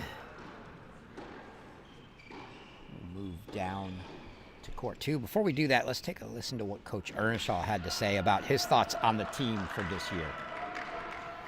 Yeah, I mean, we were very young last year, and I think we knew that we were playing for the future. It's interesting how you kind of gain experience very quickly, though, and well, we weren't in the indoors last year. In fact, we went 0-2 the kickoff weekend, so we were far from being here. So just being here this year is a good sign for us moving forward, and I like our chances.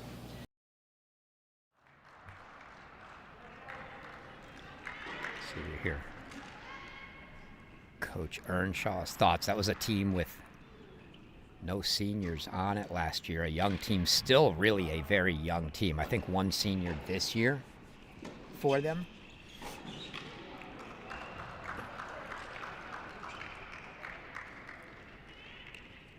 Here on 2, it's newcomer for Oklahoma State, Olivia Lintzer, coming over from UCF, one of the top.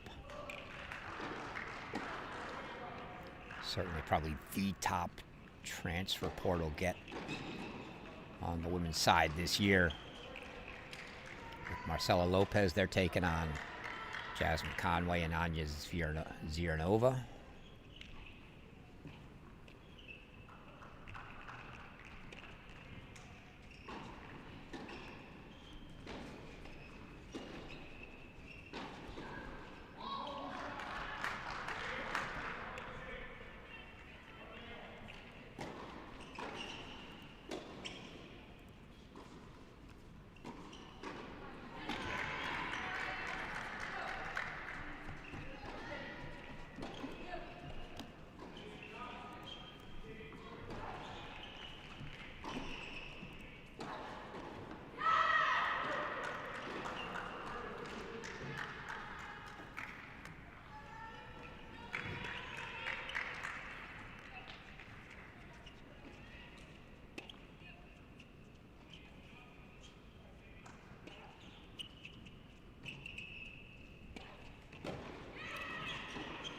Ball there by Lintzer at the net. Again, only 6 on the roster here for Oklahoma State, so they've got to be solid across the board.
Double scores on the screen for you.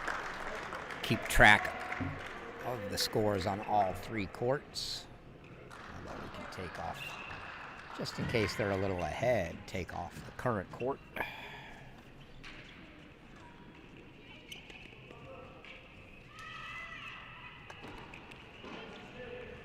Linzer again at the net, puts it away. That's a quick 2-love lead here on 2 for the Cowgirls.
Now you see break leads on 1 and 2 for the Cowgirls. So up an early break on the NCAA champions, Broadfoot and Osigwe on 1.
Hold on 1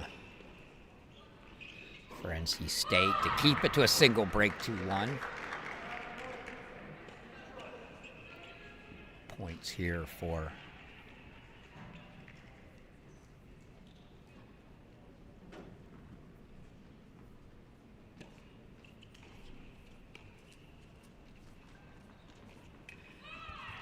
Conway and Ziernova.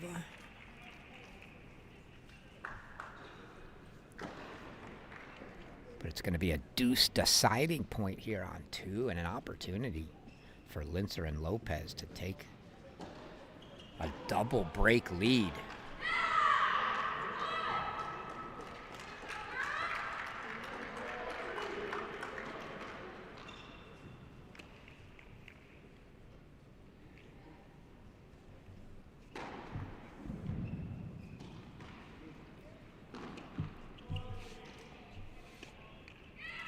And that's exactly what they do. It's a double break lead for the Cowgirls on 2.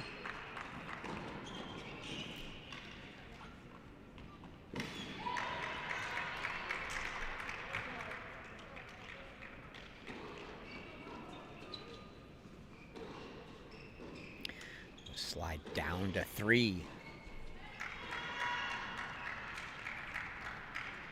First looks here at Luca Udvardi and Lucia Pere. Pere, who had the horrific injury in the NCAA tournament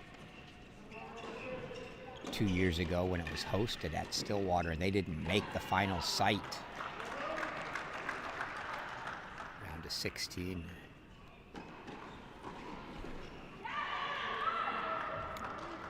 She went down They're taking on Miaslama Lavinia Tanasi here. Tanasi, a freshman, as is Udvardi.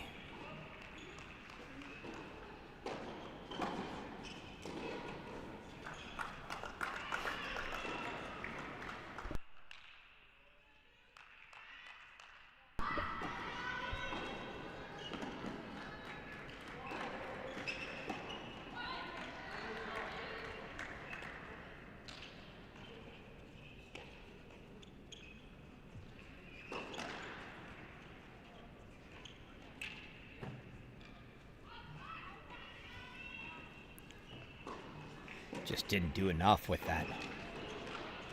Short ball pushed a little too softly, gave NC State a chance to get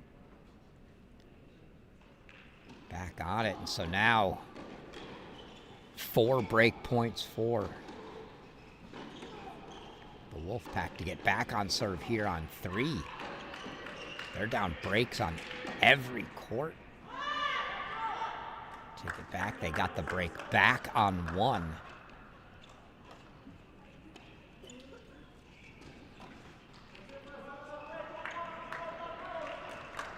But as I say that, a double fault from Toria Sigwe makes it 3-1 Oklahoma State. They're back up a break, so back up breaks on every court for the moment.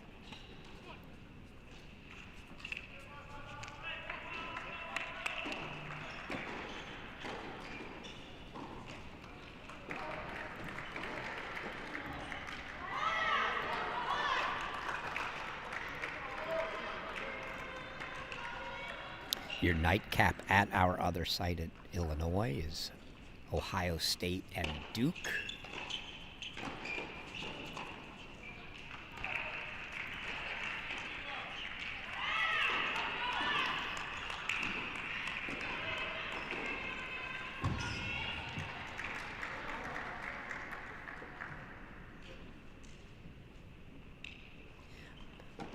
Back on schedule at that site, so 6:30 starts at both, as North Carolina had a quick sweep of Illinois to get them back on schedule there.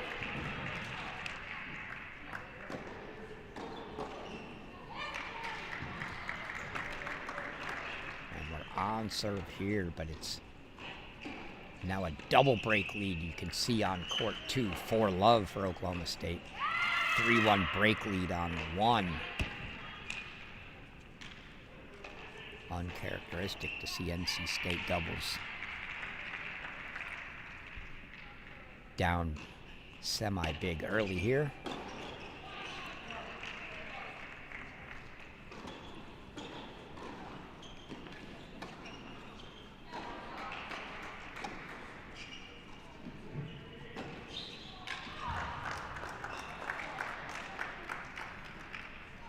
Oklahoma State, though, yet to drop a set in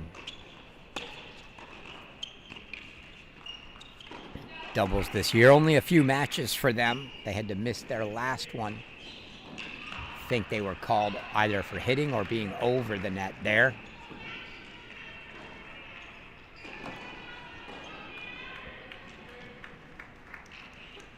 But Kamara and Nijkamp 1-0 at 1. Lopez and Lintz are 1-0 at 2, and Udvardi and Payre 2-0 at 3.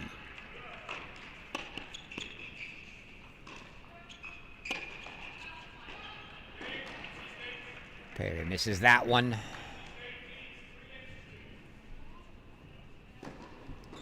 It's 3-2 there, but this seems to be the court they're going to have to focus on, are the Wolfpack, as it's a 4-love double break deficit on 2. Appears there was a challenge there that they were waiting on.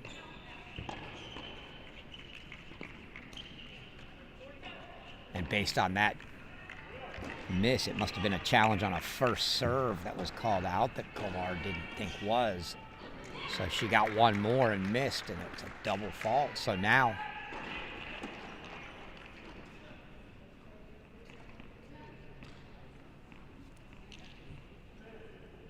break chances here for the Wolfpack. And Osigwe hits the backhand to the Kamar forehand and the volley into the net. And so it is a break right back. So trading breaks on one, back on serve. Try to get a peek over at two. Nothing to see in a changeover. So the only court with action right now is three. We'll go there. And there you see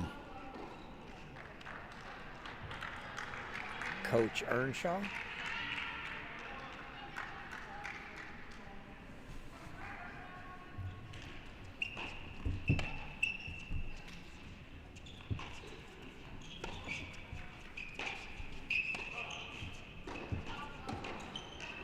Tanasi puts that one away.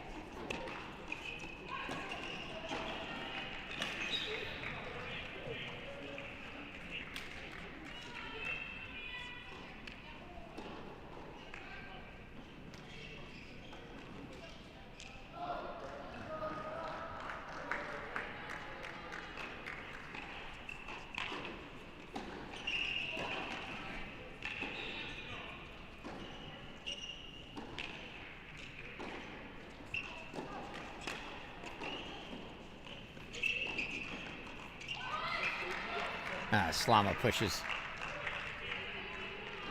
Forehand volley up and long, so 40-15.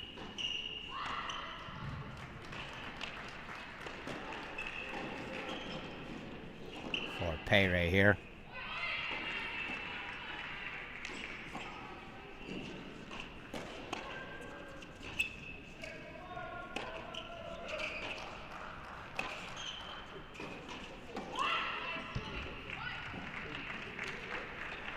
And the trading of breaks continues on court one. Break right back at love for the Cowgirls. They're back up 4-2, a break.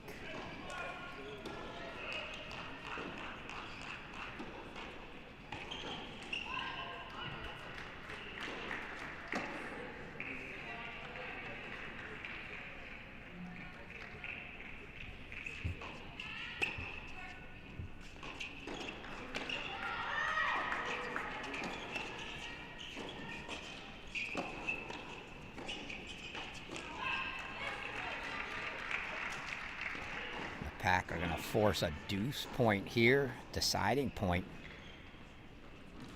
They've got break points on two to try to get one of those two breaks back.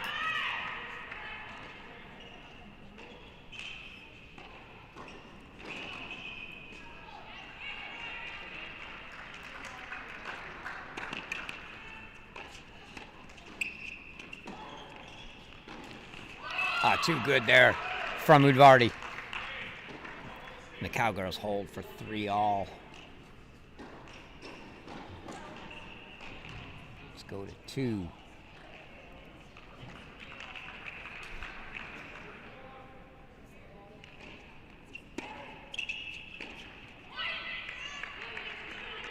And that's a break for the Wolfpack, so they do get one of the two breaks back. So they now trail 4-2 on courts 1 and 2.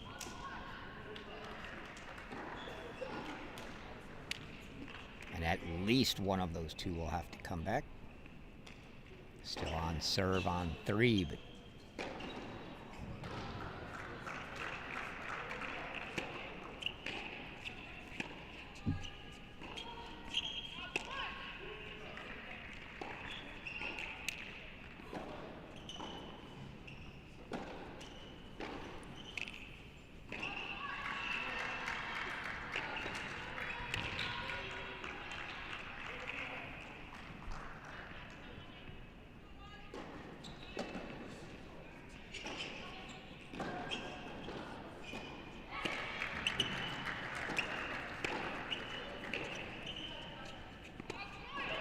just long there. Off the racket of Linzer. She went intentionally, I think, with a little high floater, but just sailed long.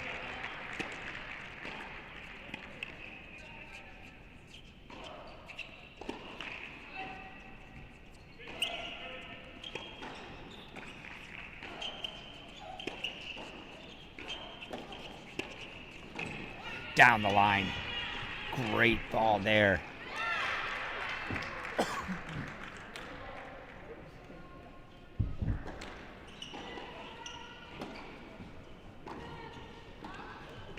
See if we have that pass on replay here. They're playing cross, and eventually you knew she was going to have to test Lopez, and she did.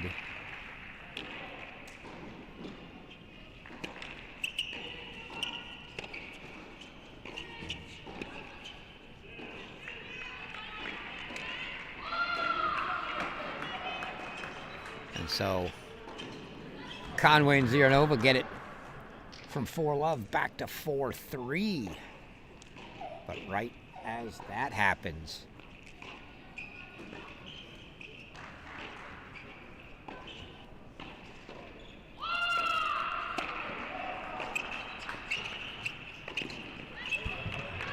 Kamar puts that away for 5-2 on a deuce point, so Oklahoma State maintains their break leads on 1 and 2.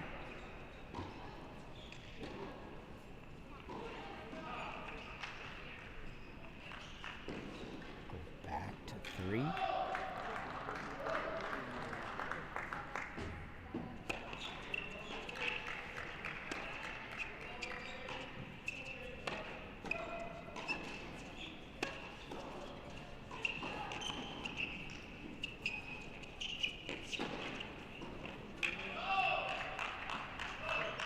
Little trickery there from the Cowgirls.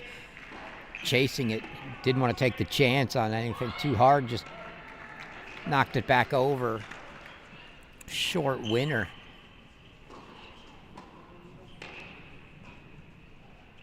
And the game goes to Oklahoma State 4-3 now. So leads everywhere for the Cowgirls. We'll go back to 1, where it's 5-2. Kamara Nijkamp leading your reigning NCAA doubles champions here on court 1. Probably not the start Coach Earnshaw was looking for in doubles. Nijkamp went straight at Gabby Broadfoot twice. Thought she might send that overhead right at her. That might have been a little too much. And she just put it away down the middle.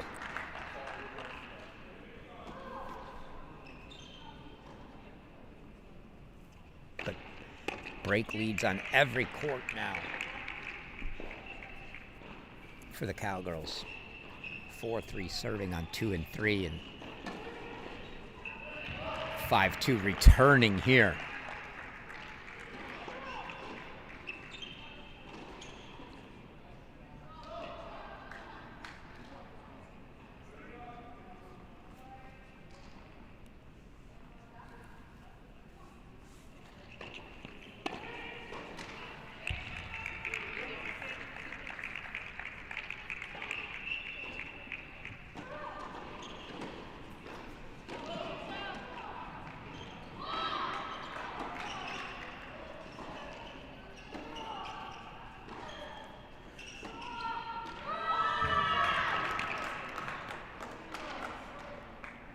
Second serve look here for Nijkamp.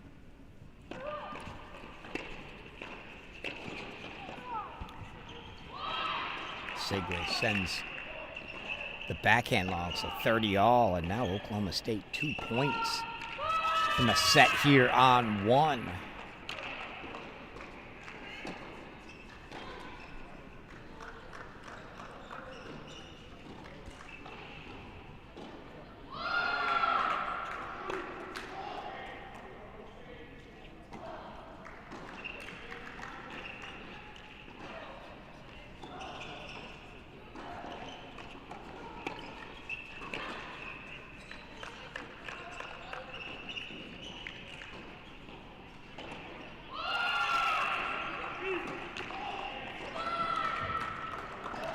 Match points here for Oklahoma State on 1.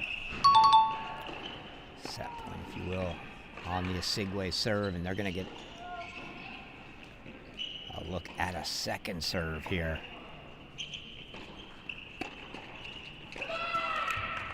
Nijkamp sends it wide to the backhand, and Osigwe nets it again, and it is a set on 1 for Komar and Nijkamp, taking the NCAA doubles champs down.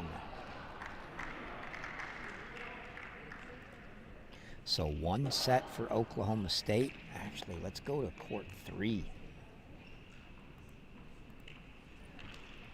As Udvardy and Pere could put it away here.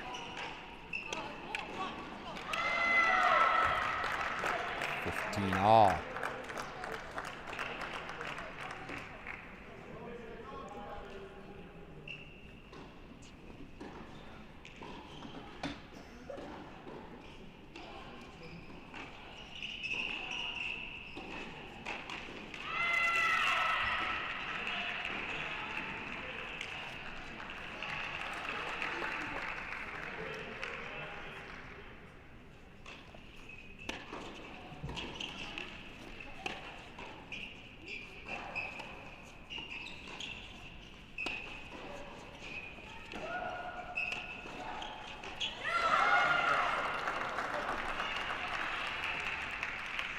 A little long there for Pere on the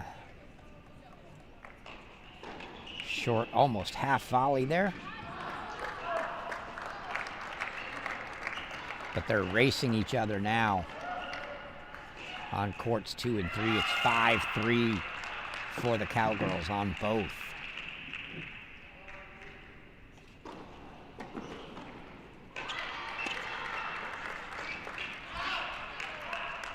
Returning on both courts, though.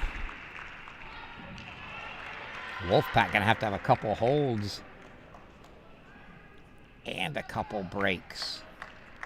Big hill to climb here. Already dropped.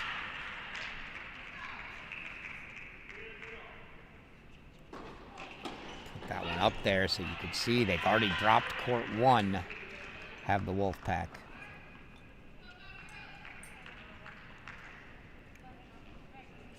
40-30 now, Slama and Tanasi. Yeah, Slama serving. Trying to force the Cowgirls to serve it out here. They're going to have to do it here and on 2.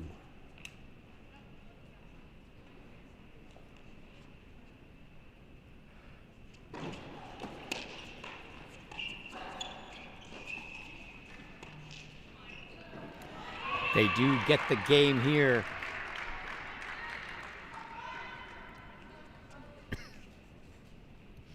So we head over to 2, where they need a hold here as well.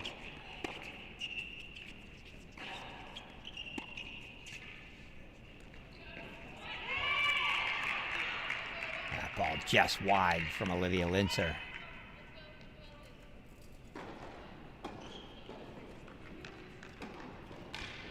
30 all.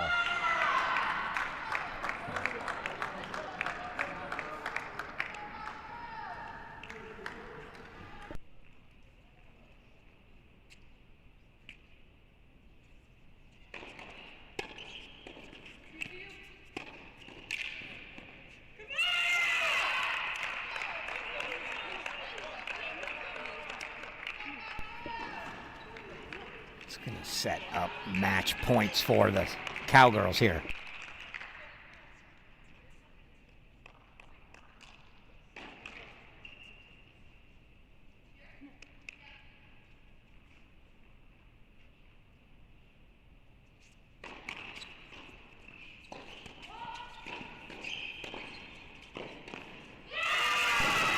And the put away from Lopez gives them the 6-3 win here on court 2.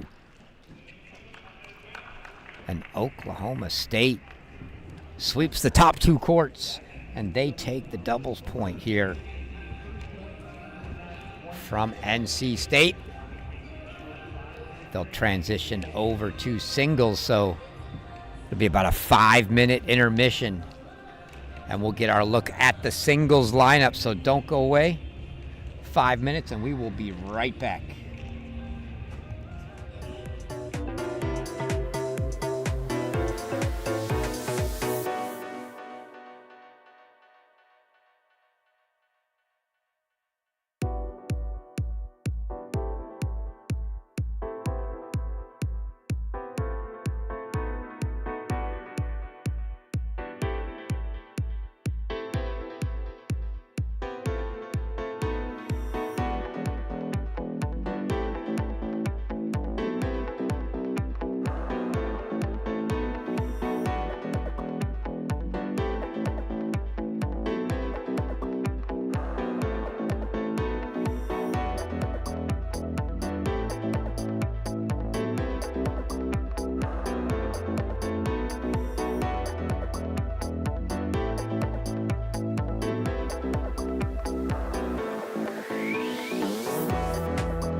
back getting ready for singles. Not quite there yet. We'll give you, if you missed us early, another chance to meet the players and get a little hype on each of the teams.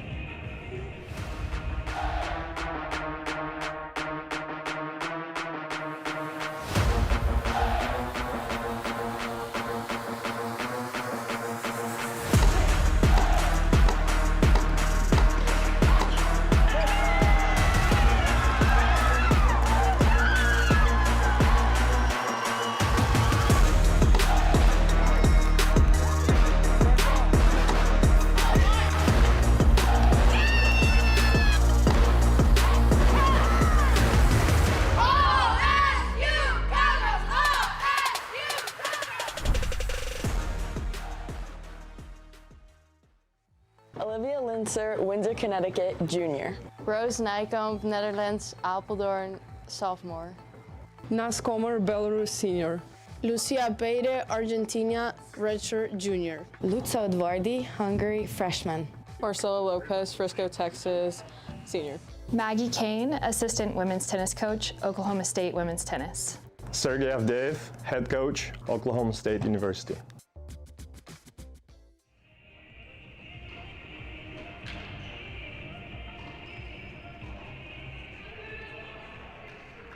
Starts in the work no one sees. Moments replayed, effort remembered, pressure repeated. Point by point we earn everything. Together we rise. This is Wolfpack Tennis. Smoked out, no pyro. Keep a mask up on my face, kid, and it's all black. Gotta lie low. Drugs right albino. If you know, then I know. Where did all of that time go? I see pyramids, no Cairo. I'm bold. I'm he's loving my demeanor. I just did dreams in Malibu and I'm seeing so clear that I'm an animal, hyena. I was mean, but I just got meaner. As a kid, I was always a leader. Achieved that. They come back cleaner. I'm the boy, I'm the boss. I take hold of the stock. I don't care what it costs.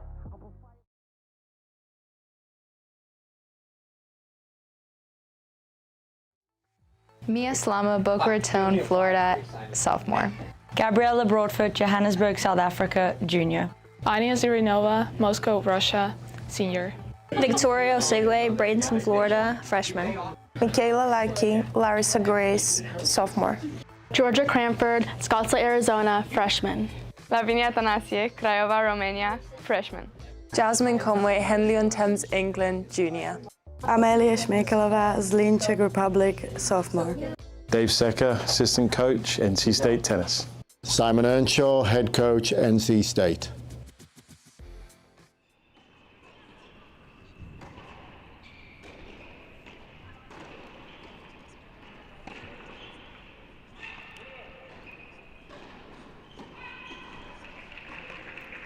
Back for singles now. You've met the teams. If you missed it the first time around, start off here. Gabby Broadfoot serving for the Wolfpack.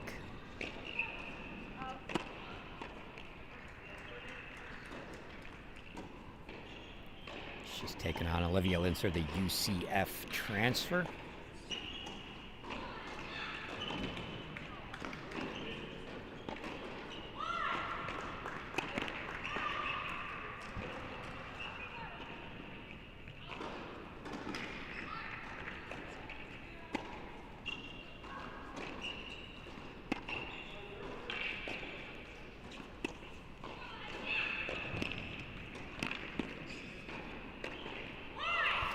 A little athleticism there from Broadfoot. Jumping overhead, put away.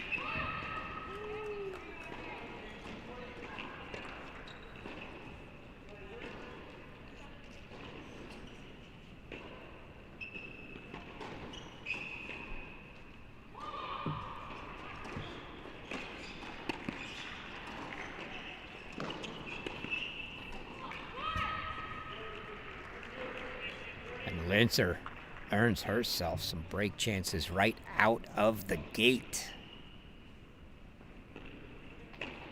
15-40 for Broadfoot here.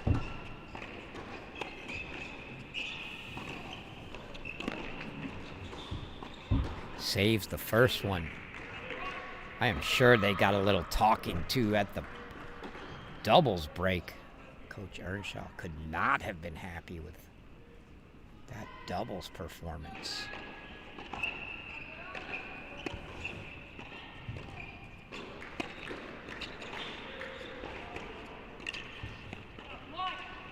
Broadfoot misses the volley, and she gets broken to open things up here on 1.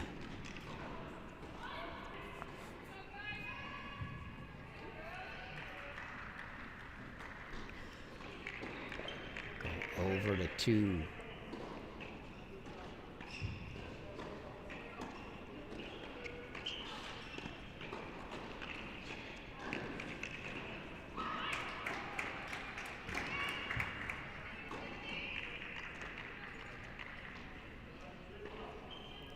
Slama, Naz Kamar. Doesn't look like the point scoring's up yet here.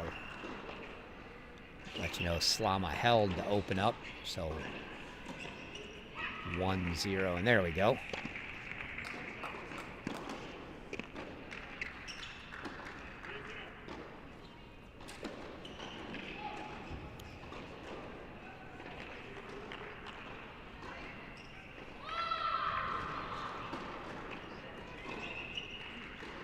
Kamar has been the #1 player for this Oklahoma State team for some time. The addition of Olivia Linzer this year, dropping her to 2. Going to be a very tough 2.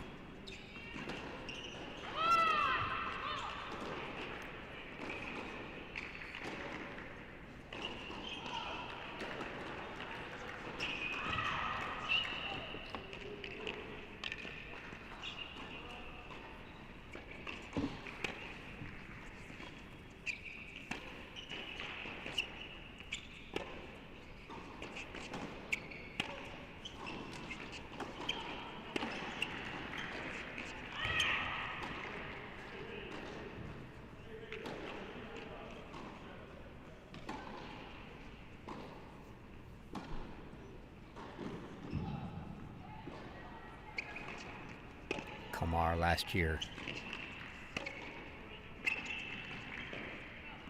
Actually, after Ercon came, did play a lot of 2.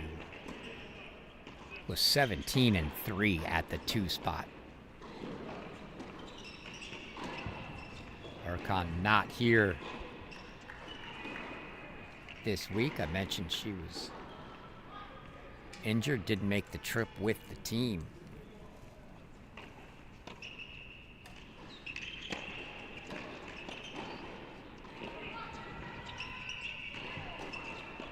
And Slama opens up a break lead here to Love.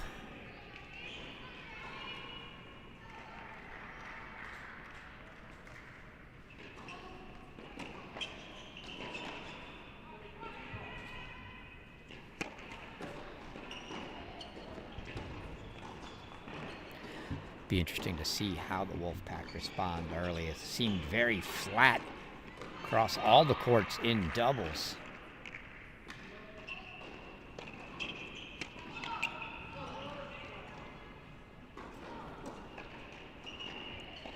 Easy to happen here. You got the late match having to wait for everybody else to go on during the day.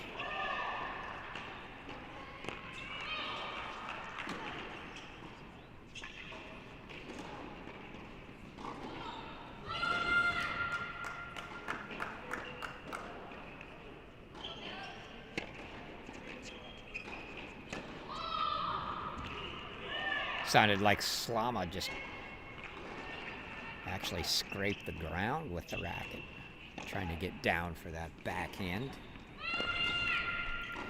Didn't make clean enough contact. So 15-30 chance for Kamar to try to get the break right back.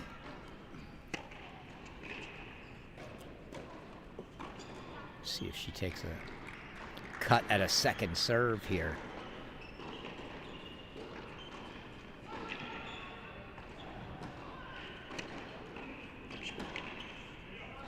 Not a lot of cut, but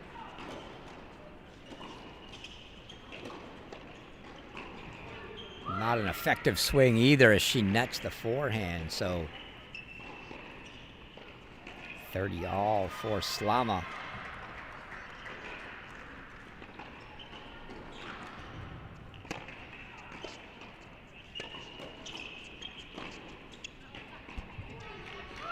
The backhand long from Kamar, so Slama from 15-30 to 40-30, chances to hold for 3 love here.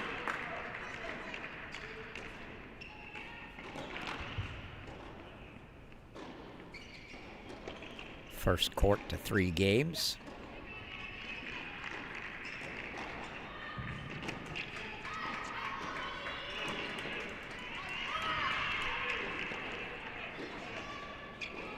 And she does. Mia Slama holds for 3 love. And we'll continue our way down as we go to court 3. And we got to stay there long enough to see Zirnova hold for 2-1. So we'll come back to court 3.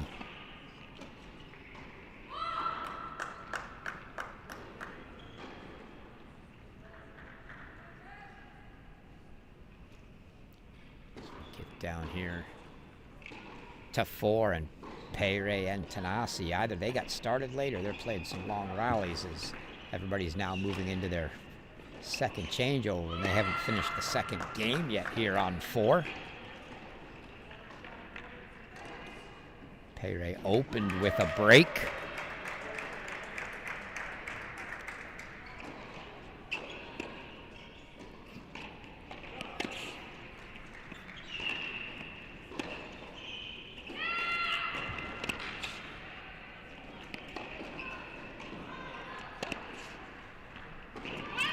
Oh, what a forehand there from Tanasi.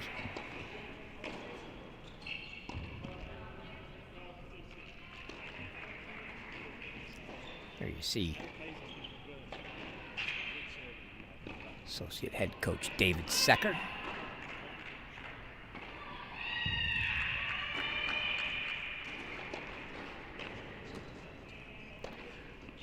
Associate head coach, assistant coach.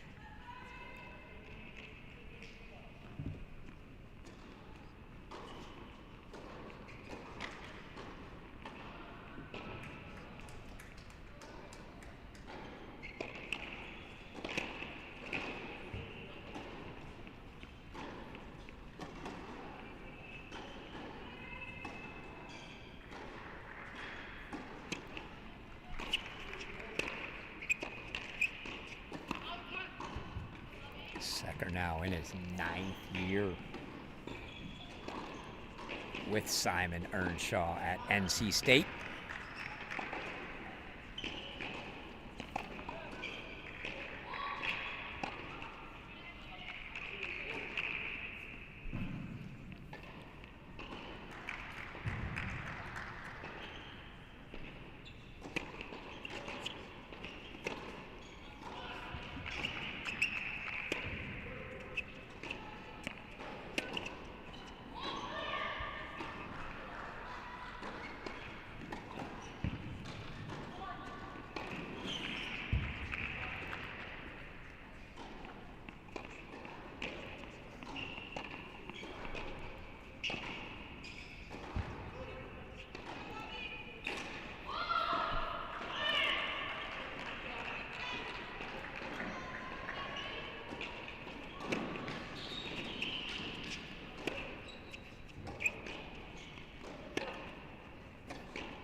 Out of the reach there of Tanasi. So Tanasi got the break back,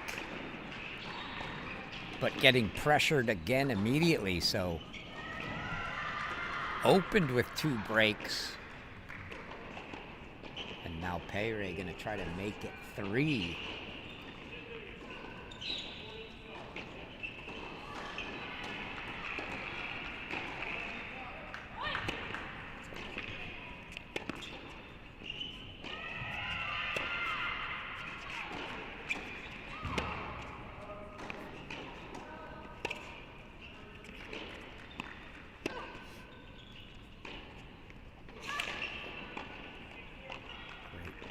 backhand there from Pere, and now 3 break chances to make it 3 straight breaks to open the match.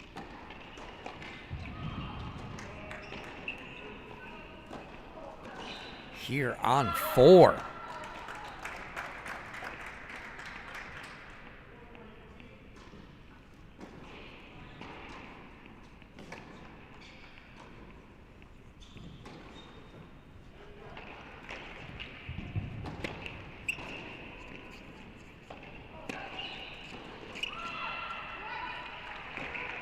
Tanasi fights one of them off.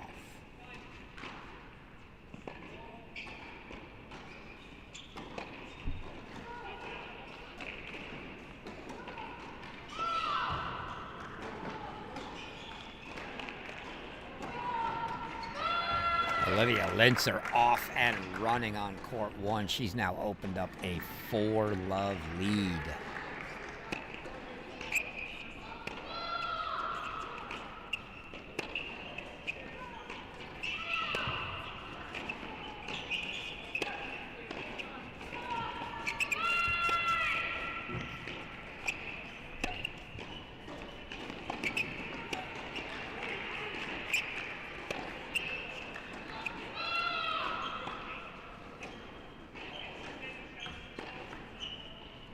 I think we have a challenge here from Tanasi. Confirmed out. And it is indeed 3 straight breaks to open the match on 4.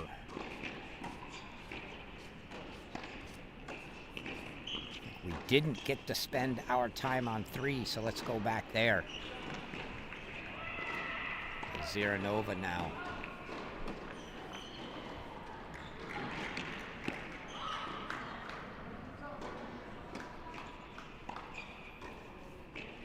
Two-1. Early break lead for her. Your break leads right now.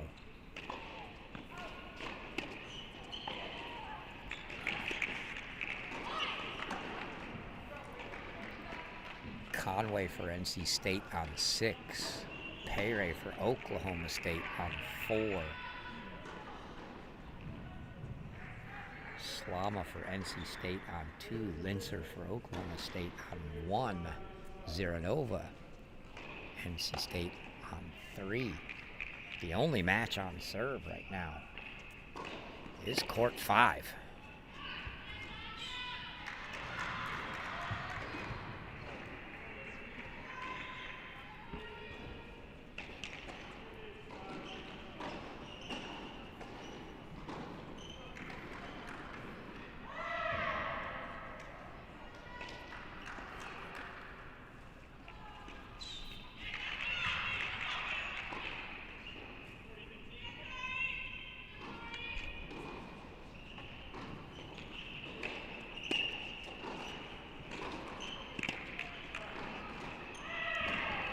Deep from Ziranova.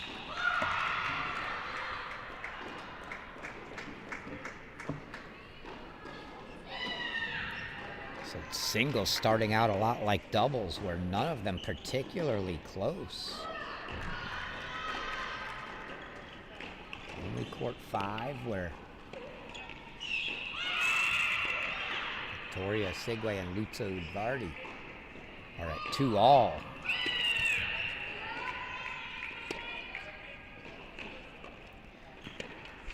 That'll be next in our court introductions. After this game, we'll slide down to 5. Yet to check in on 5 or 6.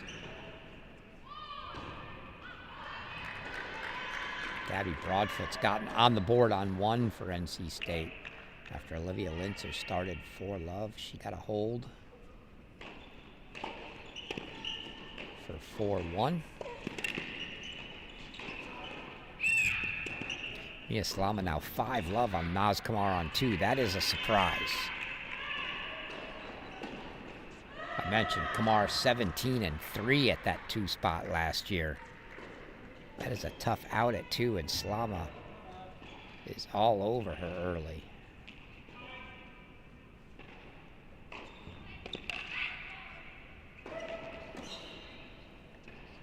Game point here for Ziranova. That one misses from Rosemary Nijkamp. And it is... Didn't think it could have been 2-1 because we left when it was 2-1. Just behind there. It's 3-2 now. Ziranova. We will go down to court 5. Check in there.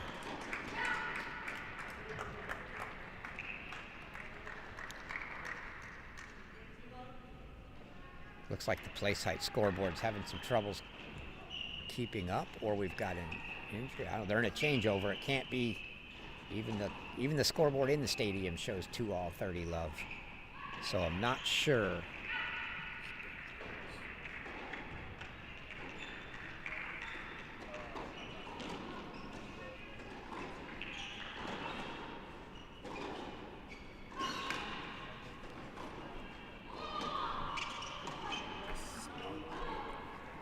Looks like both the on-screen scoreboard and the scoreboard you can see behind the court there are behind, as it is 3-2 for Victoria Sigwe here. On serve as Luca Udvardy's going to serve at 2-3.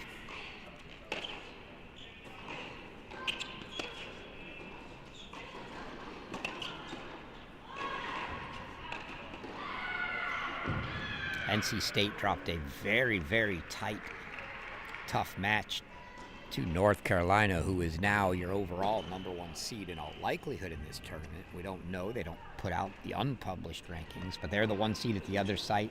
Auburn, the 1 seed here.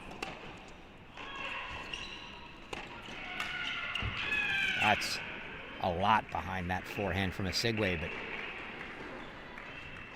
NC State took them to 4-3. It was 6-4 in the third. Reese Brantmeyer knocking off Gabby Broadfoot.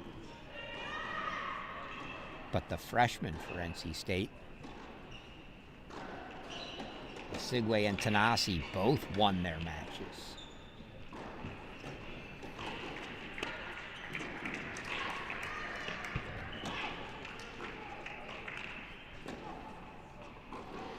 Start looking around. It's actually... We're going to take a very quick, brief departure here and jump over to 2 as it's set point for Mia Slama. Thought she might have had it there, but the serve called out. Chair confirmed. And Kamar's backhand into the net does give that first set to Mia Slama. So there's a set on the board for the Wolfpack. And we'll start to get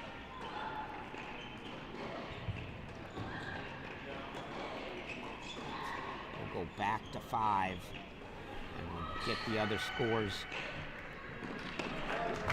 on the screen for you as the first sets wind down.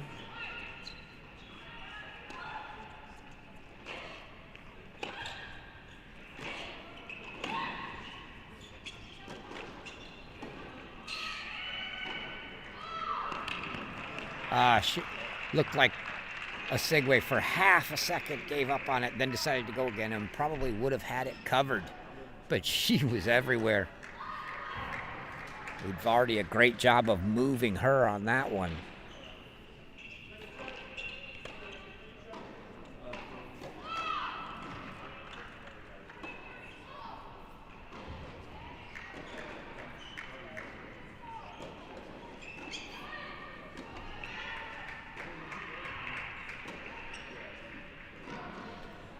Oh, that's gonna be a challenge. Indeed.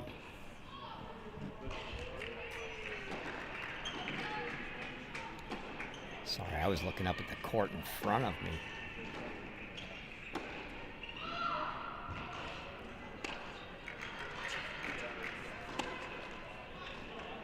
As Udvardy gets the hold for 3-all here.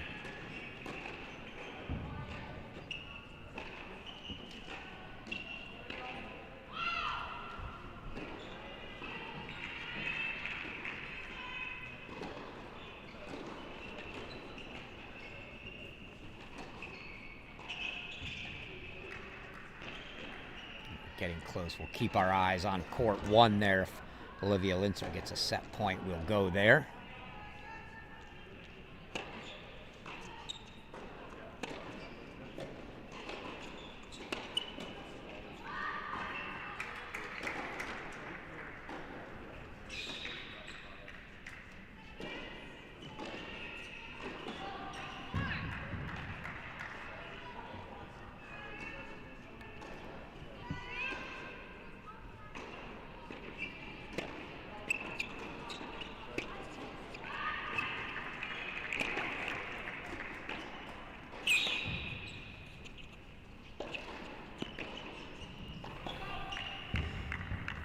It is indeed set point for Olivia Linzer here on court 1.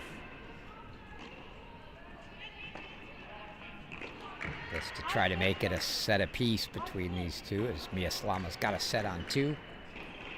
Linzer looking to make it 1 each.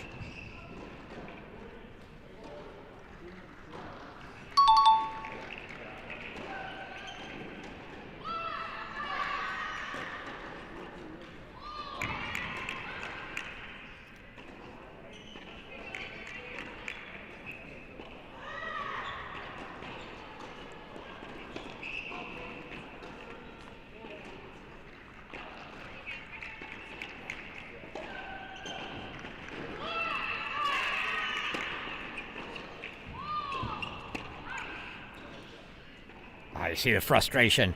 The forehand into the net gives Olivia Linzer the first set for Oklahoma State. So now 2 sets in the books. And we haven't been to 6 yet, so it's a good time to go there now.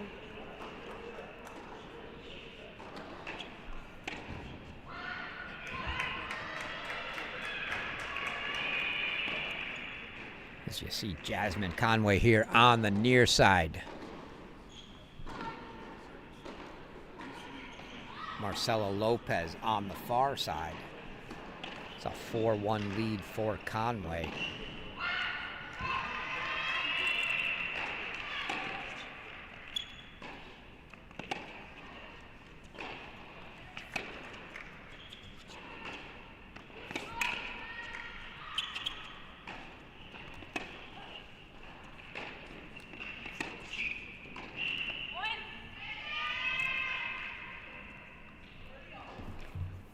Lopez backhand volley finds the net. You start looking around if you're NC State, though. If you want to jump back into the driver's seat, won at least 4 first sets here. They've got 1 on court 2. Conway's looking good so far on 6.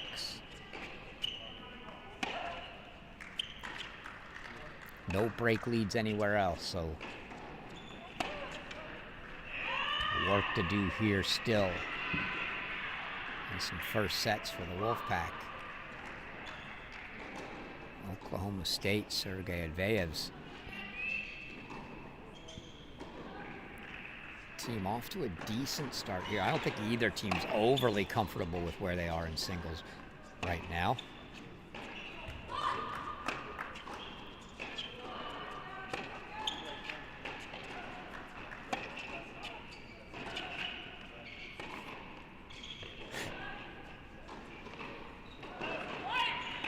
Conway watches that one sail long. It's going to bring up a deuce deciding point. Chance to put her in the driver's seat here at 5-1.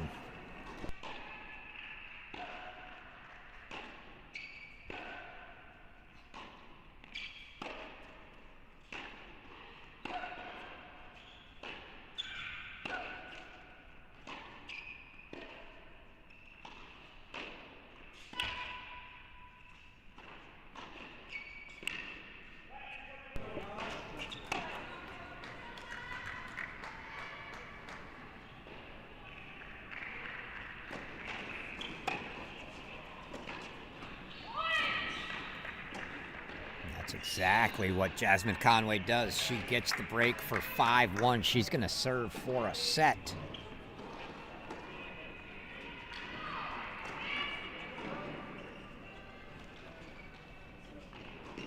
Oklahoma State, though, has opened up break leads on 4 and 5.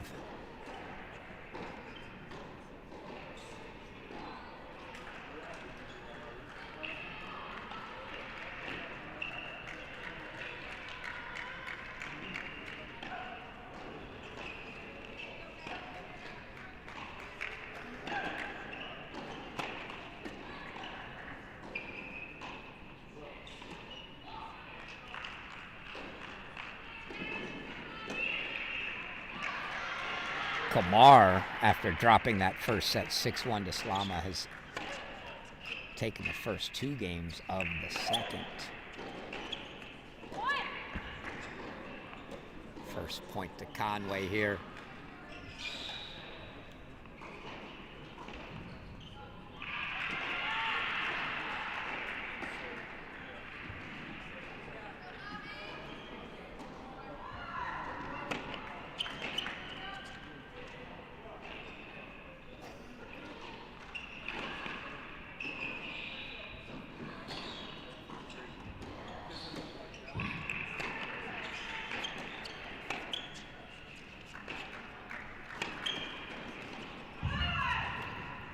Backhand long from Conway there for 15 all.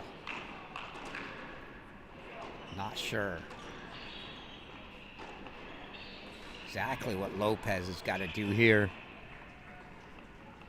She's tried a little bit of everything. We've seen her come to the net. We've seen her play the baseline.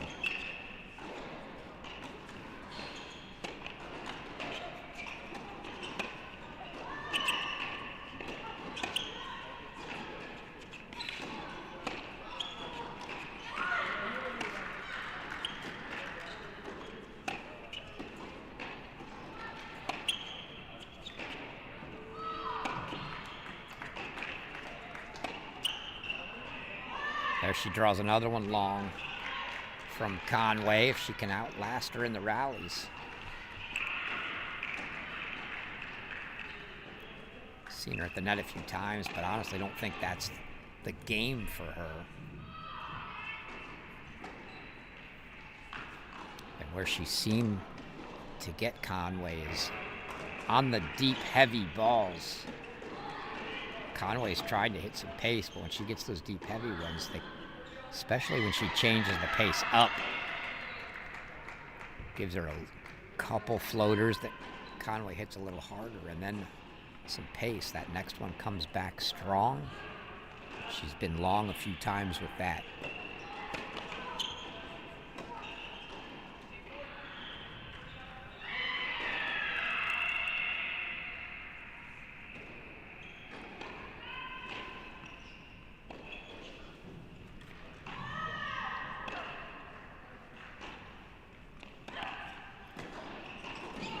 Three break chances now for Lopez.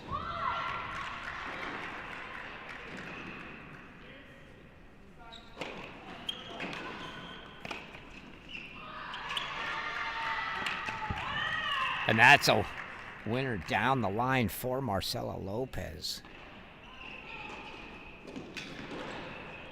Question in the first set, is it too little too late? But nonetheless, she cuts the lead to 5-2.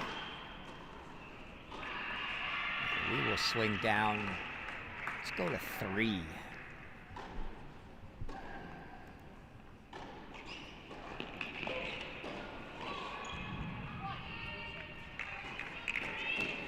Again, still just 2 first sets in the books right now, courts 1 and 2.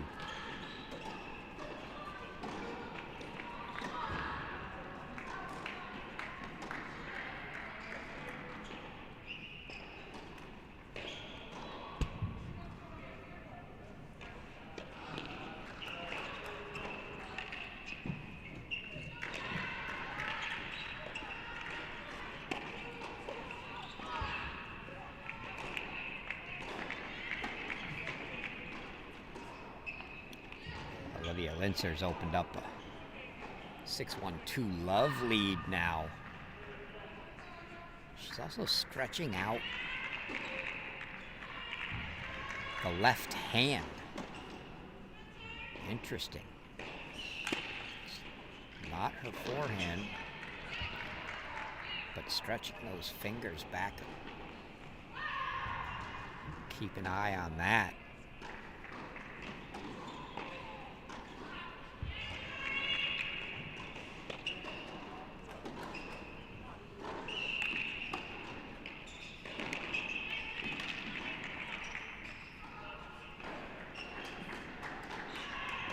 That's an absolutely adorable ball girl there.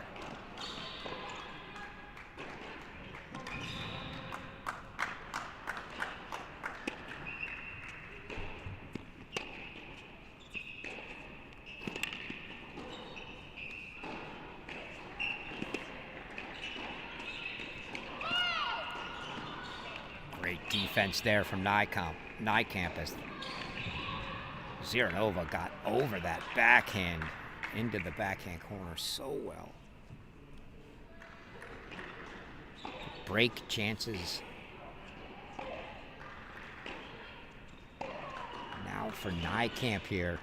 If she can find this, she'll get a chance to serve for the set.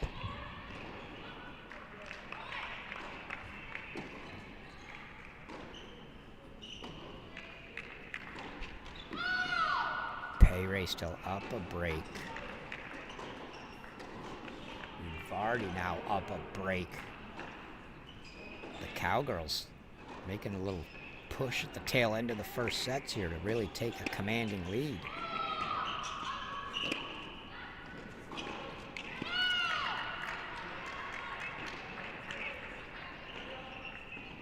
And Rose Nijkamp does indeed break, and she's going to serve for her set at 5-4, as is Udvardy. As is Payray at 5-2. We gotta go down to 6.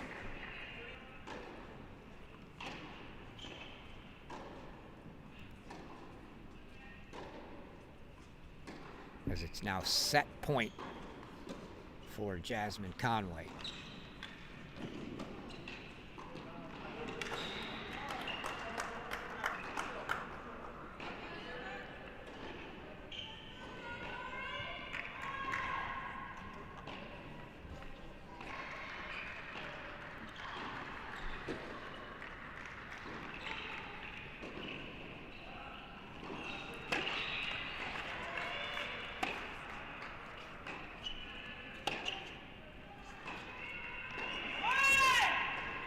Another one fought off by Lopez, so 2 set points she's fought off, and that's going to bring up a deuce deciding point.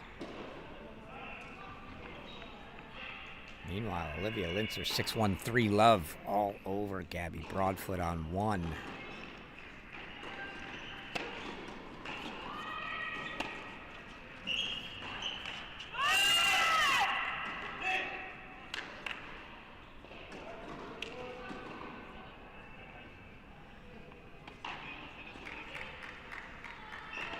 Three set points fought off by Marcela Lopez.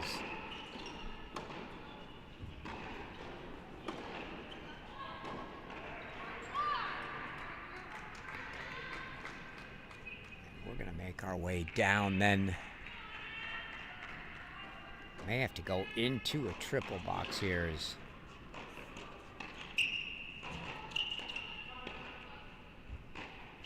Segway misses that. Vardy serving for it. Payray serving for it.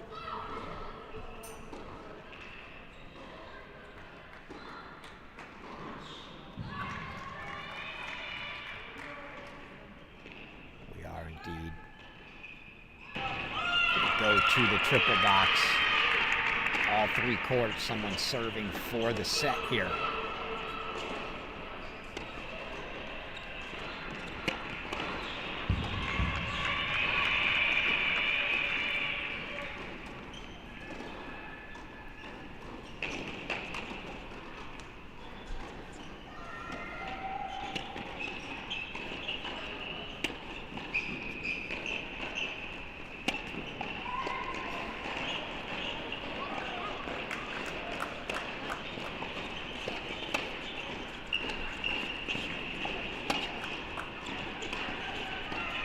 Ball looked a hair wide. I'm not sure.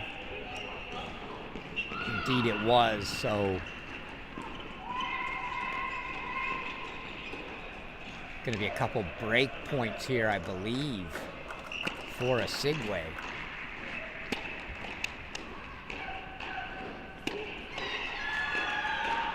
So break chances here for Osigwe. Set points on the two courts on your left.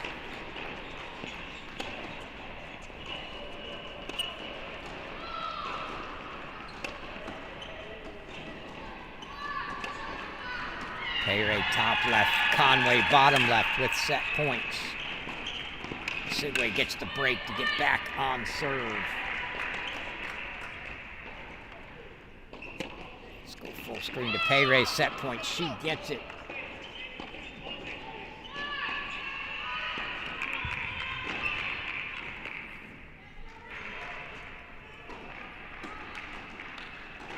Make it back just in time to see Conway got hers as well.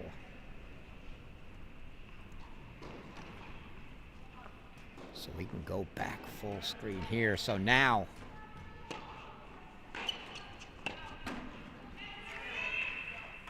only courts 3 and 5 remain.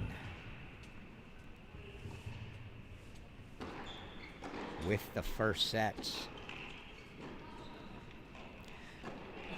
Sets for NC State on 2 and 6. Sets for Oklahoma State on 1 and 4.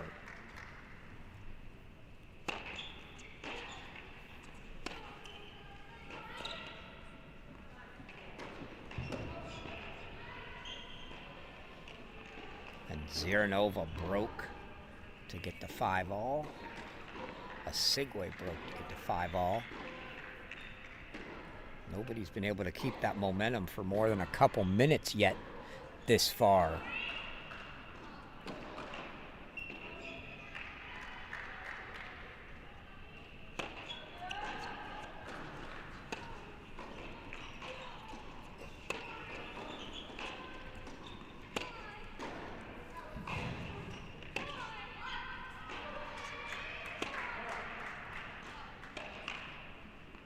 If you want a good recap of the day, do not go away after this match ends.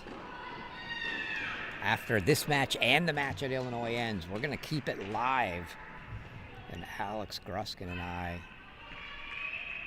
will come on to recap the day from our 2 sites. So if you're looking for the full day recap, stay with us after the match.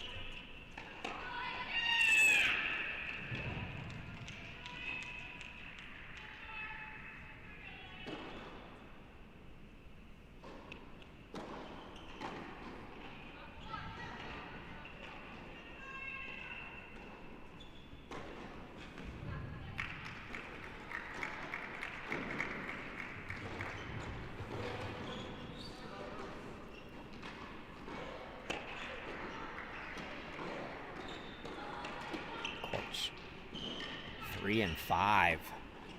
Still both at 5-all. We got a couple second sets pushing near some ends here. Komar 4-1. Linzer 3-love deuce.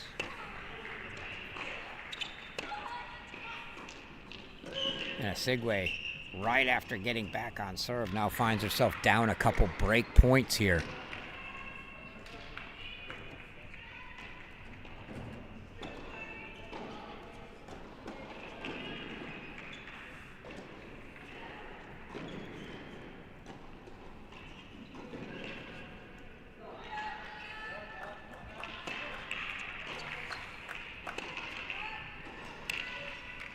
And the forehand into the net.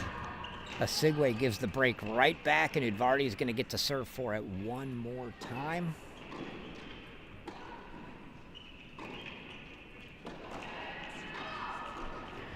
We'll go to court 3.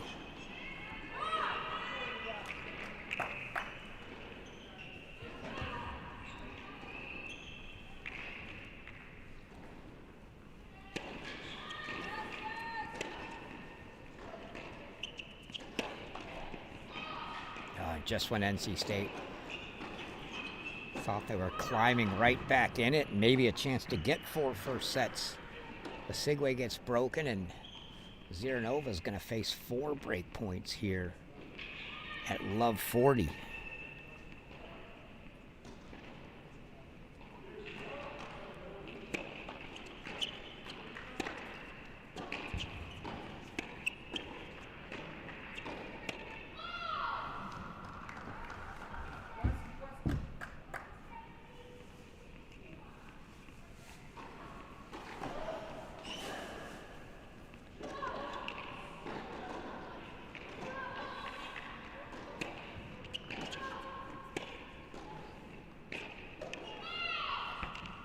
And that is a break for Rosemary Niekamp. So 3 and 5 right next to each other. Both get broken at 5-all for NC State.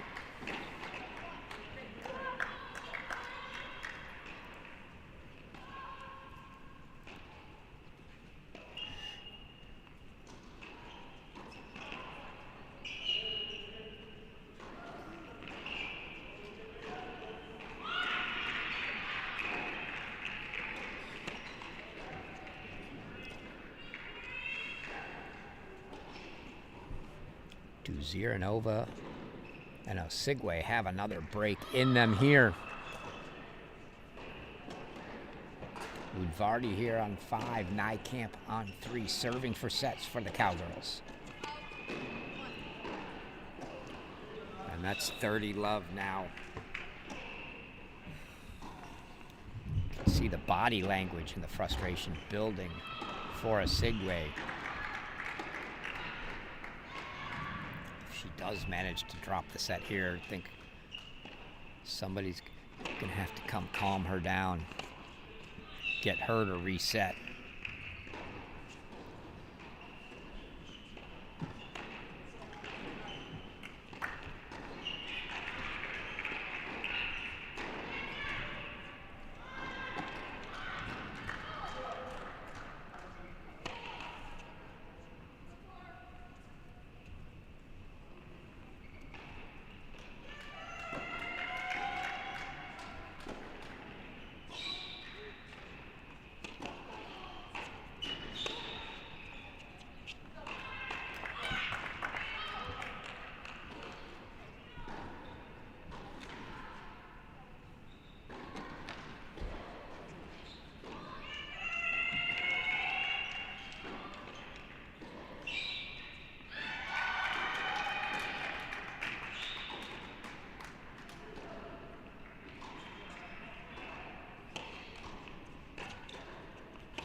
That ball sails deep from Udvardy.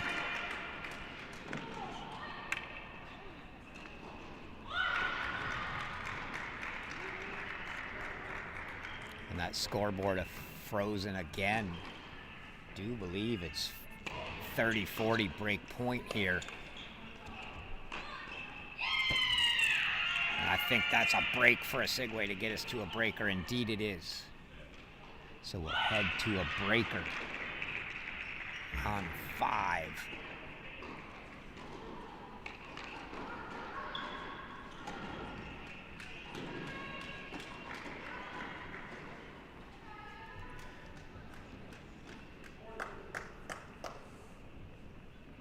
Ziranova. Break chances on 3, so NC State could indeed get both breaks back. I think that one off the net landed good to make it 1-0 a Segway.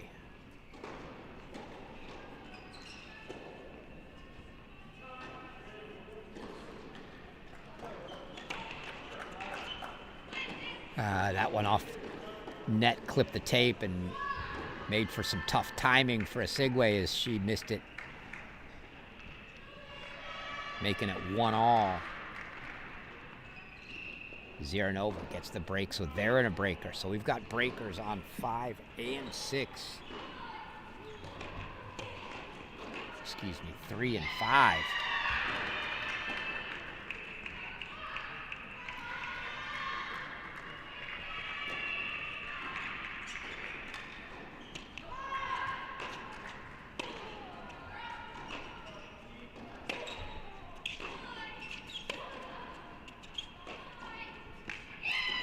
It's a great backhand from Osigwe. Winner to make it 2-1. And we're going to have to go split for these two breakers now. NC State would need both.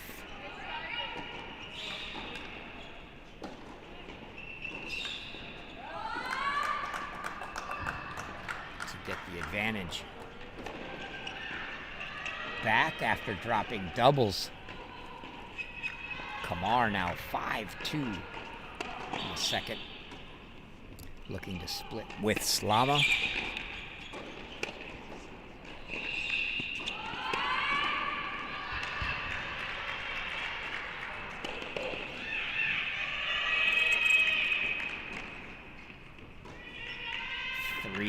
Osigwe.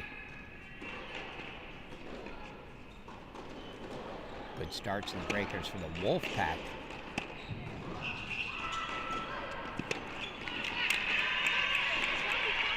(3-0) Ziranova.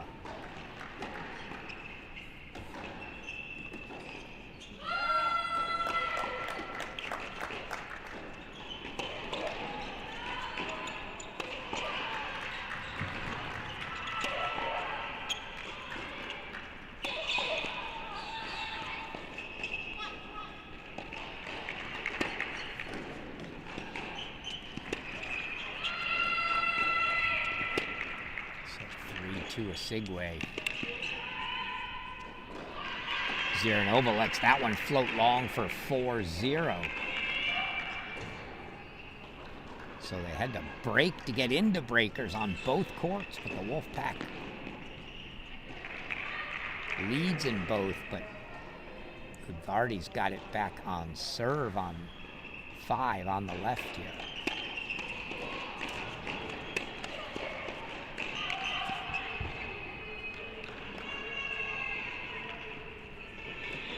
Osigwe takes 4-2 lead at the turn.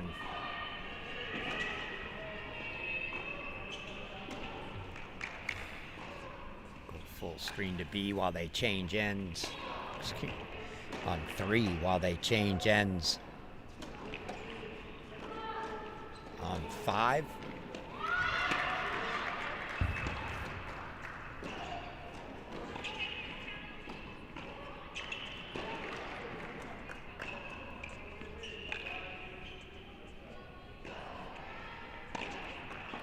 Looks like a challenge review here. Indeed, it was out.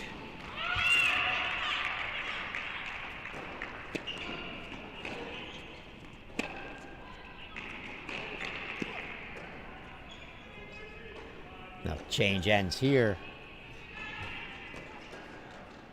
So 4-2 Wolfpack at the turn on both breakers. Back to the breaker on 5.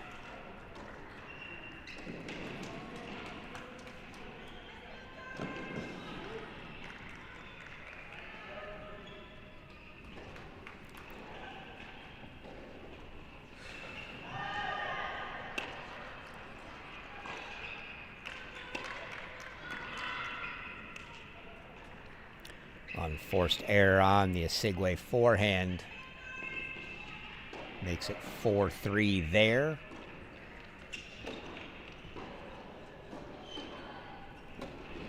Go back to the split screen as Ziranova and Nijkamp are out of the chair.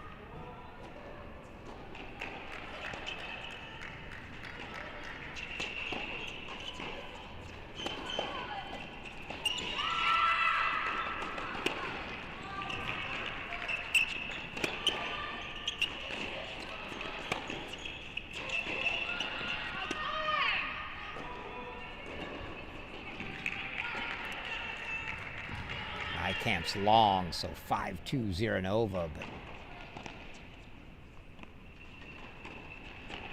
Osigwe and Vardy now 4-all.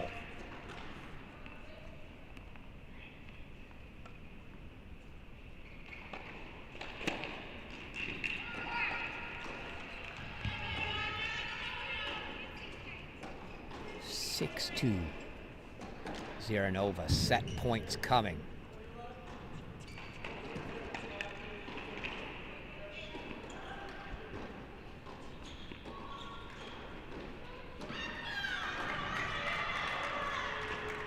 Go full screen here for the set point.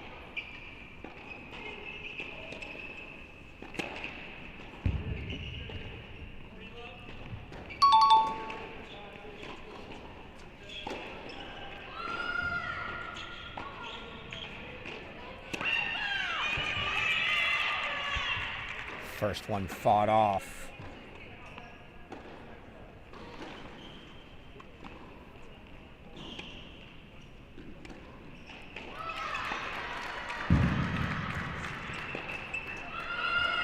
Segway takes a 5-4 lead. A little too close now, we'll leave it split, but a set point again for Ziranova.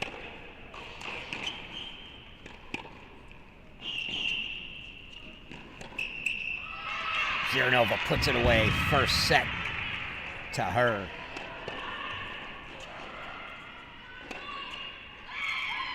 Now it's down to a Segway and Udvardy, and a Segway's forehand winner makes it 6-4. And the last first set to fall. Right here on 5. A Segway looking to make it 4 first sets for the Wolfpack.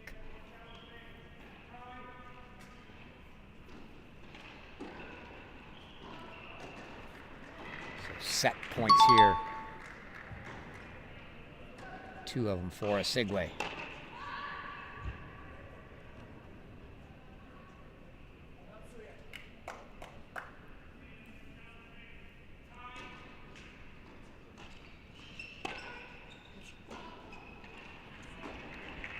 Return deep from a Segway.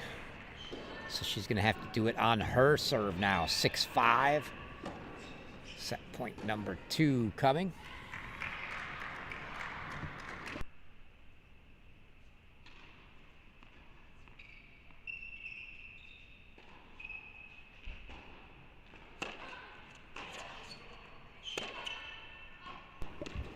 Overcooks the forehand, and you can see she says again. Hits herself in the head. As they'll go 6-all at the turn.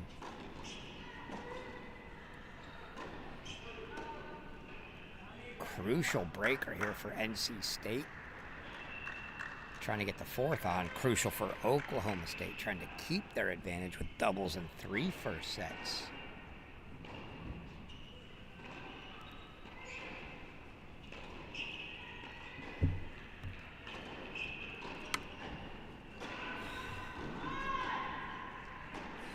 Meanwhile, Olivia Lintzer's 3 points from a match on court 1. We're not going to let that get away, hopefully,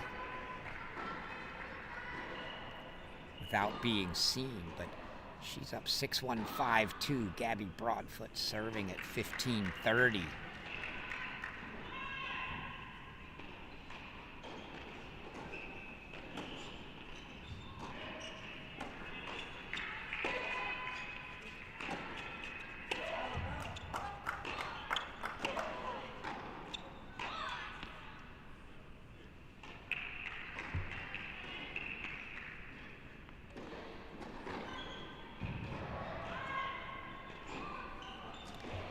To split screens here.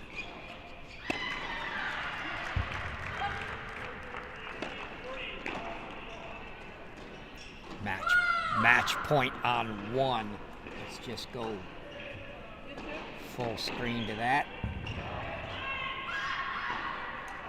If we miss a set point on 5, I apologize. Match points trump set points. And Olivia Lintzer, 6-1, 6-2, extends the Cowgirl lead to 2-0.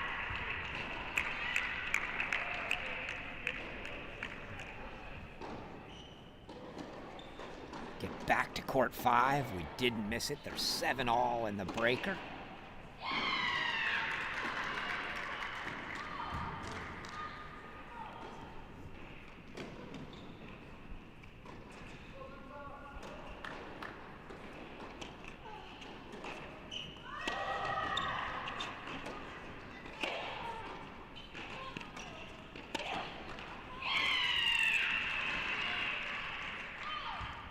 Backhand air from Udvardy gives yet another set point to Osigwe here.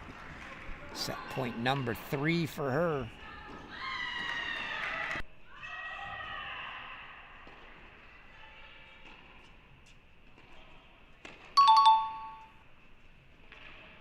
Is the 3rd time the charm.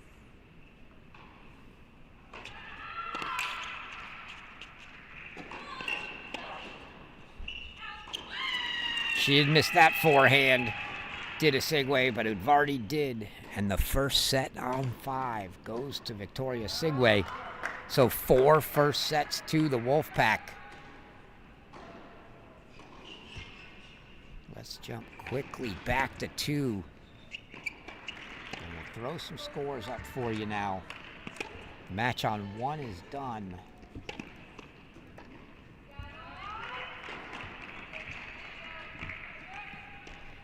See the score here on 2. The other 4 courts. On the right.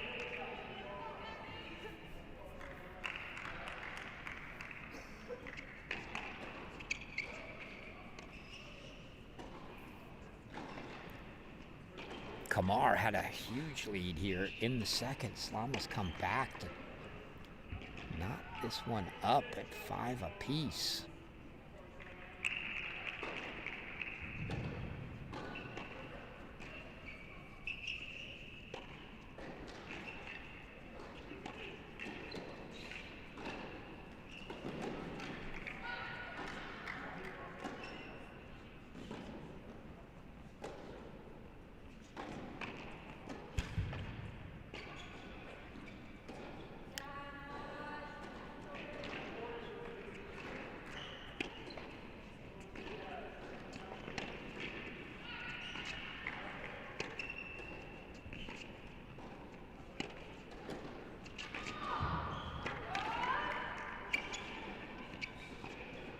Ah, great touch from Kamar. Clips the top of the tape. Falls over for 40-15.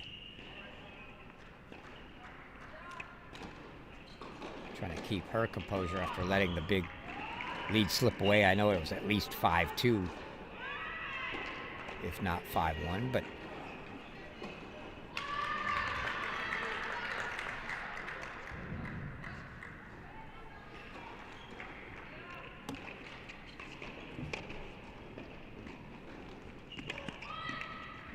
good serve +1 from Kamar. She holds for 6-5. They check back in on 6.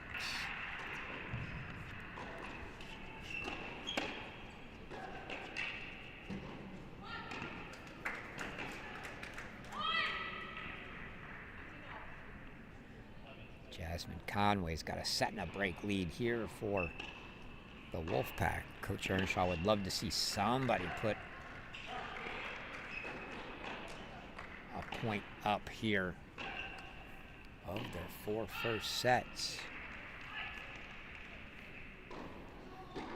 Slama at 5-6 down, has some work to do.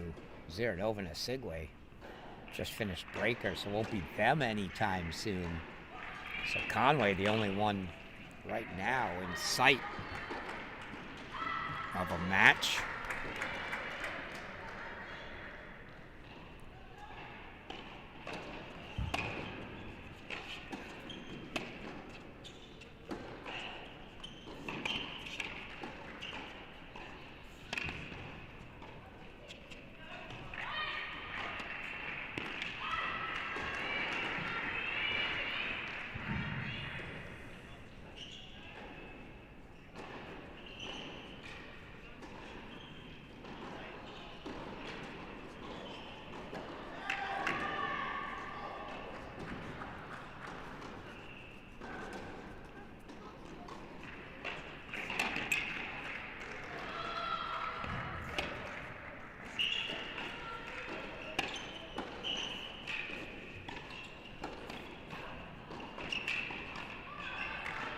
There's great coverage from Marcelo Lopez there. That was a very tricky forehand from up close.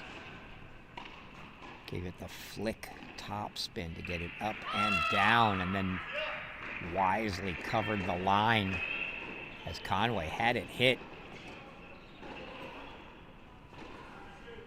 Lopez covered backhand volley. That was not an easy point.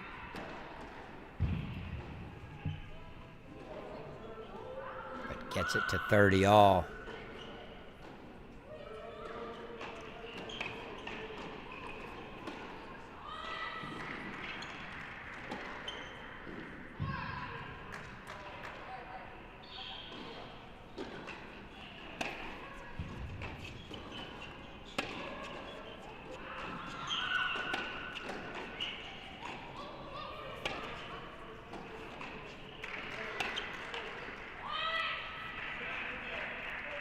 Unforced error there, though, from Lopez is going to give Conway a couple game points.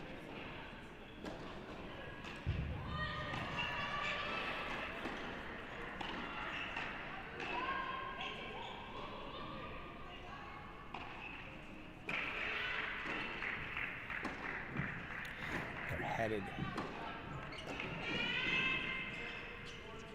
to a breaker. On 2, so now Slama a chance maybe.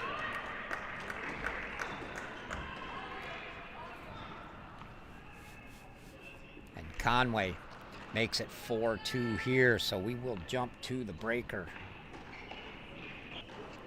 On 2.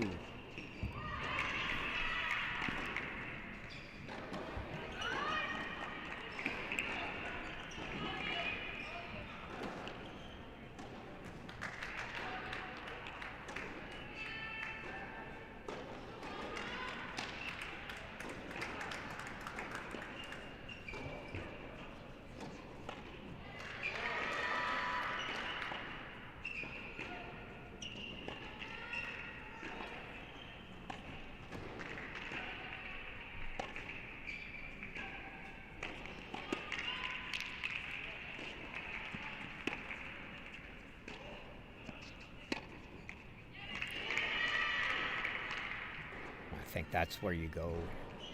If you're going to try to break Kamar down, it's that forehand right there. We'll see if that gets a little tight at all here in the breaker now. 1 apiece after they both hold their first serve.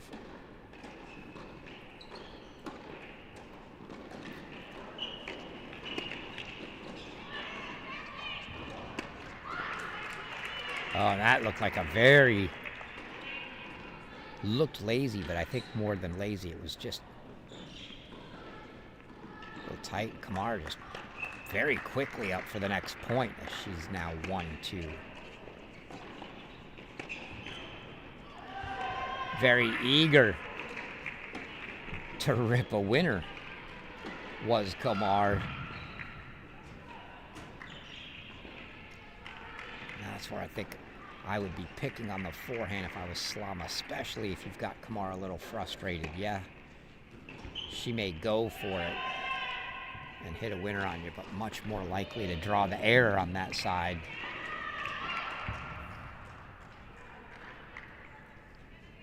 Kamar follows it with an ace.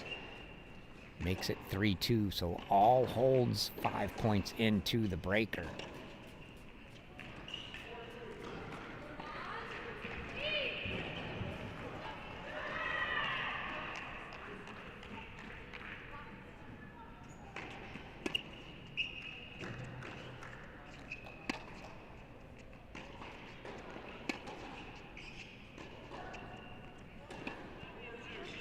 She hit her 2 balls to the forehand.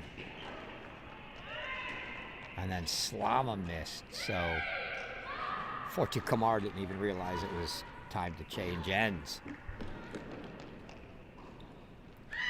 Seems like Kamar's not totally there, and Slama's just not taking advantage of it right now, and that forehand still looks very shaky. See those flat pushes back. Deep floaters landing in, but I think if pressed, can break her down there.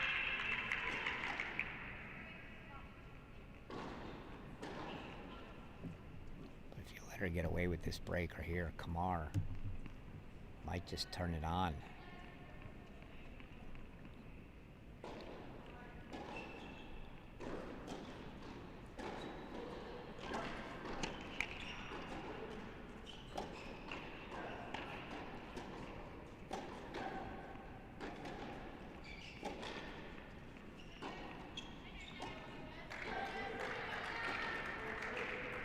See if Slama keeps the pressure on the forehand. You see that Kamara's doing nothing with the forehand there.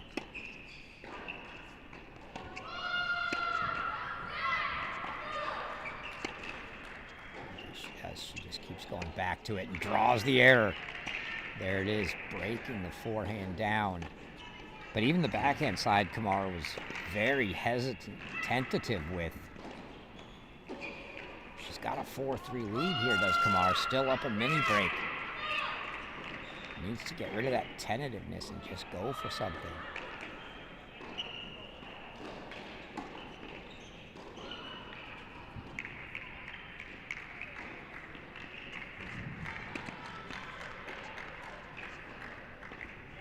But she gets the long return from Slama for 5-3.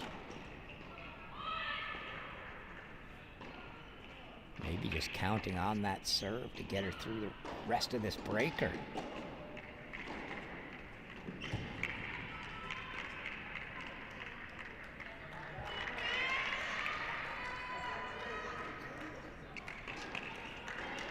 Almost the let court ace.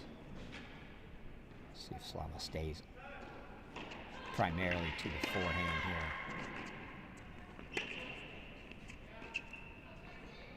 Oh, Kamar tries to go slice forehand there. A sure sign that... And that ball was low, and she just doesn't have a big looping topspin forehand, so she elects to go slice low.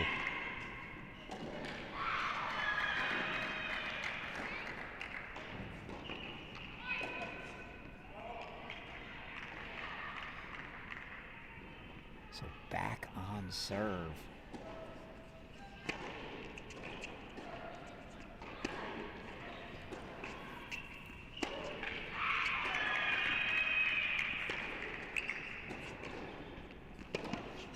Just deep. Slama's ball looked like it was going to float wide and didn't. And now she's got herself 5-all, potentially 2 points from a match, potentially 2 points from a third set. Big swing coming here.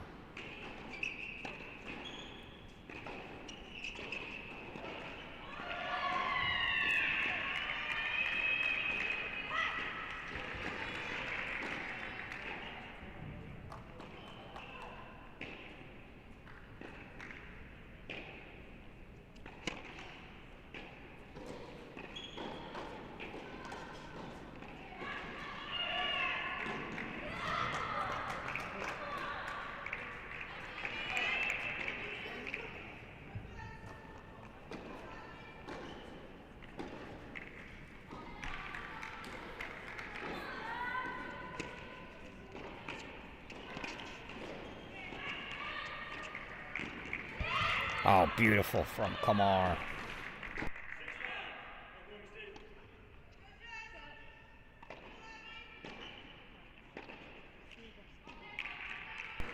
See that one down the line, so it's set point now for Kamar.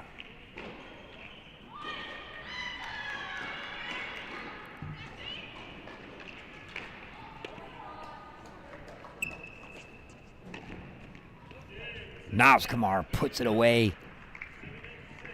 They're headed to a third. On 2, and that was a tough one for the NC State fans to swallow.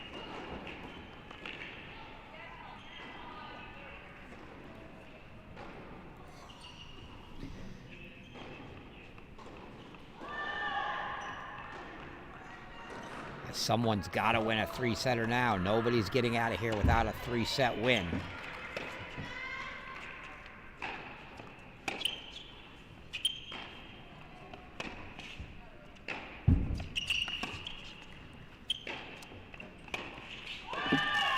Conway's got game points for 5-3.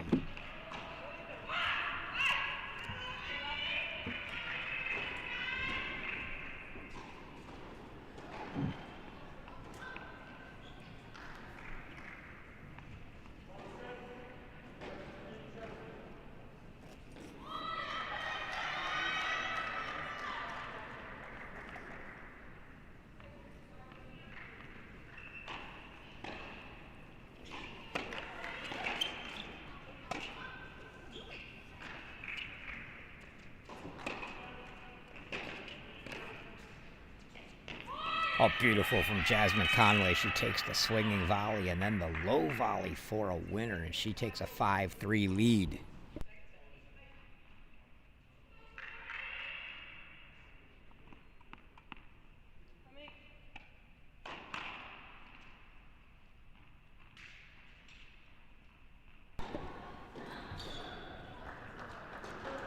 So Conway an opportunity to get a point on the board here for the Wolfpack if she can break, or even if she doesn't, if she can hold.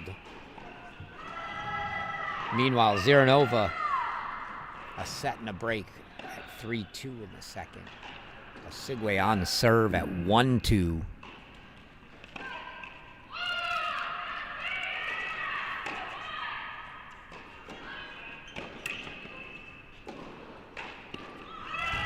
Payre, you could see up a break for Oklahoma State in the second at 3-2, but a deuce point coming for her.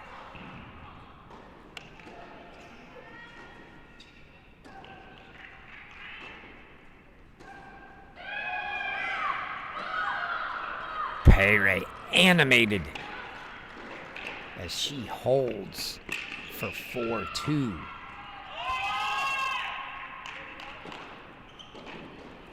And Lopez jumps up 40 love, looking like she's going to make Conway.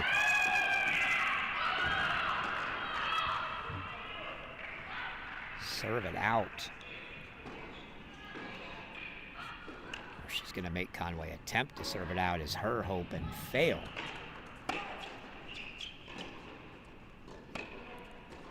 And that's where we're going to be, as Lopez holds at love for 4-5.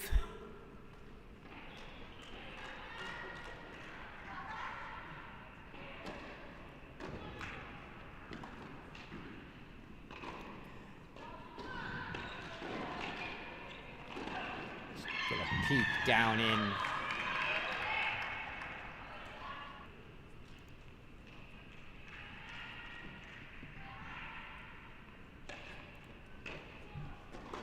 At 5. As Osigwe is trying to keep this one on serve. Oh, it's a nice forehand line. You can hear her throughout the stadium.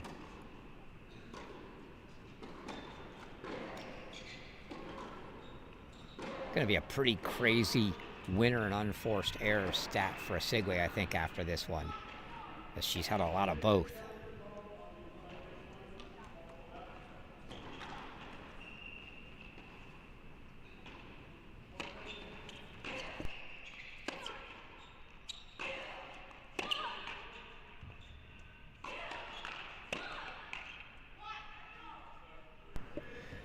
There's an unforced error into the net. It's going to make it a deuce deciding point now. Big point for Osigwe here early in the second.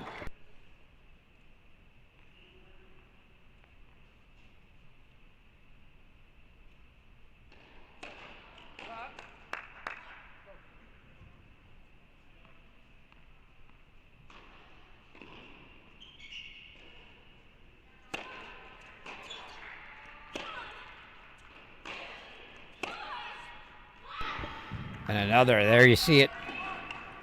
She's fighting the tape, she's fighting long, having struggles trying to find the range. She does every now and then, but just too many errors. And she's got to be thankful she pulled that first set out in a breaker, but she trails 3-1 in the second. But we're going to go back down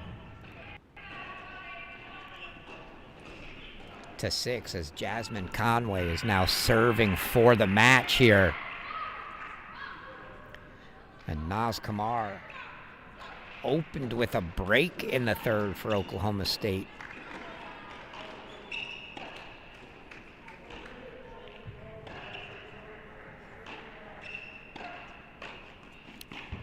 Things are starting to look grim for the Wolfpack here as Payre now 4-2 and 3 break points, and Kamar up a break in the third already.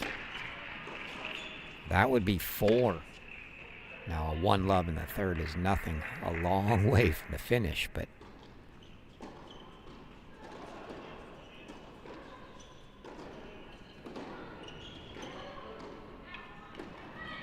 Conway desperately needs to get a point on the board here for NC State as Payre appears to be closing in on number 3 for Oklahoma State.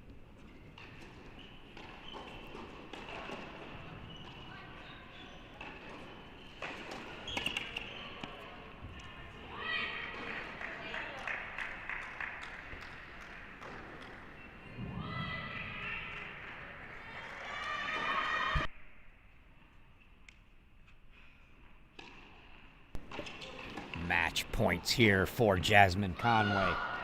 Try to get the Wolfpack on the board.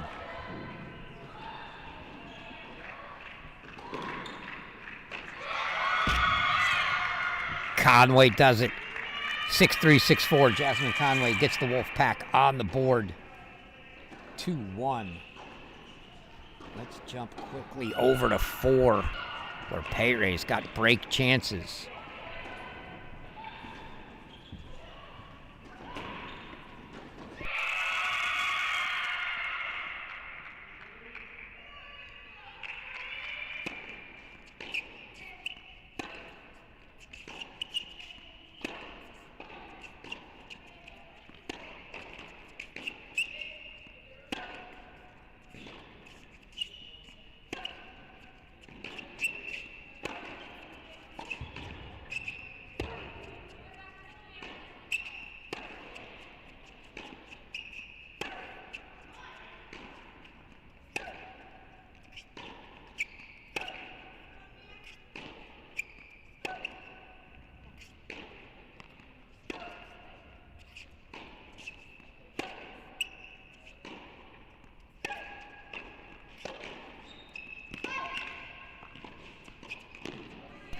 A long rally as Tanasi outlasts to get to deuce.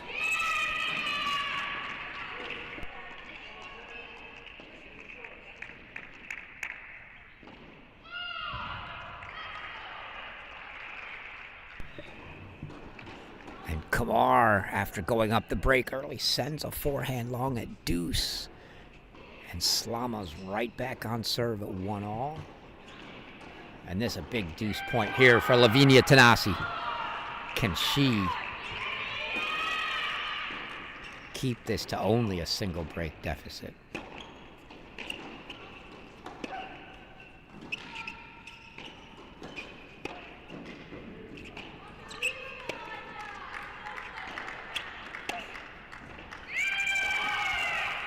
She cannot. Lucia Payre takes a 5-2 lead. It is now a game away from making this a 3-1 lead.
Deuce deciding point here.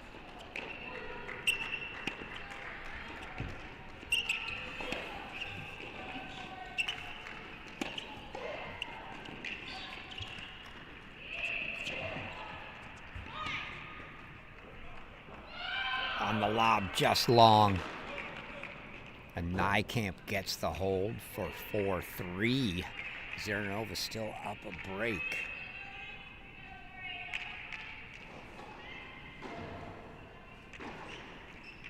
Let's go back.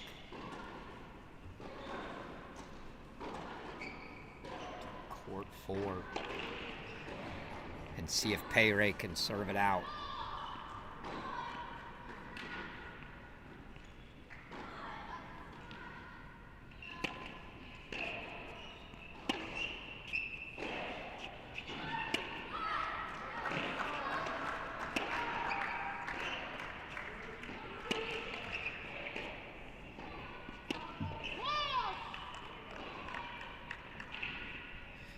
Points away now for Payray.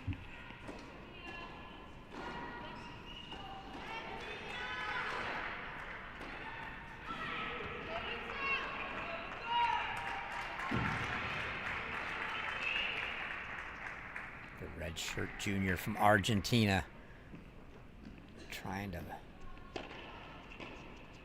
get the Cowgirls dorming, if you will.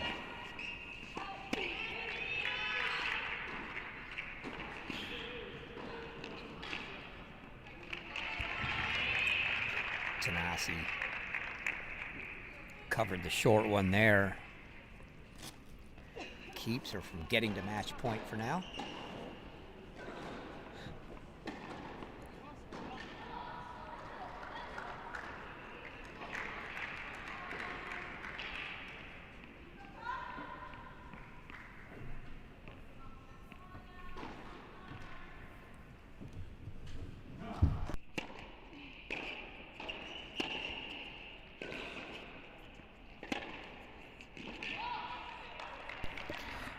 Forehand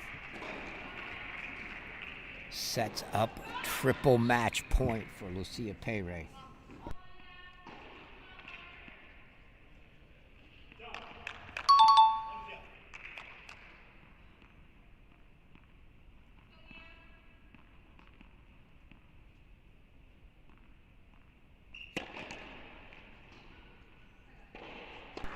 A second serve look for Tanasi here. She's a step inside the baseline as if she's going to jump on this. She did right down the line for a winner.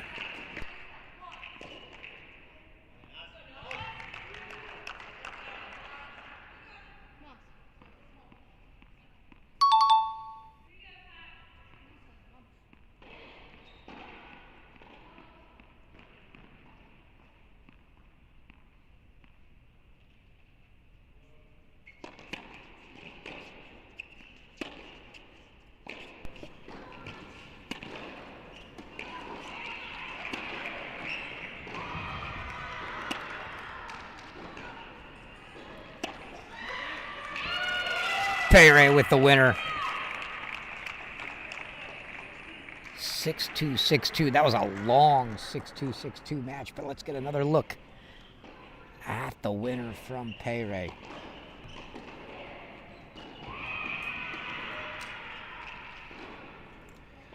Oh, just caught the tail end is all we got. But Lucia Payray makes it 3-1 Cowgirls.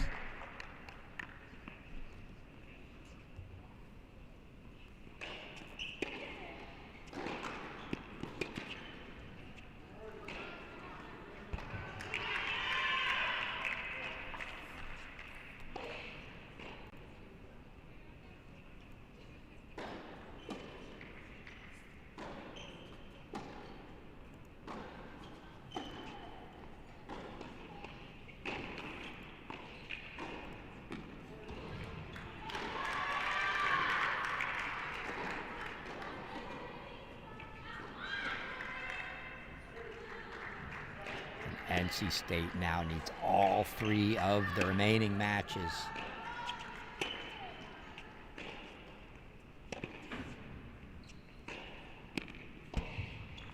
no way. Nijkamp wants to call it out, but you can't. Too good there from Ziranova. She takes a 5-3 lead. She's a game away.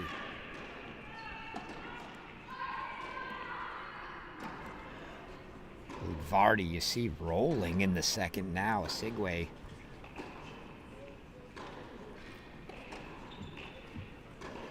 Looks like she's gonna maybe need to get it in a third, but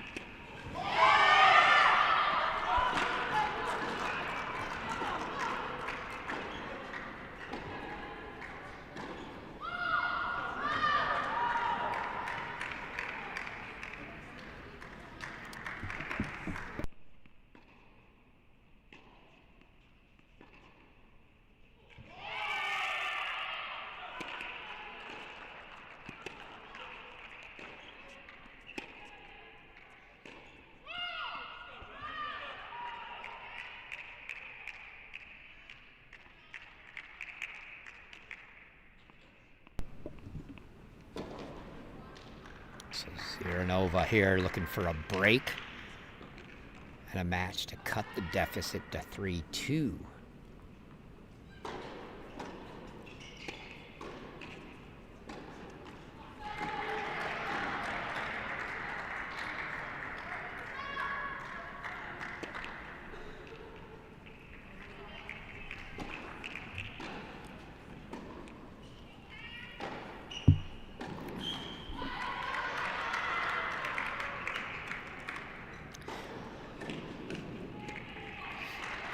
Just to let you know, at the other site, Ohio State took the doubles point against Duke. That match still stands at 1-0. 2 matches already in a third there. 3 matches already in a third, excuse me. So some tight singles action over there. I believe they split first sets 3 apiece. And now match point here for Zoom.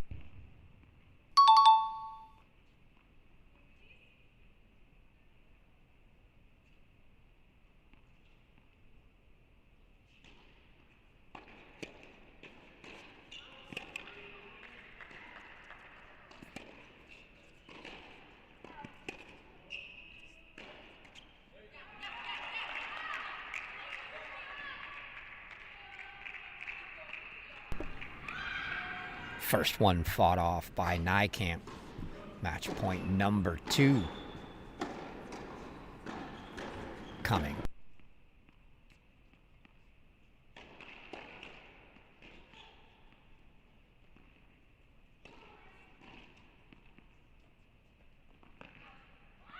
So match point number 2 here for Ziranova.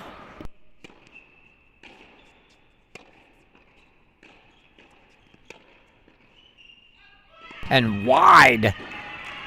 And Ziranova's going to get the ball. She doesn't know she's won. She glances back, and Anya Ziranova has taken the match on court 3, 7-6, 6-3. And NC State cuts the deficit.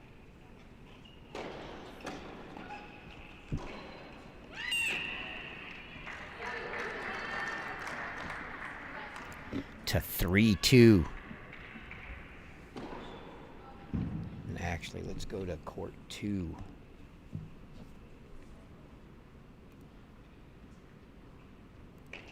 And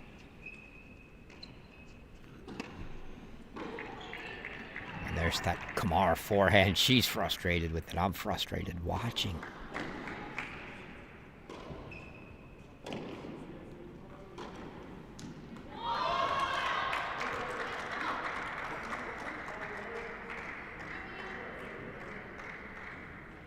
Game point here for Slama, 2-all in the third.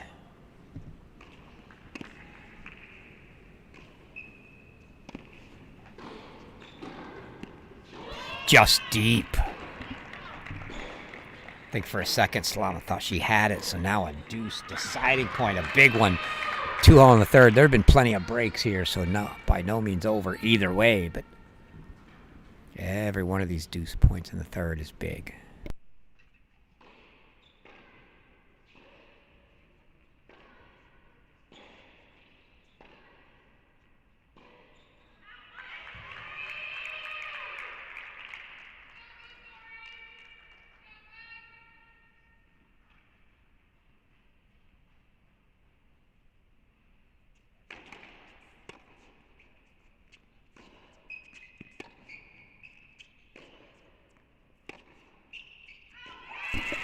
Oh, Komar did well to stick with that serve off the net. But sails a backhand long, and Slama holds for 3-2.